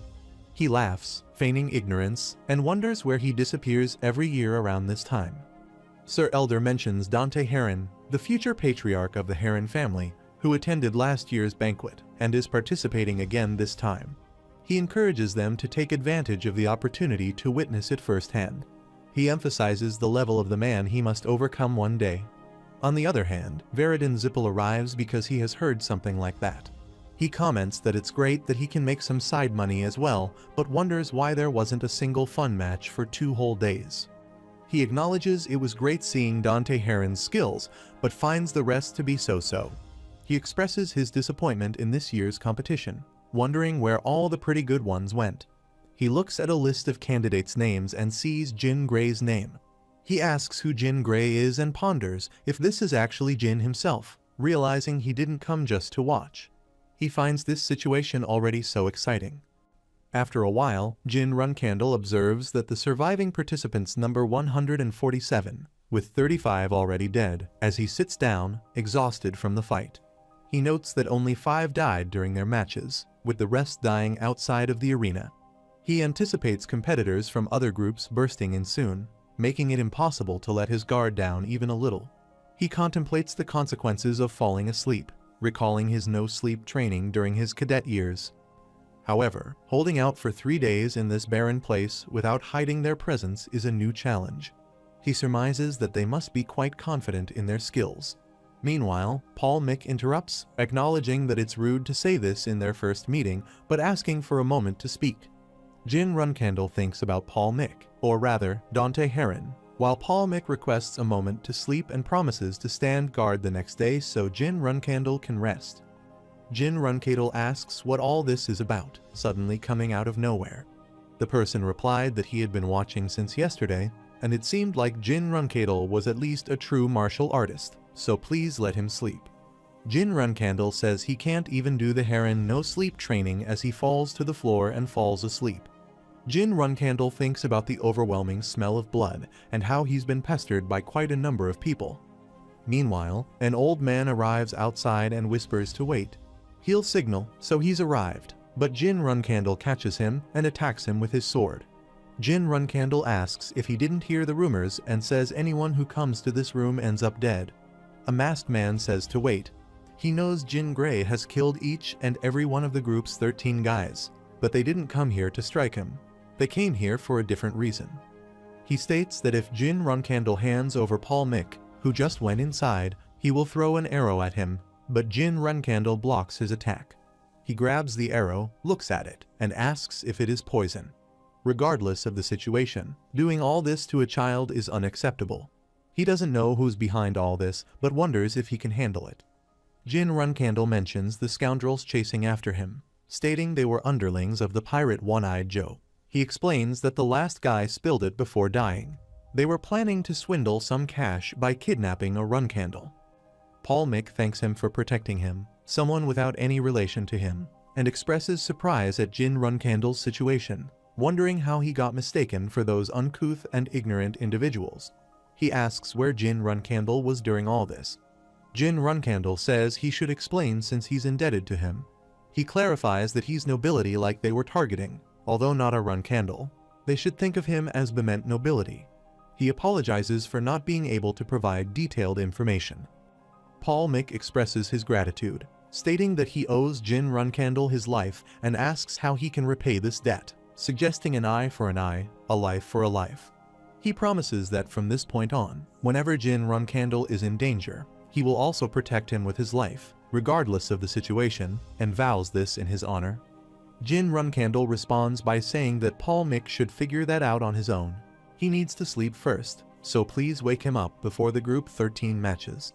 Jin Runcandle notes that Paul Mick's current protection is unrelated to the vow he made, so there's no need to worry. He thinks that although Paul Mick seems cold on the outside, he's a man who fought for him, someone he just met but who already seems like a good friend. Another person arrives to attack Jin Runcandle, but Paul Mick counterattacks and knocks him out. He declares Paul Mick the winner as he finishes his opponent in one strike again, leading to cheers of Paul Mick's name from the crowd. They proclaim him as the victor and also mention Jin Gray as another strong contender, with people shouting Jin's name as well. A person comments that Jin Gray is quite impressive and might even be stronger than Paul Mick. However, his friend disagrees, stating that Jin Gray is still no match for a reserve flag-bearer of the Runcandle family and asserts that Jin Gray is not a Runcandle. Another person mentions that this year's finalists seem to be those two kids, indicating that because of these young contenders, this year's competition is effectively decided, and they question whether their friend will continue to remain inactive. Another warrior arrives and suggests that although they may be decent, it's just two guys, and they should gather their group before the winner's group starts. However, a person with a head cover intervenes, advising them to quit their plan as their group can't handle Jin Gray, whose nickname is the God of Death for a reason. He mentioned that they shared the same room and asked if their plan would work. They explained that they're stopping the others because Jin Gray is quite popular, and it would be troublesome if they all die before the matches start. They walk away, concluding that there's no helping it and that they should stop there. The warrior questions their decision, suggesting they leave, to which another person agrees, noting that according to the program, they won't face Jin Gray's group. They agree that they don't want to die there and affirm that they are the only ones aware of this plan, emphasizing that Cosmos must never find out. Pirate King Cosmos places his drink on the table and asks who's manipulating the winner, mentioning that plans were made behind his back. A person with a head cover asks what he plans to do, pointing out that the competition will become boring, and the spectators will notice. Pirate King Cosmos responds that it's for the better to scrap the whole program since Jin Gray and Paul Mick are heading to the finals. He explains that aside from those two, all the remaining participants will become sacrificial lambs, and he plans to increase the dividend rate as high as possible, to the point where people won't sleep if they don't bet. Pirate King Cosmos declares that there will be lightning speed from the winner's match to the finals, emphasizing the goal of making money. Meanwhile, the crowd continues to cheer Paul Mick's name repeatedly. Veridin Zippel arrives and remarks on one participant being a shocking supernova from the start, while the other is a god of death steeped in blood since the beginning. He asks who he thinks will win when a masked man calls for Paul Mick, and his friend agrees, mentioning that Paul Mick's swordsmanship seems more refined. He asks if he also bet on Paul Mick. Veridin Zippel mentions that he bet 100,000 gold on Jin Gray. His friend points out that Jin Gray's dividend is 3 times that amount, even if Jin Gray wins, questioning whether the pirates will actually pay 300,000 gold. Veridin Zippel explains that Cosmos is a well-known pirate with several islands, so he can make a profit by selling them. Pirate King Cosmos, impatient, announces himself as the Pirate King Cosmos and urges them to hurry up and start, calling for Paul Mick. Someone in the crowd shouts for Jin Gray, referring to him as the Grim Reaper of Group 13, and they start throwing wine mugs and rotten vegetables at him. Pirate King Cosmos thinks he's going to double the entrance fee next year. He suggests skipping the lengthy talks and calling out for them loudly. Paul Mick enters the battlefield in response to the call. He further announces that Paul Mick's opponent is the unknown young swordsman from Group 13, Jin Gray, who also joins the battlefield. He expresses his belief in Jin Gray and puts all his faith in him. Varadin Zippel encourages Jin Gray, saying let's go, while Jin Gray wonders why he keeps telling him to do so. Pirate King Cosmos declares that there's no need to wait any longer and starts the match. Paul Mick pledges to fight properly, and Jin Gray also draws his magical sword, inviting Paul Mick to attack as much as he wants. They both start fighting and rush to attack each other. Jin Gray and Paul Mick are attacking each other, trying to defeat their opponent. Jin Gray believes he made his initial attack swiftly, but he's conserving his energy now, only increasing his speed when necessary, which means he must match Paul Mick's pace. A person comments that witnessing such a fight in a place like this is incredible. Another person urges them on, questioning how this can be considered a mere children's fight. Paul Mick notes that Jin Gray is holding up well, but if he's concealing something, it would be wise to use it now. Jin Gray decides to increase his speed and launches an attack, but Paul Mick manages to evade it. A person shouts, "Yeah, Paul Mick, that's it, get him, send that scoundrel into the abyss, just a little more," and Paul Mick looks at him and thinks that's right, that's his strength. Destructible swordsmanship and a blessed physique that can make that possible. He considers his superior stamina as the foundation for that physique, purposely dragging out the fight using it.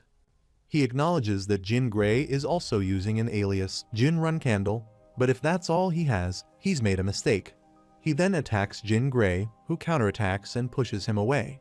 Varadin Zippel observes them, and Jin Gray asks why he's suddenly calling him by his real name. Paul Mick wonders what just happened. If he had slashed Jin Gray, he would have been attacked by something else.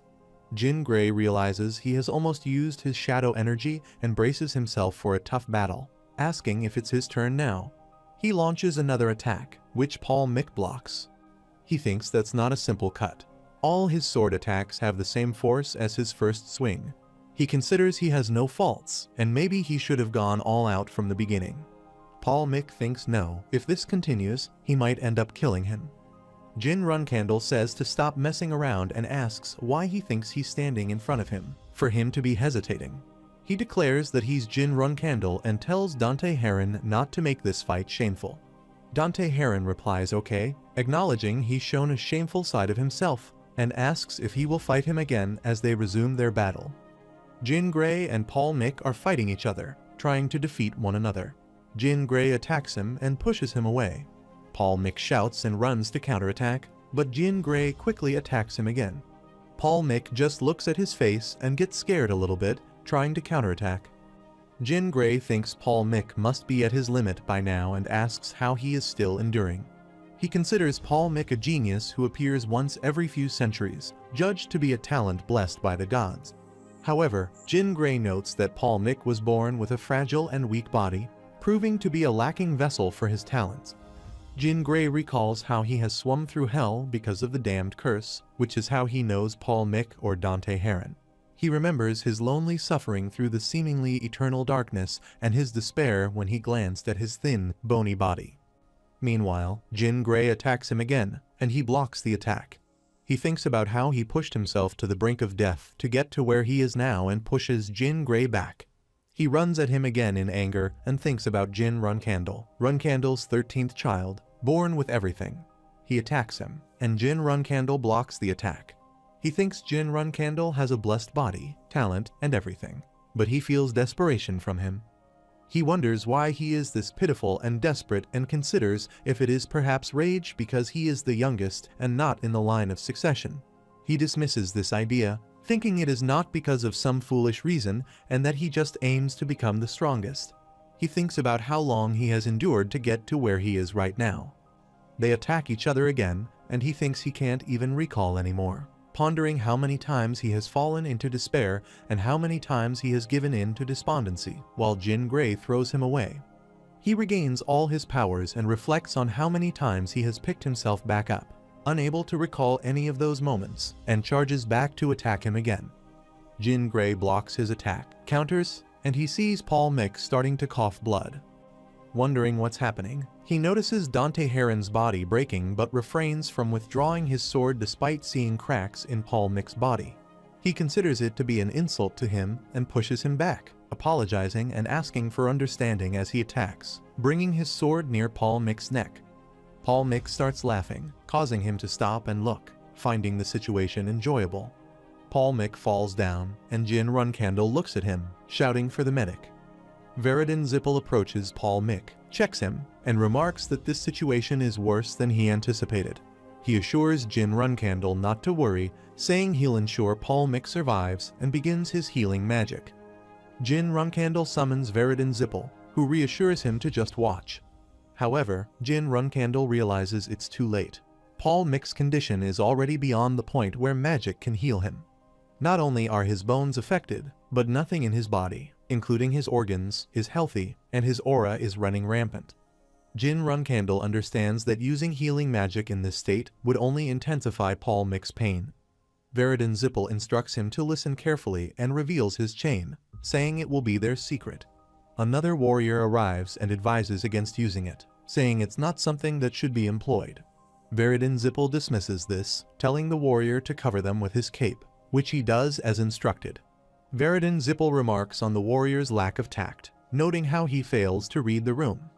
Jin Runcandle inquires Veridin Zippel about the object, to which Veridin Zippel responds affirmatively.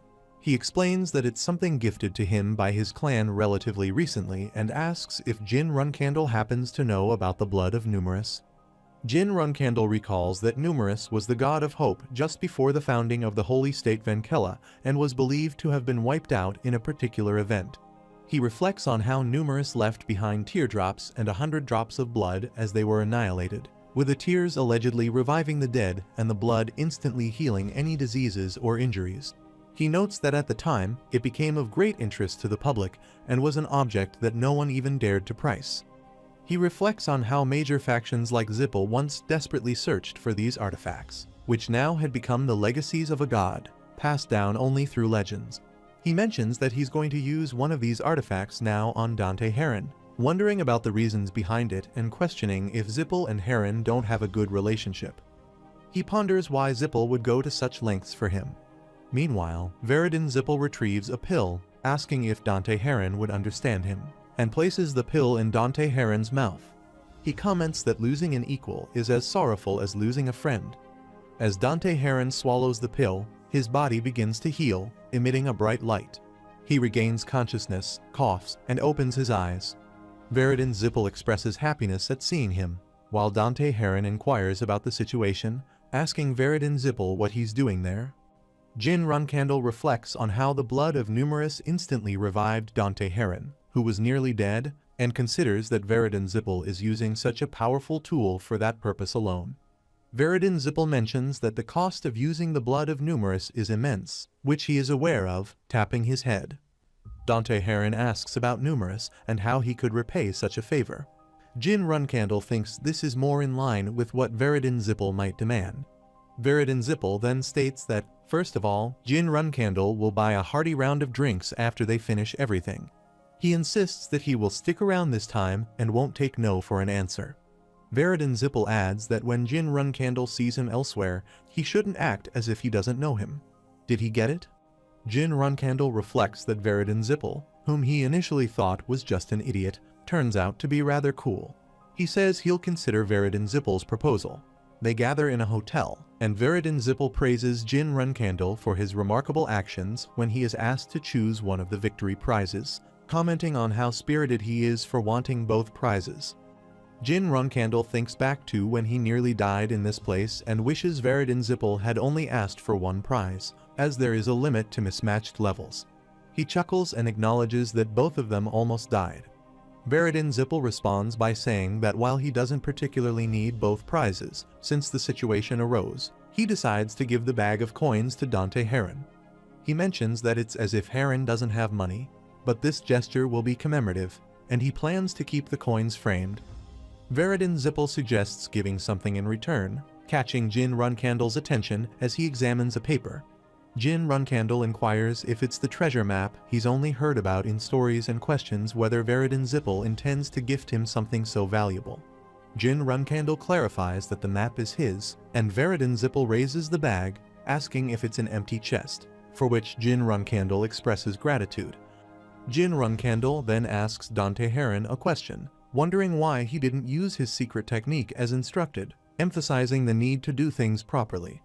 Dante Heron replies that he doesn't know what Jin Runcandle is hiding, but feels it's unfair to hide things and then mention them only afterward from the listener's perspective. He acknowledges that he has good intuition, as expected, and denies understanding what he's being told. In response, Dante Heron offers to fight again without hiding anything from each other, should it be necessary. Veridin Zippel agrees, expressing his anticipation for the day they lead their own clans and face each other in battle. He jokes about repeating himself, but suggests that it might be better for them to settle down and maintain a friendly relationship. Jin Runcandle remarks on the softness of Veridin Zippel's words, to which Veridin Zippel explains that he's merely stating that if anything goes wrong, it could lead to trouble, so they should be cautious and mindful of their actions. Dante Heron contemplates that even if they're sitting in a circle, clinking glasses together, it's inevitable that they'll face each other in battle when the time comes. He considers the paradox of being both an enemy and a friend, and they toast their drinks in a moment of camaraderie. Veridin Zippel wonders how the contradictory relationship will end and mentions the Veridin impersonator, asking if the others have heard about it. Meanwhile, Pirate King Cosmos heads to his storage room and finds all his treasure missing, expressing frustration at the noble scoundrels who took everything. Dante Heron questions how an impersonator could impersonate him in Zippel family territory, expressing surprise at their audacity. He admits he doesn't know who it was but acknowledges their boldness. Veridin Zippel explains that recently, due to what happened to Uncle Andre Zippel, their family's honor has been tarnished. He clarifies that he's not mentioning this for Dante Heron's sake and adds that the rumor about a Runcandle being involved isn't confirmed either. Jin Runcandle inquires about Veridin Zippel's plan regarding the impersonator. Veridin Zippel responds that while he does need to catch them, he's considering hiring a high-ranking mage to search for them. Jin Runcandle disagrees with this approach, suggesting that if it were him, he would use the rumor to improve his public image. He explains that publicly announcing the search for an impersonator in Zippel territory could make him appear weak and foolish, causing others to look down on him. Meanwhile, he mentions that he can catch the impersonator later. Veridin Zippel agrees, saying that now that he thinks about it, he's right, and they should discuss it upon his return. Jin Runcandle asks if they will end the conversation here then. Dante Heron questions what's already settled, and Jin Runcandle explains that if he stays any longer, he might start to like Veridin Zippel. Unlike the two of them, he has many other tasks to attend to. Veridin Zippel asks if this is related to the reserve flagbearer matter, and Jin Runcandle confirms, saying yes, let's say it's because of that. Veridin Zippel replies alright, and he'll see him next time, calling him a friend as Jin Runcandle walks away, questioning whose decision it is. After some time, Chiron Runknadel receives a letter from Kashmir Alfrian. He mentions that he had advised Alfrian to keep his letters concise, so receiving this brief note makes him feel like he's being toyed with. Nightcon asks if something happened to the young master. Chiron Runknadel clarifies that nothing has happened. Rather, Jin Runcandle has defeated Heron's grandson, a 6-star accomplishment, indicating Jin's diligence. He instructs Nightcon to inform Kashmir Alfrian that they will meet for drinks soon. Chiron Runknadel then performs a magic spell to disappear, indicating his urgency to meet Alfrian. Nightcon acknowledges his understanding. Meanwhile, Jin Runcandle is sitting with Kashmir Alfrian, who asks if Jin feels a cold breeze despite sitting near the fire. Julia is playing nearby with a kitten. Jin Runcandle remarks that he does feel a cold breeze even though the fire is burning and wonders if he might have a cold. Kashmir Alfrian suggests taking some medicine and apologizes for interrupting, asking if he can see the map Jin mentioned. Jin Runcandle takes out the map and explains that it's a bit rough. Perhaps Kashmir Alfrian might recognize it. He places the map on the table. Kashmir Alfrian responds that it's the first time he's seen a map like this and isn't sure if he can locate the destination with just this map. He holds it in his hand and examines it. Julia approaches and asks about the map, expressing excitement at the idea of it being a treasure map and wanting to join in the search for treasure. Kashmir Alfrian is startled by her sudden presence and looks at her in surprise. He points to a location on the map and says there's something important here, then points to another location and says there's something very precious being guarded carefully. She starts crying, and Kashmir Alfrian is shocked to see her tears, asking her to stop crying. Murakan grabs her and says her authority is going out of control, and they need to call the guardian dragon to calm her down. He tells Kashmir to quickly call Lettre. Kashmir replies that he's got it and calls Lettre, who arrives within a minute. Murakan explains that she suddenly lost control after seeing something, and now Lettre should be able to calm her down. Lettre takes her in his arms and says to leave it to him. He tells her to take a deep breath, assures her that it's okay now, and that he's right there with her. He comforts her, saying she doesn't need to be afraid, and that everything will be alright. Alicia Badger arrives and asks what's going on, questioning her husband about why he's crying. Lettre assures her that everything is alright. She falls asleep while being hugged by Lettre. Alicia Badger takes the child into her lap, and Lettre mentions that she has calmed down. Murakan praises Lettre's work, to which Lettre replies that he couldn't greet him earlier due to being preoccupied. Murakan dismisses the greetings and asks what the child saw. Was it the future? Lettre clarifies that she saw the past. Murakan inquires further, asking what he means by the past and questioning if it's a grudge. Lettre explains that when As Mills' contractor delves into the past, they often see a deep-seated grudge or attachment. This occurred because the child saw an object or location associated with such emotions. If they had arrived a little later, something very bad would have happened, and it was quite terrifying. Murakan requests more details, asking Lettre to describe what she saw in a scene from a primeval land. Lettre covers one eye and recalls past incidents. He describes how the natives of that land believed in their own god and isolated themselves from external civilizations. This isolation allowed them to live peacefully and maintain the present peace until outsiders arrived. He explains that the people who arrived suddenly were mages. They initially approached the natives under the guise of wanting to learn their culture. However, they began digging up the ground in search of something and started making increasingly difficult demands. Eventually, they resorted to violence, killing a native child and eliminating any obstacles, threatening the natives to retrieve something. The item they sought was a divine relic that the natives worshipped. Jin Runcandle reflects on the concept of natives, worship, and a divine relic. He asks Sir Latry if they can see what this divine relic looks like while he attempts to write something down. Latry confirms and asks for a moment, describing that it appears as an ordinary silver mirror but emits light. He proceeds to draw something on paper. Jin Runcandle examines the drawing and concludes that, without a doubt, it's the artifact mirror. He recalls the mirror, once famous for its magical properties before it became known to the world due to a brave reporter who exposed the Zippel family's brutality.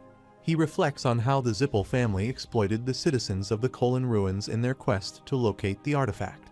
During one of his cadet missions, he personally confirmed the nefarious actions of these individuals, linking the primeval landscape of the Kholin ruins with the mages affiliated with the Zippel family. Jin Runcandle realizes that this map is indicating the mirror's location. Sometime later, a person in a purple dress sits at the edge of a building, sipping wine and laughing. They remark on the temptation to become attached to those scoundrels if one stays too long. Noting the loneliness, they express appreciation for the taste of the alcohol. Meanwhile, Lady Leasa sits in her room, expressing relief that the time has finally come. She prepares herself to welcome a guest, praying and shedding tears in anticipation. Jin Runcandle examines the mirror pattern and contemplates the incredible significance of a map he obtained from a mere pirate, which turns out to be the key to something so significant. Murakan notices his expression and inquires about what's on his mind. Jin Runcandle realizes he can't reveal his knowledge in this situation and simply says that something feels off. Murakan accepts this and moves on.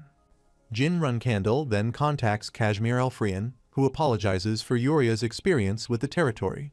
Jin Runcandle reassures him, saying it's part of the experience that all contractors of a god must face eventually, and he was expecting it. Latry assures Kashmir Alfrian that they will always be there for Yuria and will protect her no matter what happens. Kashmir Alfrian expresses gratitude and acknowledges that now they understand the map is no ordinary one, they must take action. He plans to inquire about someone who can decipher the ancient language on the map, entrusting this task to the seven-colored fowl. Jin Runcandle agrees to leave it to him, but privately doubts the task's difficulty. He reflects on how the residents of the Colon were slaughtered by Zippel centuries ago, nearly wiping them out entirely. Those who survived are currently imprisoned in Colon, leading Jin Runkandel to speculate that they might find the mirror before Zippel does. The scene shifts to 2 weeks later, in the year 1796, on February 17th. Pan is seen dancing on the road, commenting on how everything is spiraling the world, his life, and he even twists his foot and falls down, remarking that it's all spiraling out of control. Jin Runkandel notices that Pan looks very worn out and suggests that since they are both in similar situations, they could talk as friends. Pan asks who Jin Runkandel is, and Jin Runkandel responds that it's not important, mentioning that he has plenty of drinks left. Pan appreciates the gesture, calling Jin Runkandel a good man, and requests a drink and some food. He jokingly asks if Jin Runkandel is an angel. Jin Runkandel assists Pan, offering to help and mentioning that his younger sister at home will appreciate his kindness. Jin Runkandel then remarks on Pan's distinct skin color. He responds that he has heard a lot about that and mentions that his tribe is like Zat. Jin Runkandel asks about his tribe, and he explains that his homeland is actually very far from their current location, taking a sip of his drink.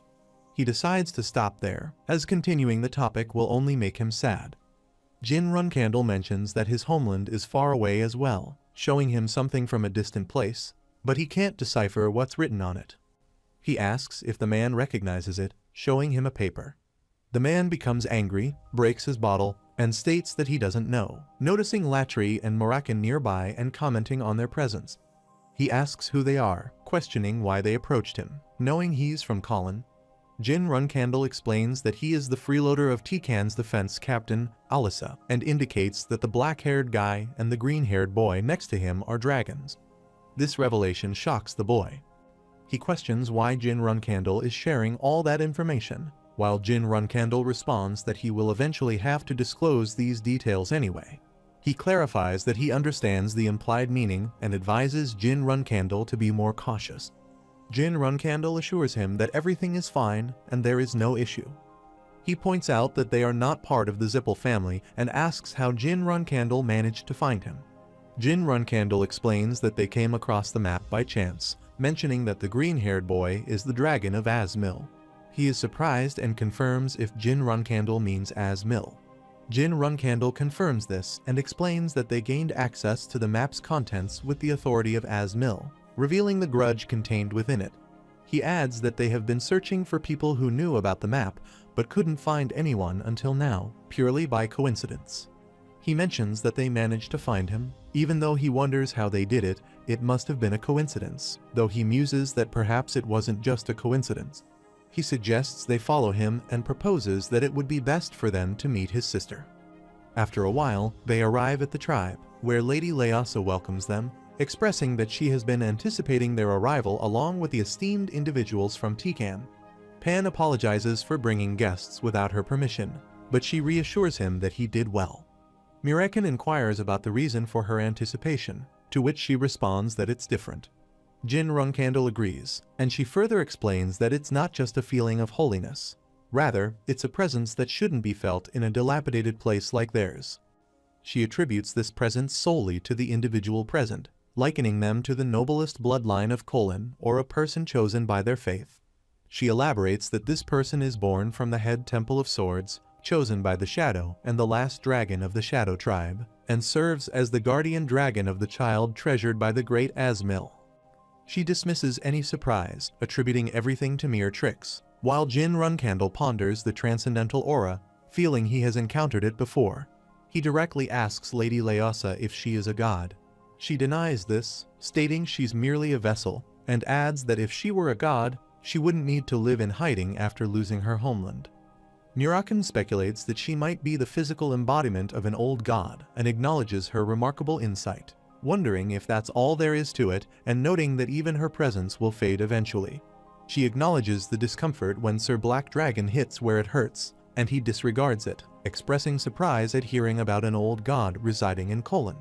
Jin Runkandel notes that even if she told him, she wouldn't necessarily know, and she then asks him to show her the map again. He complies and asks if she can decipher what it says as she examines the map.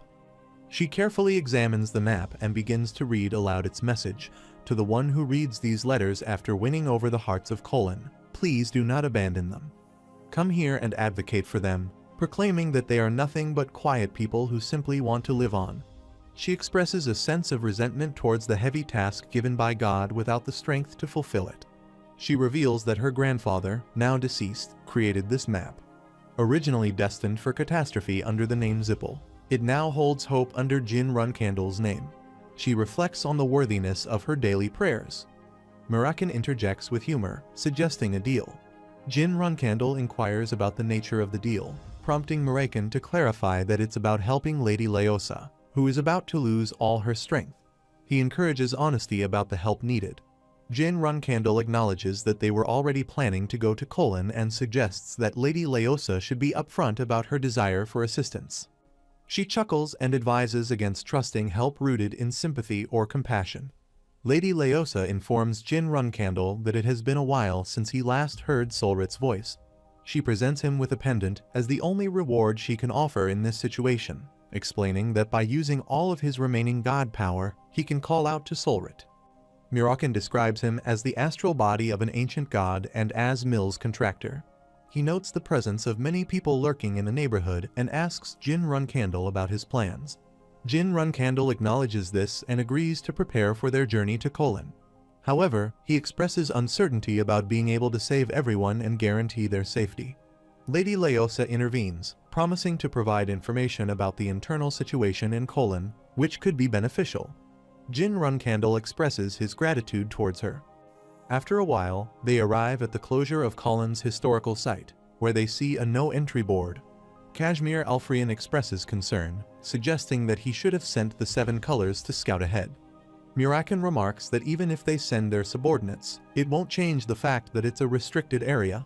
Jin Runkandle agrees, acknowledging that this area used to be open before he regressed, but it appears that the time he spent here during his cadet days had an impact. He reflects on how, normally, the horrors of this place would have been discovered by a reporter 11 years later, but it seems that won't happen now. He concludes that there's no helping it. Kashmir Alfrian inquires about Jin Runkandle's plans, asking what he will do, and suggests that they could have entered if this place was being used as a magic testing area, as Jin Runkandle previously mentioned. Kashmir Alfrian then calls Jin Runkandle and Mirakan. Jin Runkandle questions the strangeness of having only one sign in a restricted area without any guards or precautionary magic despite it being common practice. He wonders if the Zippel family would be so careless with such an important place. Kashmir Alfrian reflects on this and asks if they found the artifact. Jin Runkandle speculates that they might have given up since they haven't found anything for hundreds of years. Mirakan suggests that they are likely using it as their vacation spot and interrupts, pointing out some people working there. Jin Runkandle notices them and identifies someone with silver hair, asking if he is a pureblood Zippel. The person confirms this, stating that he's Miran Zippel, given his behavior of drinking in the middle of the day.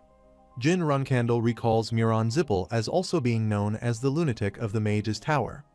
He reflects that rather than being recognized as Keliark's 6th son, Miran is more famously known as the lunatic mage due to his numerous eccentricities.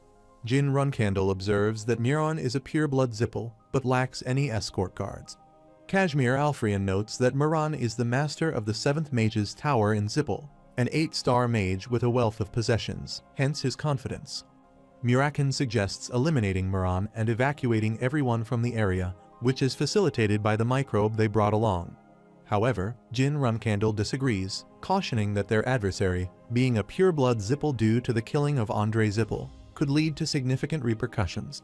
He emphasizes the need for a justifiable reason if they were to eliminate Miran Zippel, preventing any retaliation from the Zippel family. Dino Jagulan arrives discreetly, catching Jin Runkandle's attention. Jin Runkandle approaches him and demands to know his identity, firmly stating that he won't repeat himself. He responds that he's Dino Jagulan, a reporter. Jin Runkandle recalls that Dino Jagulan is the reporter who covered events about Colin in his past life. He wonders if Dino Jagulan managed all of that reporting by himself since the report was published 10 years later. Jin Runkandle instructs Dino Jagulan to turn around, noting his young age and frail body. He admires how this young person dared to challenge the Zippel family. He asks if Dino Jaglon is here to uncover the next big story and what the content might be. Dino Jaglon, in turn, asks Jin Runcandle where he came from. Jin Runcandle reassures him not to be nervous, explaining that they are just passing through. He mentions that a friend from the area asked for a favor, and since Dino Jaglon mentioned being a reporter, their paths seem to align. Dino Jaglon confirms that they are aware of the situation concerning the citizens of Kulin. Murakin interjects, questioning whether they should disclose everything to him. Kashmir Alfrian responds that this is part of their strategy to achieve their objective.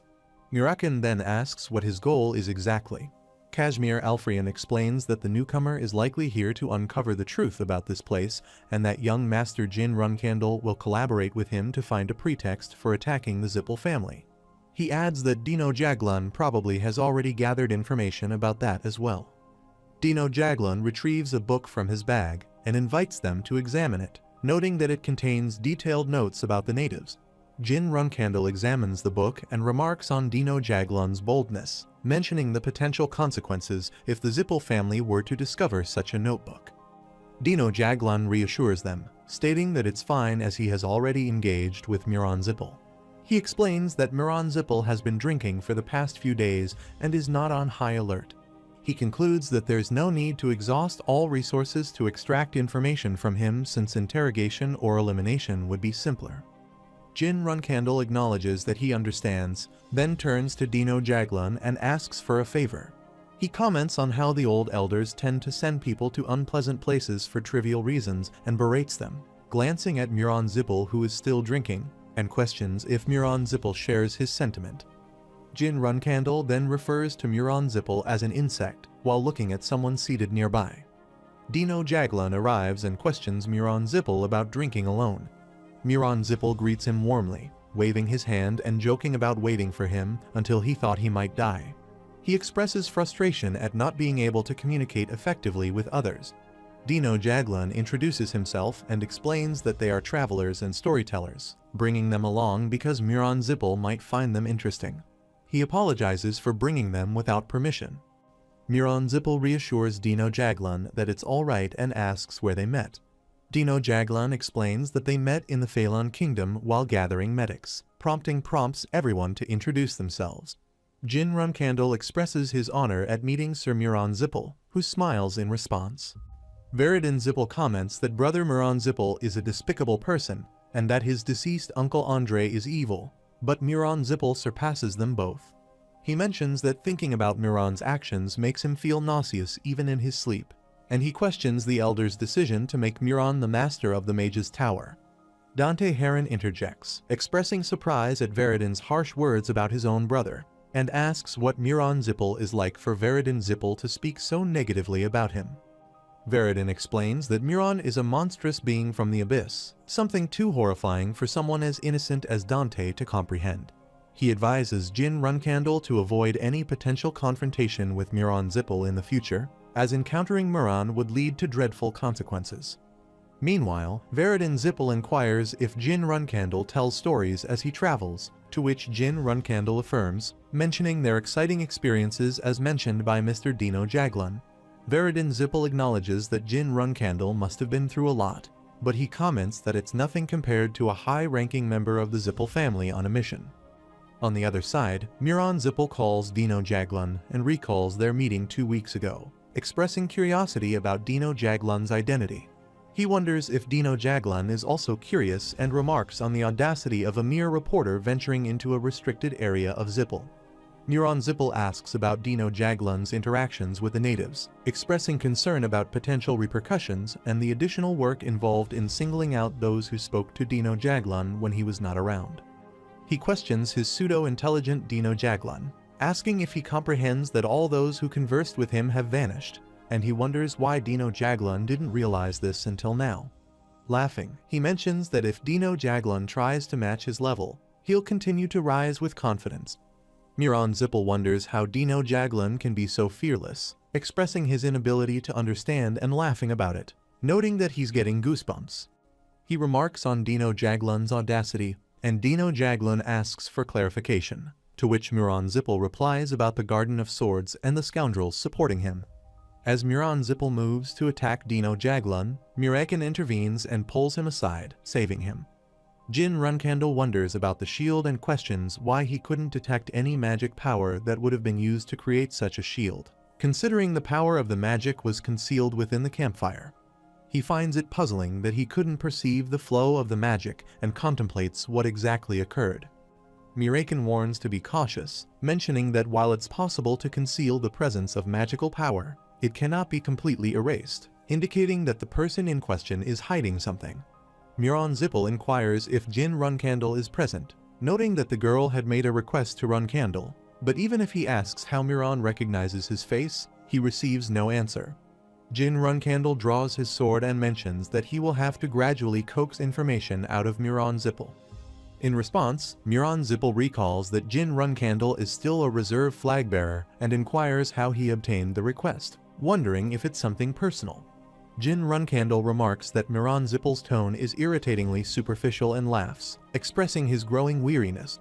Muron Zippel acknowledges his rudeness and suggests they proceed, creating a shield around himself as Jin Runkandle attacks him with magical projectiles.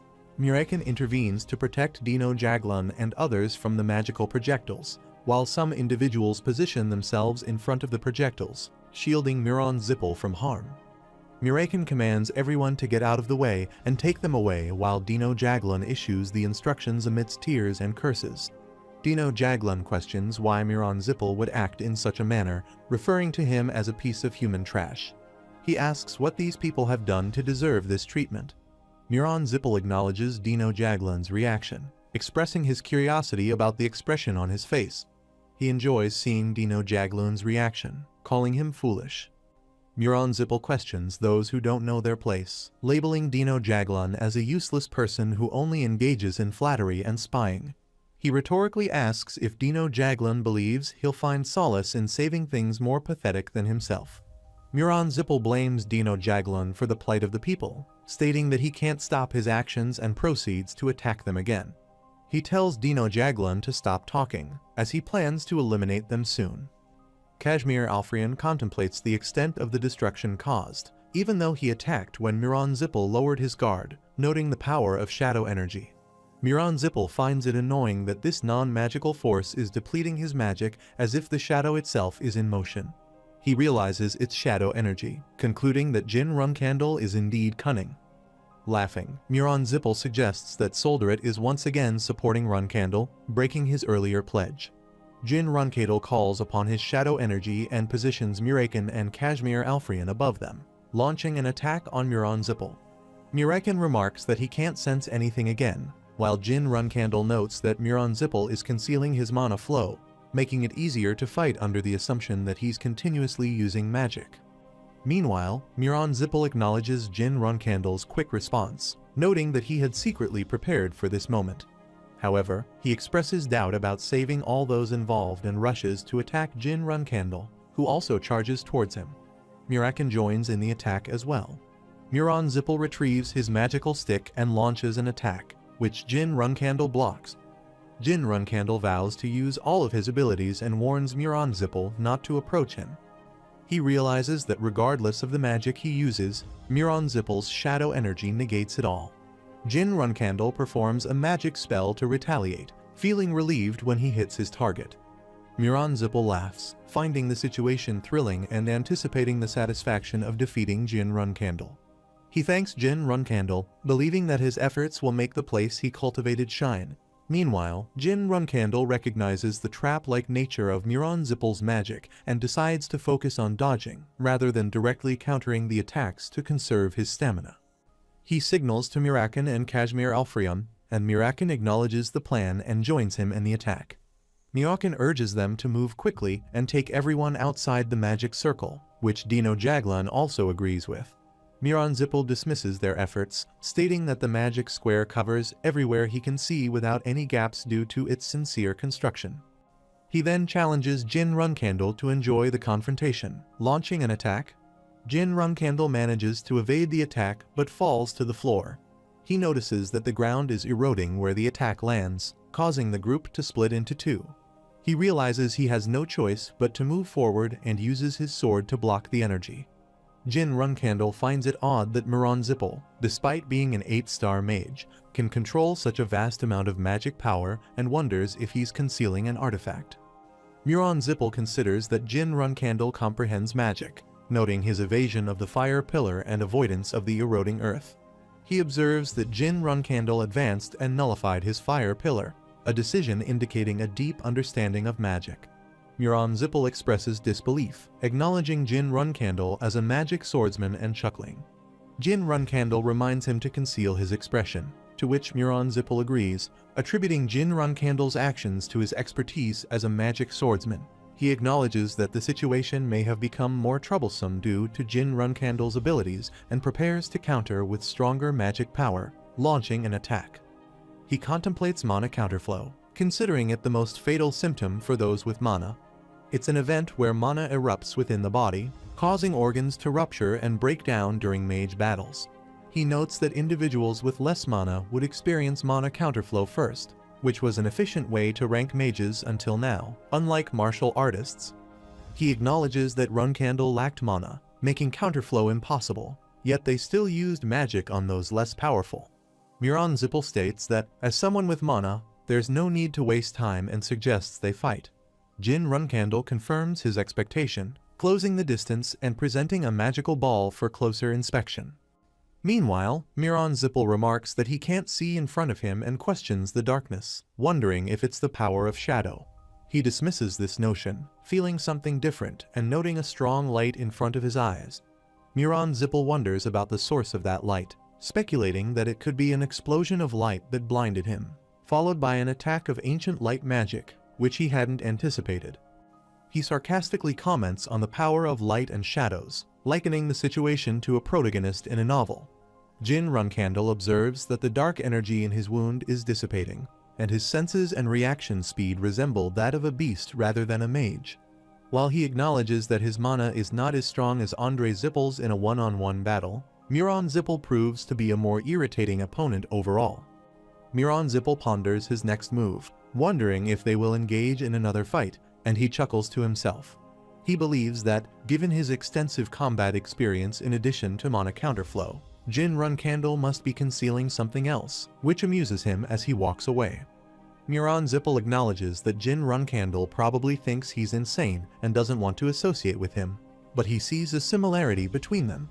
Jin Runcandle questions if he's stalling by talking nonsense, noting it's not appreciated if that's his intention. Miran Zippel apologizes, stating it will be challenging for Jin Runcandle to defeat him since the barbaric individuals are still supporting him. He counts the number of times they've used their power so far, estimating 3 times. Jin Runcandle warns him not to go too far and asks for clarity on his intentions. Miran Zippel responds affirmatively, indicating his growing interest and highlighting how people like them will do anything to achieve their objectives. He acknowledges that he noticed too, noting that Jin Runcandle's magic control surpasses that of an 8-star mage, which surprises him. He performs a magic spell and asserts that there shouldn't be anything under Zippel's blessing, referring to Dino Jaglun and the other individuals, yet he's utilizing them effectively as his mana amplification weapons. He remarks on their conversation, remarking that although they appear lifeless, they are still breathing, indicating that they are alive and capable of replenishing his mana. He emphasizes that since Jin Runcandle expressed a desire to kill him, he must eliminate these obstacles first. He reiterates that they are similar, both being individuals who will go to great lengths to achieve their objectives, and urges Jin Runcandle to dispatch them swiftly and set off the final fireworks. After some time, Latika Mamitika arrives and asserts that Miran Zippel is lying, claiming that everything he's saying is false, especially regarding the item that allegedly amplifies his mana. She reveals that she discovered the truth after torturing the collapsed individuals, learning how to utilize the divine relic.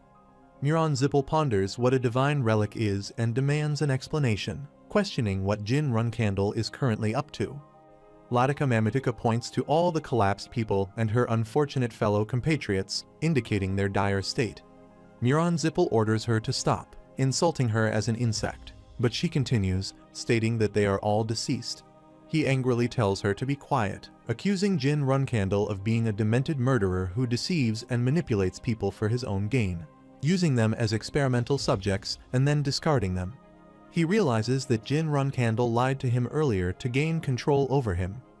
She pleads for someone to end that disaster while tears stream down her face. He calls her a rat that doesn't know its place, telling her to die as he launches an attack. He questions how she dares to ruin his spectacle, mentioning that the scream he will emit after cutting up those corpses is the highlight of the night. He kept her alive because she was useful, but now he wishes for her death. Dino Jaglan emerges from the woods and urges Jin Runcandle to save her, explaining that she is Tika, the acting leader and the only pillar of support for the natives, so he must rescue her. Jin Runcandle recognizes the Zippel family's secret magic, the Evil Eye Blue Flames, recalling hearing about it before.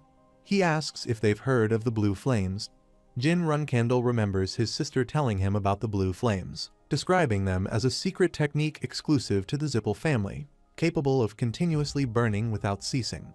She warns that trying to extinguish them would only lead to being consumed by them.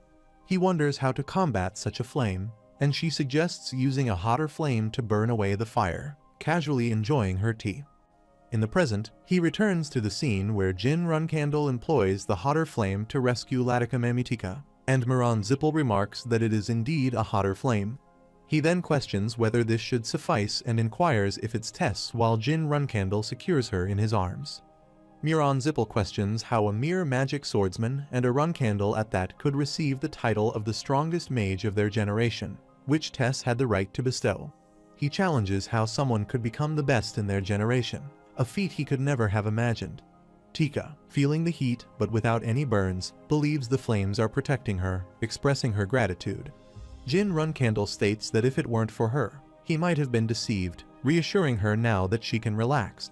However, she insists that it's not the time to relax, as Miran is utilizing the power of the divine relic that he does not possess. She explains that he only knows a few activation words acquired through interrogation, but the relic remains hidden in a location known solely to them. She inquires whether he came here at Priestess Leosa's request. She adds that after the fight ends, she'll disclose the location of the divine relic, urging him to put an end to their suffering. Jin Runcandle remarks that his expression is now worth observing, indicating that Miran Zippel appears shocked that Tess chose him and utilized trap magic and the evil eye, questioning if he has revealed all his tricks. Jin Runcandle declares that playtime is over. It's time for him to descend into hell. Miran Zippel asks what Jin Runcandle means by hell, using his magic to assert that he was once the lover of the witch Helaram and someone who drank with the kings of the Black Sea, challenging Jin Runcandle about his understanding of hell before attacking him with what he describes as a pressurized flame. Tess intervenes, blocking the attack, prompting Jin Runcandle to wonder if Tess is angered by that spell. Murakan also arrives on the scene. Jin Runcandle questions why Murakan is there and inquires about the natives. Murakan confirms that he has evacuated everyone, so they should concentrate. He explains that the spell just cast was a possession spell targeting the Demon King Orgel. Therefore, when Tess interferes, they need to act quickly to stop it while he blocks the attack. He advises Jin Runcandle to gather his shadow energy, unleash his sword to its fullest potential, and strike with all his might. Murakan instructs Jin Runcandle to step on his shadow energy and run, intending to slice open the dimensional door. As they both run to attack with their swords, Jin Runcandle gets injured, realizing the overwhelming mana counterflow. He understands he can't sustain Tess any longer, but manages to do so just in time. Jin Runcandle contemplates that he may become a person whose once glorious life will gradually fade due to Heluarm's dagger, ultimately receiving death's reverence as he walks towards hell. Regaining his strength, he grips his sword tightly and charges forward to attack, realizing that even if he swings 10,000 times, the outcome will remain the same as the beginning. With determination, he puts all his will into his sword, aiming to cut through and successfully stab his opponent. Miran Zippel attempts to counterattack while regaining his energy, but he cannot, and he transforms into a burning figure, screaming. Jin Runcandle gazes at his sword, pondering that the release of shadow energy felt different this time. It was the first time he had experienced such a sensation. He wonders if it was a fragment of the Heart Sword. Despite this, he attacks again, only to witness Muron Zippel's body turning to ashes and slowly vanishing. Jin Runcandle then looks at his magical stick, noticing a faint glow, still holding it before completely destroying it. He declares it's finished and collapses onto the floor, with Murakan and Latika Mamutika watching. After a while, Murakan explains that the wands used by the master of the Zippel family's Mage's Tower have a specific function, indicated by a small rune character at the top of the wand. He asks what it does, and when he waves the wand, the character activates and sends an emergency signal to their own Mage's Tower. Murakan emphasizes that they don't have time to relax and urges Jin Runcandle to wake up. Jin Runcandle opens his eyes and responds to Murakan, who asks if he's awake and instructs him to swallow something while pouring power into his mouth. Jin Runcandle questions what it is, then stands up, spitting it onto his hand to inspect it. Murakan explains that Jin Runcandle nearly died due to the mana counterflow, but he just consumed a unicorn's horn, a potent medicine effective against counterflow. Jin Runcandle expresses feeling much better, with his mana calming down, although his shadow energy and aura are still mixed up. Kashmir Alfrian compliments Jin Runcandle on his fighting, and Jin Runcandle thanks him, asking when he prepared this. He responds that he didn't prepare it. They were given it, gesturing towards Dino Jaglan. Jin Runcandle asks how he acquired it, and Dino Jagloon explains that he heard about it while he was Muron's drinking companion and that Muron had a unicorn's horn stolen from his family, which she found. Latika Mamutika introduces herself formally as Latika Mamutika, the proxy saintess for Miss Leosa. She inquires about the situation and asserts that even in death, she won't forget, bowing respectfully before them. She explains that when the saintess Miss Leosa requested their rescue, it likely meant assisting in restoring their Collins, the divine relic, rather than literal salvation. Jin Runcandle wonders what restore means if it's broken. Murakan interrupts, expressing surprise as a dragon who has lived for over 3,000 years. He's never heard of a divine relic like that before and initially believed it was merely a bluff. He mentions that the lunatic's magical power was on another level, attributing it to her divine relic. Murakan inquires about the owner of that divine relic and whispers, asking for the god's name. She reveals that the god's name is Klom, to which Murakan responds that he has never heard of that name before and asks about the god's era. Kashmir Alfrian interjects, suggesting that if this is true, they should quickly escape after locating the divine relic. Even though they are in a remote area, it is still within Zippel territory, and they don't know when they'll be noticed. She explains that there's a slight issue regarding this plan. To retrieve the divine relic, they need to restore it first, and to do that, they require the sun's energy to open the sealed ground. Murakan questions this, pointing out that it's the middle of the night. She affirms that they indeed need to wait until noon and perform a ceremony with the tribe members, necessitating gathering everyone there. Murakan questions why it has to be so complicated and emphasizes the urgency of finishing before the Zippel notice, instructing them to stop standing around and move microbe. Jin Runcandle ponders the Zippel, the divine relic, and the midday sun, contemplating what could be missing, something crucial. He notes that Muron Zippel can no longer move, with Tess having put an end to him, and considers this remote location abandoned by the Zippel family as long as no signal is sent to the Mage's Tower. Murakan mentions Muron Zippel's status as a master of the Zippel family's Mage's Tower, assuming everyone is aware of that. Kashmir Alfrian disagrees, stating there's no time to spare, and Jin Runcandle warns that they'll soon be discovered as he activates his magical stick, coinciding with the appearance of Midor Elner, Vice Master of the 7th Mage's Tower, at the scene. Kashmir Alfrian acknowledges the rune inscribed on the staff and confirms that he is indeed a master of the Mage's Tower. Murakan requests a proper explanation, questioning the specifics of him being a master of the Mage's Tower, as he is uncertain about the details regarding the staff of the Zippel Masters. He mentions hearing about a feature that allows them to summon mages under their command and inquires if such a thing exists, wondering how the kid knows about it. Jin Runcandle explains that the Zippel family is continually evolving, and he wasn't certain if it was true until he heard about it in passing from his elder sister, Luna. He reflects on the words his teacher spoke when he was unconscious, realizing that they helped him prepare for this situation. Kashmir Alfrian mentions that each tower houses at least 100 mages, with most being 7 or 8 star ranked. Additionally, they must protect civilians, and if even half of them come, it will pose a challenge for them. Jin Runcandle asks how long it will take for them to arrive, to which Kashmir Alfrian responds that the 7th tower is situated at the northernmost part of the continent, and even with the use of a teleportation gate, it will take 2 hours.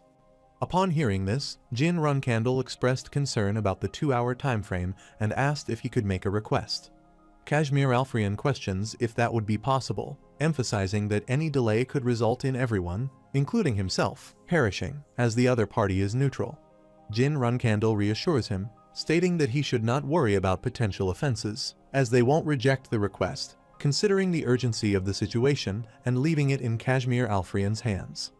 He affirms that he understands the importance of staying alive, declaring that no matter what happens, he will succeed. She acknowledges his determination, expressing gratitude, and states that they will now begin the ceremony to restore the divine relic. Murakan expresses uncertainty about their actions, while Jin Runcandle coughs, admitting that he might have gone too far. Murakan criticizes Jin Runcandle for calling his subordinates after defeating and killing someone, recalling that in his days, losing meant acceptance. Jin Runcandle explains that they also called his elder sister Luna Runcandle, and Kashmir Alfrian is fetching the person they need.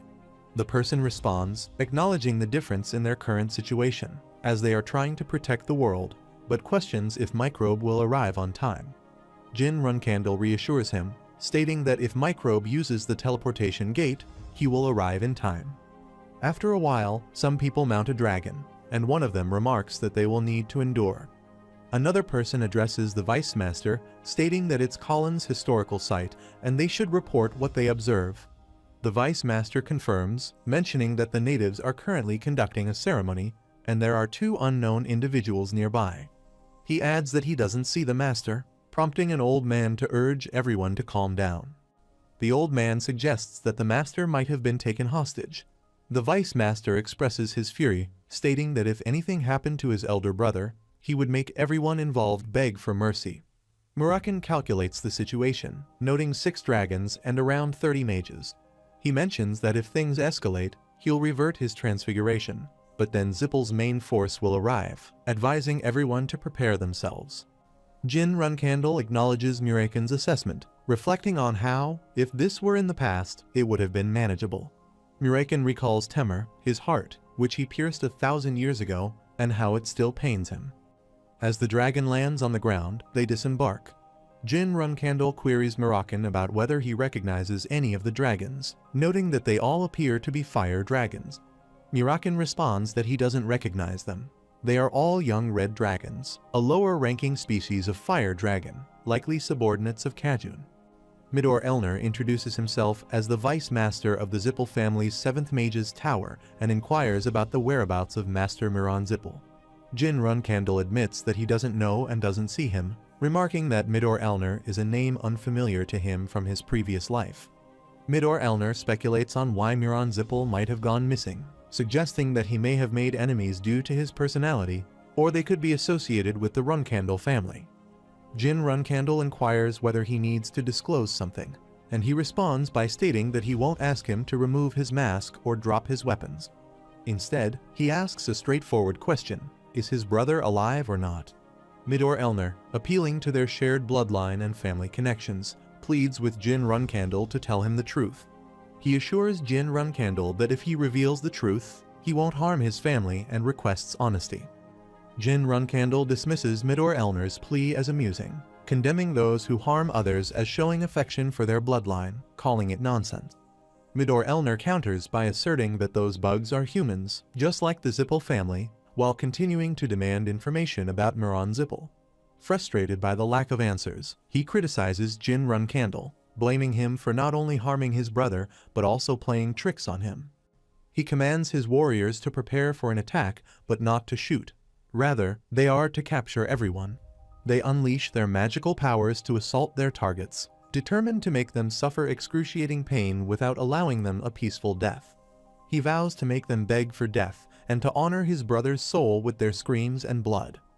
Jin Runcandle observes that they are using advanced 8-star magic, recognizing the severity of the situation. He notes his dislike for intense heat while launching his own magical attacks against them, ready to confront the threat. Meanwhile, a girl arrives on the scene, drawing the attention of Midor Elner, who scans the area to assess the situation. Talaris Endorma also arrives, having heard that her daughter gave someone a flower, although she arrives late to the scene. Midor Elner contemplates the presence of a domain capable of completely freezing 8-star magic, noticing the sharp, cold air permeating the area alongside the even colder presence of a particular individual. An old man inquires if this person is Ice Palace Master Talaris Endorma. Jin Runcandle remarks that it seems Kashmir Alfrian was successful, while Mirakan expresses admiration for the Ice Palace Master's abilities, finding it quite impressive. He mentions the legendary Snow Toad Moat, known to be controllable only by the Chosen Ones, and is surprised to learn that there are humans in this era capable of such feats. Talaris Endorma opens a portal and instructs her daughter to enter and rest before departing herself. Talaris Endorma approaches Jin Runcandle and acknowledges that he received flowers from her daughter. She bows before him and introduces herself as Jin Runcandle. She mentions that she has heard a lot about him. She then comments on how he is still standing despite his external injuries, noting that his internal condition is a concern as well. Jin Runcandle responds that it's not a problem, and she remarks that at least he can talk, allowing her to ask him a question. She inquires if he was truly the one who killed her toy, mentioning a person named Alcaro or something similar. Jin Runcandle recalls the mission from his student days involving Alcaro and realizes that Ceres did not keep it a secret.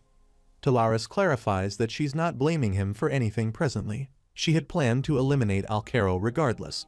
However, she asks if Jin Runcandle knows someone like Mirakan, indicating him as an example of an acceptable man. Mirakan compliments Talaris Endorma, acknowledging her keen observation skills. She then suggests that they should have tea together sometime. She changes the subject, mentioning Ceres, her boyfriend, and some tasks she needs to attend to. Talaris' daughter questions who Ceres' boyfriend is, stating that she has repeatedly explained that he is not her boyfriend. She wonders why he gave him flowers. Her daughter clarifies that it was to protect him before their upcoming confrontation and notes that he must have been preoccupied. Jin Runcandle rests his head on Talaris' lap, admitting that things have been quite chaotic. Talaris asks if Kashmir Alfrian was the one who brought the flowers and noted his willingness to sacrifice himself. She recalls Kashmir Alfrian arriving and presenting flowers, explaining that the boy her daughter gave flowers to is in danger of dying and requests help from the Ice Palace Master. She mentions that he even woke her mother from sleep, indicating he is a good ally. Jin Runcandle agrees, acknowledging that everyone has been very kind, including her. She responds that there's no need for thanks. She simply doesn't like seeing him hurt by anyone other than her. As Jin Runcandle starts coughing and vomits black blood, she asks if he's okay.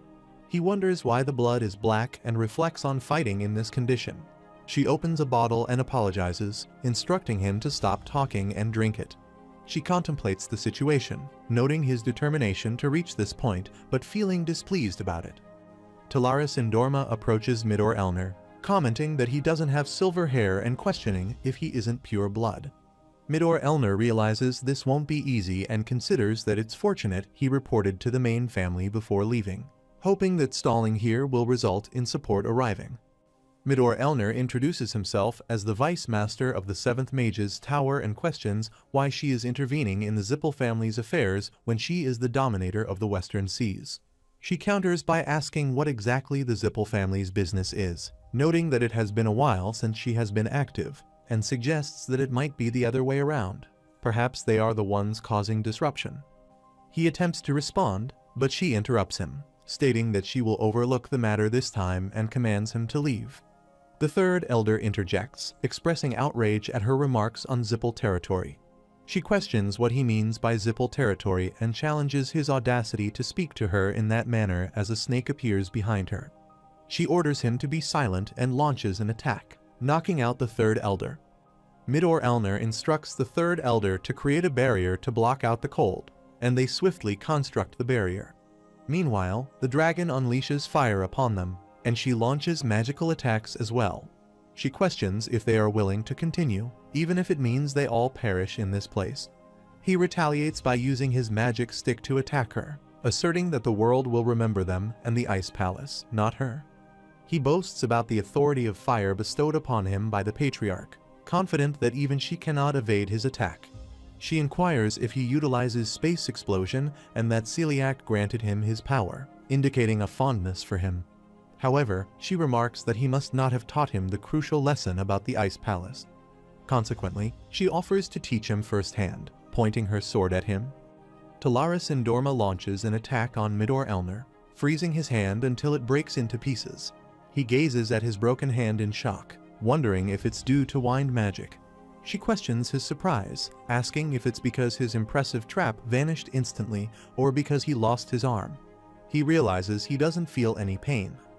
She points out that mages like him can be problematic, noting that despite his enemy being right in front of him, he's distracted. She questions if he's arrogant or stupid, highlighting that this is something martial artists cannot understand. He reflects on the vast difference in strength and realizes his mistake. He understands that even if support arrives, they will all perish facing such a formidable opponent. Feeling hopeless, he collapses to the ground as she prepares to launch another attack. As a magical circle appears, he and his followers vanish, leaving Talaris Indorma to wonder about the sudden disappearance.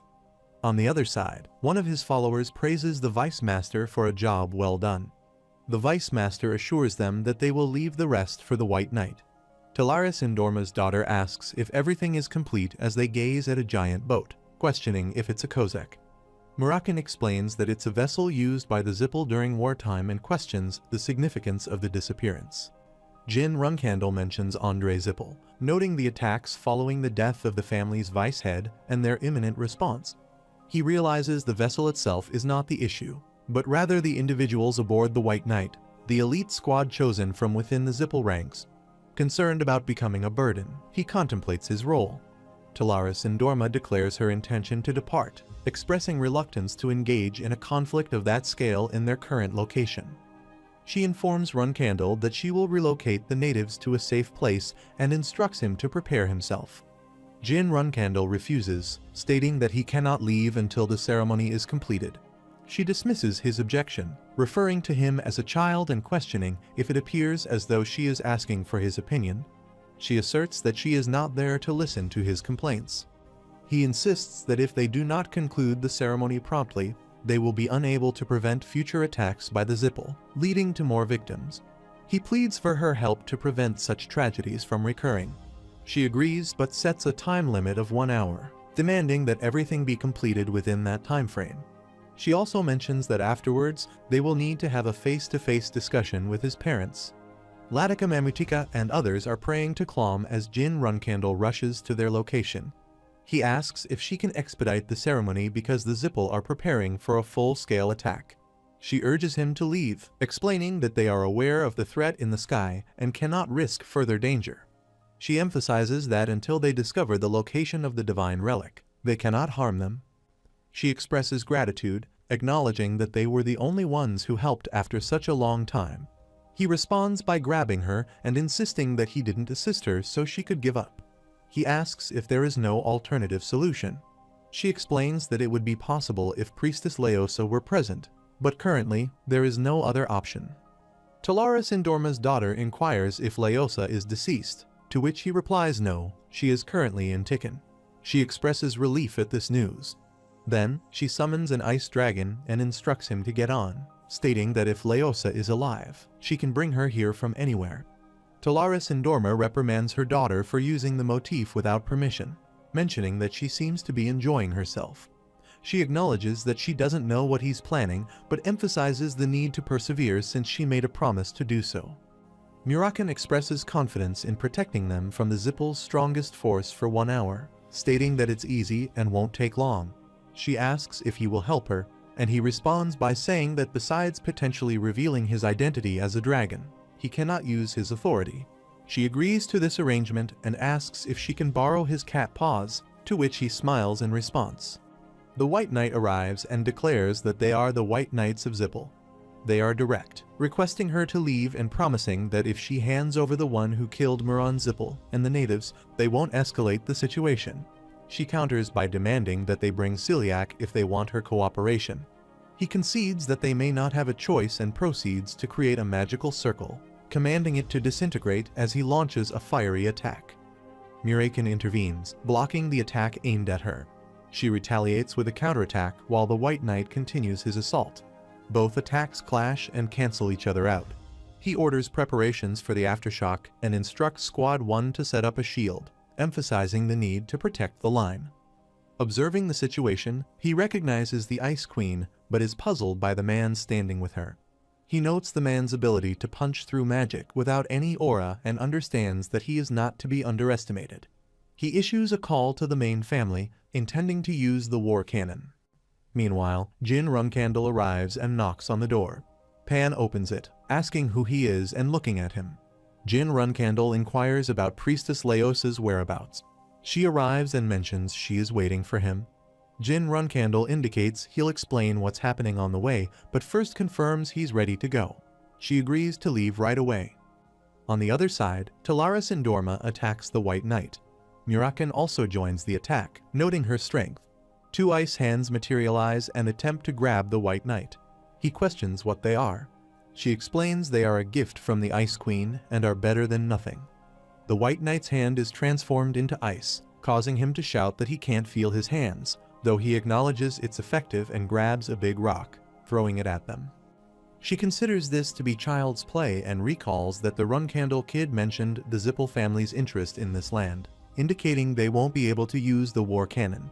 She perceives it as a situation where both sides need to avoid casualties, realizing that time will be on their side at this rate.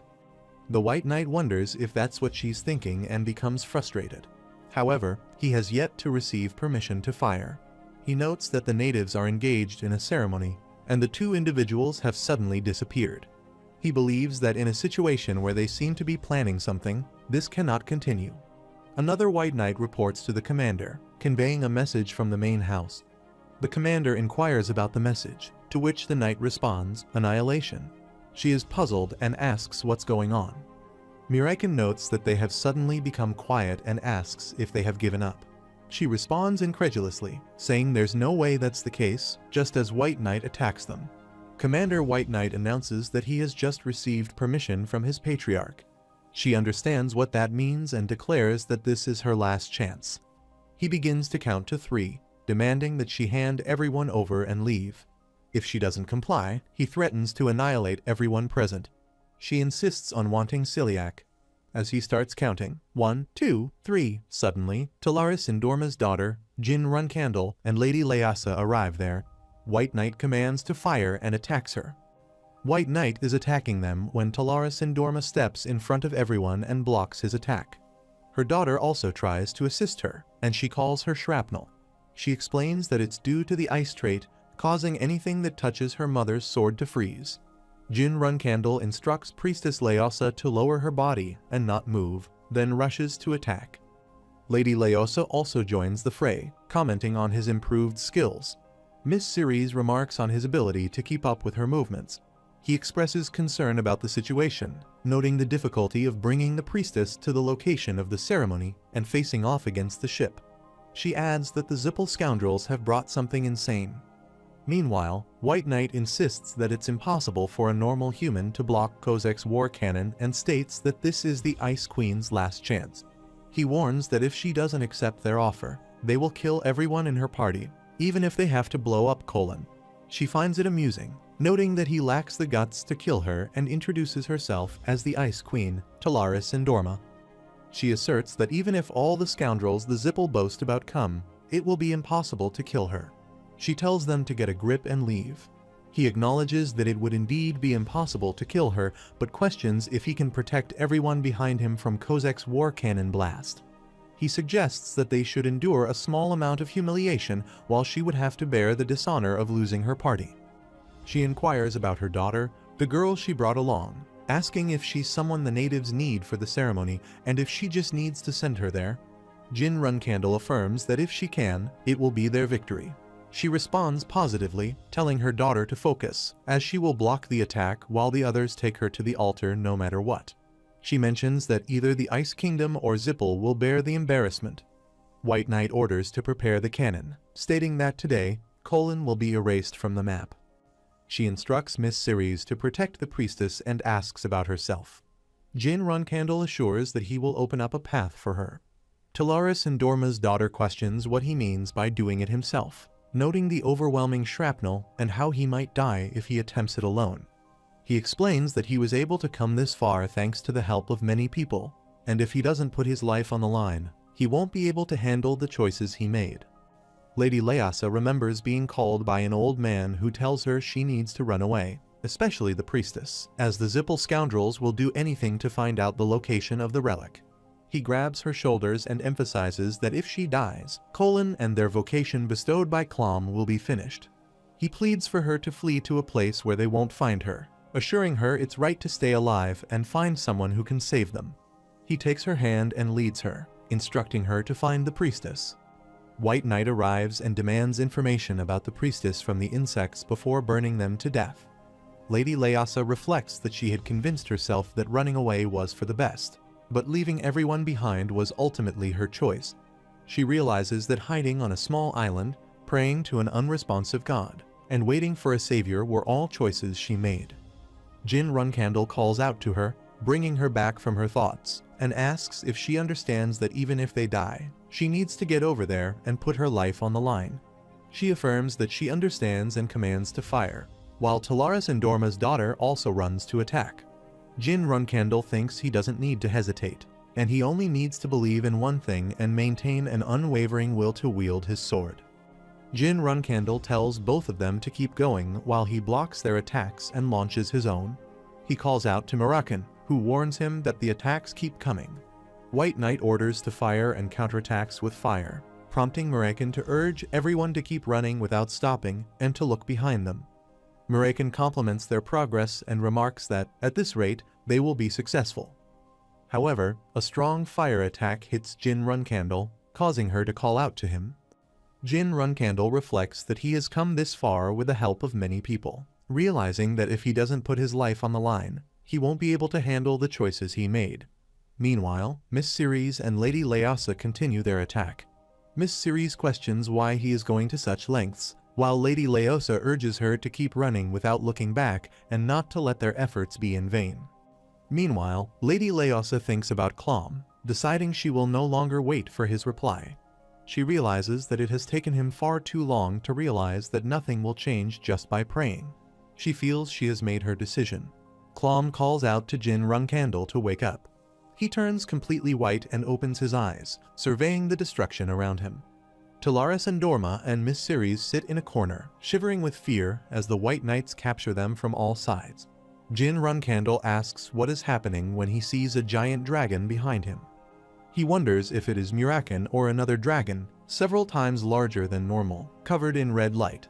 He identifies it as Celiac's guardian dragon, Kajun, realizing the Zippel family's determination. He reflects on whether they have failed in the end as he looks at his unconscious body on the floor. Clom questions Jin Runcandle, wondering where things went wrong. He considers if he should have ended things with Muron Zippel's death, or if the right decision would have been to take the natives and flee. He ponders if he shouldn't have helped them from the beginning, wondering if regrets are engulfing his mind. Jin Runcandle's soul asserts that it's his choice, and he doesn't regret it. What angers him is that even in death, his weakness and incompetence haven't changed. He blames himself for everyone else's suffering because of his own weaknesses and foolishness. Clom acknowledges his perspective and advises him not to forget that feeling. A bright light appears in front of him, and Jin Runcandle asks about it. Clom introduces himself as the one who sealed himself in the mirror with Soldrent's help. He mentions that he was waiting for Jin Runcandle, the boy chosen by Soldrent. Jin Runcandle's soul asks, "Wait, what does he mean?" Clom replies, "As the contractor of 1,000 years, there isn't much time left. He might have realized what happened today and the path he needs to forge from now on, as well as the pain of those he couldn't protect." Jin Runcandle's soul is left speechless, questioning the meaning of everything now that it's all done. Clom reassures him, saying that nothing is final, and suggests discussing the rest outside. Jin Runcandle's soul returns, and he opens his eyes and looks around. He wonders how many times he's woken up like this today. Miss Ceres approaches him and asks if he just woke up, noting his apparent shock and the value he places on his life. Mirakan arrives as well, slapping him on the head from behind and expressing a desire to beat him to death. Jin Runcandle states that he's sure he was attacked by Kajun. Mirakin questions why he's suddenly bringing up Kajun's name and who attacked whom, pointing out that Kajun backed off as soon as he met Jin Runcandle's eyes, saying he's finally awake. Talaris Endorma admits that she was wondering what he believed in to do that, but she never expected him to make a god descend. Jin Runcandle asks what she means by God and what she's talking about. Mirakin asks if he did it without knowing, explaining that the priestess made the god descend into her body, and it wasn't just any ordinary god. As soon as the god descended, it destroyed Kozak. Jin Runcandle expresses his lack of knowledge about what the god did, but he notes that the White Knights couldn't do anything against it. He adds that on top of that, there's this infinite magical power and a barrier, and he doesn't know who it is, but he doesn't think it's just an ordinary god. He mentions that he doesn't remember them at all, though. He commands Klom to start explaining what he's planning to do now that Jin Runcandle is awake. Jin Runcandle clarifies that he's not Priestess Leosa. Klom acknowledges this, stating that her name is Klom, and thanks to her sacrifice, he was able to descend and experience the pain and death Jin Runcandle did today. He adds that Jin Runcandle should consider it a small lesson in addition to what he aimed to achieve. Jin Runcandle wonders if everything he witnessed was an illusion, while Mirakin interjects, noting that it seems Klom played a trick on his kid and demands he stop acting arrogantly and answer his questions. He further inquires why Klom planned this and what he wanted from Jin Runcandle. Klom shows a mirror and reveals that he is waiting for the owner of this mirror. Jin Runcandle ponders if it's a mirror while Klom explains that he's the creator and source of magic power, although he couldn't handle that power and nearly destroyed the world once until Solderit helped him. Talaris Endorma asks what soldered is, and Klom replies that he sealed himself and his power in this mirror. Mirakin asks if he's the god of magic power because he's never heard of a god like that. Klom responds by saying to watch, as it's Solderit's seal. Mirakin notes that it's a seal made of shadow energy, but has become very weak, so he needed someone who could maintain the seal. Klom explains that there is infinite magic inside the mirror, and that's him. If the infinite and expanding magic power gets released, the world will be crushed. In order to stop that, he asked Solderit to seal him, and the children of Colin have protected him for thousands of years. Mirakin asks if he understands how much they suffered in order to protect him and suggests he should have asked those with power to protect him instead. Klom responds that back then, the Colin was different from what it is now. There was no one who could overpower them. However, after he was sealed, his blessing didn't reach them. He says that in the end, it's all thanks to him that he can bring an end to things now, and he mentions the 1,000-year contractor, Solderit, while he looks at Jin Runcandle. Miss Ceres asks who the contractor is while Jin Runcandle thinks that he's in a contract with Solderit too, and Klom sends the mirror to Jin Runcandle and says to take it. He explains that he possesses Solderit's power, which is the power to preserve the world, and Jin Runcandle grabs the mirror and looks at it. He thinks that just by holding it, magic power is overflowing inside his body. But every time the magic power comes out of the mirror, the seal is weakened. He wonders if the Zippel family used this catastrophic item so recklessly in his past life. He says he guesses he needs to protect the seal instead of the people of Colin. Klom clarifies that he's not simply asking him to maintain Solderit's seal because the people of Colin, who can't protect the seal, were present that Solderit left for him. Klom says that it is a masterpiece that Solderit put all his power into, something he had never done before. It's not just high-density shadow energy, and he can say it is a portion of Solderit himself. Jin Runcandle says he's sure this will be a big help, but Priestess Leosa said she would personally summon Solderit. He replies it seems like this child promised him too much due to the situation. Even if that black dragon next to him tried to summon him, he would decline. He would apologize in her stead. Jin Runcandle says it's not fine, and he didn't do this to gain something in return, so he thanks him. Klom says to forgive her. How could this child have known that this is his second life, and how did he obtain his second life? He says it seems like it's time. Since he told him everything he needed to, he'll be going now.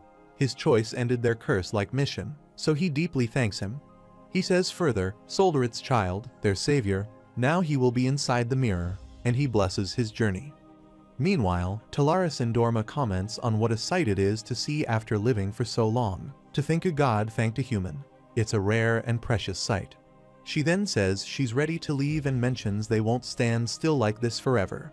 They don't know when they'll call for reinforcements again. Jin Runcandle confirms he will guide her, and they will all leave this place together. Lady Leosa thinks she understands. That's why he couldn't reply, and he was in the mirror this whole time. Clom apologizes, stating she was able to save everyone by descending into his body.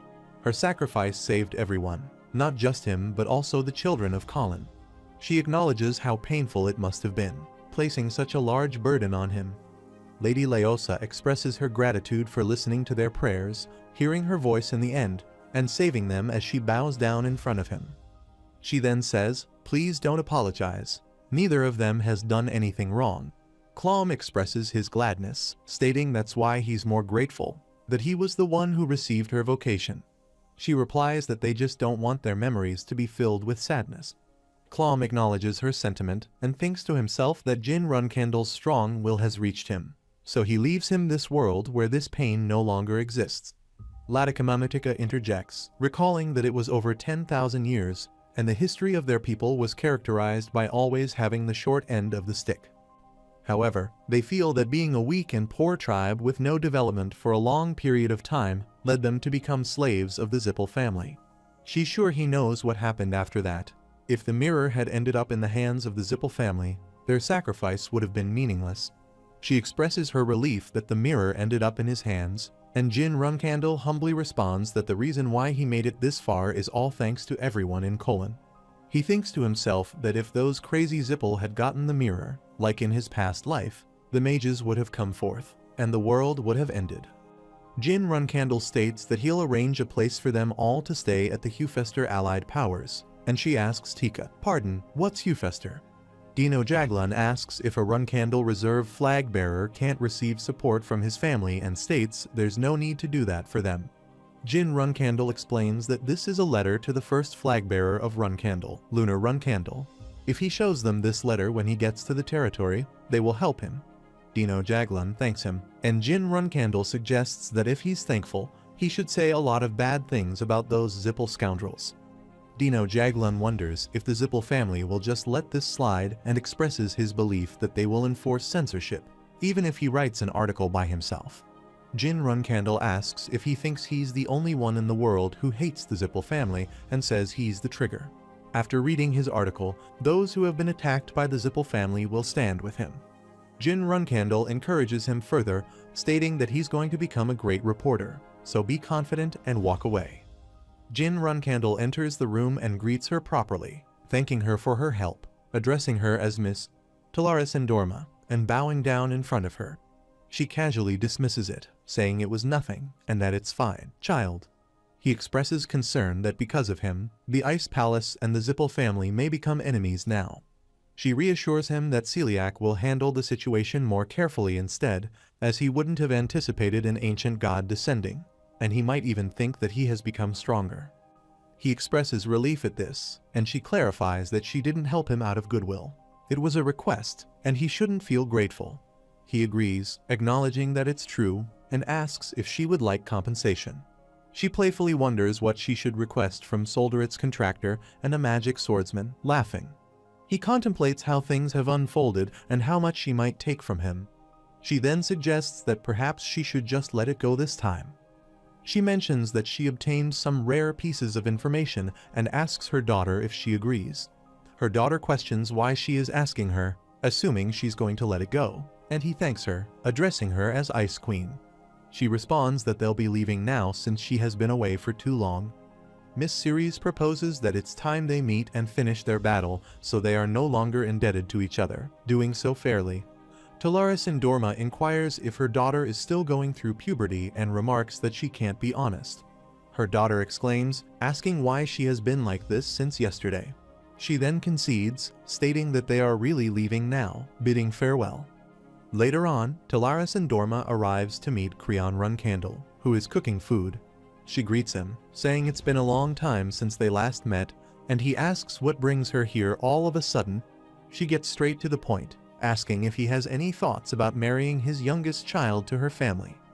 Tamiun Marius reads a letter and notes that's what happened with Kozek and the White Knights, along with the master of the 7th Magic Tower. She mentions the youngest did something fun again and asks if the youngest is well. Dino Jaglan confirms that it was an intense battle, but after arriving at Tikin, they left after he recovered. She expresses relief and then transitions to the main topic, asking about Latika Mamutika and her specialty. Latika Mamutika responds with a pardon, and Tamiun Marius clarifies that she can't just allow her to sleep and eat there despite them being refugees. Tamiun Marius calls Nani and instructs her to look into jobs that will suit them and to cooperate with the territory's citizens so they can settle in well. Nani acknowledges and says to leave it to her. Tamiun Marius suggests that instead of receiving help, she thinks it will be better, asking if that will be okay. Latika Mamutika agrees and thanks her for giving them a chance. Tamiun Marius asks if he is Dino Jaglan, to which he replies yes. She then tells him to let her know if he needs anything. She'll support him with everything she can. However, he must obtain the results the youngest asked of him. Dino Jaglan assures her not to worry, and she responds that she will fulfill his expectations. The scene shifts 1 month after the Colin incident. Dino Jaglan reflects on how the whole world talked about the Colin natives massacre, and the incident where unknown adventurers punished the Zippel family for massacring the Colonians. He notes that the powers opposing the Zippel family, including the Runkandel family, spread the rumors quickly, even though the Zippel family stated that Miran Zippel acted independently. Dino Jaglan also thinks about the scene where a part of the Kozak was found, revealing that the Zippel was actively involved in the incident. He reflects on how the Hufester allied powers were enraged, and while the Lutero Magic Federation covered it up, the Emperor of the Bement Empire personally declared the Zippel family's innocence. He notes that the raging public opinion gradually cooled down, and as a result, the Runkandel family, who revealed this situation, gained some dignity, and Bement received support from the Zippel family. He observes that the Zippel family started to keep a low profile because they had lost their honor and dignity. He writes down all this in his diary and reflects that because of that, the Zippel were quiet for a while, and from their second-in-command's death to the Colin massacre, it was quite a huge blow to them. He mentions young Master Jin Runkandel and Miss Lunar Runkandel, too, noting that he thought the Runkandels were martial artists crazy about the sword, but he was mistaken. Just then, Latika Mamutika arrives at his room door, and he looks at her. She points out that these are all donations and letters of support addressed to them as she looks at the numerous letters. He acknowledges that all of these people have sent them. She mentions that many people are now paying attention to them. After being neglected for several hundred years, their prayers are now directed to young Master Jin Runkandel instead of Klom. He says this will continue until the unknown adventurer can be revealed to be young Master Jin Runkandel. He believes that one day, he will become a flag bearer, elevate the status of the Runkandel family, and eventually bring an end to the Zippel family. On the other side, Knight Khan looks around and thinks, this is the third time. He hopes that Sir Kashmir Alfrian's writing skills have gotten better. He sees an ice wall in front of him and asks what it is made of. Talaris Endorma explains that her hand moved without her thinking, so why did he look at her like that? Chiron Runkandel tells her to stop the nonsense and demands repayment, asking if this is a new provocation technique interfering with someone's meditation for marriage. She says she didn't come here to cling to him like before. She attacks Creon Runkandel, but Knight Khan comes in between and blocks her attack. She asks if he is Creon's Knight Ken, and he corrects her, saying it's Knight Khan. She acknowledges that it's been a while. Chiron Runkandel tells Knight Khan not to worry about her and to give him that. Knight Khan agrees and hands over a letter to him. Creon Runkandel receives a letter from Kashmir Alfrian and says that he's claiming to have sliced Miran Zippel's head off. Knight Khan adds that not long ago, someone helped the Colonians who were being slaughtered by the Zippel family. He continues by stating that further in the news, the unknown adventurer punished the Zippel family and saved the natives, and in that process, the master of the 7th Magic Tower, Miran Zippel, died and the Kozak and White Knights were confirmed to be attacked. He mentions that it's surprising to think the youngest young master was around that region. Chiron Runkandel asks what Kozak is and says that the youngest isn't that strong, so that must have been her, Talaris Endorma. She says not to look at her like that, explains that she received a request, and asks if he mentioned Kashmir Alfrian. He confirms that, but nothing she said is written in the letter, and he questions Kashmir Alfrian about how he can keep information from him. She asks what he is going to scold him for, and he replies that he needs to be warned. She replies that she doesn't think that's a good idea and suggests instead praising him. He asks what she means by praise and mentions Kashmir Alfreyan, noting that he's someone who has clearly set whom he's loyal to, and it's not him but Jin Runcandle. He says he sees and understands, acknowledging that he almost put the youngest in a difficult position and agrees that he owes her one. She asks why he owes her and suggests that if that's the case, what is he going to do with the debt that his youngest owes? He says he will collect it from him, while she remarks that it's funny. Anyway, since she has told him what she needs to do, she's going to head back. She advises him to think about what she said before, mentioning that his youngest and her daughter suit each other quite well. After a while, Jin Runcandle sits in his room and asks what this is. Gilly asks what's wrong, and he replies that no, he just got the creeps. Kashmir Alfreyan, while having tea with young Master Jin Runcandle, says that he has also been feeling that often. She mentions that it has happened often after coming back from Colin and asks if it is a pain from a growth spurt or something. She adds that thanks to the mirror, his magic power has increased, so it might be the effect of that. Jin Runcandle laughs and thinks about how he achieved a lot of things from the Colin incident. 6-star swordsmanship, 5-star shadow energy, and 7-star magic power. He reflects on how becoming 7-star just by having the mirror is significant. But he can't go beyond that, as the seal can't be weakened, not even by a little bit. A guard arrives and says, "Master, a man has come to see him, and he said he works for him in intelligence." Kashmir Alfreyan laughs and suggests making up an excuse to send him away. He was going to do so, but he knew the accurate location of one of the 7 Colors' secret bases. Jin Runcandle asks if he is a retired worker of the 7 Colors, and he confirms that, including the 7 Colors, it is his first time coming to Tikkun. Jin Runcandle then asks where he is and mentions that he made him wait at the entrance. Meanwhile, Jin Runcandle thinks about how he knows the secret of the 7 Colors and wonders who he is while looking out of the window. Kashmir Alfreyan laughs and remarks that he has shown the young master such a ridiculous scene. He reflects on the fact that they were found out by a guy whom the 7 Colors security doesn't know about and wonders who this guy is. He adds that he seriously looks like a scammer and considers if he's Jet. He thinks about informative Jet. He is the scoundrel who stabbed him in the back multiple times. When he thinks about those times, he wants to destroy him, but since he said he had a son, he let him live. Looking at him now, it seems like there is an issue. Kashmir Alfreyan says he doesn't know him at all and demands to know how he knew the location of their branch. The man sits on his knees and says he's Jet, running an information store in Arkan. Kashmir Alfreyan asks what he means by Arkan, stating that he's someone from Tessing. Jet replies that he was the informant about them and for Arkan. To stop their tyranny, they destroyed them from the inside, and yes, that's what happened. Kashmir Alfreyan thinks he's sure that's what young Master Jin Runcandle did before he came here. He insists that Jet answer his questions about how he knew about the branch's location, as what will happen to him will be decided depending on his answer.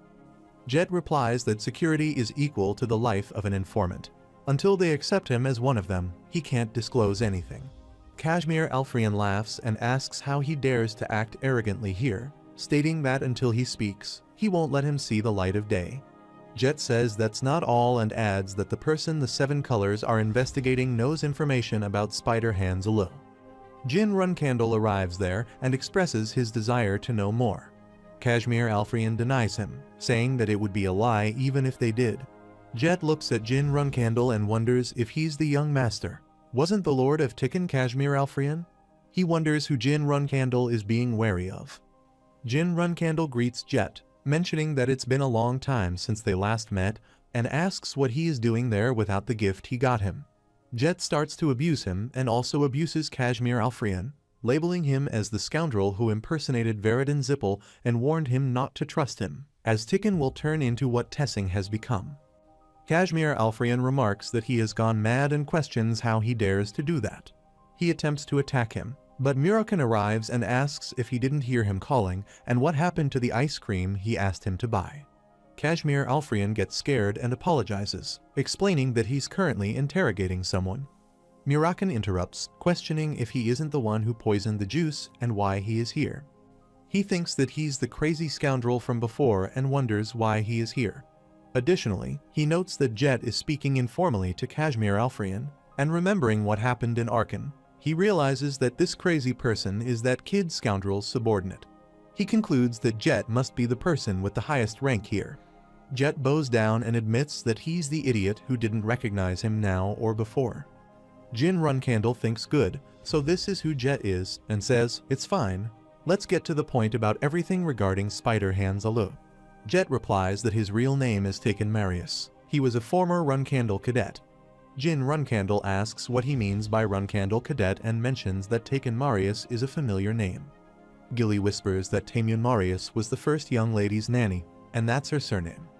Jin Runcandle thinks about Spider-Hands Alu, realizing he's from the Delki Kingdom of the Hufester Allied Powers, with a commoner's status, and he passed the Runcandle cadet exam. Jet explains that the name he was using then was Taken Marius, which is Allah's real name, now erased from this earth. Jin Runcandle calls Gilly, and she confirms that it's correct, adding that Nanny Taemun Marius is also from the Delki Kingdom. She asks when he took the exam. Jet responded in the year 1776, which has been exactly 20 years. Murakan remarks that 20 years ago, the Delki Kingdom would have been in the middle of a civil war, and they would all have been taken away due to the war. He questions how a commoner could take the cadet exam, asking if Jet is lying. Gilly responds that Alu really is, and if that is true, it means someone inside Runcandle must have helped him. Jin Runcandle considers who within Runcandle would have the authority to do that, either the purebloods or the nannies who support them. He thinks that the Runcandle family's nannies don't just raise children. Depending on the position of the pureblood child they look after, their authority increases. 20 years ago, everyone acknowledged Luna Runcandle as the temporary head. He further thinks that during that time, the eldest sister's nanny would have had great power within the family. He considers the possibility that if they are truly related, the one who cursed him in his previous life might be involved. Then he rethinks and considers that Taemun Marius might have acted alone, but then questions why. Jin Runcandle asks if he has confirmed the source of the information, and Jet swears his life on it, stating that he personally went to Delki and confirmed it. She agrees, saying, "All right, take the lead then," while Jet asks for pardon. Jin Runcandle asserts that they are going to Delki right now. He thinks about Taemun Marius and Spider-Hands Allah and decides to personally confirm what they are up to. The scene shifts to the Delki Kingdom, affiliated with the Hufester Allied Powers, where Brother Garber puts his foot on someone's head and abuses him. He warns him about the consequences if he doesn't keep to the collection deadline. He pleads don't do this, explaining that he did this because he has a daughter to feed. He warns that if this continues, he's going to report him to the authorities. Brother Garber asks what he means by report and reminds the person that he's being supported by the Great Runcandle. A purple-haired girl arrives and intervenes, saying, "Hold on, stop there. If he continues, that'll be a bit troublesome, don't he think?" Brother Garber questions why she is there, and she responds, "Wait, then that idiot's around here."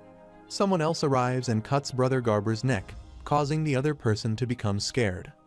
The masked man remarks on how pathetic it is to live like that, doing gangster activities after receiving help from his mother. The other person pleads for mercy, offering to give all of the money and not report him either, as his daughter is waiting for him at home.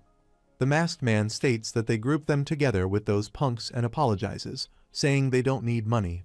The other person asks for forgiveness and inquires about what he needs to do. He apologizes again, but the purple-haired girl attacks and kills him, stating that it isn't personal, it's just unfortunate, and everything is for that person. Kashmir Alfrian explains that the last name Marius is a common surname found anywhere within the continent. However, in the Delki Kingdom, only the specialized organization was allowed to use it. He thinks about the orphanage called Moon Sacrifice, which, from the outside, looks like an orphanage, but was actually a facility where the Delki Kingdom's royal faction turned orphans into assassins or spies. He mentions that it is said they allowed the orphans to form deep bonds with each other, then made them kill each other, and the children who survived that process became assassins. He continues, saying that later, the orphanage was closed because the prince's faction won the civil war. 10 children from that orphanage were released as free citizens, except for Allah, who died. The remaining 9 obtained Delki citizenship and are still alive. Kashmir Alfrian handed over some papers containing their addresses to Jin Runcandle. Meanwhile, Jin Runcandle states that he sees, suggesting they head to Delki right away. He thinks that this might lead him to a clue about the bladed illusion and the scoundrel who cursed him, determining that he'll definitely catch him. Kashmir Alfrian welcomes Sir Jin Runcandle and Jet, wishing them a safe trip. After some time, Jin Runcandle arrives at the Delki Kingdom teleportation gate. Jet informs him that the person who lives closest to the gate is Garber Marius, who is apparently involved in gangster activities in a neighborhood called Niltara. He mentions that it'll take some time to reach there and asks if they will find lodgings first upon arrival. Jin Runcandle declines, stating that he doesn't need it, and directs them to go to the western region where 3 survivors live. He adds that they'll find lodgings after that. Jet knocks at the door, and someone inside asks who they are. Some guards arrive and look at the dead bodies, while Jin Runcandle observes them and thinks it's poison and wind magic. He considers it to be a magic crime in Hufester, indicating that they must have a lot of audacity. Jet comments on Garber, mentioning that he was going around acting like a gangster, which is quite a sight. Jin Runcandle questions if he just mentioned Garber. Jet responds by asking if he is an acquaintance. Jin Runcandle clarifies that the corpse is unrecognizable, so he is curious about how Jet knew. Jet explains that it's not his first time seeing Garber walk this way. He saw him yesterday, drunk at dawn, and not long after, heard a scream. This is what happened afterwards. He adds that the guy who died with him was someone indebted to Garber, a pitiful situation. Jin Runcandle deduces that since they used poison, their original target was Garber, and they got rid of the witness with magic. He considers how strange it is. If they were going to kill him with poison, they should have waited for him to be alone. Why were they in such a hurry? Wait, why the rush? Jin Runcandle calls Jet, who asks what the matter is. Jin Runcandle inquires about who's next. Jet informs him that it's Weatherway Marius, who is 2 hours away from their current location. Jin Runcandle decides they are going to run and get there in 1 hour, feeling bad about the situation. Jet asks what is happening, and Jin Runcandle thinks about poison again. Since it hasn't been long since the previous death and the skin tone and complexion haven't changed yet, it's likely a self-moderating assassin-type poison. He confirms that it's the same person. Jin then realizes that someone is killing the survivors of Moon's sacrifice in real time. Jin Runcandle urges them to move quickly, emphasizing the need to hurry, and Jet agrees. They both run and reach outside a building. Jin Runcandle looks inside and observes a mark of 8-star wind magic called Hellwind. The intensity of the magic is gradually increasing. Jet mentions that there are only 2 remaining, and at this rate, it will be hard to catch up to them. He suggests that they might become suspects since they were at the scenes and asks if they should report it to the guards. Jin Runcandle disagrees, stating that if they report it, they'll be investigated, too, and it will be too late. He expresses his outrage at being disturbed on Runcandle land and abuses them. He asserts that he's going to get ahead of them no matter what. On the other side, Varys asks who is next, and if it is the last one already. She remarks that this was more boring than she thought. She questions why their older brothers, who received the same training as them, are so bad. The masked man explains that just because it's training doesn't mean it is the same, and only they were chosen. He emphasizes that it's obvious they are worlds apart from the failed products. Varys agrees, saying, "All right, let's end this." A blast occurs, catching Kujin off guard as he wasn't expecting it. On the other side, a person starts following Jin Runcandle and Jet. He apologizes and asks if all the brothers of the Moon's sacrifice have really died. Jin Runcandle confirms that someone is going ahead of them and killing his brothers, assassinating them in order of whoever is closest to the dimensional gateway. He explains that because of this, they've been behind them all this time. They couldn't help but come looking for him directly since he lives the furthest away from it. Jin Runcandle adds that thanks to that, they've saved his daughter as well. He expresses regret, suggesting that he might already be in their clutches. Jin Runcandle asks what he means and points out that even though they from the orphanages haven't trained in a while, they're still people who've survived rigorous training. He states that there are only 2 people who could easily kill them, Varys and Kujin. Jin Runcandle acknowledges that those individuals are on a whole other level compared to them. He questions if there were a total of 10 survivors.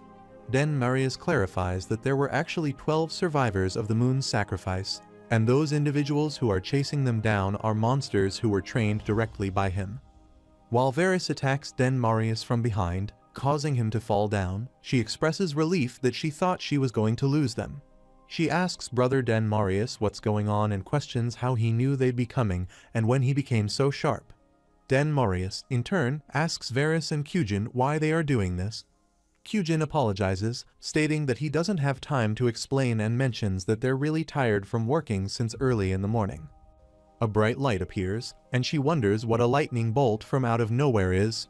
Cugin inquires if he is a mage. Jyn Runcandle identifies Varys and Cugin, acknowledging that he was curious about which scoundrel was ruining his plans. He introduces himself, expressing that it's nice to meet them, and asks questions about who instigated them to do this on Runcandle's land. He further states that he'll find everything out nice and slowly. Jyn Runcandle thinks that if they don't even hide their appearances, and both of them don't even look like they're 30 yet, then the woman is at least an 8-star mage. He wonders aloud that she's not even a Zipple, though, so who is she?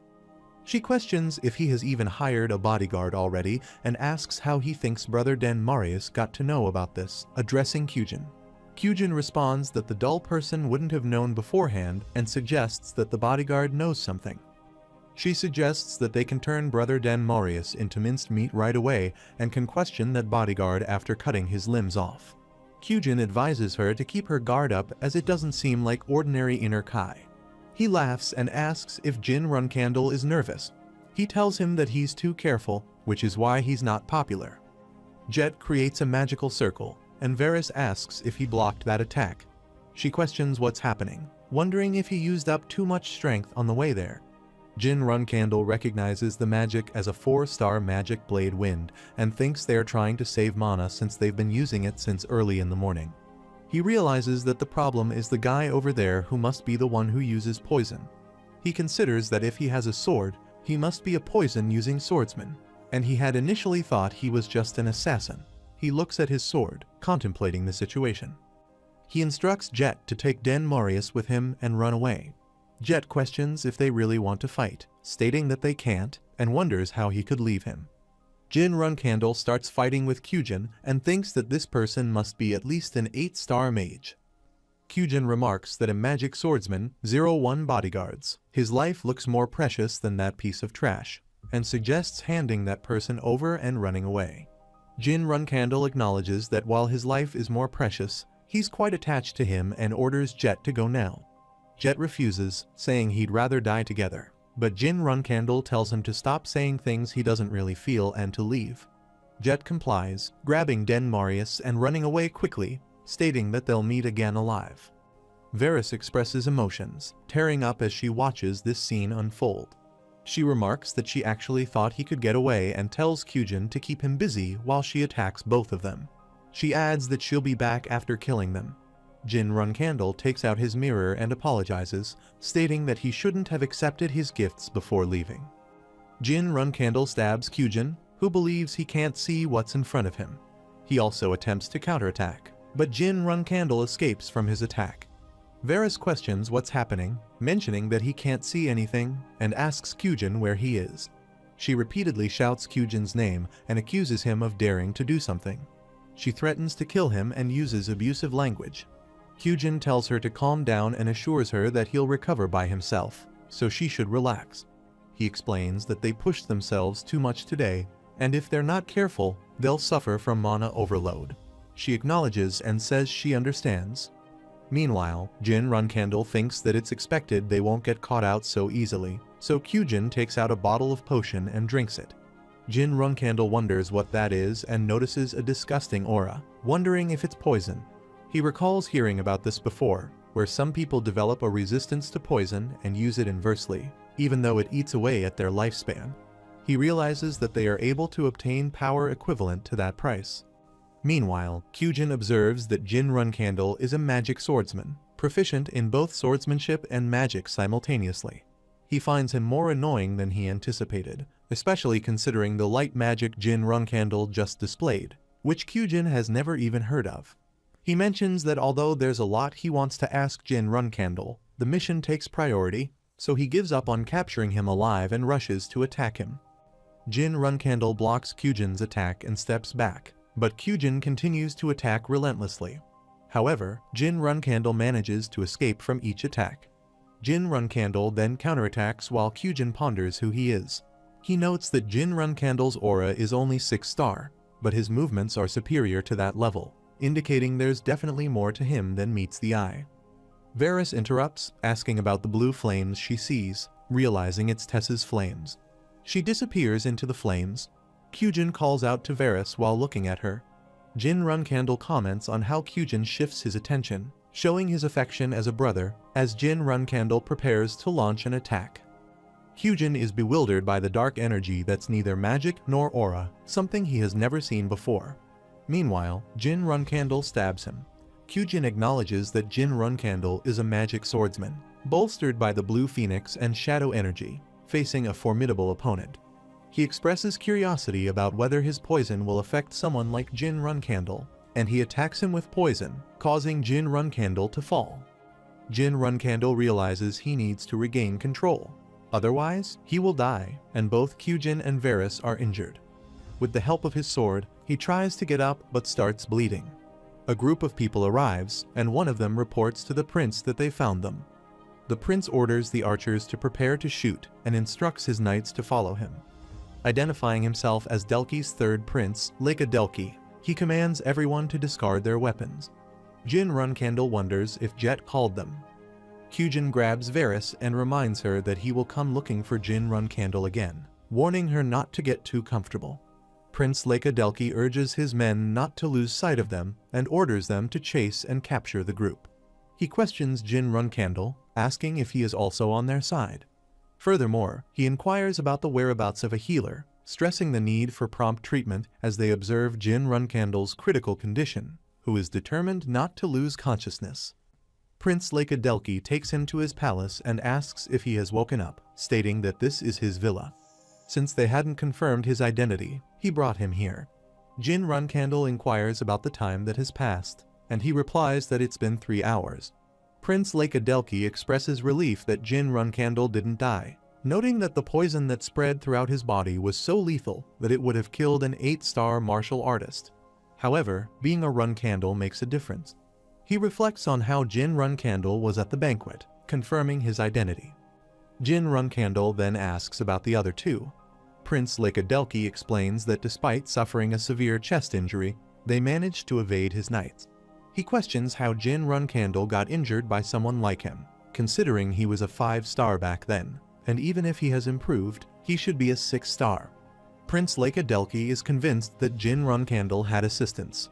Jin Runcandle expresses his gratitude first, and Prince Laika Delki replies that it's alright. Saving a Runcandle in Hewfester is natural, even if he's a reserve flagbearer. Jin Runcandle then asks if he informed the main house. If he did, Jin Runcandle would have died. Prince Laika Delki confirms that he did as soon as he brought him here, and powerful people began causing trouble in Delki. Jin Runcandle wonders if they are comrades from Tikkun, to which Prince Laika Delki responds that Jin Runcandle caused no trouble for him. Prince Laika Delki laughs and says no, but could Jin Runcandle do him a favor? Jin Runcandle agrees to hear him out, and Prince Laika Delki requests that when Jin Runcandle becomes a flagbearer later on, he dispatch more Guardian Knights to Delki. He also mentions that he would like a small share of the Delki gold mine that the Runcandle family possesses.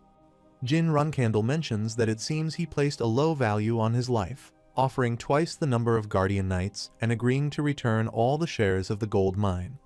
Prince Laika Delki questions if that's feasible, to which Jin Runcandle reassures him not to worry, as there's nothing he won't be able to achieve in Hewfester in the future.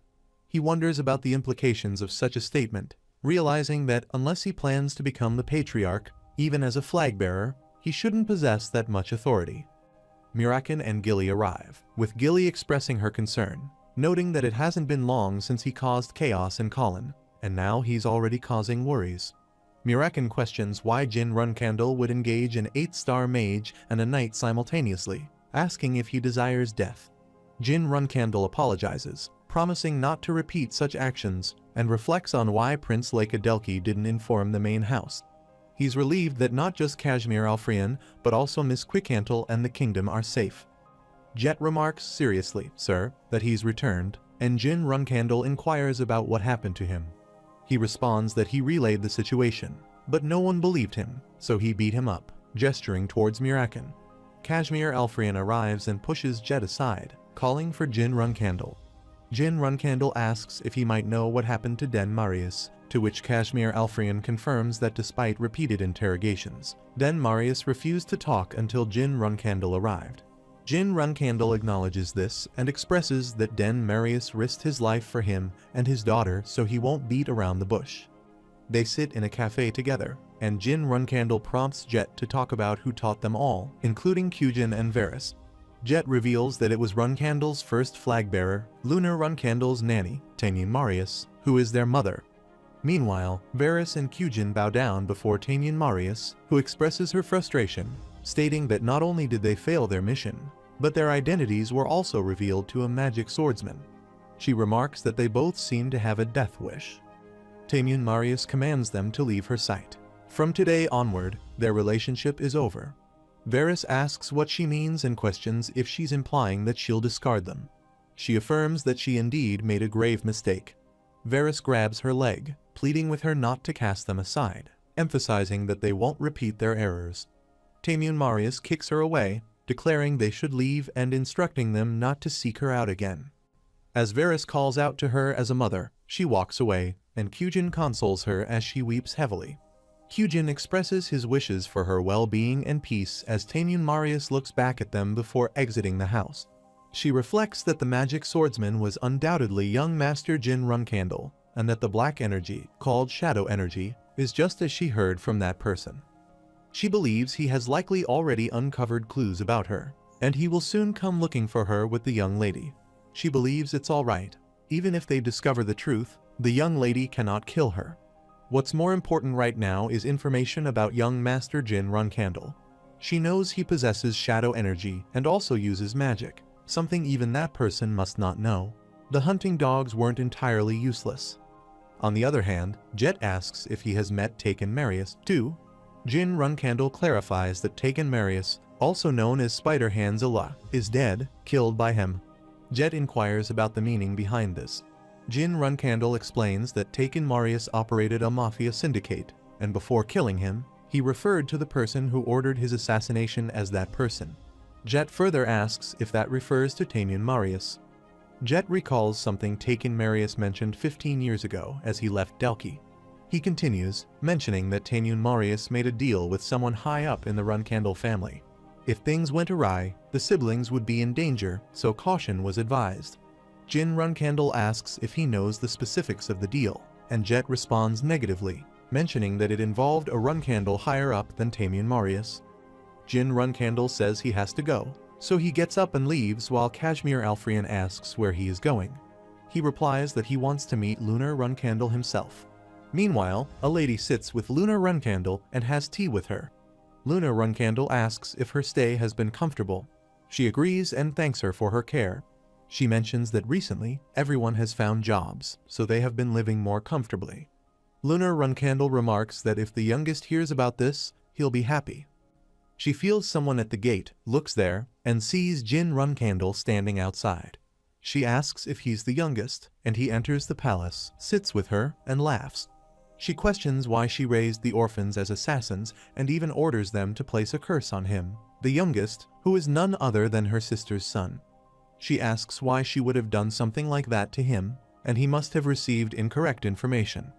She mentions that the nanny is on vacation and tells him to come again later, sister. He apologizes while she punches the table and says not to apologize, not to act like that's the truth, and asks how she could do it. It must have been a setup. Lunar Runcandle says the orphanage survivors he questioned must have lied, and if the nanny is truly related to that, there must be some kind of reason. She says yes, she shouldn't just stay here. She should go and confirm and say, let's go to the nanny. On the other hand, Nanny Taemun thinks about Varys and Kyujin. Since they have exposed their identities, that person will deal with them. But it's okay, they are mere hunting dogs, and she can just create them again. She thinks anyway, just how did the young master learn that information? And did that mage make a mistake? If not, then just how? Someone knocks at the door, and she looks behind and says they have come to her Lady Lunar Runcandle and young Master Jin Runcandle. Lunar Runcandle says she'll get to the point about Varys Marius and Cugin Marius, asking if she knows them. She confirms that and says she knows them, while Lunar Runcandle asks why he created assassins secretly and why they bother Jin Runcandle. She replies, "Please listen." That wasn't her order, and she had just been flustered after finding out that her hunting dogs got into contact with young Master Jin Runcandle, and that is why she was waiting for her. Lunar Runcandle asks if she is making such excuses, thinking she can get forgiven for raising assassins secretly without her knowledge while becoming emotional. She says, please submit her to the family trials, and she will give her testament in detail there, and asks if she is running away right now, how she can do that, and that she doesn't seem like someone she knows right now. She asks about her current actions. She just can't understand them with her head right now and wonders why she can't speak clearly. Nanny Tamune says she apologizes for hiding that. However, the reason she raised her subordinates was to survive. Lunar Runcandle asks what she means by that, and Nanny Tamune asks if she isn't aware of how many enemies she has within the family, and as a result of that, she knows they are faced with countless dangers every day. Lunar Runcandle asks further what she is talking about and how there could be anyone who dared to touch her people. She replies that she's unaware, as expected, and says the residence employees usually change without lasting a year. She asks if she does know why, outside of that, the Guardian Knights or other vassals.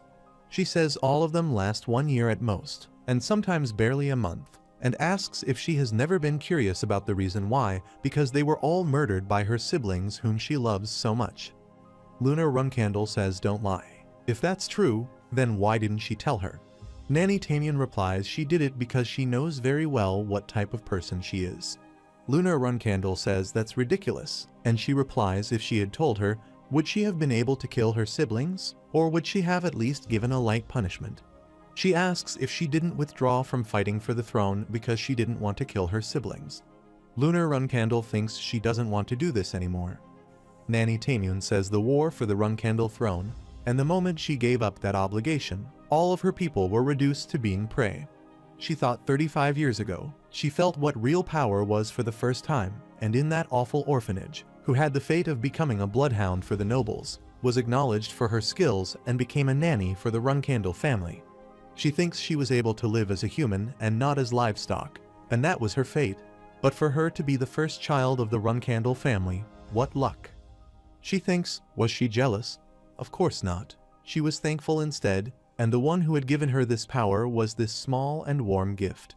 She thinks of the other Runcandle children who were born every year after, and all of them were her competitors. She thinks, however, that wasn't a problem since the patriarch said that Miss Lunar Runcandle inherited all the talent. Lunar Runcandle says she sparred against all of the members of the beginner class and won, and Joshua and Runcher Runcandle teamed up against her, but she won. Nanny Tamune says that's amazing, and she wants to continue like that, while Lunar Runcandle says she doesn't like fighting, and that she just has a good sense for it. Nanny Tamune thinks although she is anxious about her naivety and thinks she finds out straight away that her anxiety is unnecessary. Lunar Runcandle says she doesn't show herself in front of her brother Joshua Runcandle and says she'll kill him next time. She says get lost. He make her lose her appetite and throw him on the floor, and she throws food at her sister's head and calls her trash. She says they should lick the floor for the rest of their lives. That's what suits them. Nanny Tamune thinks as time passes, she turns 13, and she can't find any traces of her innocence from the past, and it's her authority more time passes. Lunar Runcandle says she's so exhausted, mother and father, her siblings, and everyone in this family that she wants to stop everything now. She says further she doesn't want to become the head of these methods. Nanny Tamune says no, that she doesn't have a choice in order to become the head, and she doesn't want it. Lunar Runcandle says to kill her family members for the family. That's not the answer, and for her family members and the family, she's going to achieve something new. She says further she's going to become a sword that protects the family. Nanny Tamune thinks at 19 years old, her long puberty period comes to an end, and her revenge also comes to an end. She says further yes, Moon's sacrifice and the pain and abuse she received for 20 years, and she was going to make her the matriarch and use her for her revenge. She thinks, however, that she was an aloof white whale amidst the myths, and she was the starving anglerfish that circled around her. She says she will follow her and thinks that day, she will set a new dream. Luna Runcandle thanks Nanny Tamyun for staying by her side and thinks her dream crumbled. And not long after, her siblings, who realized she had changed, started the hunt. Nanny Tamyun thinks what her siblings achieved with madness and obsession was something hard for her, who had to do all types of assassinations to endure. She thinks Miss Luna can't find out about this. She's definitely going to blame herself, and she's her nanny. She needs to overcome this. She thinks but how, and thinks yes, she'll nurture bloodhounds like what she went through. She'll choose useful orphans, but in the end, they capture her. She says Tamyun Marius, the instructor and best assassin of Moon's sacrifice, and he'll get straight to the point. He wants her skill and loyalty. If she gives him those things, then he'll give her what she wants. Nanny Tamyun insists on just killing her, while he replies to listen till the end. He says she's always smiling, but he knows very well what expression she's wearing behind that smile and asks if she doesn't want to be free. He asks if she doesn't despise the princess who doesn't know anything and come to him, and he'll give her true freedom. Nanny Tamyun thinks that day, the anglerfish, who was circling around the aloof white whale, heard the voice of its savior. The scene shifts to the present again, and Nanny Tamyun wonders if the young lady has heard about this. Jin Runcandle and Luna Runcandle walk out, and he looks at her and thinks what expression she would have. Nanny Tamyun says she's sorry, even if she died. She hopes that she wouldn't know about this and says it doesn't matter what the reason is. It's a fact that she secretly trained soldiers and let them point their swords toward the young master Jin Runcandle. She mentions that even if it wasn't her direct order, it's the gravest sin among sins, and she needs to pray for her sins, so she has already reported her sin to the main house. Some guards arrive there. Jin Runcandle looks at them and thinks if they are the family execution knights, Tamyun Marius is already a step ahead. He says then he'll see her at the trial and that it seems like she has someone she trusts. He says he doesn't know who is supporting her, and there aren't many people who possess the power to save her from a familial trial. Tamyun Marius looks at him and says he's talking about something odd. She only has Miss Luna Runcandle. Even if she's to be executed, she'll do so humbly. He says it's unfortunate for someone who's ready to die. She talks too much. And for someone who was a part of that person's circle, would they have that much understanding to save her? Someone who does whatever they want? She responds that if he has nothing more to say, she'll be going now while guards take her with them. She thinks, as expected, he didn't come this far with just luck. That's right, that person may have abandoned her, but the information she has regarding Jin Runcandle will save her. She thinks that if she uses that information to make a deal, then surely, while a guard informs her that he has a message from that person saying a good job, another guard tries to attack her. She looks behind at him. Luna Runcandle steps in between and blocks his attack. She asks how he dares, as a mere execution knight who's supposed to escort a sinner, to try to kill her nanny. She berates him, asking if he's forgotten who she is. Jin Runcandle realizes that it really happened with Tamyun Marius. The family's execution knights won't be able to match her, even if she dresses up as her subordinate's execution knight. Tamyun Marius starts running and looks at them, thinking they are bloodhounds. Even if they have to die, they will chase after Tamyun Marius. He jumps in between and attacks them, killing one and following the other, while Luna Runcandle also runs behind them and kills them. One of the knights tries to attack her, but she breaks his dagger and grabs his hand, pressing his face to the ground. She grabs another knight by the neck, holding him high in the air, while Jin Runcandle tells Tamyun Marius that he is right and the young master has no intention of saving her. Luna Runcandle tells her that if she wants to die peacefully, she must answer her questions properly and remove that knight's mask. She sees his face turning worse, and he starts bleeding, his eyes bulging out, while Jin Runcandle says poison. He killed himself before she could interrogate him.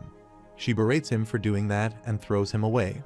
Jin Runcandle says she won't turn a blind eye since things have come to this, and says, "Tell them everything, Tamyun Marius," and walks towards her. Luna Runcandle also tells her that even when she asked her to look into which of her siblings were after Jin Runcandle, she shamelessly fooled her. She asks how she could do that to her and asks again how she could do that while becoming emotional. Tamyun Marius laughs and says she already knew this was going to happen, but it seems like she is aged to think she fell for such an obvious attack while she starts bleeding. Luna Runcandle comes closer to her quickly and grabs her while Tamyun Marius tries to say something. But she stops her and says, "No, don't talk. The poison will spread." Tamyun Marius says this poison is the poison that Kyujin gave her. How ironic, and it is already too late for her. She thinks, yes, if this is what they call karma. Lunar Runcandle starts crying and says, "No, this isn't what she wanted. Please, Nanny." Tamyun Marius thinks she doesn't want to die. She wants to beg for her forgiveness, and in order to survive, she just wants to stay by her side for a long time. She thinks, where did things go wrong? Then, the moment when her revenge came to mind instead of the young miss, she thinks that was where things went wrong, so at least in her last moments. She says, "Young miss and young master, please listen carefully to what she's about to say," and Lunar Runcandle says, "Stop. More blood will come out." She replies that even if she tells them now, her sins won't be washed away, but she still wants them both to listen. 15 years ago, the mage who placed the curse on her was Kedarth Hall.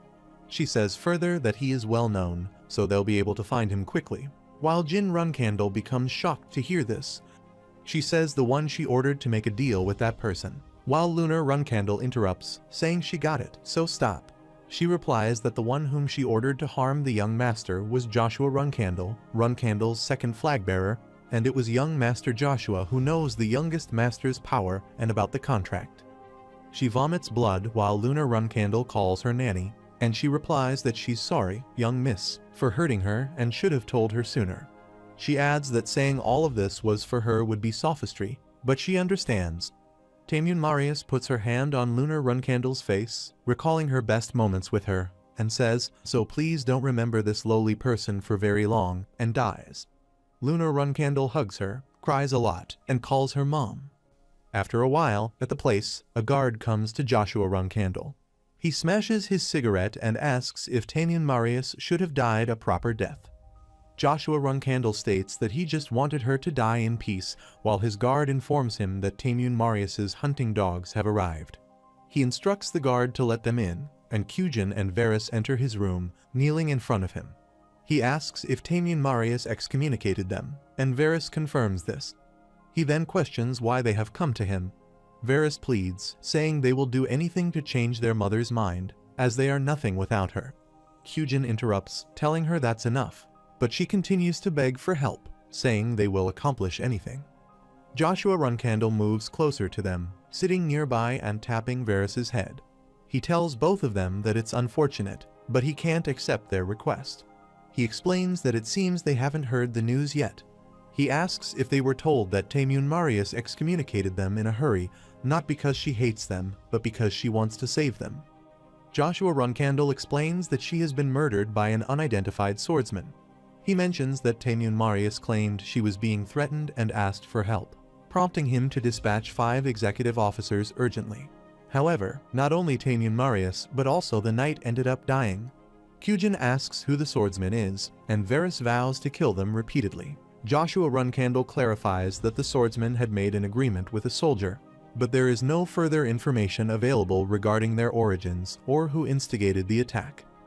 Kyujin shouts that he can find them and will personally take revenge on his mother. Joshua Runcandle responds that he understands their feelings, but it's not the right time yet.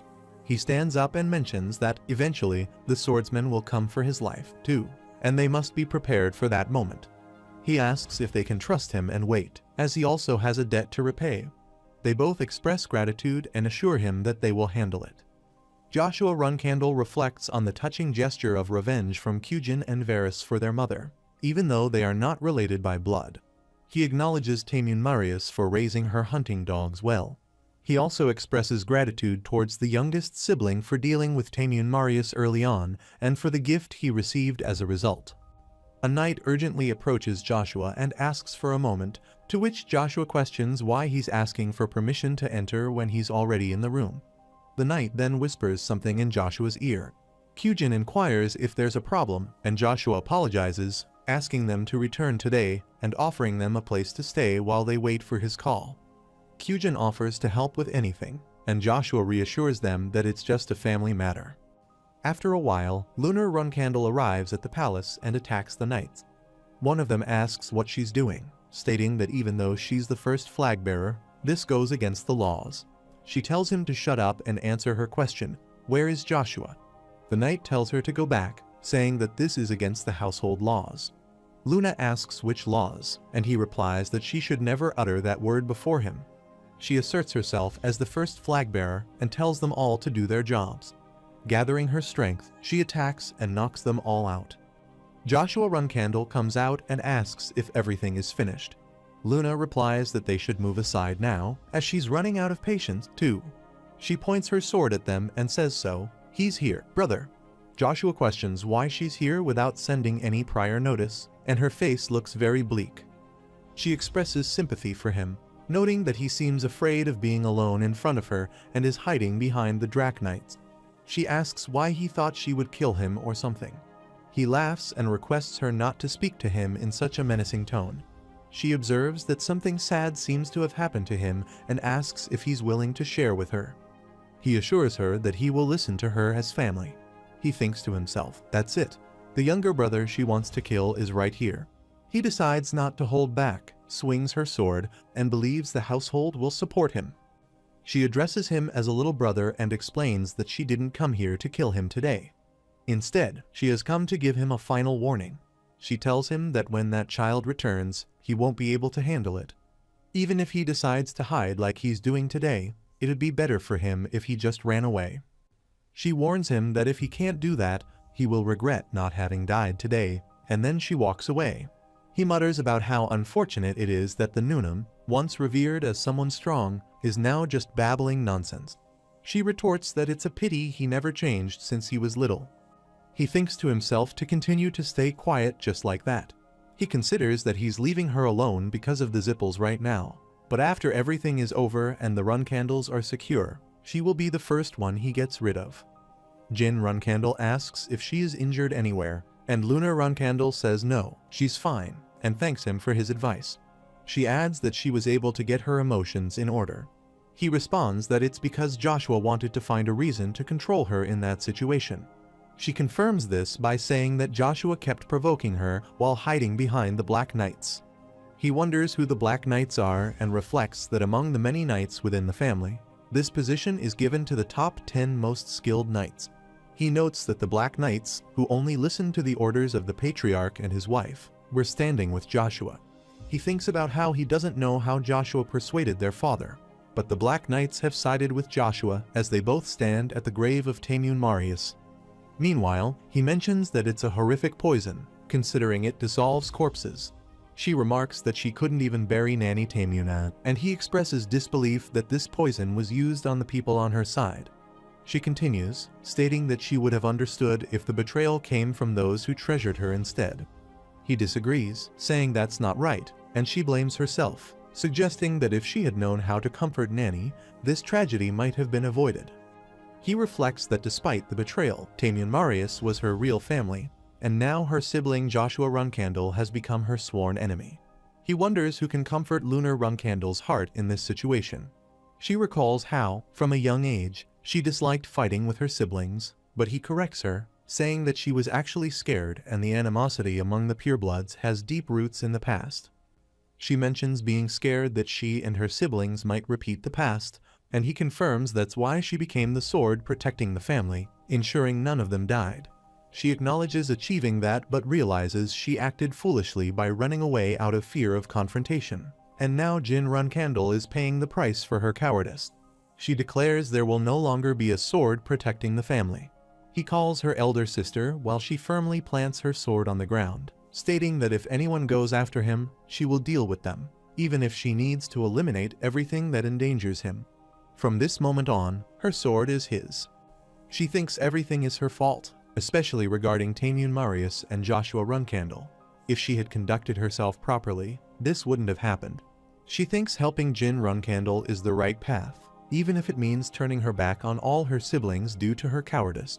He assures her of his support, ready to confront anyone who endangers her, and willing to eliminate any threats, even if they are from her other siblings. He asks if she remembers and assures her that no matter what she does or becomes, he will always support her. She thinks about Jin Runcandle, her youngest brother, and resolves that regardless of his actions or transformations, she will always support him. He hugs her and expresses that when she returns as a flag bearer, he will protect her, emphasizing their familial bond. She acknowledges that her sometimes arrogant youngest brother is indeed family, and she is ready to give him everything and help him become the patriarch. After a while, Mirakin inquires about what happened, mentioning the use of a mage and the casting of a curse, noting that such a situation wouldn't have occurred during Temir's time. Gilly shares that her shock hasn't subsided and apologizes for speaking rudely about Joshua Runcandle. Mirakin reassures her that it's fine to express her feelings, as bottling them up can cause harm, and encourages her to repeat after him. Gilly vents her frustration by criticizing Joshua Runcandle just as Jin Runcandle arrives and affectionately calls Gilly strawberry pie. She remarks on how refreshing it is and, more importantly, questions why Joshua Runcandle would want to harm him. She mentions there are many reasons and emphasizes the importance of him taking no action despite knowing about the contract with Solderit. Gilly concurs, recalling Joshua Runcandle's breach of taboo at Storm Castle in an attempt to harm him, contrasting his lack of action at the main estate. He suggests they should ascertain the reason behind this and consider whether his hypothesis is correct, speculating that Joshua Runcandle may be after his contract. Reflecting on past events with Enya and the ability of the Zippel family to steal a contract with a god, he concludes that despite Joshua Runcandle's involvement, he shouldn't be associated with the Zippel family. He wonders if there is another method Joshua could use to steal a contract. Kashmir Alfrian enters the room and announces he has located the place requested, handing her a paper. Jin Runcandle inquires if it has already arrived, confirming that Suramal is indeed a renowned mage who has retired to the Meltador state in the eastern continent. He explains that since Suramal established the high-ranking magic academy in Zippel, he has been using the alias Amal and is currently engaged in specific magical research there. He then addresses Gilly, Mirakin, and Kashmir Alfrian, making a 3-month request for them to find Suramal. Meanwhile, Huel arrives at a cafe where Suramal is seated. He approaches and politely asks if the person before him is Suramal. Suramal is curious and questions Huel's identity. Huel introduces himself as an aspiring mage named Huel Hister, currently en route to the esteemed Meltador Magic Academy. However, he had heard of a noble sage's presence here and decided to approach him. Suramal is puzzled by the term aspiring mage, prompting curious looks from those around them as they wonder what Huel is staring at. Suramal commands everyone to leave before he incapacitates them, casting a magic spell as he questions the intruder's identity. The intruder reaffirms that he is an aspiring mage. Suramal dismisses this as a joke, pointing out that the intruder's physique shows extensive training with weapons.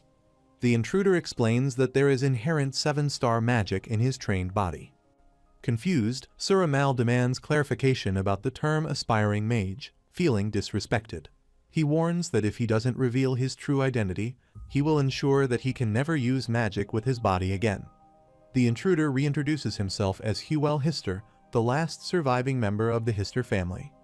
Suramal, in anger, asks what Hister says and asserts that he is informing him that he is from the Hister household, the sole household capable of standing against the Zippel in magic. But that is a lie. They were all annihilated by the Zippel. Huel produces a book and requests that Suramal take a look at it. The mercenary leader who raised him as an orphan informed him of his birth and gave him this magic book just before his death. He mentions that the author of the book is Suziel Hister. Suramal requests to see it, and Huel responds that he can show it to him, but cannot let him touch it. He has sworn to himself that he will never allow anyone to touch it without his permission. If Suramal wants to, he will have to kill him. Suramal acknowledges and proceeds to open the book himself swiftly, examining its contents and thinking, this is a true magic book of the Histers. He believes that he would certainly recognize such a book, having searched for traces of them throughout his life, and decides to take a closer look. Suramal inquires about Huel's lodging plans for the night and invites him to follow, promising him proper accommodation. He mentions that the space they are in is dedicated to his research and is highly secure, prompting him to ask how Huel, a member of the Hister family, has been living. Huel Hister explains that he was raised as an orphan under the care of a minor mercenary known as the Grey Owl. Despite wielding a sword since childhood, he lacked talent in that regard but excelled in magic. He mentions that he grasped it instantly, as if he had known it all from the beginning, particularly after visiting the family lore, which was detailed in the Patriarch's final will. He contemplates the magical prowess of the Histers, capable of threatening even the Zippels, who excelled in manipulating history. He believes that such a sudden achievement can be explained by this. Suramal interjects, noting that since then, the Zippels had begun pursuing him, prompting him to plan to enroll in a magic school to conceal his identity. He adds that even 300 years ago, the Zippels eradicated anything that could pose a threat, especially anything related to the Hister family, often with a bounty of at least 10 million gold. Huel Hister responds with surprise at the mention of 10 million, challenging Suramal to choose between a life of being perpetually pursued or becoming his disciple, leaving a mark in history. He reveals his real name as Kiddard Hall, known as the Kiddard Hall of Reflux. Huel Hister asks if it's true if he truly is that Kiddard Hall of Reflux. He confirms that he's aware of Kiddard Hall, noting that his name had been widely known long before someone like him, a mere newcomer, appeared. Huel Hister questions how he could not know about Kiddard Hall, recounting the legendary tale of Kiddard rising to 9-star status without the aid of the Zippels, battling them, and even boldly instructing Zippel trainees. Suramal affirms this, indicating that there's no need for further explanation. If Huel becomes his disciple, he promises to pass down his magic, named Reflux, and ensure that the name of Reflux endures in history after him. He urges Huel to choose whether to become his disciple, emphasizing the rarity of the Hister magic lineage. He reflects on how he stumbled upon traces of the rare magic household, the Histers, long ago, and how he has been fascinated by them ever since, pursuing them relentlessly throughout his life. At one point, he reflects, the chain of clues was abruptly severed, and just as he was on the verge of giving up, Huel Hister appeared before him. He believes that with the magic book he possesses, he can further enhance his reflux magic, and if he successfully imparts the completed magic to Huel Hister, his disciple-to-be, his legacy will endure. Huel Hister conjures a magic ball, impressing Suramal, who remarks on their readiness to delve into the deep reflux system. Huel Hister credits Suramal for this progress and acknowledges his teachings. Suramal then inquires about Huel Hister's magic book, wondering if he could see it now. Huel Hister declines, stating that he cannot, to which Suramal asks for the reason behind this decision. Huel Hister reiterates that it's due to his personal beliefs, as he mentioned earlier. Suramal asserts that seizing the magic book from Huel Hister by force would be as easy as breathing for him. However, he emphasizes that he has always respected Huel's beliefs. Suramal then demands that Huel hand over the book immediately. Huel Hister acknowledges his mistake, admitting that his words were thoughtless, and suggests an alternative. They should share and understand each other's beliefs. Intrigued, Suramal asks about the concept of belief and its significance. Huel explains that Suramal should also entrust him with something as valuable as his own life, specifically the Book of Reflux, in exchange for the magic book. Suramal reluctantly agrees, with the condition that Huel must wait, as the Book of Reflux is currently stored in the eternal warehouse of Vankella Castle, which he will retrieve himself. He checks if Huel understands this arrangement. Huel agrees, and Suramal proposes that, in the meantime, he will learn the deep reflux system.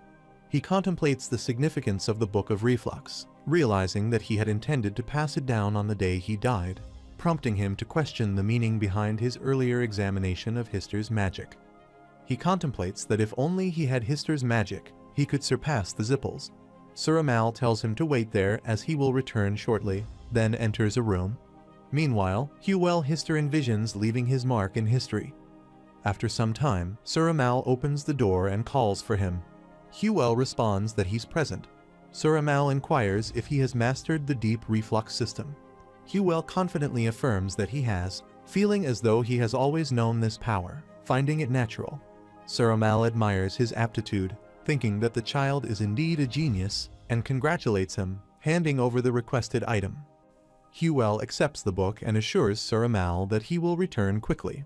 Suramal acknowledges that it will take time to decipher, but reassures Huel that he can also study the Book of Reflux to his heart's content. Huel Hister acknowledges that he hasn't yet reached the level to fully grasp the deep meaning contained in Suramal's masterpiece. He expresses contentment with simply being entrusted with it for the time being. Suramal agrees, suggesting that since Huel has started learning the deep reflux system, they should commence full-scale practice sessions. He proposes practicing against bugs and asks if Huel is willing to give it a try. Hugh Hister questions whether reflux can be effective against non-human opponents like bugs. Sir Amal clarifies that he isn't referring to human opponents, but rather to the bugs residing in the town that resemble humans. He explains that these creatures, though lacking magical abilities, are suitable practice targets due to their resemblance to living beings. He adds that he used them extensively for practice during his youth, noting that while they cannot use magic themselves, their physical structure is similar. Hugh Hister makes a request, asking Sir Amal to use reflux directly on him before their practice session. He suggests that experiencing it firsthand would be more effective in a real situation.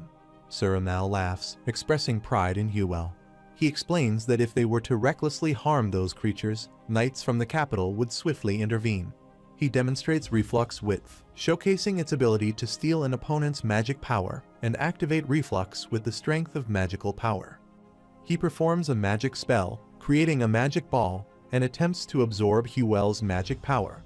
However, it has no effect on him. Sir Amal wonders why reflux isn't working, realizing that Hugh Hister has already surpassed 7 stars.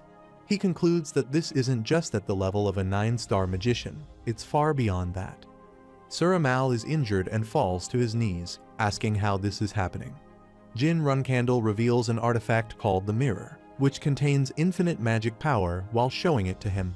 He explains that thanks to this artifact, he remained unharmed even under reflux.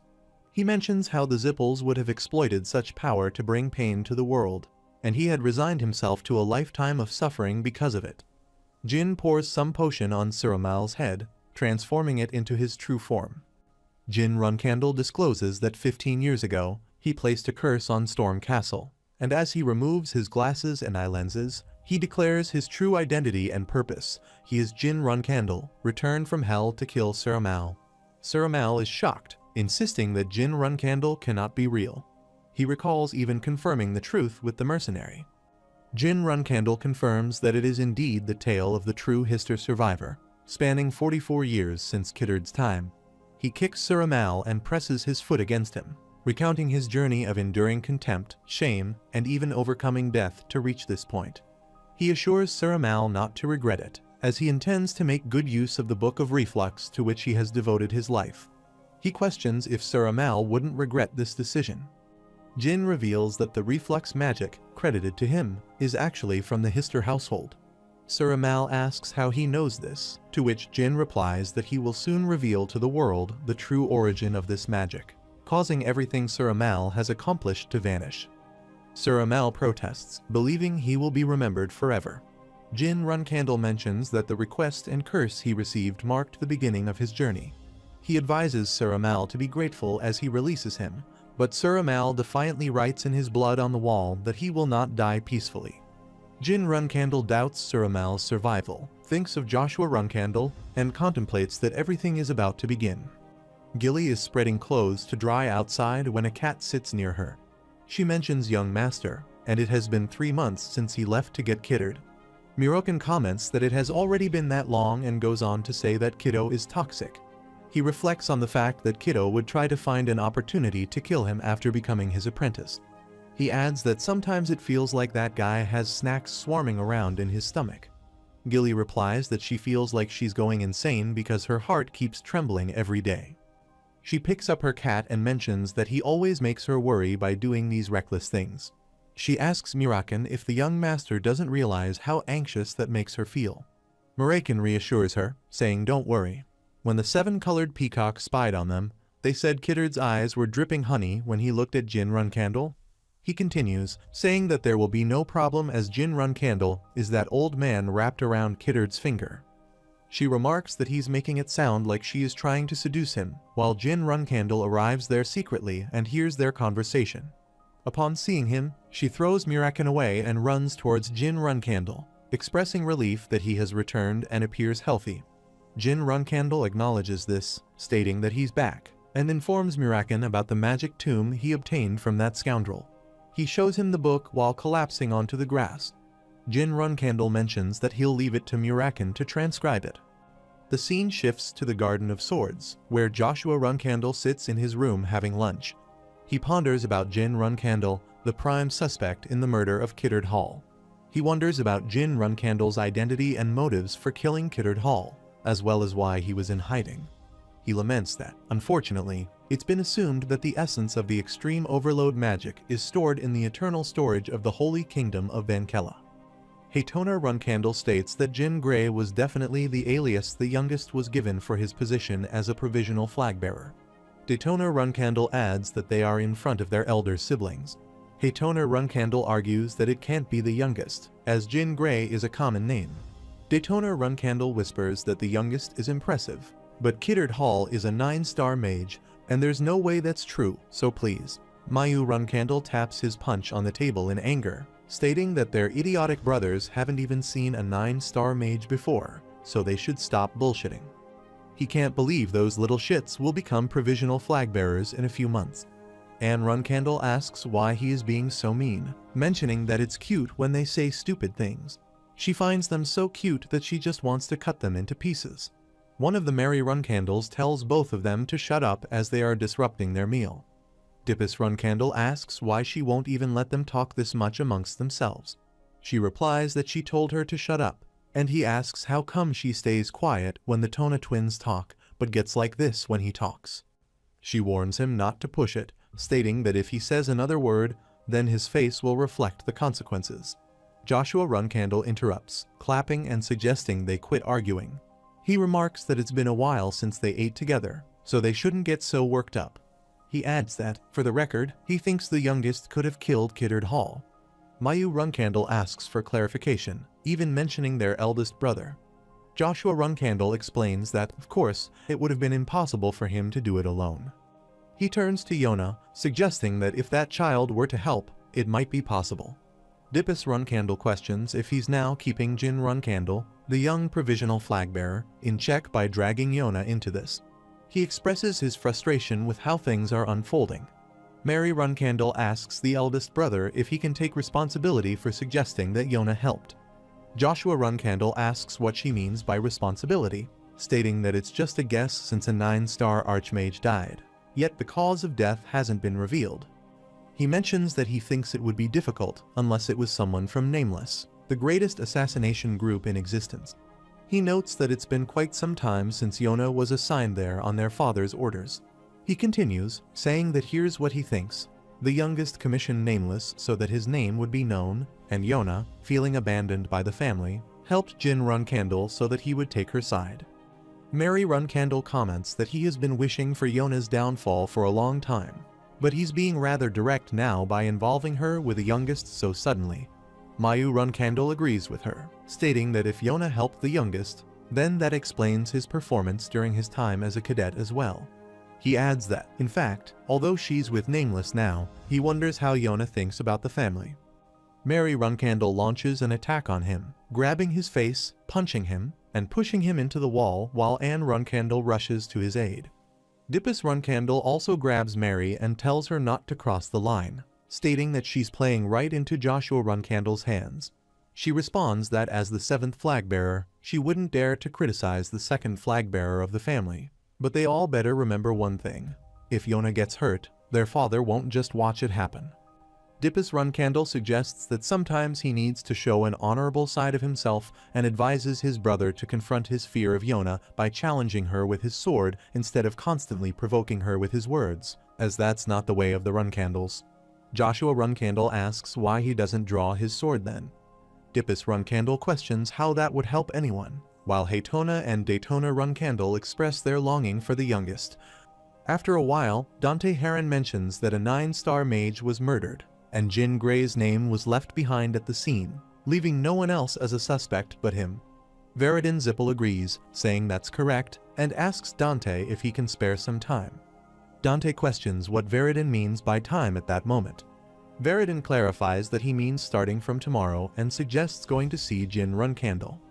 Dante inquires if Veridin knows a way, to which Veridin confirms and explains his plan. Dante agrees that it's a good idea and proposes to put the plan into action as soon as tomorrow arrives. Meanwhile, a guard arrives and informs that Dante Heron and Veridin Zippel met at the banquet hall. There was a recent report that the relationship between Zippel and Heron was unclear, but it's been made clear with this meeting. He further explains that it seems Zippel was involved in Kiddard Hall's death, and that Veridin Zippel provided Dante Heron with some sort of information. The guard suggests that Zippel seems to be taking better care of clans with close relations while unallied forces are being dealt with, and Kiddard Hall is a good example of that. Codename Raz suggests that whether that information is true or not, it's a good card to control Zippel's actions and to leak that information to the media. The guard bows and agrees, stating that he will do as Codename Raz wishes. Codename Raz reflects that their movements are urgent, unlike how the Zippels usually act as if they've been shaken by someone. He notes that he doesn't know who it is, but it's hard to follow their actions. On the other side, Julia grabs Jin Runcandle and tells him not to go, while Gilly suggests that he should play with Julia this time. Kashmir Alfrian explains that the young master is very busy and asks Julia to please understand, while Gilly expresses sadness over the fact that he has to leave right away without proper rest. She mentions that he's going to the nameless city, Samel, which is such a dangerous place. Jin Runcandle responds that he has something he needs to get and someone he wants to meet there. Gilly asks if he knows anybody at Samel. Meanwhile, Sister Yona sits at the edge of a mountain and remarks that she heard he became a provisional flag bearer and left the house. Yet he's going around doing great things, that youngest of theirs. She adds that she can't wait to see how strong he's gotten and wonders if he'll come by Samel. She expresses her desire to play together when she's playing with Leeds. Kashmir Alfrian hugs Julia and mentions that while he's gone, she'll also be away briefly. Jin Runcandle asks what's wrong, and Kashmir Alfrian explains that there's something he forgot in Vermont, and it seems like their father called him. Jin Runcandle replies that he understands and tells him to take care of it. Murakan informs them that he has finished what he wanted and quickly opens the door to enter. Jin Runcandle acknowledges Murakan's hard work, and Murakan invites him to come along so that he can engrave something onto his back. They both move to another room, where Jin Runcandle removes his shirt to reveal something written on his back that shines. Murakan remarks that it's good, as now he'll be able to use Kiddard Hall's magic without any problems.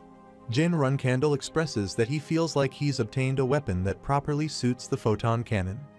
Murakan explains that he took a good look while deciphering, and it seems like quite useful magic. Even if hordes of 7-star mages or lower rush at him, he'll probably be able to suppress them all at once. Meanwhile, Jin Runcandle puts his shirt back on and states that it's good. He'll test it right away. Spiritual energy is released from him, and Murakan comments that it's activating properly. Miss Sinia arrives there, and the energy affects her. She calls out to Jin Runcandle. He wonders if she got caught up in it and asks if she is okay. She replies that she likes it so much she could die and assures him that she's fine, so they should try it one more time. Quickhantle arrives there and grabs Miss Sinia. Jin Runcandle notes that Quickhantle has arrived, and she confirms this, mentioning that this scoundrel has now reached the point where she's even harassing him. She complains that it's getting more severe by the day and puts Miss Sinia on her shoulder. Jin Runcandle takes responsibility, saying it's his fault and he'll apologize once Miss Sinia wakes up. Lady Quickhantle asks why he would apologize and states that Miss Sinia was asking for it. She then shifts the topic, mentioning that, more importantly, she heard he's going to Samel. Jin Runcandle acknowledges that she's correct and mentions that she may already know, but the entire city of Samel serves as a huge training ground for the Nameless. Even visitors aren't free from the threat of assassination. He notes that at his level, he'll probably be able to withstand attacks from the Nameless cadets. However, in Samel, the longer he stays alive, the stronger the people coming for him will be. Eventually, the best assassins will be after him. He recalls a past incident and admits that this is his first time hearing about such details. He realizes that even if there aren't really assassins aiming for him, including his sister, his survival isn't guaranteed. She hands him a bag of pearls and tells him to take it. He opens it and sees what's inside, then questions what it is. She explains that it's something that the assassins of the Nameless value. If assassins that he can't handle come after him, he should show them this. It will help him keep his life. He thanks her and expresses uncertainty about how he'll repay this favor. She responds that he has to perform well so that her contractors feel more comfortable. She suggests that when he returns, he should help Miss Sinia with her training. He agrees, saying he's got it, and then he'll be off. The scene shifts to the year 1796, September 4th, in the city of assassins Samel. At the south entrance, Jin Runcandle arrives, and a guard stops him, stating that he may not enter without a nameless plaque. Jin Runcandle shows him a paper, proving he has the necessary plaque. The guard acknowledges it and asks about the purpose of his visit. Jin Runcandle explains that it's just for the experience. The guard responds that it'll be a fun experience and grants him entry, mentioning that he can collect the nameless plaque when he leaves by giving the entry pass to him. Jin Runcandle then mentions that he has one thing he wants to ask. The guard inquires what it is, and Jin Runcandle asks if the law of the nameless applies to visitors only after entering. Suddenly, a person rushes to attack him, but Jin Runcandle anticipates the attack and knocks the person out. He remarks that it seems the law applies even before entering. Jin Runcandle looks at a coin that the person who fell on the floor had and remarks that, seeing how he was emitting all that murderous intent the whole way here, he has no talent for assassination. He advises the person to go find another line of work. He then asks if the person will attack as well, and another person responds that they are trained to assassinate, not battle. They don't fight head-on. Jin Runcandle acknowledges this and opens the gate to enter. As he enters, he thinks about the symbolism of the nameless, represented by the milk-white color. It stems from their confidence in never leaving bloodstains, even while wearing pure white clothes. He notices that there are definitely people in front of him, but he can hardly detect their presence. He thinks it's more beautiful than he had imagined, but it also gives him goosebumps. He reflects that in such a neat and quiet city, only the cadets who have remained alive and achieved success in their assassinations over a long period of time gain the right to live in the nameless coffin towering far away. He thinks visitors are just subjects for special training, killing one another every day. In that sense, the risk of assassination is too big at an inn. He thinks he doesn't want to suffer like he did with the Cosmos Arena, so he should choose well. Another person remarks on how absurd it is and asks if he wants a room. Jin Runcandle confirms that he does want a room. The person clarifies that it's against the nameless cadets in Samel, where assassination is permitted. Jin Runcandle agrees and asks for the reason for not going to the inn. He explains that he doesn't want too many customers coming in at night. The other person expresses unpleasantness, and Jin Runcandle thinks he can't kill him. His actions must have seemed like a provocation. The person invites him to come in, stating that he doesn't need his money since he'll pay with his life. He further assures Jin Runcandle to use the room upstairs and rest assured, as he won't touch him while he uses the room. Jin Runcandle goes to his room, checks for any traps, and thinks that at least he'll be able to rest easy now. He plans to think about what he'll do going forward. He hears some clapping and quickly gets ready to fight, wondering what the clapping is about. He didn't sense anything, though he saw someone under the bed. Sister Yona thinks she almost got caught, and Jin Runcandle thinks he saw a kid who looked like the youngest wandering around in the city. So, he chased after him just in case, but the moment he saw Bradamante, he got so excited he couldn't help himself. He wonders if he misheard and definitely heard a clap from the ceiling, which makes him wonder if he's hallucinating because he's so on edge. He acknowledges that he's really on alert and understands that in Samel, this level of alertness is expected. He looks around while Sister Yona thinks that the youngest managed to sense her, and it seems his mind's eye is half open. She marvels at how amazing it is that, at such a young age, he has this ability. As his elder sister, she can't just ignore this. She decides that she'll probably play with him, but then thinks she has no choice but to train him properly. She tells the youngest to look forward to it and decides that instead of playing, she'll train him. Meanwhile, the scene shifts 4 days later when another person arrives and states that he wants Jin Runcandle to leave now. Jin Runcandle asks if he should pay, as expected. The other person responded that he told him at the start he didn't need payment. Jin Runcandle then questions why this request is coming all of a sudden. The other person explains that it's simple. He's giving up on trying to assassinate him and admits his failure. The other person elaborates that when he first saw Jin Runcandle walk in with his nameless plaque, he figured he was the successor of some famous clan and must have achieved great things at such a young age. However, he never expected it to be to this extent. He couldn't find a single opportunity to strike. He admits that he's not at the level where he can kill Jin Runcandle. Jin Runcandle reflects on the past 4 days, during which he gathered information and remained on high alert due to an unknown presence. He wonders if the reason he couldn't find an opening was because of that, and concludes that not being able to assassinate a visitor is a major failure. Jin Runcandle mentions that he has a promotion evaluation coming up, and since the other person has given up, he wants him to leave. The other person acknowledges that although his skills have been stagnating, he has learned a lot thanks to Jin Runcandle. He then replies that with that, he'll give him a word of advice. The other person advises Jin Runcandle that when he faces an assassin, he should imagine that he's fighting against a mage or a swindler. He explains that the moment Jin Runcandle leaves the house, those are the types of people he'll have to face, and he wishes him good luck. Jin Runcandle thanks him and says he'll be going. He then wonders why the other person advised him and feels an ominous sense of foreboding when he looks at the many traps on the floor. Jin Runcandle questions the purpose of these traps and asks what kind of prank this is. As he thinks about facing an assassin and imagines fighting against a mage or a swindler, a masked man attacks him, and he tries to escape the attack. He runs behind the attacker and asks how dare they attack him. He reaches the roof where some masked men stand, ready to attack. They throw wires with traps attached to them, which come onto the roof. He thinks about the traps that were on the ground. Now, they are tied up with wires, and some traps are stuck to his sword. One of the masked men says he won't be able to do anything with his sword like that. They all run to attack him, saying this is the end. Jin Runcandle fights back, trying to knock them out. One of the masked men says to wait, admitting their failure. Another person arrives and asks what on earth is happening. Jin Runcandle throws a bag of coins towards him, and he grabs it.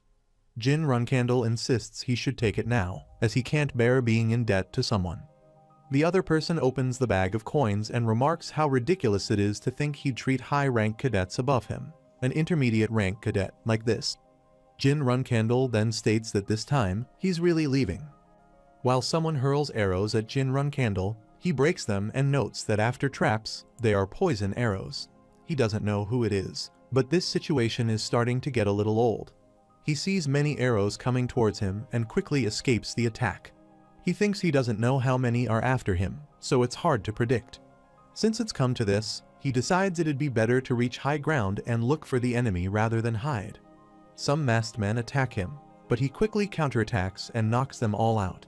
They again throw many arrows at him, and he runs to escape the arrow attack, pondering just how many of them there are.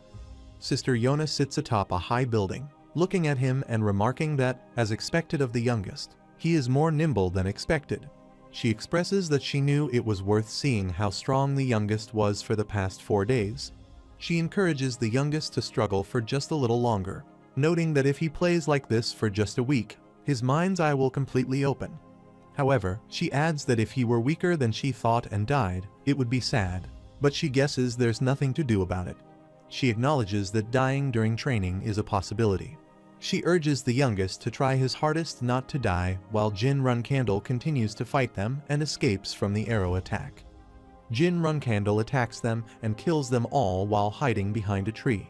He thinks they are organized, with all the cadets moving under someone else's orders. He believes he'll definitely find out which scoundrel is behind it all and mess them up.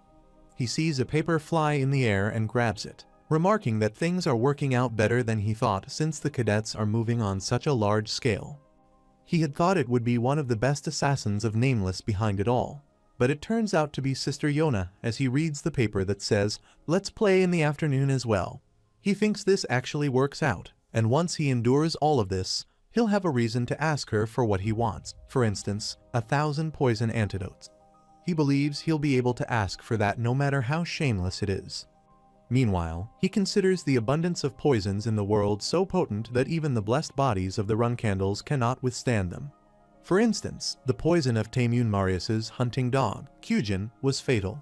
He believes that what he needs is the 1,000 poison antidote, a secret elixir passed down only to the top assassins of Nameless. Those who drink it will develop immunity to 10,000 poisons. He also thinks about Sister Yona, the youngest top assassin of Nameless, who possesses the 1,000 poison antidotes. However, Sister Yona was naturally immune to poison and had no reason to consume it. He reflects that, ultimately, she was tricked by Sister Anne Runcandle and handed it over to her. He suspects that Anne Runcandle was definitely on Joshua Runcandle's side, even in his past life. In that case, he believes he should intercept it before it falls into the hands of his enemy, taking away what would benefit them and doing all he can to harm them. He believes that in order to obtain it, he must overcome Sister Yona's pranks, so he jumps away. The scene shifts to the second day of Sister Yona's nighttime pranks, where a chain comes towards him to attack and wraps around his sword.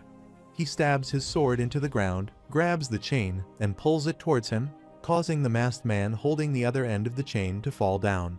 He quickly attacks the building, breaking it and causing all the masked men inside to fall out and look at him. They try to attack him, but he counterattacks and defeats them all. While looking at a wooden door, he asks those hiding behind it to come out as he stands outside the door. He doesn't believe they are nameless cadets and asks if they are visitors like him. He mentions that he's a bit on edge from being chased for the past 2 days and advises them to show themselves while he's asking nicely.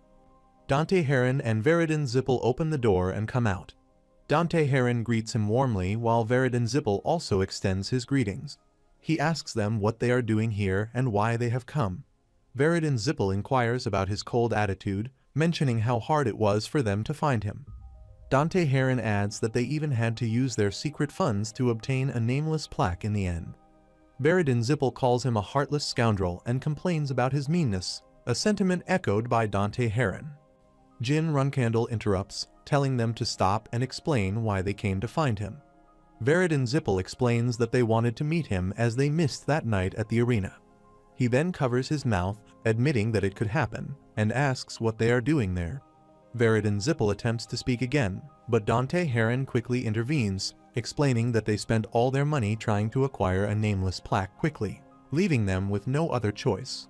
Jin Runcandle believes that the heirs of 2 great clans are sleeping on the streets. He acknowledges that this occurred while they were searching for him. Consequently, he agrees to pay for their food. They become excited upon hearing this. However, he also mentions that, in return, they should earn their keep. Meanwhile, some masked men attack him again. Dante Heron reacts by saying so that's how it is, as he takes out his sword and counterattacks. He then asks if this action will suffice. Jin Runcandle looks at him in response. Sister Yona attempts to see who the attackers are by asking about their identities. Ole arrives behind Sister Yona and asks what's wrong. She looks behind and calls him Ole.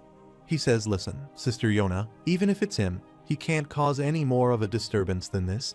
He then mentions how many of the other cadets' houses have been affected. She responds that that's not what's important right now. She was having fun playing with the youngest, but then those scoundrels jumped in. He asks who dares disturb their Yona while she points and says, "Look over there." He asks what kind of scoundrels dare to do this. Jin Runcandle thinks that the one at the front is Yona's brother, and the 2 behind him are from the Zippel and Heron clans, who all run to attack the nameless cadets. She jumps from the building and says she'll go there and sort things out herself, but Ole grabs her shirt and says if she goes, they'll die. She responds that's the point and asks why not. This is the first time her family, her brother, has come to visit her, and they are disrupting it. She mentions that she hasn't even had a chance to properly speak with the youngest yet. He responds by suggesting that if she wants to kill them that badly, then how about this? They play a game. She inquires about which game, and he clarifies that it will be a game with the scoundrels' lives at stake, played a total of 3 times starting from the coming dawn. They will send real assassins after them instead of cadets. He explains that if they die, she wins, but if they survive, she loses, and he leaves her shirt. She asks why, noting that the chances of the youngest dying with them increase too much. She expresses that it would be best if the youngest didn't die, especially since this is the second day he's been playing with her so well and is such a good kid. He then states that she'll have no choice but to watch the 3 of them play. Exasperated, she concedes, saying she'll do it, but in return, he can't interfere, and she'll be choosing the assassins. He responds with assurance, saying it's not a problem. More importantly, he asks if she knows how many houses collapsed in Samel today. She admits she doesn't, and he informs her that it's 37. He explains that this is the consequence of her sending cadets after her younger brother just because she wanted to play, and he mentions that he'll be expecting a reflection letter from her about it. She says she's busy and exits, closing the door. He reflects that, for now, he has stopped Yona from personally taking action, and he acknowledges that the fate of the Nameless could have been in real danger there. After a while, Jin Runcandle gets up and remarks that he'd better start moving now. He notes that they are sleeping, and he said there wouldn't be any attacks during the day. He reflects on Dante Heron, observing that his body is as weak as always, but his sword has become sharper. He speculates that Dante must have learned the secret technique of the Heron clan and reached a new stage. On the other hand, regarding Veridon Zippel, Jin Runcandle admits he has no idea what Veridon is thinking. He considers Veridon a genius who felt infinitely distant in his past life, but is now here for no reason, helping him under the pretext of paying him back for food. Jin Runcandle acknowledges the possibility of actually dying here and contemplates how he will use them and how he will protect them, starting tonight.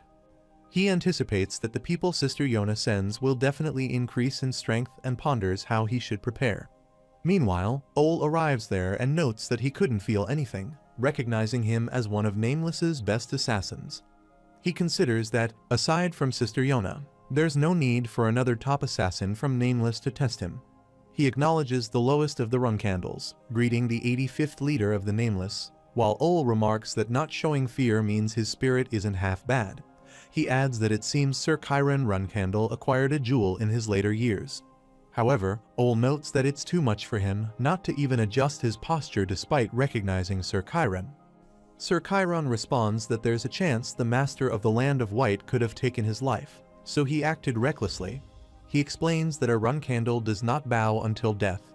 Ole comments on how reckless he is, and Jin Runcandle wonders why he appeared before him, considering that someone on the level of a king has come to find him. He speculates that the reason why the king himself has come to see him is because it involves Sister Yona in this place, Samel. Ole notes that even Sir Chiron Runcandle himself does not speak much, yet he, being just the lowest of the Runcandles, dares to mention Yona and his poison magic attack on Jin Runcandle. He grabs Jin Runcandle's neck and mentions that the reason might be Jin Runcandle's arrogance, especially after causing all this mess, because of his association with Yona. Jin Runcandle wonders about this intense reaction just from mentioning Yona, and Ole comments that even shredding him to pieces wouldn't be enough right now. However, considering Sir Chiron Runcandle, he'll turn a blind eye to it just this once. Jin Runcandle reflects that the reason Ole brought up his father's name the first time was for justification later, so that even if he made a mistake, he had a reason to spare his life. Jin Runcandle apologizes, admitting his immaturity for speaking brazenly. He expresses readiness to accept punishment if necessary. He explains that starting tonight, real assassins wearing white will come after him. He clarifies that while he doesn't care about himself, those two must not die.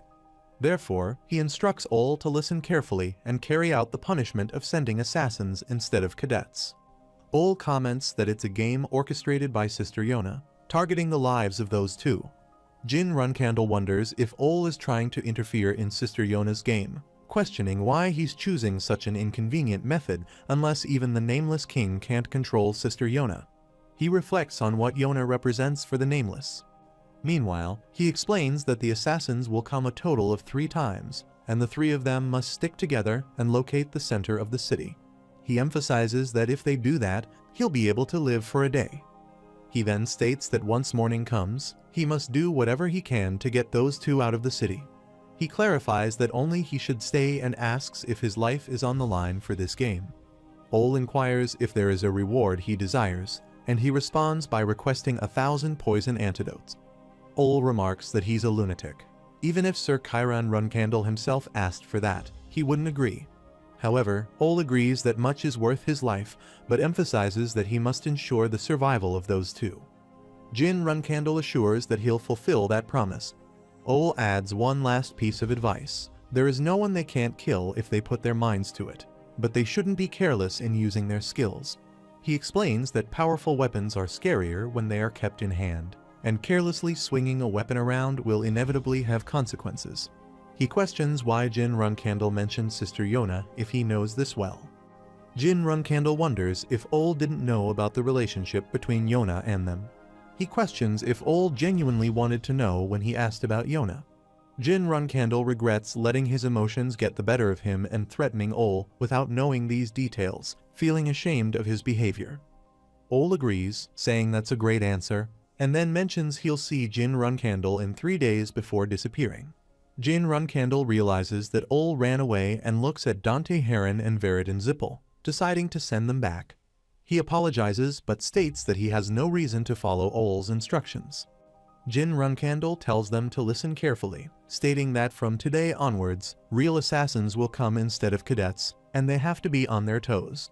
Dante Heron remarks that even though the enemy's level has gone up, he doesn't see anything yet and asks why they are moving so urgently. Veridin Zippel agrees, noting that it has just become night. Jin explains that when they faced the cadets, he could feel their presence right after the sunset. However, as soon as it became dark, a dagger came flying, but now he couldn't feel anything. He reflects that it's not that he can't feel anything at all. Rather, he can't sense their presence but feels the sensation of being chased by a hunter. He realizes that he was aware there's a difference between cadets and assassins, but this is on a completely different level. Meanwhile, Sister Yona notes that, as expected, the youngest is already moving while she sits at Ole's shoulder. He remarks about sending an advanced assassin right off the bat, questioning if she is really trying to kill her little brother. She denies this, and he explains that her little brother is sharp, so he's already running away. However, once the attacks start, he'll die without being able to do anything. He considers that if that happens, the two behind him will also die. She disagrees, saying that won't happen. The youngest's mind's eye is half open. He asks what she means, pondering what the mind's eye is, especially at such a young age. She elaborates, explaining that even now, it might seem like he's moving based on his gut, but it's different. He definitely feels something, at least faintly. During these past few days, his mind's eye has started to open even more. She expresses pride in him. He reflects on how it's the first time he sees Yona show this kind of reaction and asks if the youngest's name is Jin Runcandle. On the other side, Jin Runcandle considers that maybe someone is trying to expect something from him while he's running. An explosion happens in front of him, and he commands everyone to stop, grabbing Dante Heron and Veridin Zippel and pushing them back. Veridin Zippel praises him and asks why they stopped all of a sudden, just as nameless cadets attack them. One of the cadets attacks with a dagger, but Jin Runcandle blocks the attack, causing the cadet to wonder if Jin sensed his presence. Veridin Zippel uses his ice magic to freeze the cadet, and Dante Heron compliments his work. Veridin Zippel agrees, saying they'll lay him down like this. However, Jin Runcandle interrupts, saying they don't have time for that. A nameless cadet breaks through the ice cover and takes out his blades. Veridin Zippel asks what's going on, and Jin Runcandle explains that if they prolong the fight, the assassins waiting to ambush them will also join in, and they won't have time to deal with each other one by one. Dante Heron says he got it and instructs them to run and head to the destination. Veridin Zippel laughs, remarking that the nameless is nothing significant, and he's an assassin, yet he can't even catch him. Jin Runcandle finds this strange, wondering why Veridin isn't closing the gap and is keeping his distance. He considers if it's because a nameless cadet attacks Jin Runcandle, but Veridin Zippel quickly counterattacks and pushes the cadet away.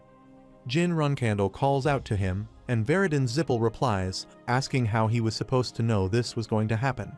Jin tells him to stop babbling and get ready, using the strongest magic he can. Veridin Zippel agrees, saying he'll buy him 10 minutes and that he needs to focus a bit to prepare for this. He then uses the heavenly annihilating Jade Flame Demon, first formation. The nameless cadet thinks about the vast magic power, considering it dangerous. Meanwhile, Jin Runcandle thinks about the Ring of Erupting Flames massacre, realizing that Veridin Zippel has learned it. He reflects on the former head of the Zippel clan, who earned the title of Empress of Magic over 200 years ago. This magic, known as the Ring of Erupting Flames massacre, was used just once in her life by Lial Zippel. A nameless cadet attacks Veridin Zippel, prompting him to call for Jin Runcandle's help. Jin quickly steps in between and blocks the attack. He considers that it's just one cadet attacking, so there must be more coming. He then calls Dante Heron, who uses the Heron's secret technique, Imperial Sword Dragon Blade Armor, to attack the nameless cadets. Jin Runcandle reflects that not only Dante Heron, but also Veridin Zippel has grown tremendously. He wonders if it's really possible for Veridin to control such an enormous amount of mana at his age. He wonders if he will really be able to use the secret magic passed down as legend. Meanwhile, Veridin Zippel admits his mistake, thinking he messed up, and raises his axe high in the air. The nameless cadets look at him as he prepares to use his fire attack. Jin Runcandle instructs Dante Heron to run and tells him he'll hold back the assassins, urging him to grab Veridin and run. Dante quickly follows his instructions, putting Veridin Zippel on his shoulder and running fast. Veridin apologizes to Jin, explaining that it's been a while since he last used it, so he must have gotten confused. He coughs up blood, admitting that he messed up and can feel the mana overload coming. Jin Runcandle tells him to close his mouth and stop spitting blood everywhere. He then instructs Dante Heron to keep running to the place he told him about. Dante acknowledges this, and the nameless cadet orders his comrades not to lose them, stating that they must catch them even if it means risking death. He warns that if they let those scoundrels escape tonight, Yona will train them herself. After a while, Ole asks what's wrong when Yona seems lost in thought. She asks if he helped them, finding it strange, and questions how they could have possibly known to run to the safe zone. Dante Heron considers the Samel City Center a place where particular benefactors and the families of the nameless assassins live. He notes that it's true the assassins really stopped attacking. He thinks that unless there's an enemy invasion or an equivalent emergency, the nameless assassins, no matter what happens, will follow the tradition of not using weapons there. Veridin Zippel asks how Dante knew about this and wonders if it was like a test. Jin Runcandle explains that it was something like that, and Veridin Zippel replies that it just doesn't make sense. Yona points out that if someone hadn't told them, then how would they have known about that? Ole laughs and asks what she is talking about, dismissing her concerns. He then asks if Jin has finished writing his letter of reflection about destroying. She laughs and accuses him of lying through his teeth, stating that he's the one who broke his promise first. She covers her face and declares that next, she'll go now. He considers Ole, the king of Nameless, the best assassin organization to him. Yona is more than a daughter to him. She possesses incredible talent no other assassin can come close to.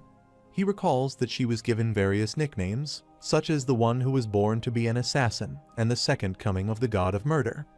This is what the small minority of witnesses have said about the dormant thing inside her, a blade stained with chaos.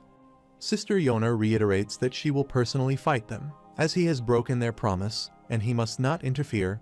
Ole replies that he understands. He thinks there's nothing he can do now. He can't stop Yona anymore. He just needs to hope that Jin Runcandle is able to get Dante Heron and Veridin Zippel, the interim patriarchs, out of here. She points out to Ole that it's almost night, and it's time for the two people with her brother to die, suggesting that he come with her.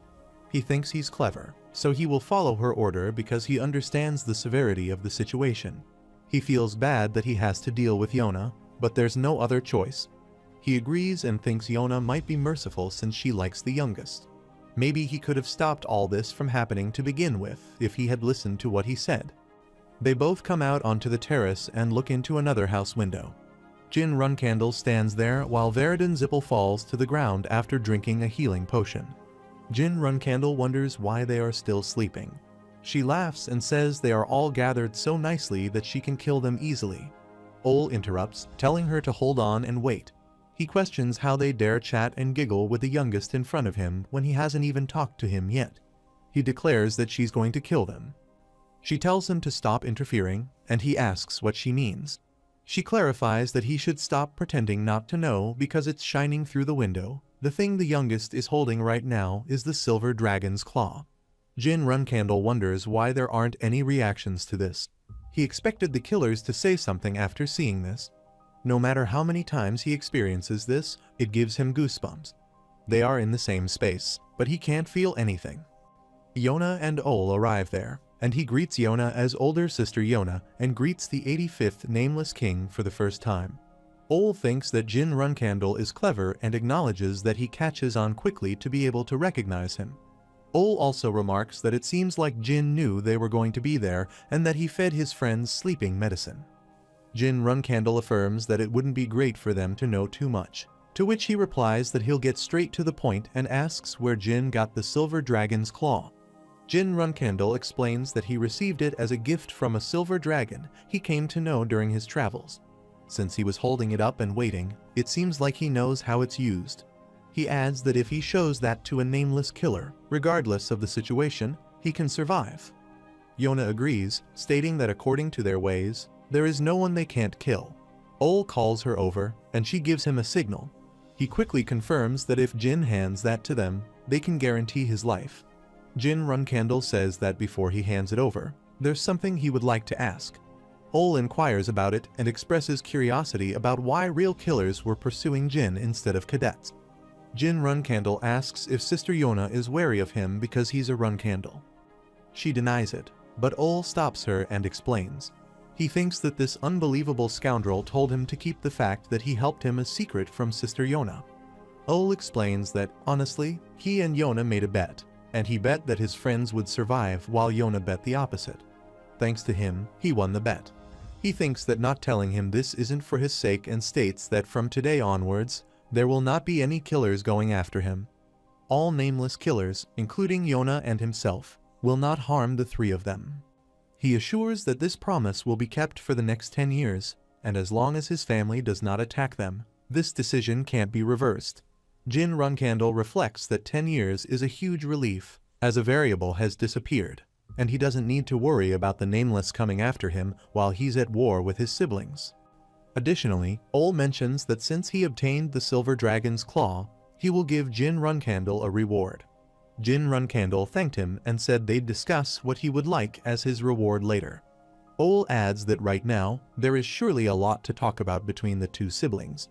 He notes that it's the first time they have met since he arrived in Samel, and encourages Jin to talk as much as he wants about that. She looks at him and calls him youngest, greeting him.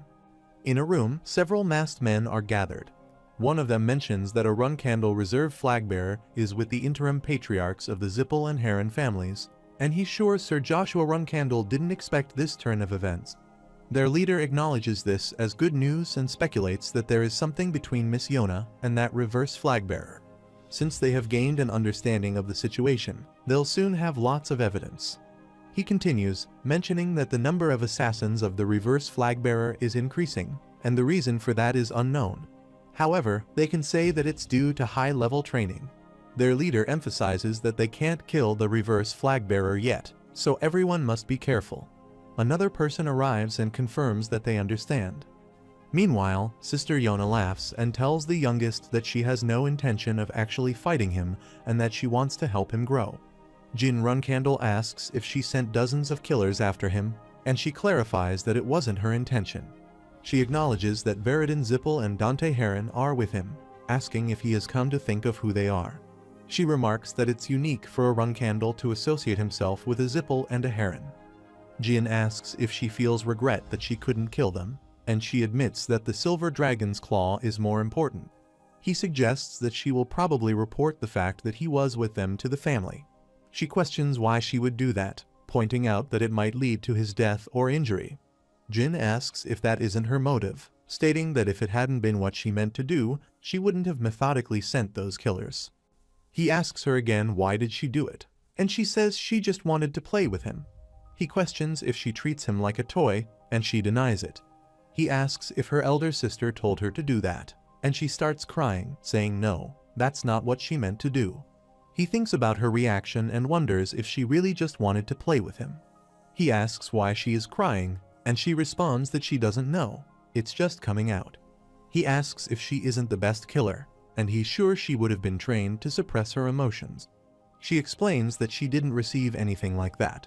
When she first came to Nameless, her mother told them that she could kill people well without doing that. He asks if she did kill people before she came to Nameless. He considers that she was probably sent here when she was around 12 years old, while she explains that at 8, perhaps while at the Storm Castle, she killed one of her cousins who was annoying her. She mentions that afterwards, her nanny, who was in charge of her education, disappeared. During her time at the Storm Castle and the main estate, her brothers and sisters were present, but she was forbidden from eating with them or participating in cadet training. She believed initially that she was being punished for killing her cousin, but she was mistaken. Instead, she received missions here and was tasked with killing people. He reflects that she was born with a talent for killing, and he believes that father removed people from Sister Yona's vicinity to prevent his other children from dying prematurely. She laughs and expresses happiness that she can converse with the youngest like this. She also mentions that she doesn't care where she's sent, but finds it unfortunate that she can no longer see her siblings. He contemplates that she truly isn't normal and may not feel any guilt from killing someone, but that doesn't imply she lacks other emotions. He considers it was a choice that had to be made at the time to protect the other young children, although it was truly a difficult decision to mold his daughter in such a way.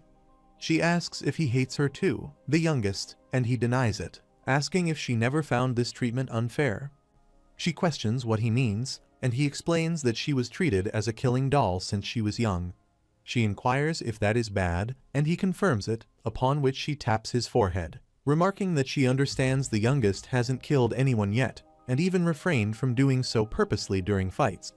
She acknowledges that she was simply born like this and asks what she can do. He responds, suggesting she acknowledges that she was born that way, an elder sister, assuming she might be a contractor. She declines, and he inquires what it is that she possesses. She responds that he doesn't need to know and mentions that he has secrets, too.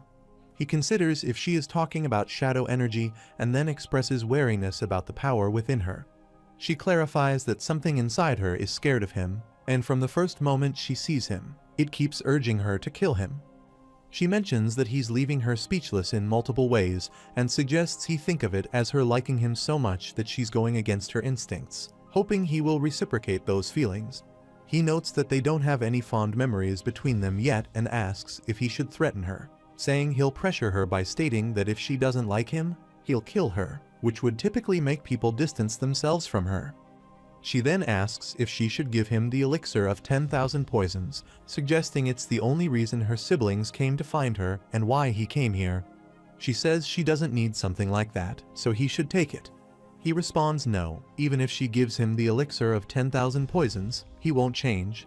She asks then what he wants her to do and what she needs to do for him to like her, and for her to finally be close to her family. He suggests that the moonlight in Samel is very bright and proposes they take a walk, mentioning that a bond is formed through conversation, and he raises his hand in front of her. She agrees and grabs his hand while he thinks he needs time to think about how he should treat this clueless and pitiful elder sister of his. Meanwhile, Jin Runcandle walks with Yoner Runcandle down the street and remarks that there's nobody around. She replies that it's because they were supposed to have fun together, so she arranged for the area to be off limits. She points to the side and says there's a place she likes over there. She asks if he wants to go. She mentions that it's a place where visitors are usually prohibited from entering. He agrees, saying okay, let's go. She says they are nearly there. They just have to head up from here. He asks what's up there. She replies that there are flowers and a cliff. He remarks it makes him feel a little dizzy. She asks if he thinks she would push him or something, questioning why he has such pointless fears, adding that there's no way he would die from a little fall like that anyway. He laughs and says she was just joking. After a while, on top of the cliff, he notices a green flower and asks if they are green roses. She confirms, explaining that while green roses are usually treated like weeds, bathed in moonlight, they appear quite beautiful and are her favorite flowers. She adds that they don't die if stepped on or left without water, and even if they do die, another one grows in their place very quickly. She picks a flower and offers it to him as a present. He recalls that this is not the first time he has been given green roses as a gift. A few times in his current life, and though he had forgotten, there were instances in his past life when someone had left green roses in his room in bunches, even when his siblings harassed him. She asks if he can forgive her, noting that he did not die, and he also opens his mind's eye. He reflects that even when he was chased out of the Garden of Swords, whenever he faced hardship, a green rose would somehow appear in his coat pocket, symbolizing a bond she had already forged. He takes the flower and remarks that it seems like a genuine present. She agrees, saying she only gives it to people she particularly likes. He asks how she has been until now and assures her that he will listen to all the things she has not been able to say. Surprised by his words, she responds with an okay. She asks if he really tried to kill the leader of the Nameless. He confirms, saying it was when he was about 14. After being reprimanded by Ole, he had to write a letter of reflection in solitary confinement. She reveals she tried 2 more times after that but failed. He questions if it was just because he told her off. She admits she failed back then, but now she probably wouldn't. He acknowledges her capability, noting it is expected of her to challenge the king of assassins. She then asks who the silver dragon that gave him their claw is, and if he is close to them. He confirms they are. She declares she plans to kill them and put their claws to good use. He pleads with her to spare his friends, suggesting they could be her friends as well. She laughs, saying she was joking, and notes that he really doesn't fear her. She adds that aside from conversations with Ole and their father, this is the first time she has felt so comfortable talking to someone. He says he thinks she would make a better flower shop owner than an assassin. She inquires about the flower shop idea. He suggests that if she starts studying flowers now and sets up a shop on his land, he will visit often. She says that does not sound bad. He adds that, of course, she cannot kill her customers. Then, he mentions he is heading to meet the leader of the Nameless. She asks where he is going and threatens to kill him if he leaves. He tells her to stop it. She remembers she has a mission today as well and says she will be going then. She tells him to take his time heading down, then jumps off the cliff, saying she will see him later. After a while, Sir Ole stands smoking on the roof and remarks that Jin Runcandle has arrived, noting he must have been talking with Yona all night despite knowing he was waiting. Jin Runcandle stands behind him and apologizes for being late. Ole crushes his cigarette and mentions he had already prepared what Jin had asked for before their confrontation began, despite Jin not following his command. He adds that the next heads of the two clans are still alive, and he even acquired a silver claw. Since everything worked out in the end, he will listen to Jin's request. Jin Runcandle remarks that he did not know he liked to show off. He admits that sometimes he crosses the line and asks if he is getting arrogant just because he became friends with Yona. Jin Runcandle responds that no, he wanted to become friends with Ole as well, believing that both of them want the same thing. He mentions that he can delay Yona's return to the family for at most 5 years and promises to provide a justification to the clan. Ole asks if he can take responsibility for those words, referring to himself as a mere provisional flag bearer. Jin Runcandle assures him that he can, stating that he can, of course. Ole asks why Jin Runcandle is doing this. Jin Runcandle explains that a flower shop would suit his sister better. He continues, stating that a person full of emotions doesn't make a good assassin. She's only more talented than others at killing. If his sister returns to the family now, she'll only be used as a tool. Instead, he believes it would be better if she spends time with someone who understands her and opens up a flower shop after retiring, as that would suit her more. He says he wants his sister to be happy. Sir Ole responds that it's fine, acknowledging that he has already deceived him twice, so he must have some plan to make it happen. He asks what he wants. Jin Runcandle says he wants Ole to help him just once when needed, not as Jin Runcandle, but as Jin Grey, as he will be leaving Samel. He bows down and adds that he will take Baradin and Dante with him so Ole won't have anything to worry about after today. Sir Ole tells him to hurry up and get lost. The scene shifts to 1 week later.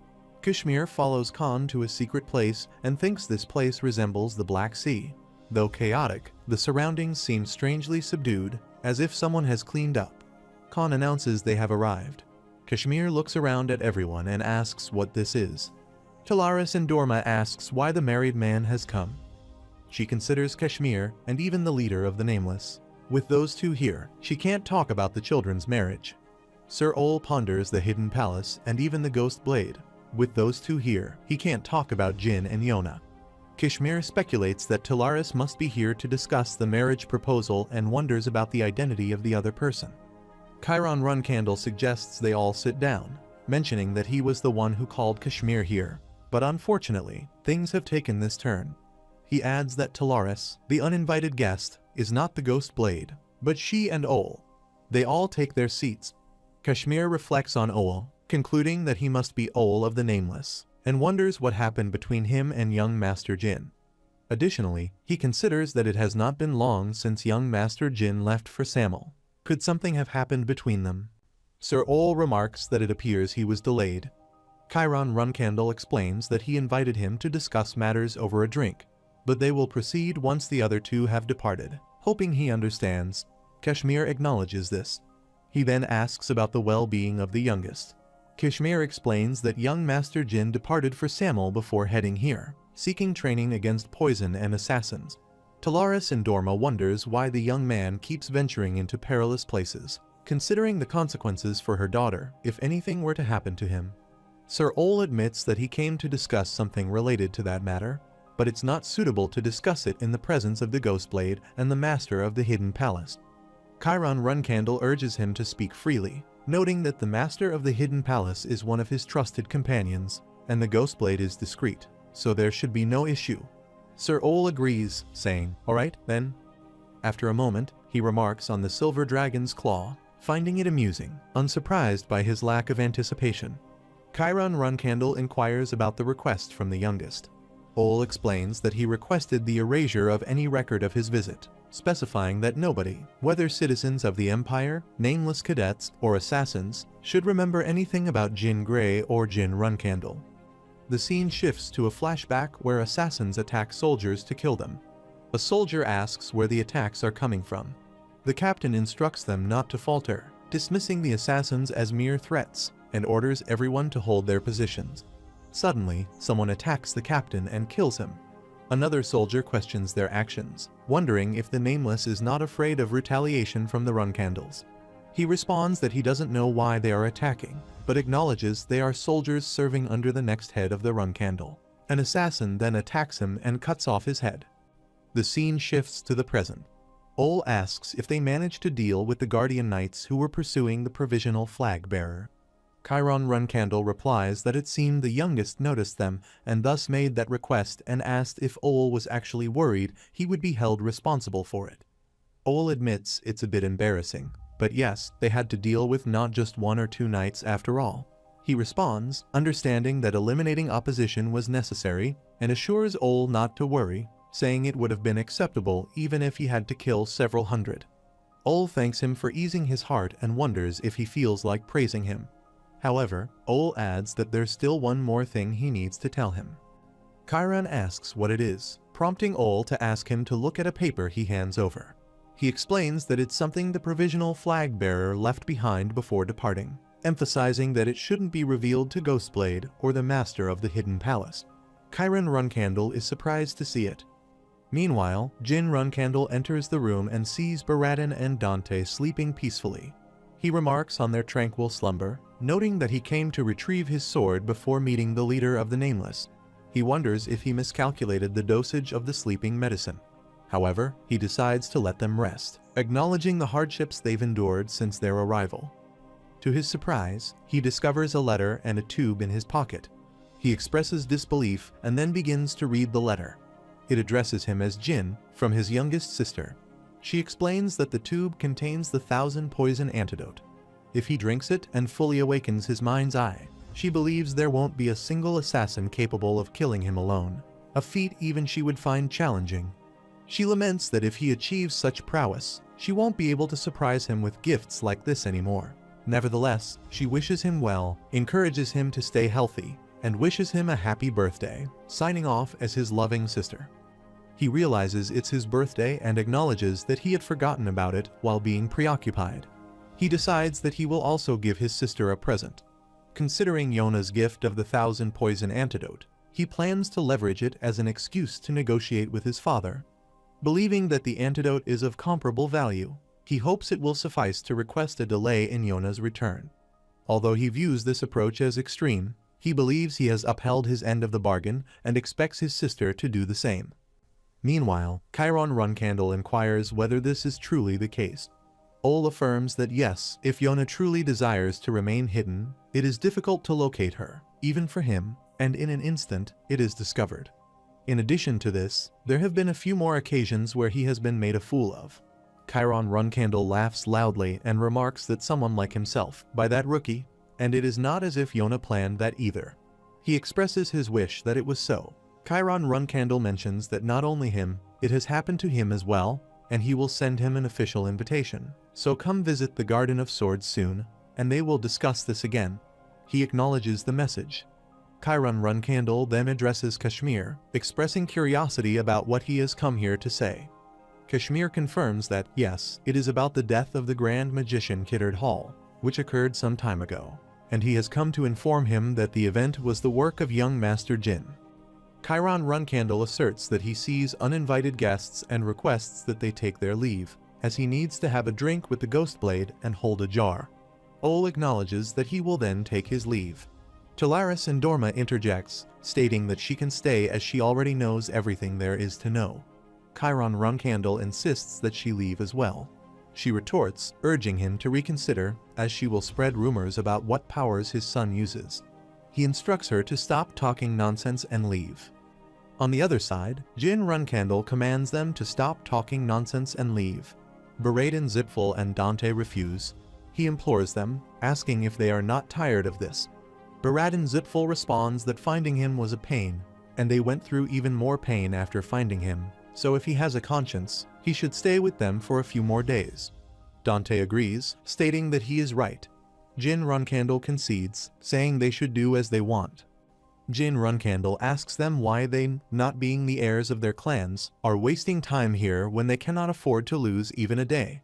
Baraden Zipful explains that it is precisely because of that. Once he becomes the patriarch, he will be so busy that they will no longer be able to meet. Moreover, their clans will be at each other's throats, which will make it impossible. Jin Runcandle questions why Baraden Zipful isn't worried about becoming the patriarch first. Baraden Zipful assures him there is no need to worry. His position is so strong that he will become the patriarch no matter what he does. He adds that Dante Heron is personally supported by his grandfather, the head of the Heron clan. Dante Heron takes a sip of his drink and confirms this. Jin Runcandle remarks that, unlike the two of them, he unfortunately has places to be. Dante Heron acknowledges that he is correct and mentions that he killed Kiddard Hall a couple of months ago. He responds by saying that he wonders because he claimed it was not him. Baraden Zipful asks why he is setting boundaries again, to which he replies by questioning whether he has considered that he might be too pushy. Baraden Zipful inquires if he plans to continue being this mean, and Jin Runcandle notes that once he becomes a flag bearer, they won't see each other much. Dante Heron concurs, adding that, as he said, once they become the patriarchs of their clans, they won't be able to meet, especially him. Baraden Zipful suggests that they should have fun together before that happens and mentions that he needs a reputation to become a flag bearer. Since he did not kill Kiddard Hall, it is unfortunate, so they should wander around together. He suggests that they will help him build his reputation. Dante Heron proposes that they help other people. Baraden Zipful agrees, suggesting they catch some infamous villains like the Mammoth Kings, Mad Jack Glow in western Vermont, and the remnants of the Dark Magic Association.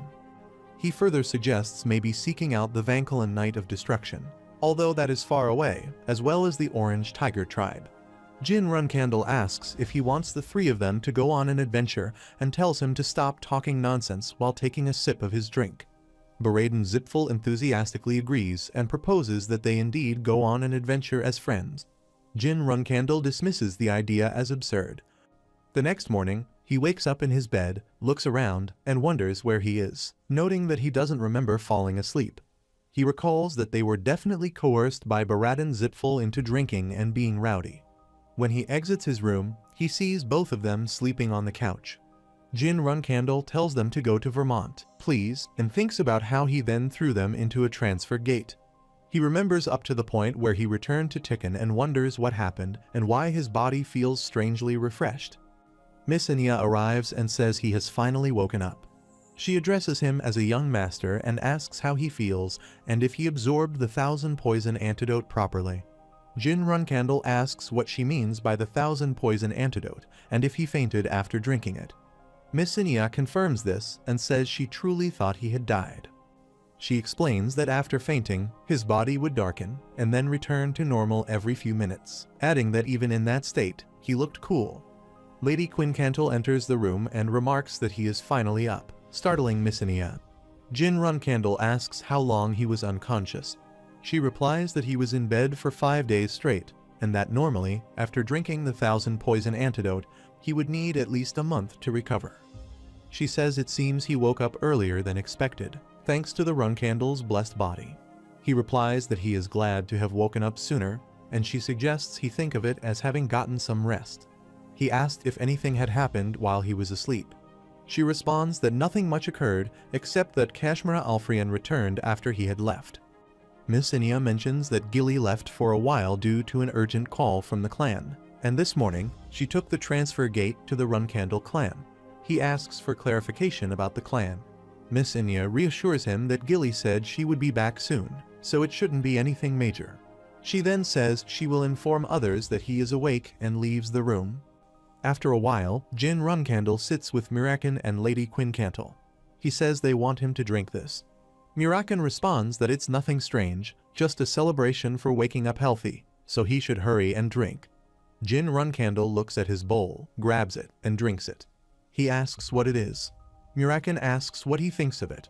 Jin Runcandle says it feels a bit hot, but that's about it, then asks what it was. Mirakan explains that it was just some poison that Jet Scoundrel got from the black market. A deadly poison that will instantly kill anyone below 7 stars with just a sip. Jin Runcandle questions why Mirakan is giving this to someone who just woke up. Lady Quincantle says that Mirakan played a stupid prank, but it's clear that the 1000 poison antidote has been absorbed by his body quite well. She congratulates him, saying that there is no poison in this world that can instantly kill him, and adds that it's time for him to keep his promise. Jin Runcandle confirms this, stating that in return for receiving his clan, he agrees to help Miss Inia with her training. She acknowledges this, noting that while Miss Inia is training hard, she has only been taught theory and lacks practical experience. She explains that someday, Miss Inia will need to subdue her opponent, but she currently has too little experience to be prepared for that. He asks if it is really necessary for Miss Inia to do that. She questions what he is talking about, reminding him that everyone here is his companion. She adds that when he fights his siblings in the future, they will be fighting alongside him. She asks if he thinks Miss Inia won't need to fight at that time. Jin Runcandle reflects that while it might sound like she is scolding him, this is probably directed at Miss Inia as well. Jin Runcandle says Miss Inia must grow stronger so he can truly call her his companion. He reassures her not to worry, as he has decided on his next destination. He plans to refine his overload magic by fighting against mages and thinks it would be beneficial to take Miss Inia with him. At that moment, Miss Inia enters the room again. She remarks on being alone with young Master Jin Runcandle and asks if this isn't just a date. She adds that she won't go as far as telling him to act with dignity, but warns him not to cross the line.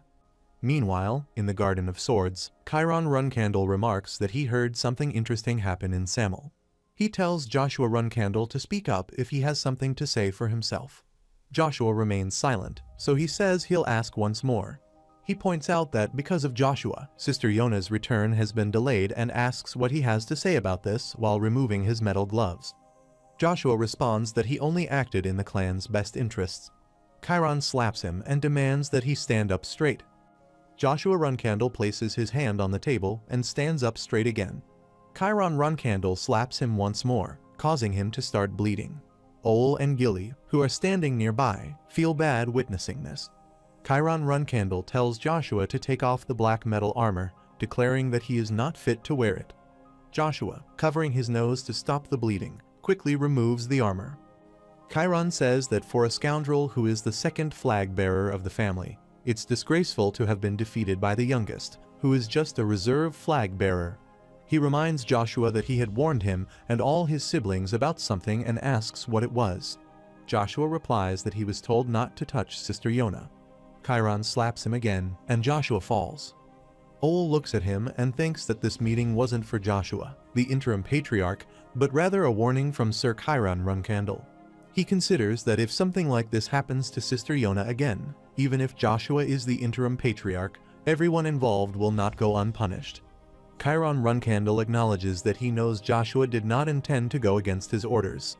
That's why the armor his mother gave him 17 years ago remains unblemished. He warns Joshua to heed his words and tells him that on the day he summons him at the Black Sea, he will strip him of his flag-bearer rank. Then, he instructs Joshua to leave. One of the guards helps Joshua to exit, where Anne Runcandle stands and laughs at him. Joshua becomes frustrated and screams in response. Meanwhile, Chiron Runcandle calls Gilly and asks how the youngest is doing. She confirms that he is doing well, mentioning that he left Samel not too long ago after drinking the elixir of 10,000 poisons that he obtained there and is currently resting. Chiron instructs her to give something to the youngest and ensure she relays what happened today to him. As he moves towards her black armor, she becomes surprised. He explains that this is why he called her here. She bows in front of him and says she will tell the youngest flag bearer everything for the sake of Runcandle and the sake of the young master. After a while, Jin Runcandle asks if the Nameless King was there too and notes that, more importantly, Father personally punished Joshua Runcandle. Gilly confirms this, describing the punishment as violent yet refreshing. She mentions that the last hit was an uppercut and marvels at how incredible it was, adding that young Master Joshua will be self-reflecting for a while. She also notes that he obtained the black metal armor. Jin Runcandle reflects on the fact that 30 years ago, the legendary blacksmith Picon Minch created this unmatched armor. It's considered a war trophy that Uncle Zed brought back from his victory against Zippel's 5th magic tower. Jin Runcandle then clarifies that this is Joshua's homework. Gilly asks what he means by homework, and he explains that he wishes for Joshua to be different from Joshua Runcandle. As a reserve flag bearer, Joshua needs to return with this armor, almost destroyed from fighting against strong opponents. He states that it wasn't just a warning to Joshua, but also to Sir Ol. He emphasizes not using Sister Yona as a bargaining chip again. If he is unsatisfied, he can remove the interim patriarch. However, a nameless individual can destroy them anytime. He adds that he believes he is also included in this warning. Gilly is shocked and remarks that everything the patriarch does has a purpose.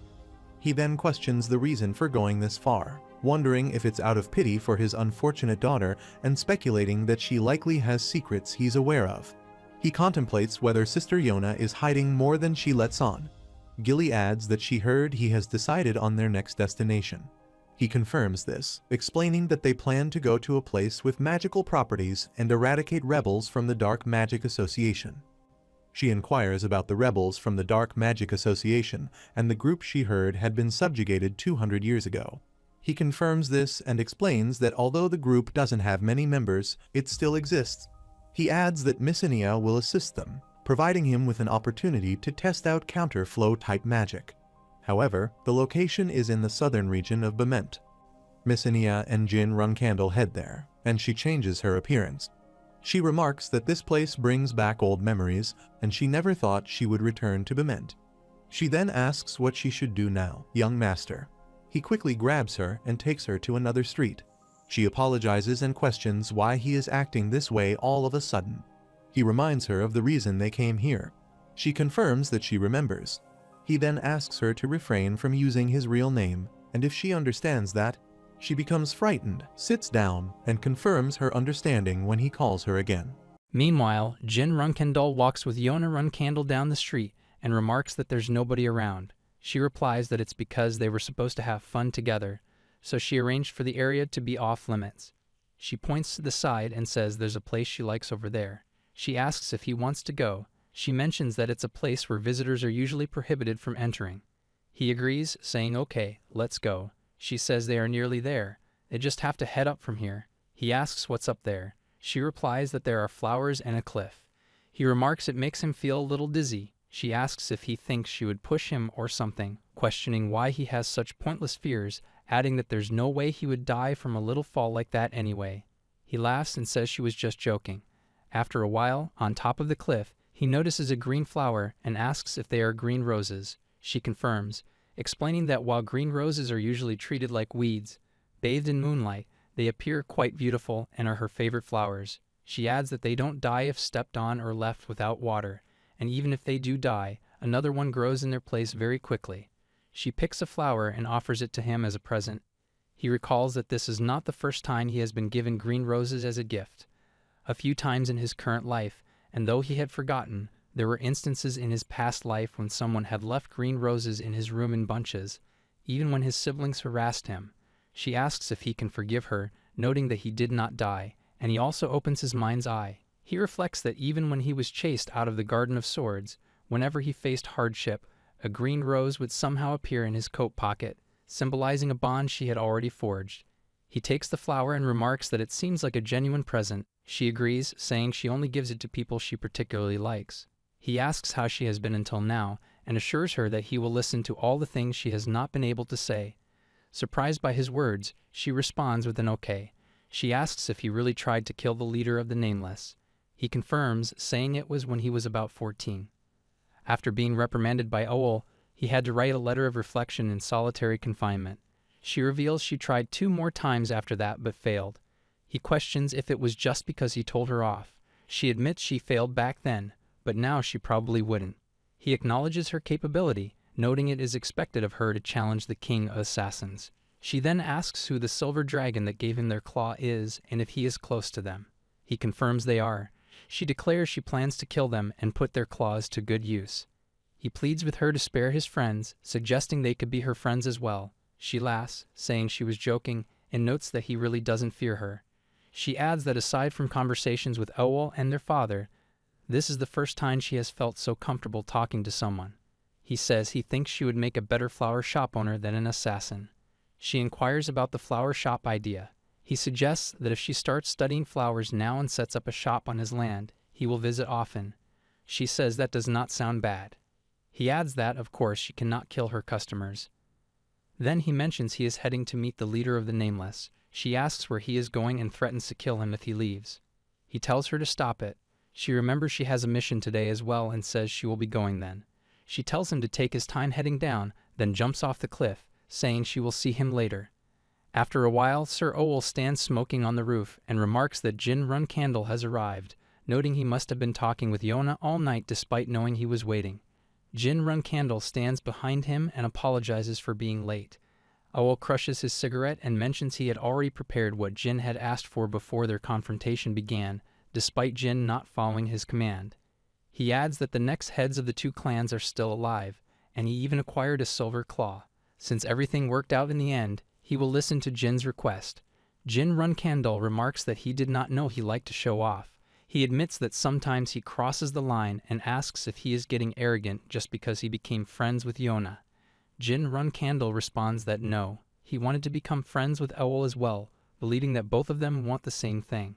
He mentions that he can delay Yona's return to the family for at most 5 years and promises to provide a justification to the clan. Owl asks if he can take responsibility for those words, referring to himself as a mere provisional flag bearer. Jin Runcandle assures him that he can, stating that he can, of course. Owl asks why Jin Runcandle is doing this. Jin Runcandle explains that a flower shop would suit his sister better. He continues, stating that a person full of emotions doesn't make a good assassin. She's only more talented than others at killing. If his sister returns to the family now, she'll only be used as a tool. Instead, he believes it would be better if she spends time with someone who understands her and opens up a flower shop after retiring, as that would suit her more. He says he wants his sister to be happy. Sir Owl responds that it's fine, acknowledging that he has already deceived him twice, so he must have some plan to make it happen. He asks what he wants. Jin Runcandle says he wants Owl to help him just once when needed, not as Jin Runcandle, but as Jin Grey, as he will be leaving Samel. He bows down and adds that he will take Beradin and Dante with him so Owl won't have anything to worry about after today. Sir Owl tells him to hurry up and get lost. The scene shifts to 1 week later. Kashmir follows Chan to a secret place and thinks this place resembles the Black Sea. Though chaotic, the surroundings seem strangely subdued, as if someone has cleaned up. Khan announces they have arrived. Kashmir looks around at everyone and asks what this is. Talaris Endorma asks why the married man has come. She considers Kashmir and even the leader of the Nameless. With those 2 here, she can't talk about the children's marriage. Sir Owl ponders the hidden palace and even the ghost blade. With those 2 here, he can't talk about Jin and Yona. Kashmir speculates that Talaris must be here to discuss the marriage proposal and wonders about the identity of the other person. Chiron Runcandle suggests they all sit down, mentioning that he was the one who called Kashmir here, but unfortunately, things have taken this turn. He adds that Talaris, the uninvited guest, is not the ghost blade, but she and Owl. They all take their seats. Kashmir reflects on Owl, concluding that he must be Owl of the Nameless and wonders what happened between him and young Master Jin. Additionally, he considers that it has not been long since young Master Jin left for Samel. Could something have happened between them? Sir Owl remarks that it appears he was delayed.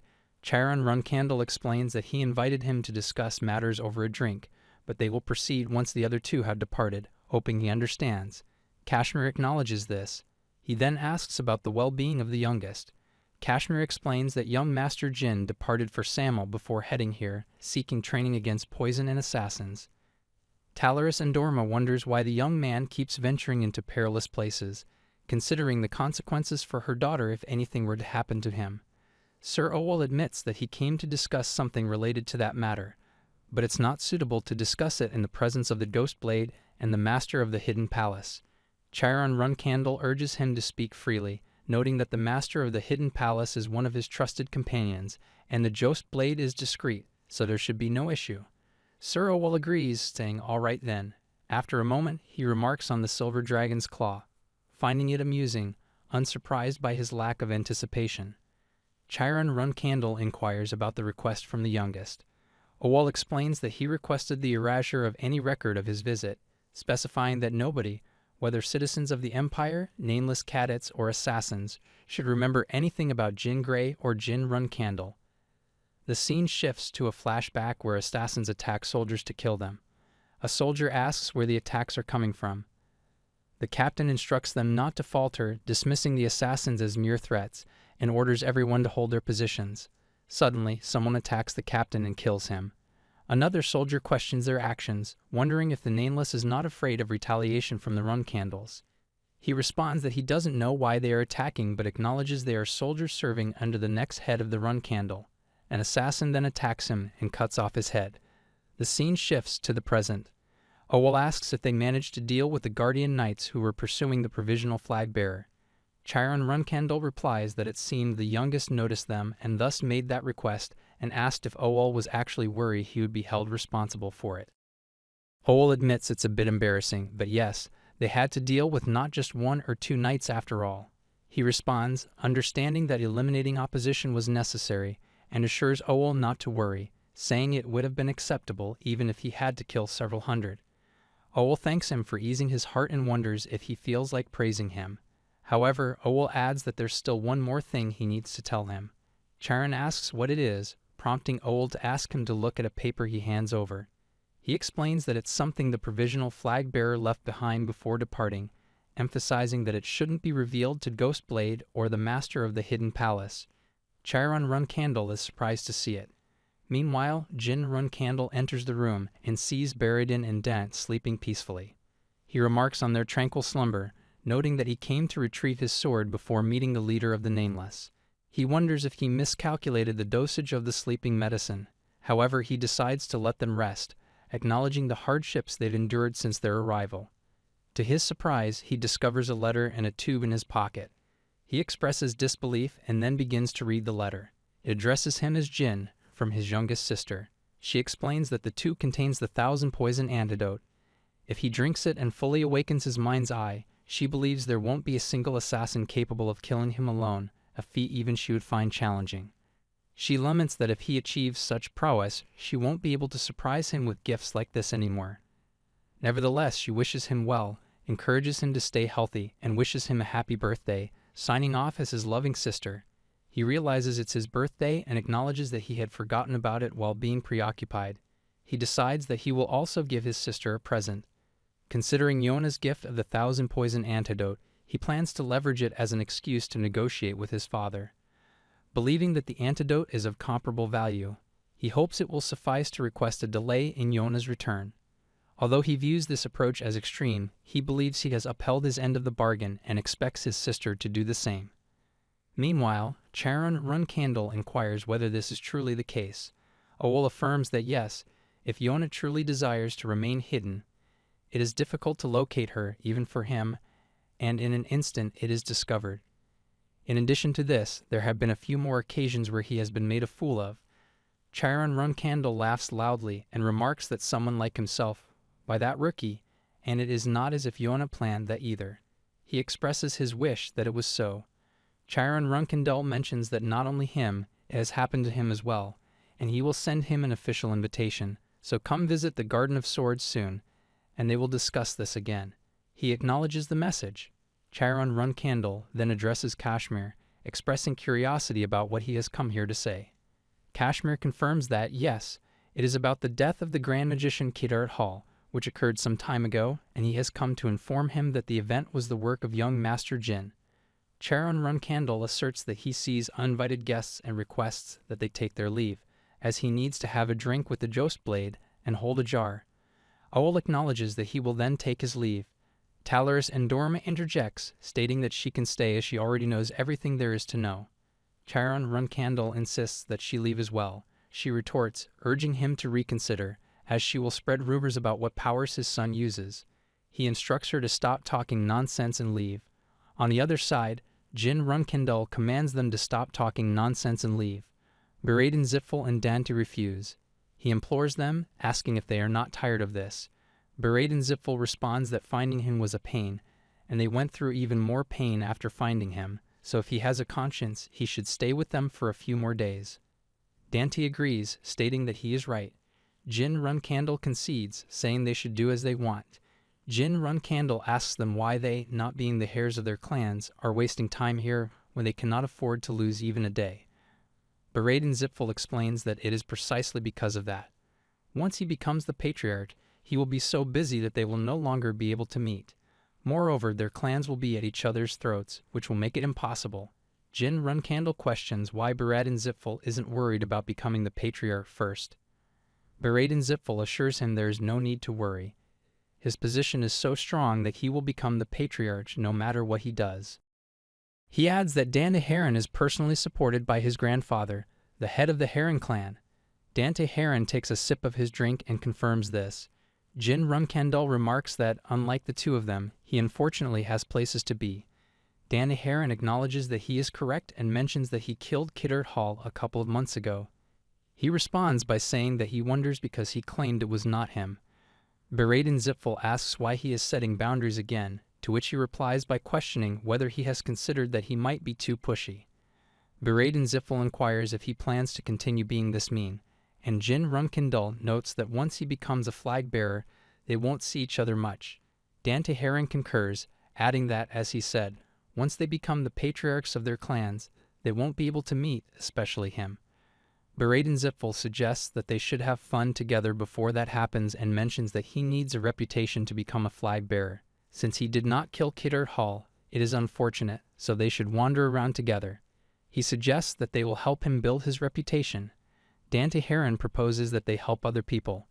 Beraden Zipfel agrees, suggesting they catch some infamous villains like the Mammoth Kings, Mad Jack Lowe in Western Vermont, and the remnants of the Dark Magic Association. He further suggests maybe seeking out the Van Kellen Knight of Destruction, although that is far away, as well as the Orange Tiger tribe. Jin Runcandle asks if he wants the three of them to go on an adventure and tells him to stop talking nonsense while taking a sip of his drink. Beraden Zipfel enthusiastically agrees and proposes that they indeed go on an adventure as friends. Jin Runcandle dismisses the idea as absurd. The next morning, he wakes up in his bed, looks around and wonders where he is, noting that he doesn't remember falling asleep. He recalls that they were definitely coerced by Beraden Zipfel into drinking and being rowdy. When he exits his room, he sees both of them sleeping on the couch. Jin Runcandle tells them to go to Vermont, please, and thinks about how he then threw them into a transfer gate. He remembers up to the point where he returned to Tekan and wonders what happened and why his body feels strangely refreshed. Miss Enya arrives and says he has finally woken up. She addresses him as a young master and asks how he feels and if he absorbed the 1,000 poison antidote properly. Jin Runcandle asks what she means by the 1,000 poison antidote and if he fainted after drinking it.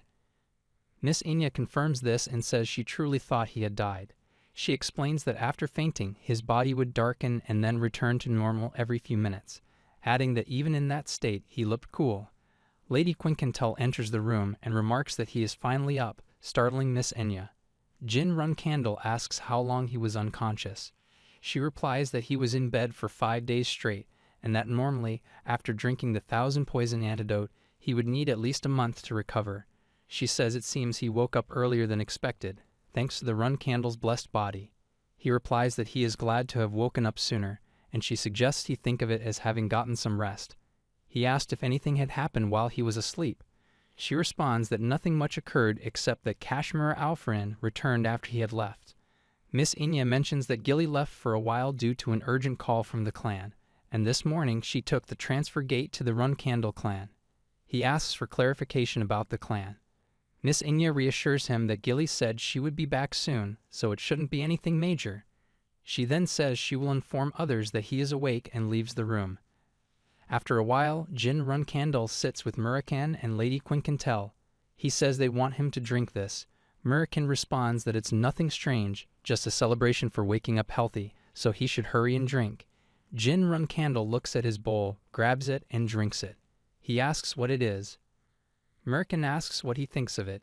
Jin Runcandle says it feels a bit hot, but that's about it, then asks what it was. Murakan explains that it was just some poison that Jet Scoundrel got from the black market, a deadly poison that will instantly kill anyone below 7 stars with just a sip. Jin Runcandle questions why Murakan is giving this to someone who just woke up. Lady Quincantell says that Murakan played a stupid prank, but it's clear that the 1,000 poison antidote has been absorbed by his body quite well. She congratulates him, saying that there is no poison in this world that can instantly kill him, and adds that it's time for him to keep his promise. Jin Runcandle confirms this, stating that in return for receiving his clan, he agrees to help Miss Inya with her training. She acknowledges this, noting that while Miss Inya is training hard, she has only been taught theory and lacks practical experience. She explains that someday Miss Inya will need to subdue her opponent, but she currently has too little experience to be prepared for that. He asks if it is really necessary for Miss Inya to do that. She questions what he is talking about, reminding him that everyone here is his companion. She adds that when he fights his siblings in the future, they will be fighting alongside him. She asks if he thinks Miss Inya won't need to fight at that time. Jin Runcandle reflects that while it might sound like she is scolding him, this is probably directed at Miss Inya as well. Jin Runcandle says Miss Inya must grow stronger so he can truly call her his companion. He reassures her not to worry, as he has decided on his next destination. He plans to refine his overload magic by fighting against mages, and thinks it would be beneficial to take Miss Inya with him. At that moment, Miss Inya enters the room again. She remarks on being alone with young Master Jin Runcandle, and asks if this isn't just a date. She adds that she won't go as far as telling him to act with dignity, but warns him not to cross the line. Meanwhile, in the Garden of Swords, Charon Runcandle remarks that he heard something interesting happen in Samel. He tells Joshua Runcandle to speak up if he has something to say for himself. Joshua remains silent, so he says he'll ask once more. He points out that because of Joshua, Sister Yona's return has been delayed, and asks what he has to say about this while removing his metal gloves. Joshua responds that he only acted in the clan's best interests. Charon slaps him and demands that he stand up straight. Joshua Runcandle places his hand on the table and stands up straight again. Charon Runcandle slaps him once more, causing him to start bleeding. Owal and Gilly, who are standing nearby, feel bad witnessing this. Charon Runcandle tells Joshua to take off the black metal armor, declaring that he is not fit to wear it. Joshua, covering his nose to stop the bleeding, quickly removes the armor. Charon says that for a scoundrel who is the second flag bearer of the family, it's disgraceful to have been defeated by the youngest, who is just a reserve flag bearer. He reminds Joshua that he had warned him and all his siblings about something, and asks what it was. Joshua replies that he was told not to touch Sister Yona. Charon slaps him again, and Joshua falls. Owal looks at him and thinks that this meeting wasn't for Joshua, the interim patriarch, but rather a warning from Sir Charon Runcandle. He considers that if something like this happens to Sister Yona again, even if Joshua is the interim patriarch, everyone involved will not go unpunished. Charon Runcandle acknowledges that he knows Joshua did not intend to go against his orders. That's why the armor his mother gave him 17 years ago remains unblemished. He warns Joshua to heed his words and tells him that on the day he summons him at the Black Sea, he will strip him of his flag-bearer rank. Then he instructs Joshua to leave. One of the guards helps Joshua to exit, where Anna Runcandle stands and laughs at him. Joshua becomes frustrated and screams in response. Meanwhile, Charon Runcandle calls Gilly and asks how the youngest is doing. She confirms that he is doing well, mentioning that he left Samel not too long ago after drinking the elixir of 10,000 poisons that he obtained there and is currently resting. Charon instructs her to give something to the youngest and ensure she relays what happened today to him. As he moves towards her black armor, she becomes surprised. He explains that this is why he called her here. She bows in front of him and says she will tell the youngest flag bearer everything for the sake of Runcandle and the sake of the young master. After a while, Jin Runkandle asks if the Nameless King was there too and notes that, more importantly, Father personally punished Joshua Runkandle. Gilly confirms this, describing the punishment as violent yet refreshing. She mentions that the last hit was an uppercut and marvels at how incredible it was, adding that young Master Joshua will be self-reflecting for a while. She also notes that he obtained the black metal armor. Jin Runkandle reflects on the fact that 30 years ago, the legendary blacksmith Pekan Ninch created this unmatched armor. It's considered a war trophy that Uncle Zed brought back from his victory against Zippel's 5th magic tower. Jin Runkandle then clarifies that this is Joshua's homework. Gilly asks what he means by homework, and he explains that he wishes for Joshua to be different from Joshua Runkandle. As a reserve flag bearer, Joshua needs to return with this armor, almost destroyed from fighting against strong opponents. He states that it wasn't just a warning to Joshua, but also to Sir Owl. He emphasizes not using Sister Yona as a bargaining chip again. If he is unsatisfied, he can remove the interim patriarch. However, a nameless individual can destroy them anytime. He adds that he believes he is also included in this warning. Gilly is shocked and remarks that everything the patriarch does has a purpose.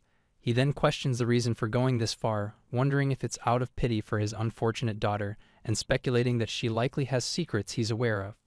He contemplates whether Sister Yona is hiding more than she lets on. Gilly adds that she heard he has decided on their next destination. He confirms this, explaining that they plan to go to a place with magical properties and eradicate rebels from the Dark Magic Association. She inquires about the rebels from the Dark Magic Association and the group she heard had been subjugated 200 years ago. He confirms this and explains that although the group doesn't have many members, it still exists. He adds that Miss Inya will assist them, providing him with an opportunity to test out counterflow-type magic. However, the location is in the southern region of Beemont. Miss Inya and Jin Runkandle head there, and she changes her appearance. She remarks that this place brings back old memories, and she never thought she would return to Beemont. She then asks what she should do now and Master. He quickly grabs her and takes her to another street. She apologizes and questions why he is acting this way all of a sudden. He reminds her of the reason they came here. She confirms that she remembers. He then asks her to refrain from using his real name, and as she understands that, she becomes frightened, sits down, and confirms her understanding when he calls her again. The scene shifts to a flashback. Jin reflects on the Dark Magic Association, an organization that reached its peak 200 years ago. As the name suggests, they worshipped magic from the dark world, and during their peak, they had a significant impact on the entire continent, plunging it into a state of horror. He recalls that the person who disbanded them was Real Zippel, the first and last time that a woman used the Annihilating Thousand Fires. Mako's first formation was to kill the leader of the Dark Magic Association. Real Zippel was Solderit's previous contractor, and in his previous life, Solderit wanted him to follow in her footsteps. Solderit tells him that after he becomes stronger, they will go and meet the mage Riol, but only when he is able to pass the test she left behind. The scene shifts to the present. Inya mentions that the remaining members of the Dark Magic Association are all bad guys. After hearing the rumors, it seems like they are kidnapping children, making one question if this place is really in Beemont. She observes that everyone's gloomy expressions are likely because of them. Jin comments that it's probably because of the nobles. She responds, asking for clarification. He says she should know very well, since she has lived in the capital, that not many nations have more public order than Beemont. Although they can quickly clean up the criminals, they deliberately turn a blind eye to organized crime. She inquires why. He explains that both the criminals and the victims want to use what the nobles are known for. He thinks the reason Beemont is not eradicating the Dark Magic Association is to give the Academy mages a chance to act. She asks about the Academy and if that means the Academy is coming here. He says that's also a possibility. But as always, those old guys are lazy, so it will take a while for them to arrive. At that moment, someone announces that the Academy mages and nobles have arrived. Several carriages appear on the street, and the Academy mages emerge from them. Another person remarks that the mages from the capital have finally arrived. Jin sees them and thinks they move faster than he expected. He needs to avoid them as much as possible. Someone says that the mages have come to eradicate the Dark Magic Association, declaring that the association is finished. Jin thinks that everyone from the Academy has a disgusting sense of entitlement, and if anyone gets involved with them, as he did in his previous life, everything will become troublesome. He remarks that they are all going to die, which surprises Enya. He then states that it is impossible for them to eradicate the Dark Magic Association. After a while, Enya is surprised to see many delicious dishes and exclaims, "No, brother." She asks if it is okay for them to order such expensive food. Jin replies that most of their comrades are wealthy like him. She points out that she is not. He advises her to choose one out of Taiken's central bank, the continent's Steel Dragon Bank, or Vankela Eternal Storeroom, and set up a personal account, promising to give her some pocket money. She thanks him and thinks that young Master Jin is so cool. She then asks what he meant by his earlier statement that the Academy cadets will all die. He explains that, as he said, all the cadets are young and weak. She counters that those mages have received high-level training and should all be 4 stars, so the remaining members should not pose a problem. He responds that this is precisely the issue. The idiots from the Dark Magic Association are veterans who have led shady lives, while the cadets lack real-life experience. According to the Seven Colors investigation, there are about 50 members in the Dark Magic Association, with an average rank of 4 stars. Additionally, they observed about 30 cadets. Even if there are high-ranking mages on both sides, the Dark Magic Association holds a significant advantage.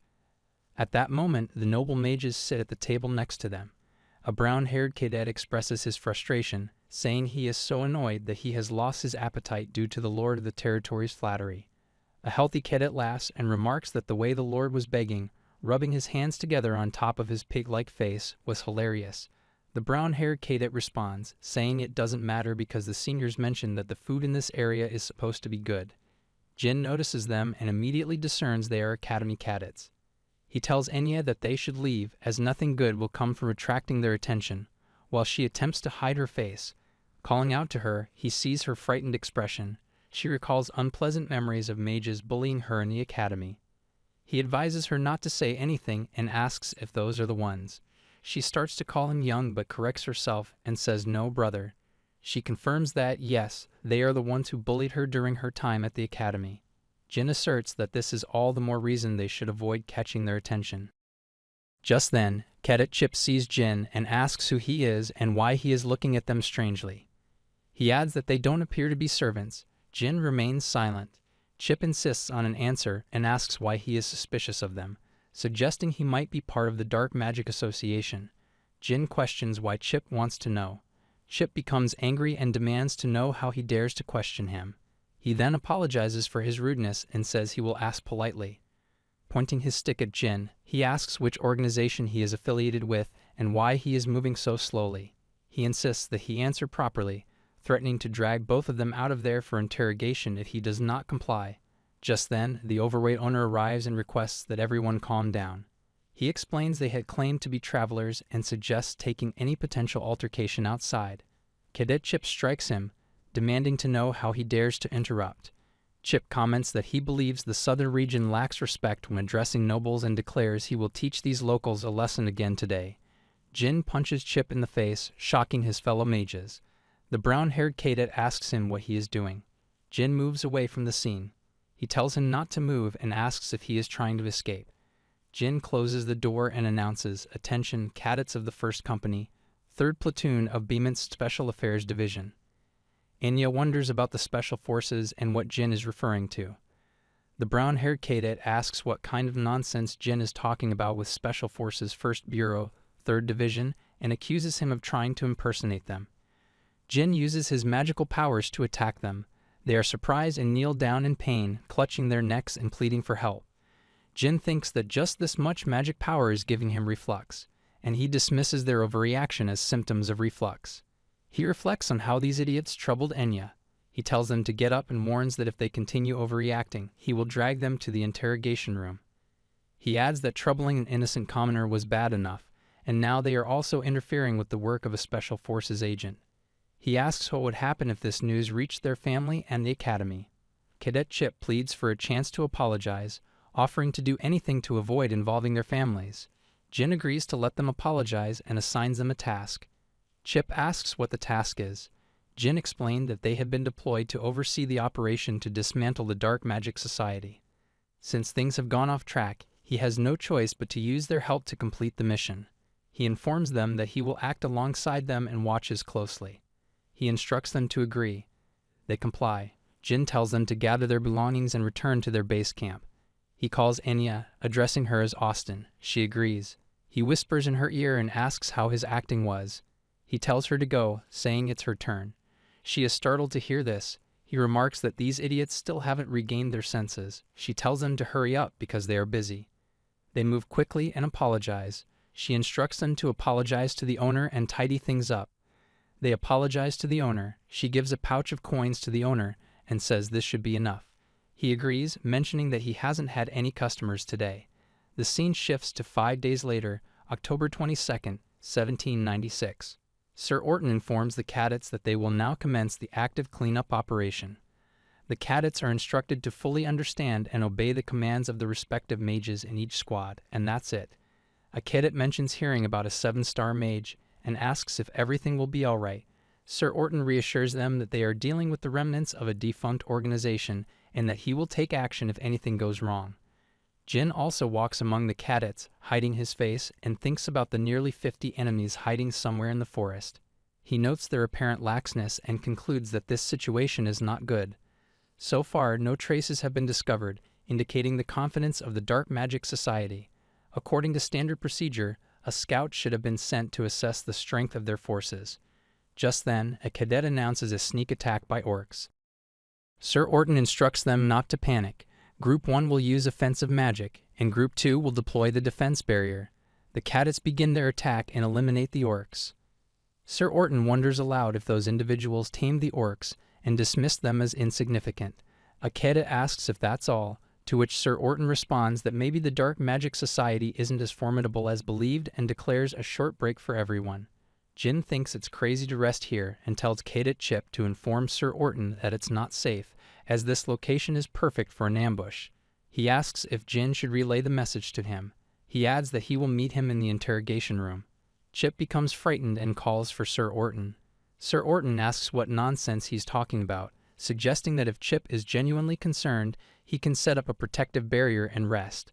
Cadet Chip informs Jin of Sir Orton's response. Jin senses something amiss. Those orcs are clearly weak and intend to lower their guard. Yet Sir Orton chose this particular area for rest, which raises suspicion. Jin wonders how a 7-star mage could overlook such a situation. Cadet Chip asks if Sir Orton is suspicious. Jin tells him to stop using formal speech and warns that he might die. The brown-haired cadet recalls seeing Sir Orton eating meat earlier that morning. Chip asks what's wrong with eating meat. The cadet replies that he is vegetarian. After a while, Sir Orton stands outside a cave and declares that the area ahead is assumed to be their hideout. He instructs all cadets to remain prepared to cast a shield and to infiltrate. Addressing platoon leader Arts, he assigns him to stand by with groups 4 and 5 while he joins the other group to follow them. Arts acknowledges his instructions. Later, they enter the cave holding lamps. A cadet observes that there are only 50 of them but questions why they made the hideout so large. They speculate whether there might be plans to turn it into a fortress or hide a secret weapon inside the cave. Another cadet expresses confidence that Sir Orton will handle whatever threat comes their way, which is why he came along.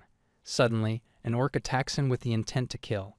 The brown-haired man is shocked to see it and exclaims that an orc emerged from the wall. It's an ambush. A cadet asks Sir Orton what they should do and requests orders. Sir Orton responds by asking what they mean and suggests they behave and become specimens. The cadets are shocked by his response and urge each other to run. Sir Orton commands the orcs to go after them and kill them all.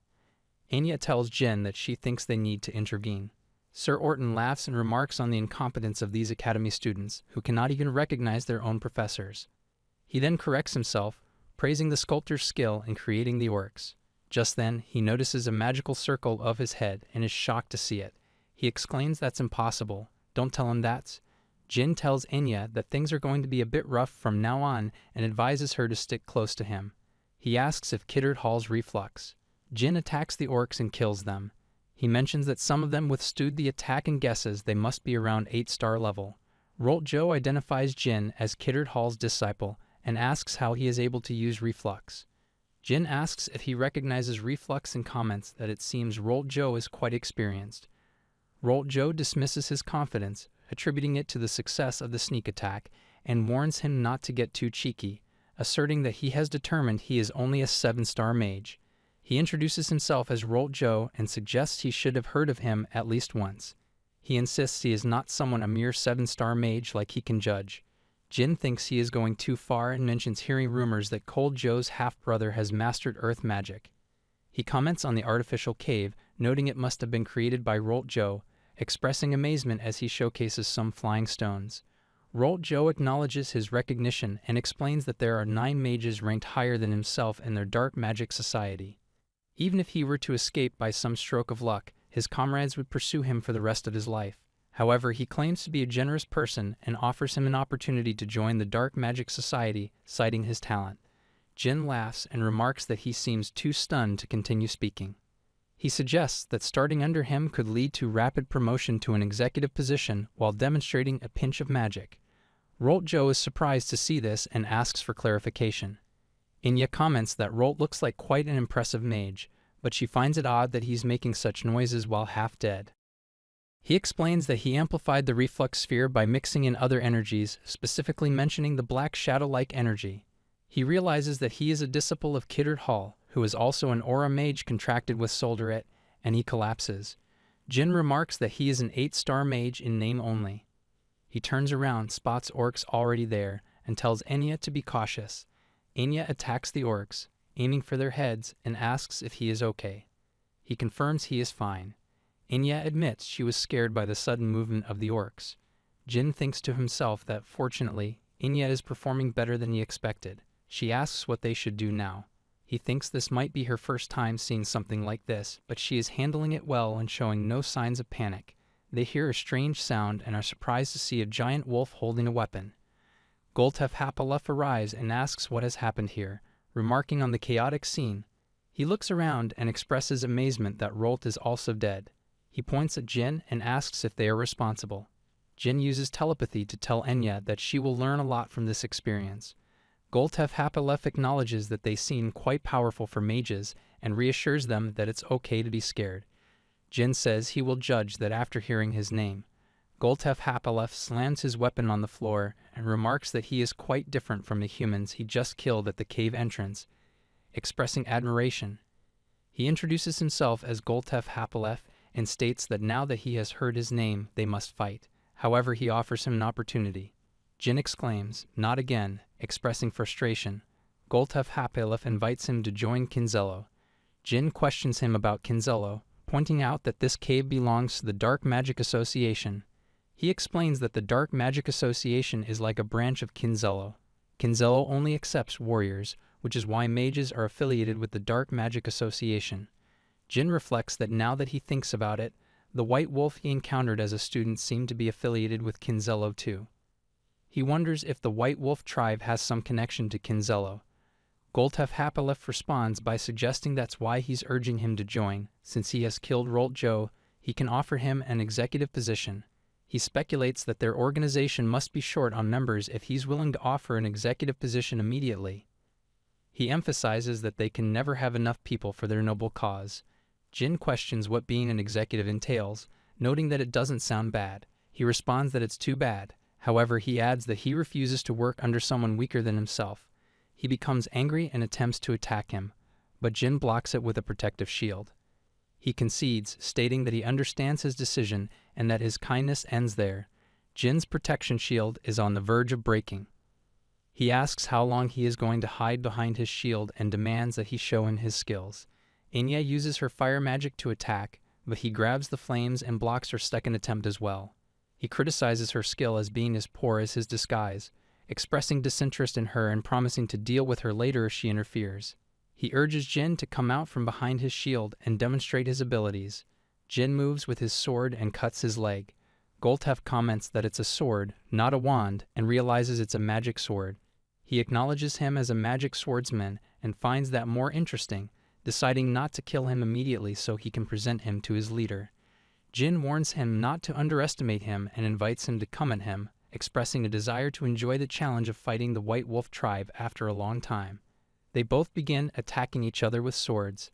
Goltef Hapalef attempts to strike Jin, but Jin blocks his attack. He observes that there is much about Jin that he has not yet revealed.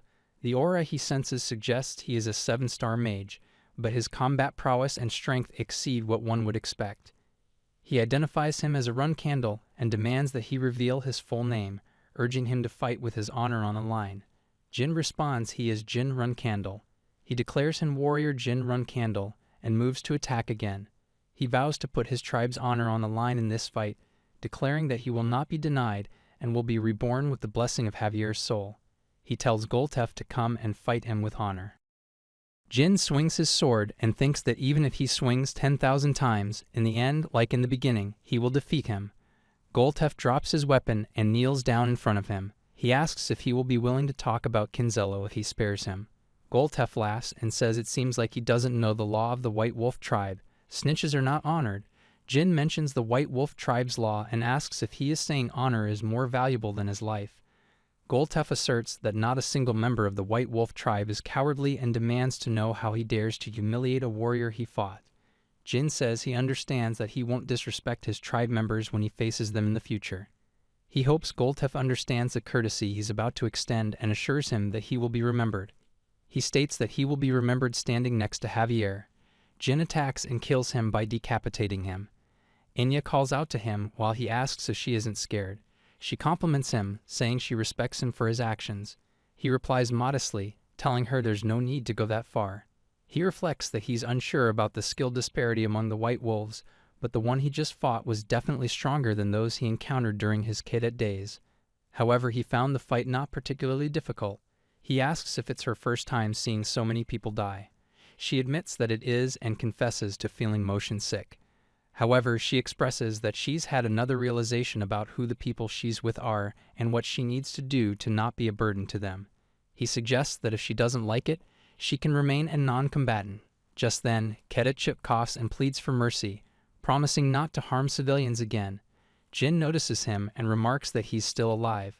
Enya addresses him as Pascal Chip and asks if he remembers her removing her cap.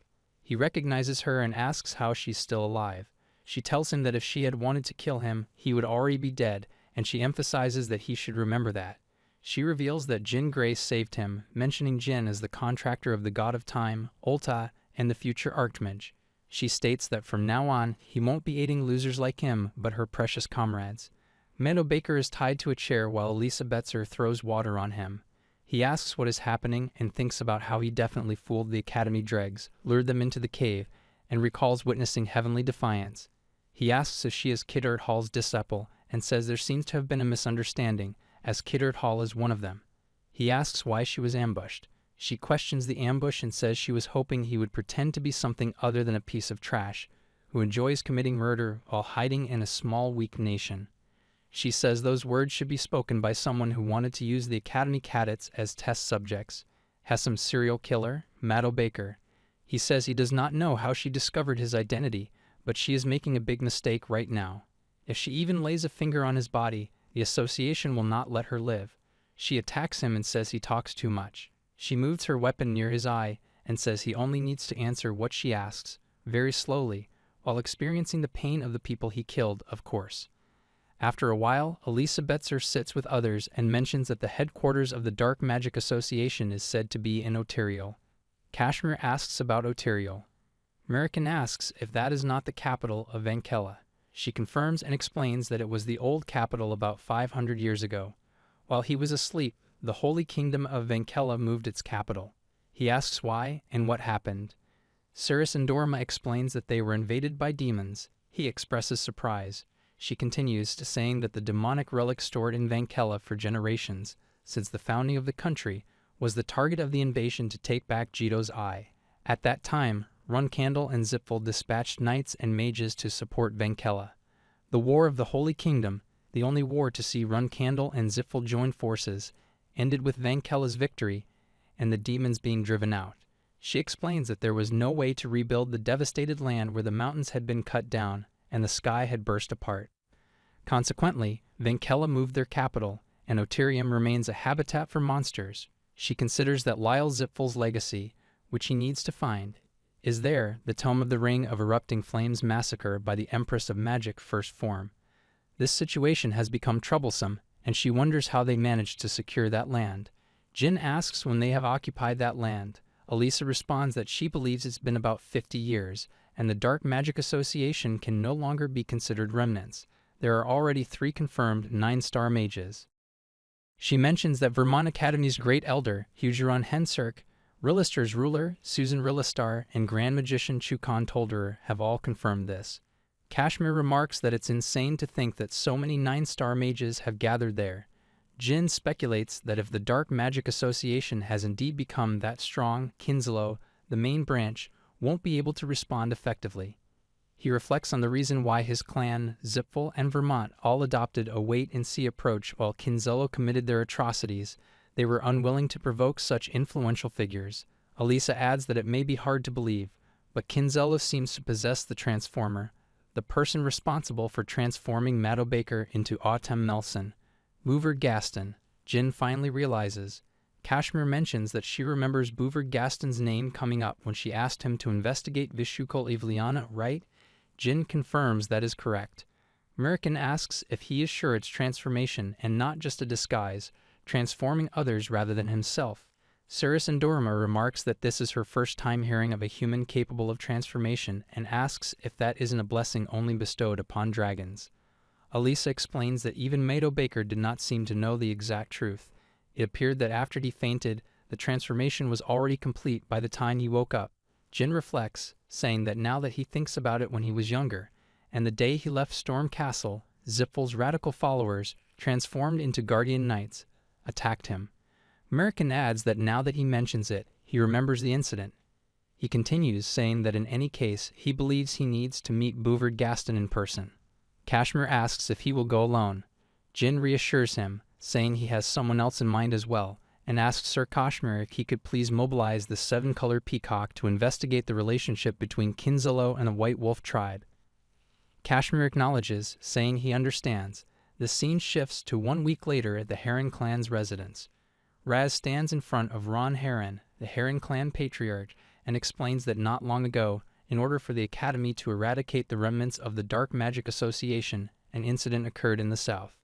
As a result, nearly 20 Academy cadets, 2 6-star mages, and 1 7-star mage died. Ron asks if the plan failed. Raz responds that this is not the case. According to the testimony of the surviving cadets, 2 unidentified individuals disguised as squires, Jin Gray and Austin Gray, subdued the Dark Magic Association. He states that the older brother, Jin Gray, uses magic, while the younger brother, Austin Gray, uses swordsmanship. Ron then asks why Dante came to find them. Dante opens a box and shows a fragment of a weapon that appears to have been used by the White Wolf tribe. Examining the cross-section of the cut, he explains that it can be assumed the strike was dealt with by a high-level knight. He asks Don if he can make anything of this. Dante starts laughing. Ron comments that while it's true Dante is highly skilled and full of talent, he has not yet reached that level. At the very least, it seems to be the work of an 8-star knight. Dante acknowledges that he is correct, admitting that he is not at that level. In any case, he realizes he was mistaken. Raz thanks Don for his cooperation and says he will take his leave. Dan reflects on Jin, noting that he has already reached that level, and realizes there will be many more things to discuss with Baradin now. As Raz moves to leave, he thinks about Austin Gray, describing him as of short stature, with a rough voice and possessing a high level of swordsmanship, estimating his age to be between 10 and the early 20s. Considering a person of that age who could completely slice the hammer of a White Wolf tribesman, he concludes that the only person who fits this description is Dan Heron and suspects he is hiding his strength. He orders his servant to monitor Dan Heron's movements, and his servant responds affirmatively. The scene shifts to October 30th, 1796, at the transfer gate to the Khan Kingdom. The system announces that the transfer gate will be opened soon and asks everyone to take a seat and wait. A red-haired girl approaches Jin while he is reading a book and asks if he can move his bag. Jin looks at her and moves his bag, thinking about how Buvard Gaston's workshop is located near the Kirano Dukedom. She sits beside him. He reflects on how he has wanted to find Buvard for a long time but lacked justification. Getting involved with the Dark Magic Association has now given him a good opportunity. She continues to stare at him as she sits beside him.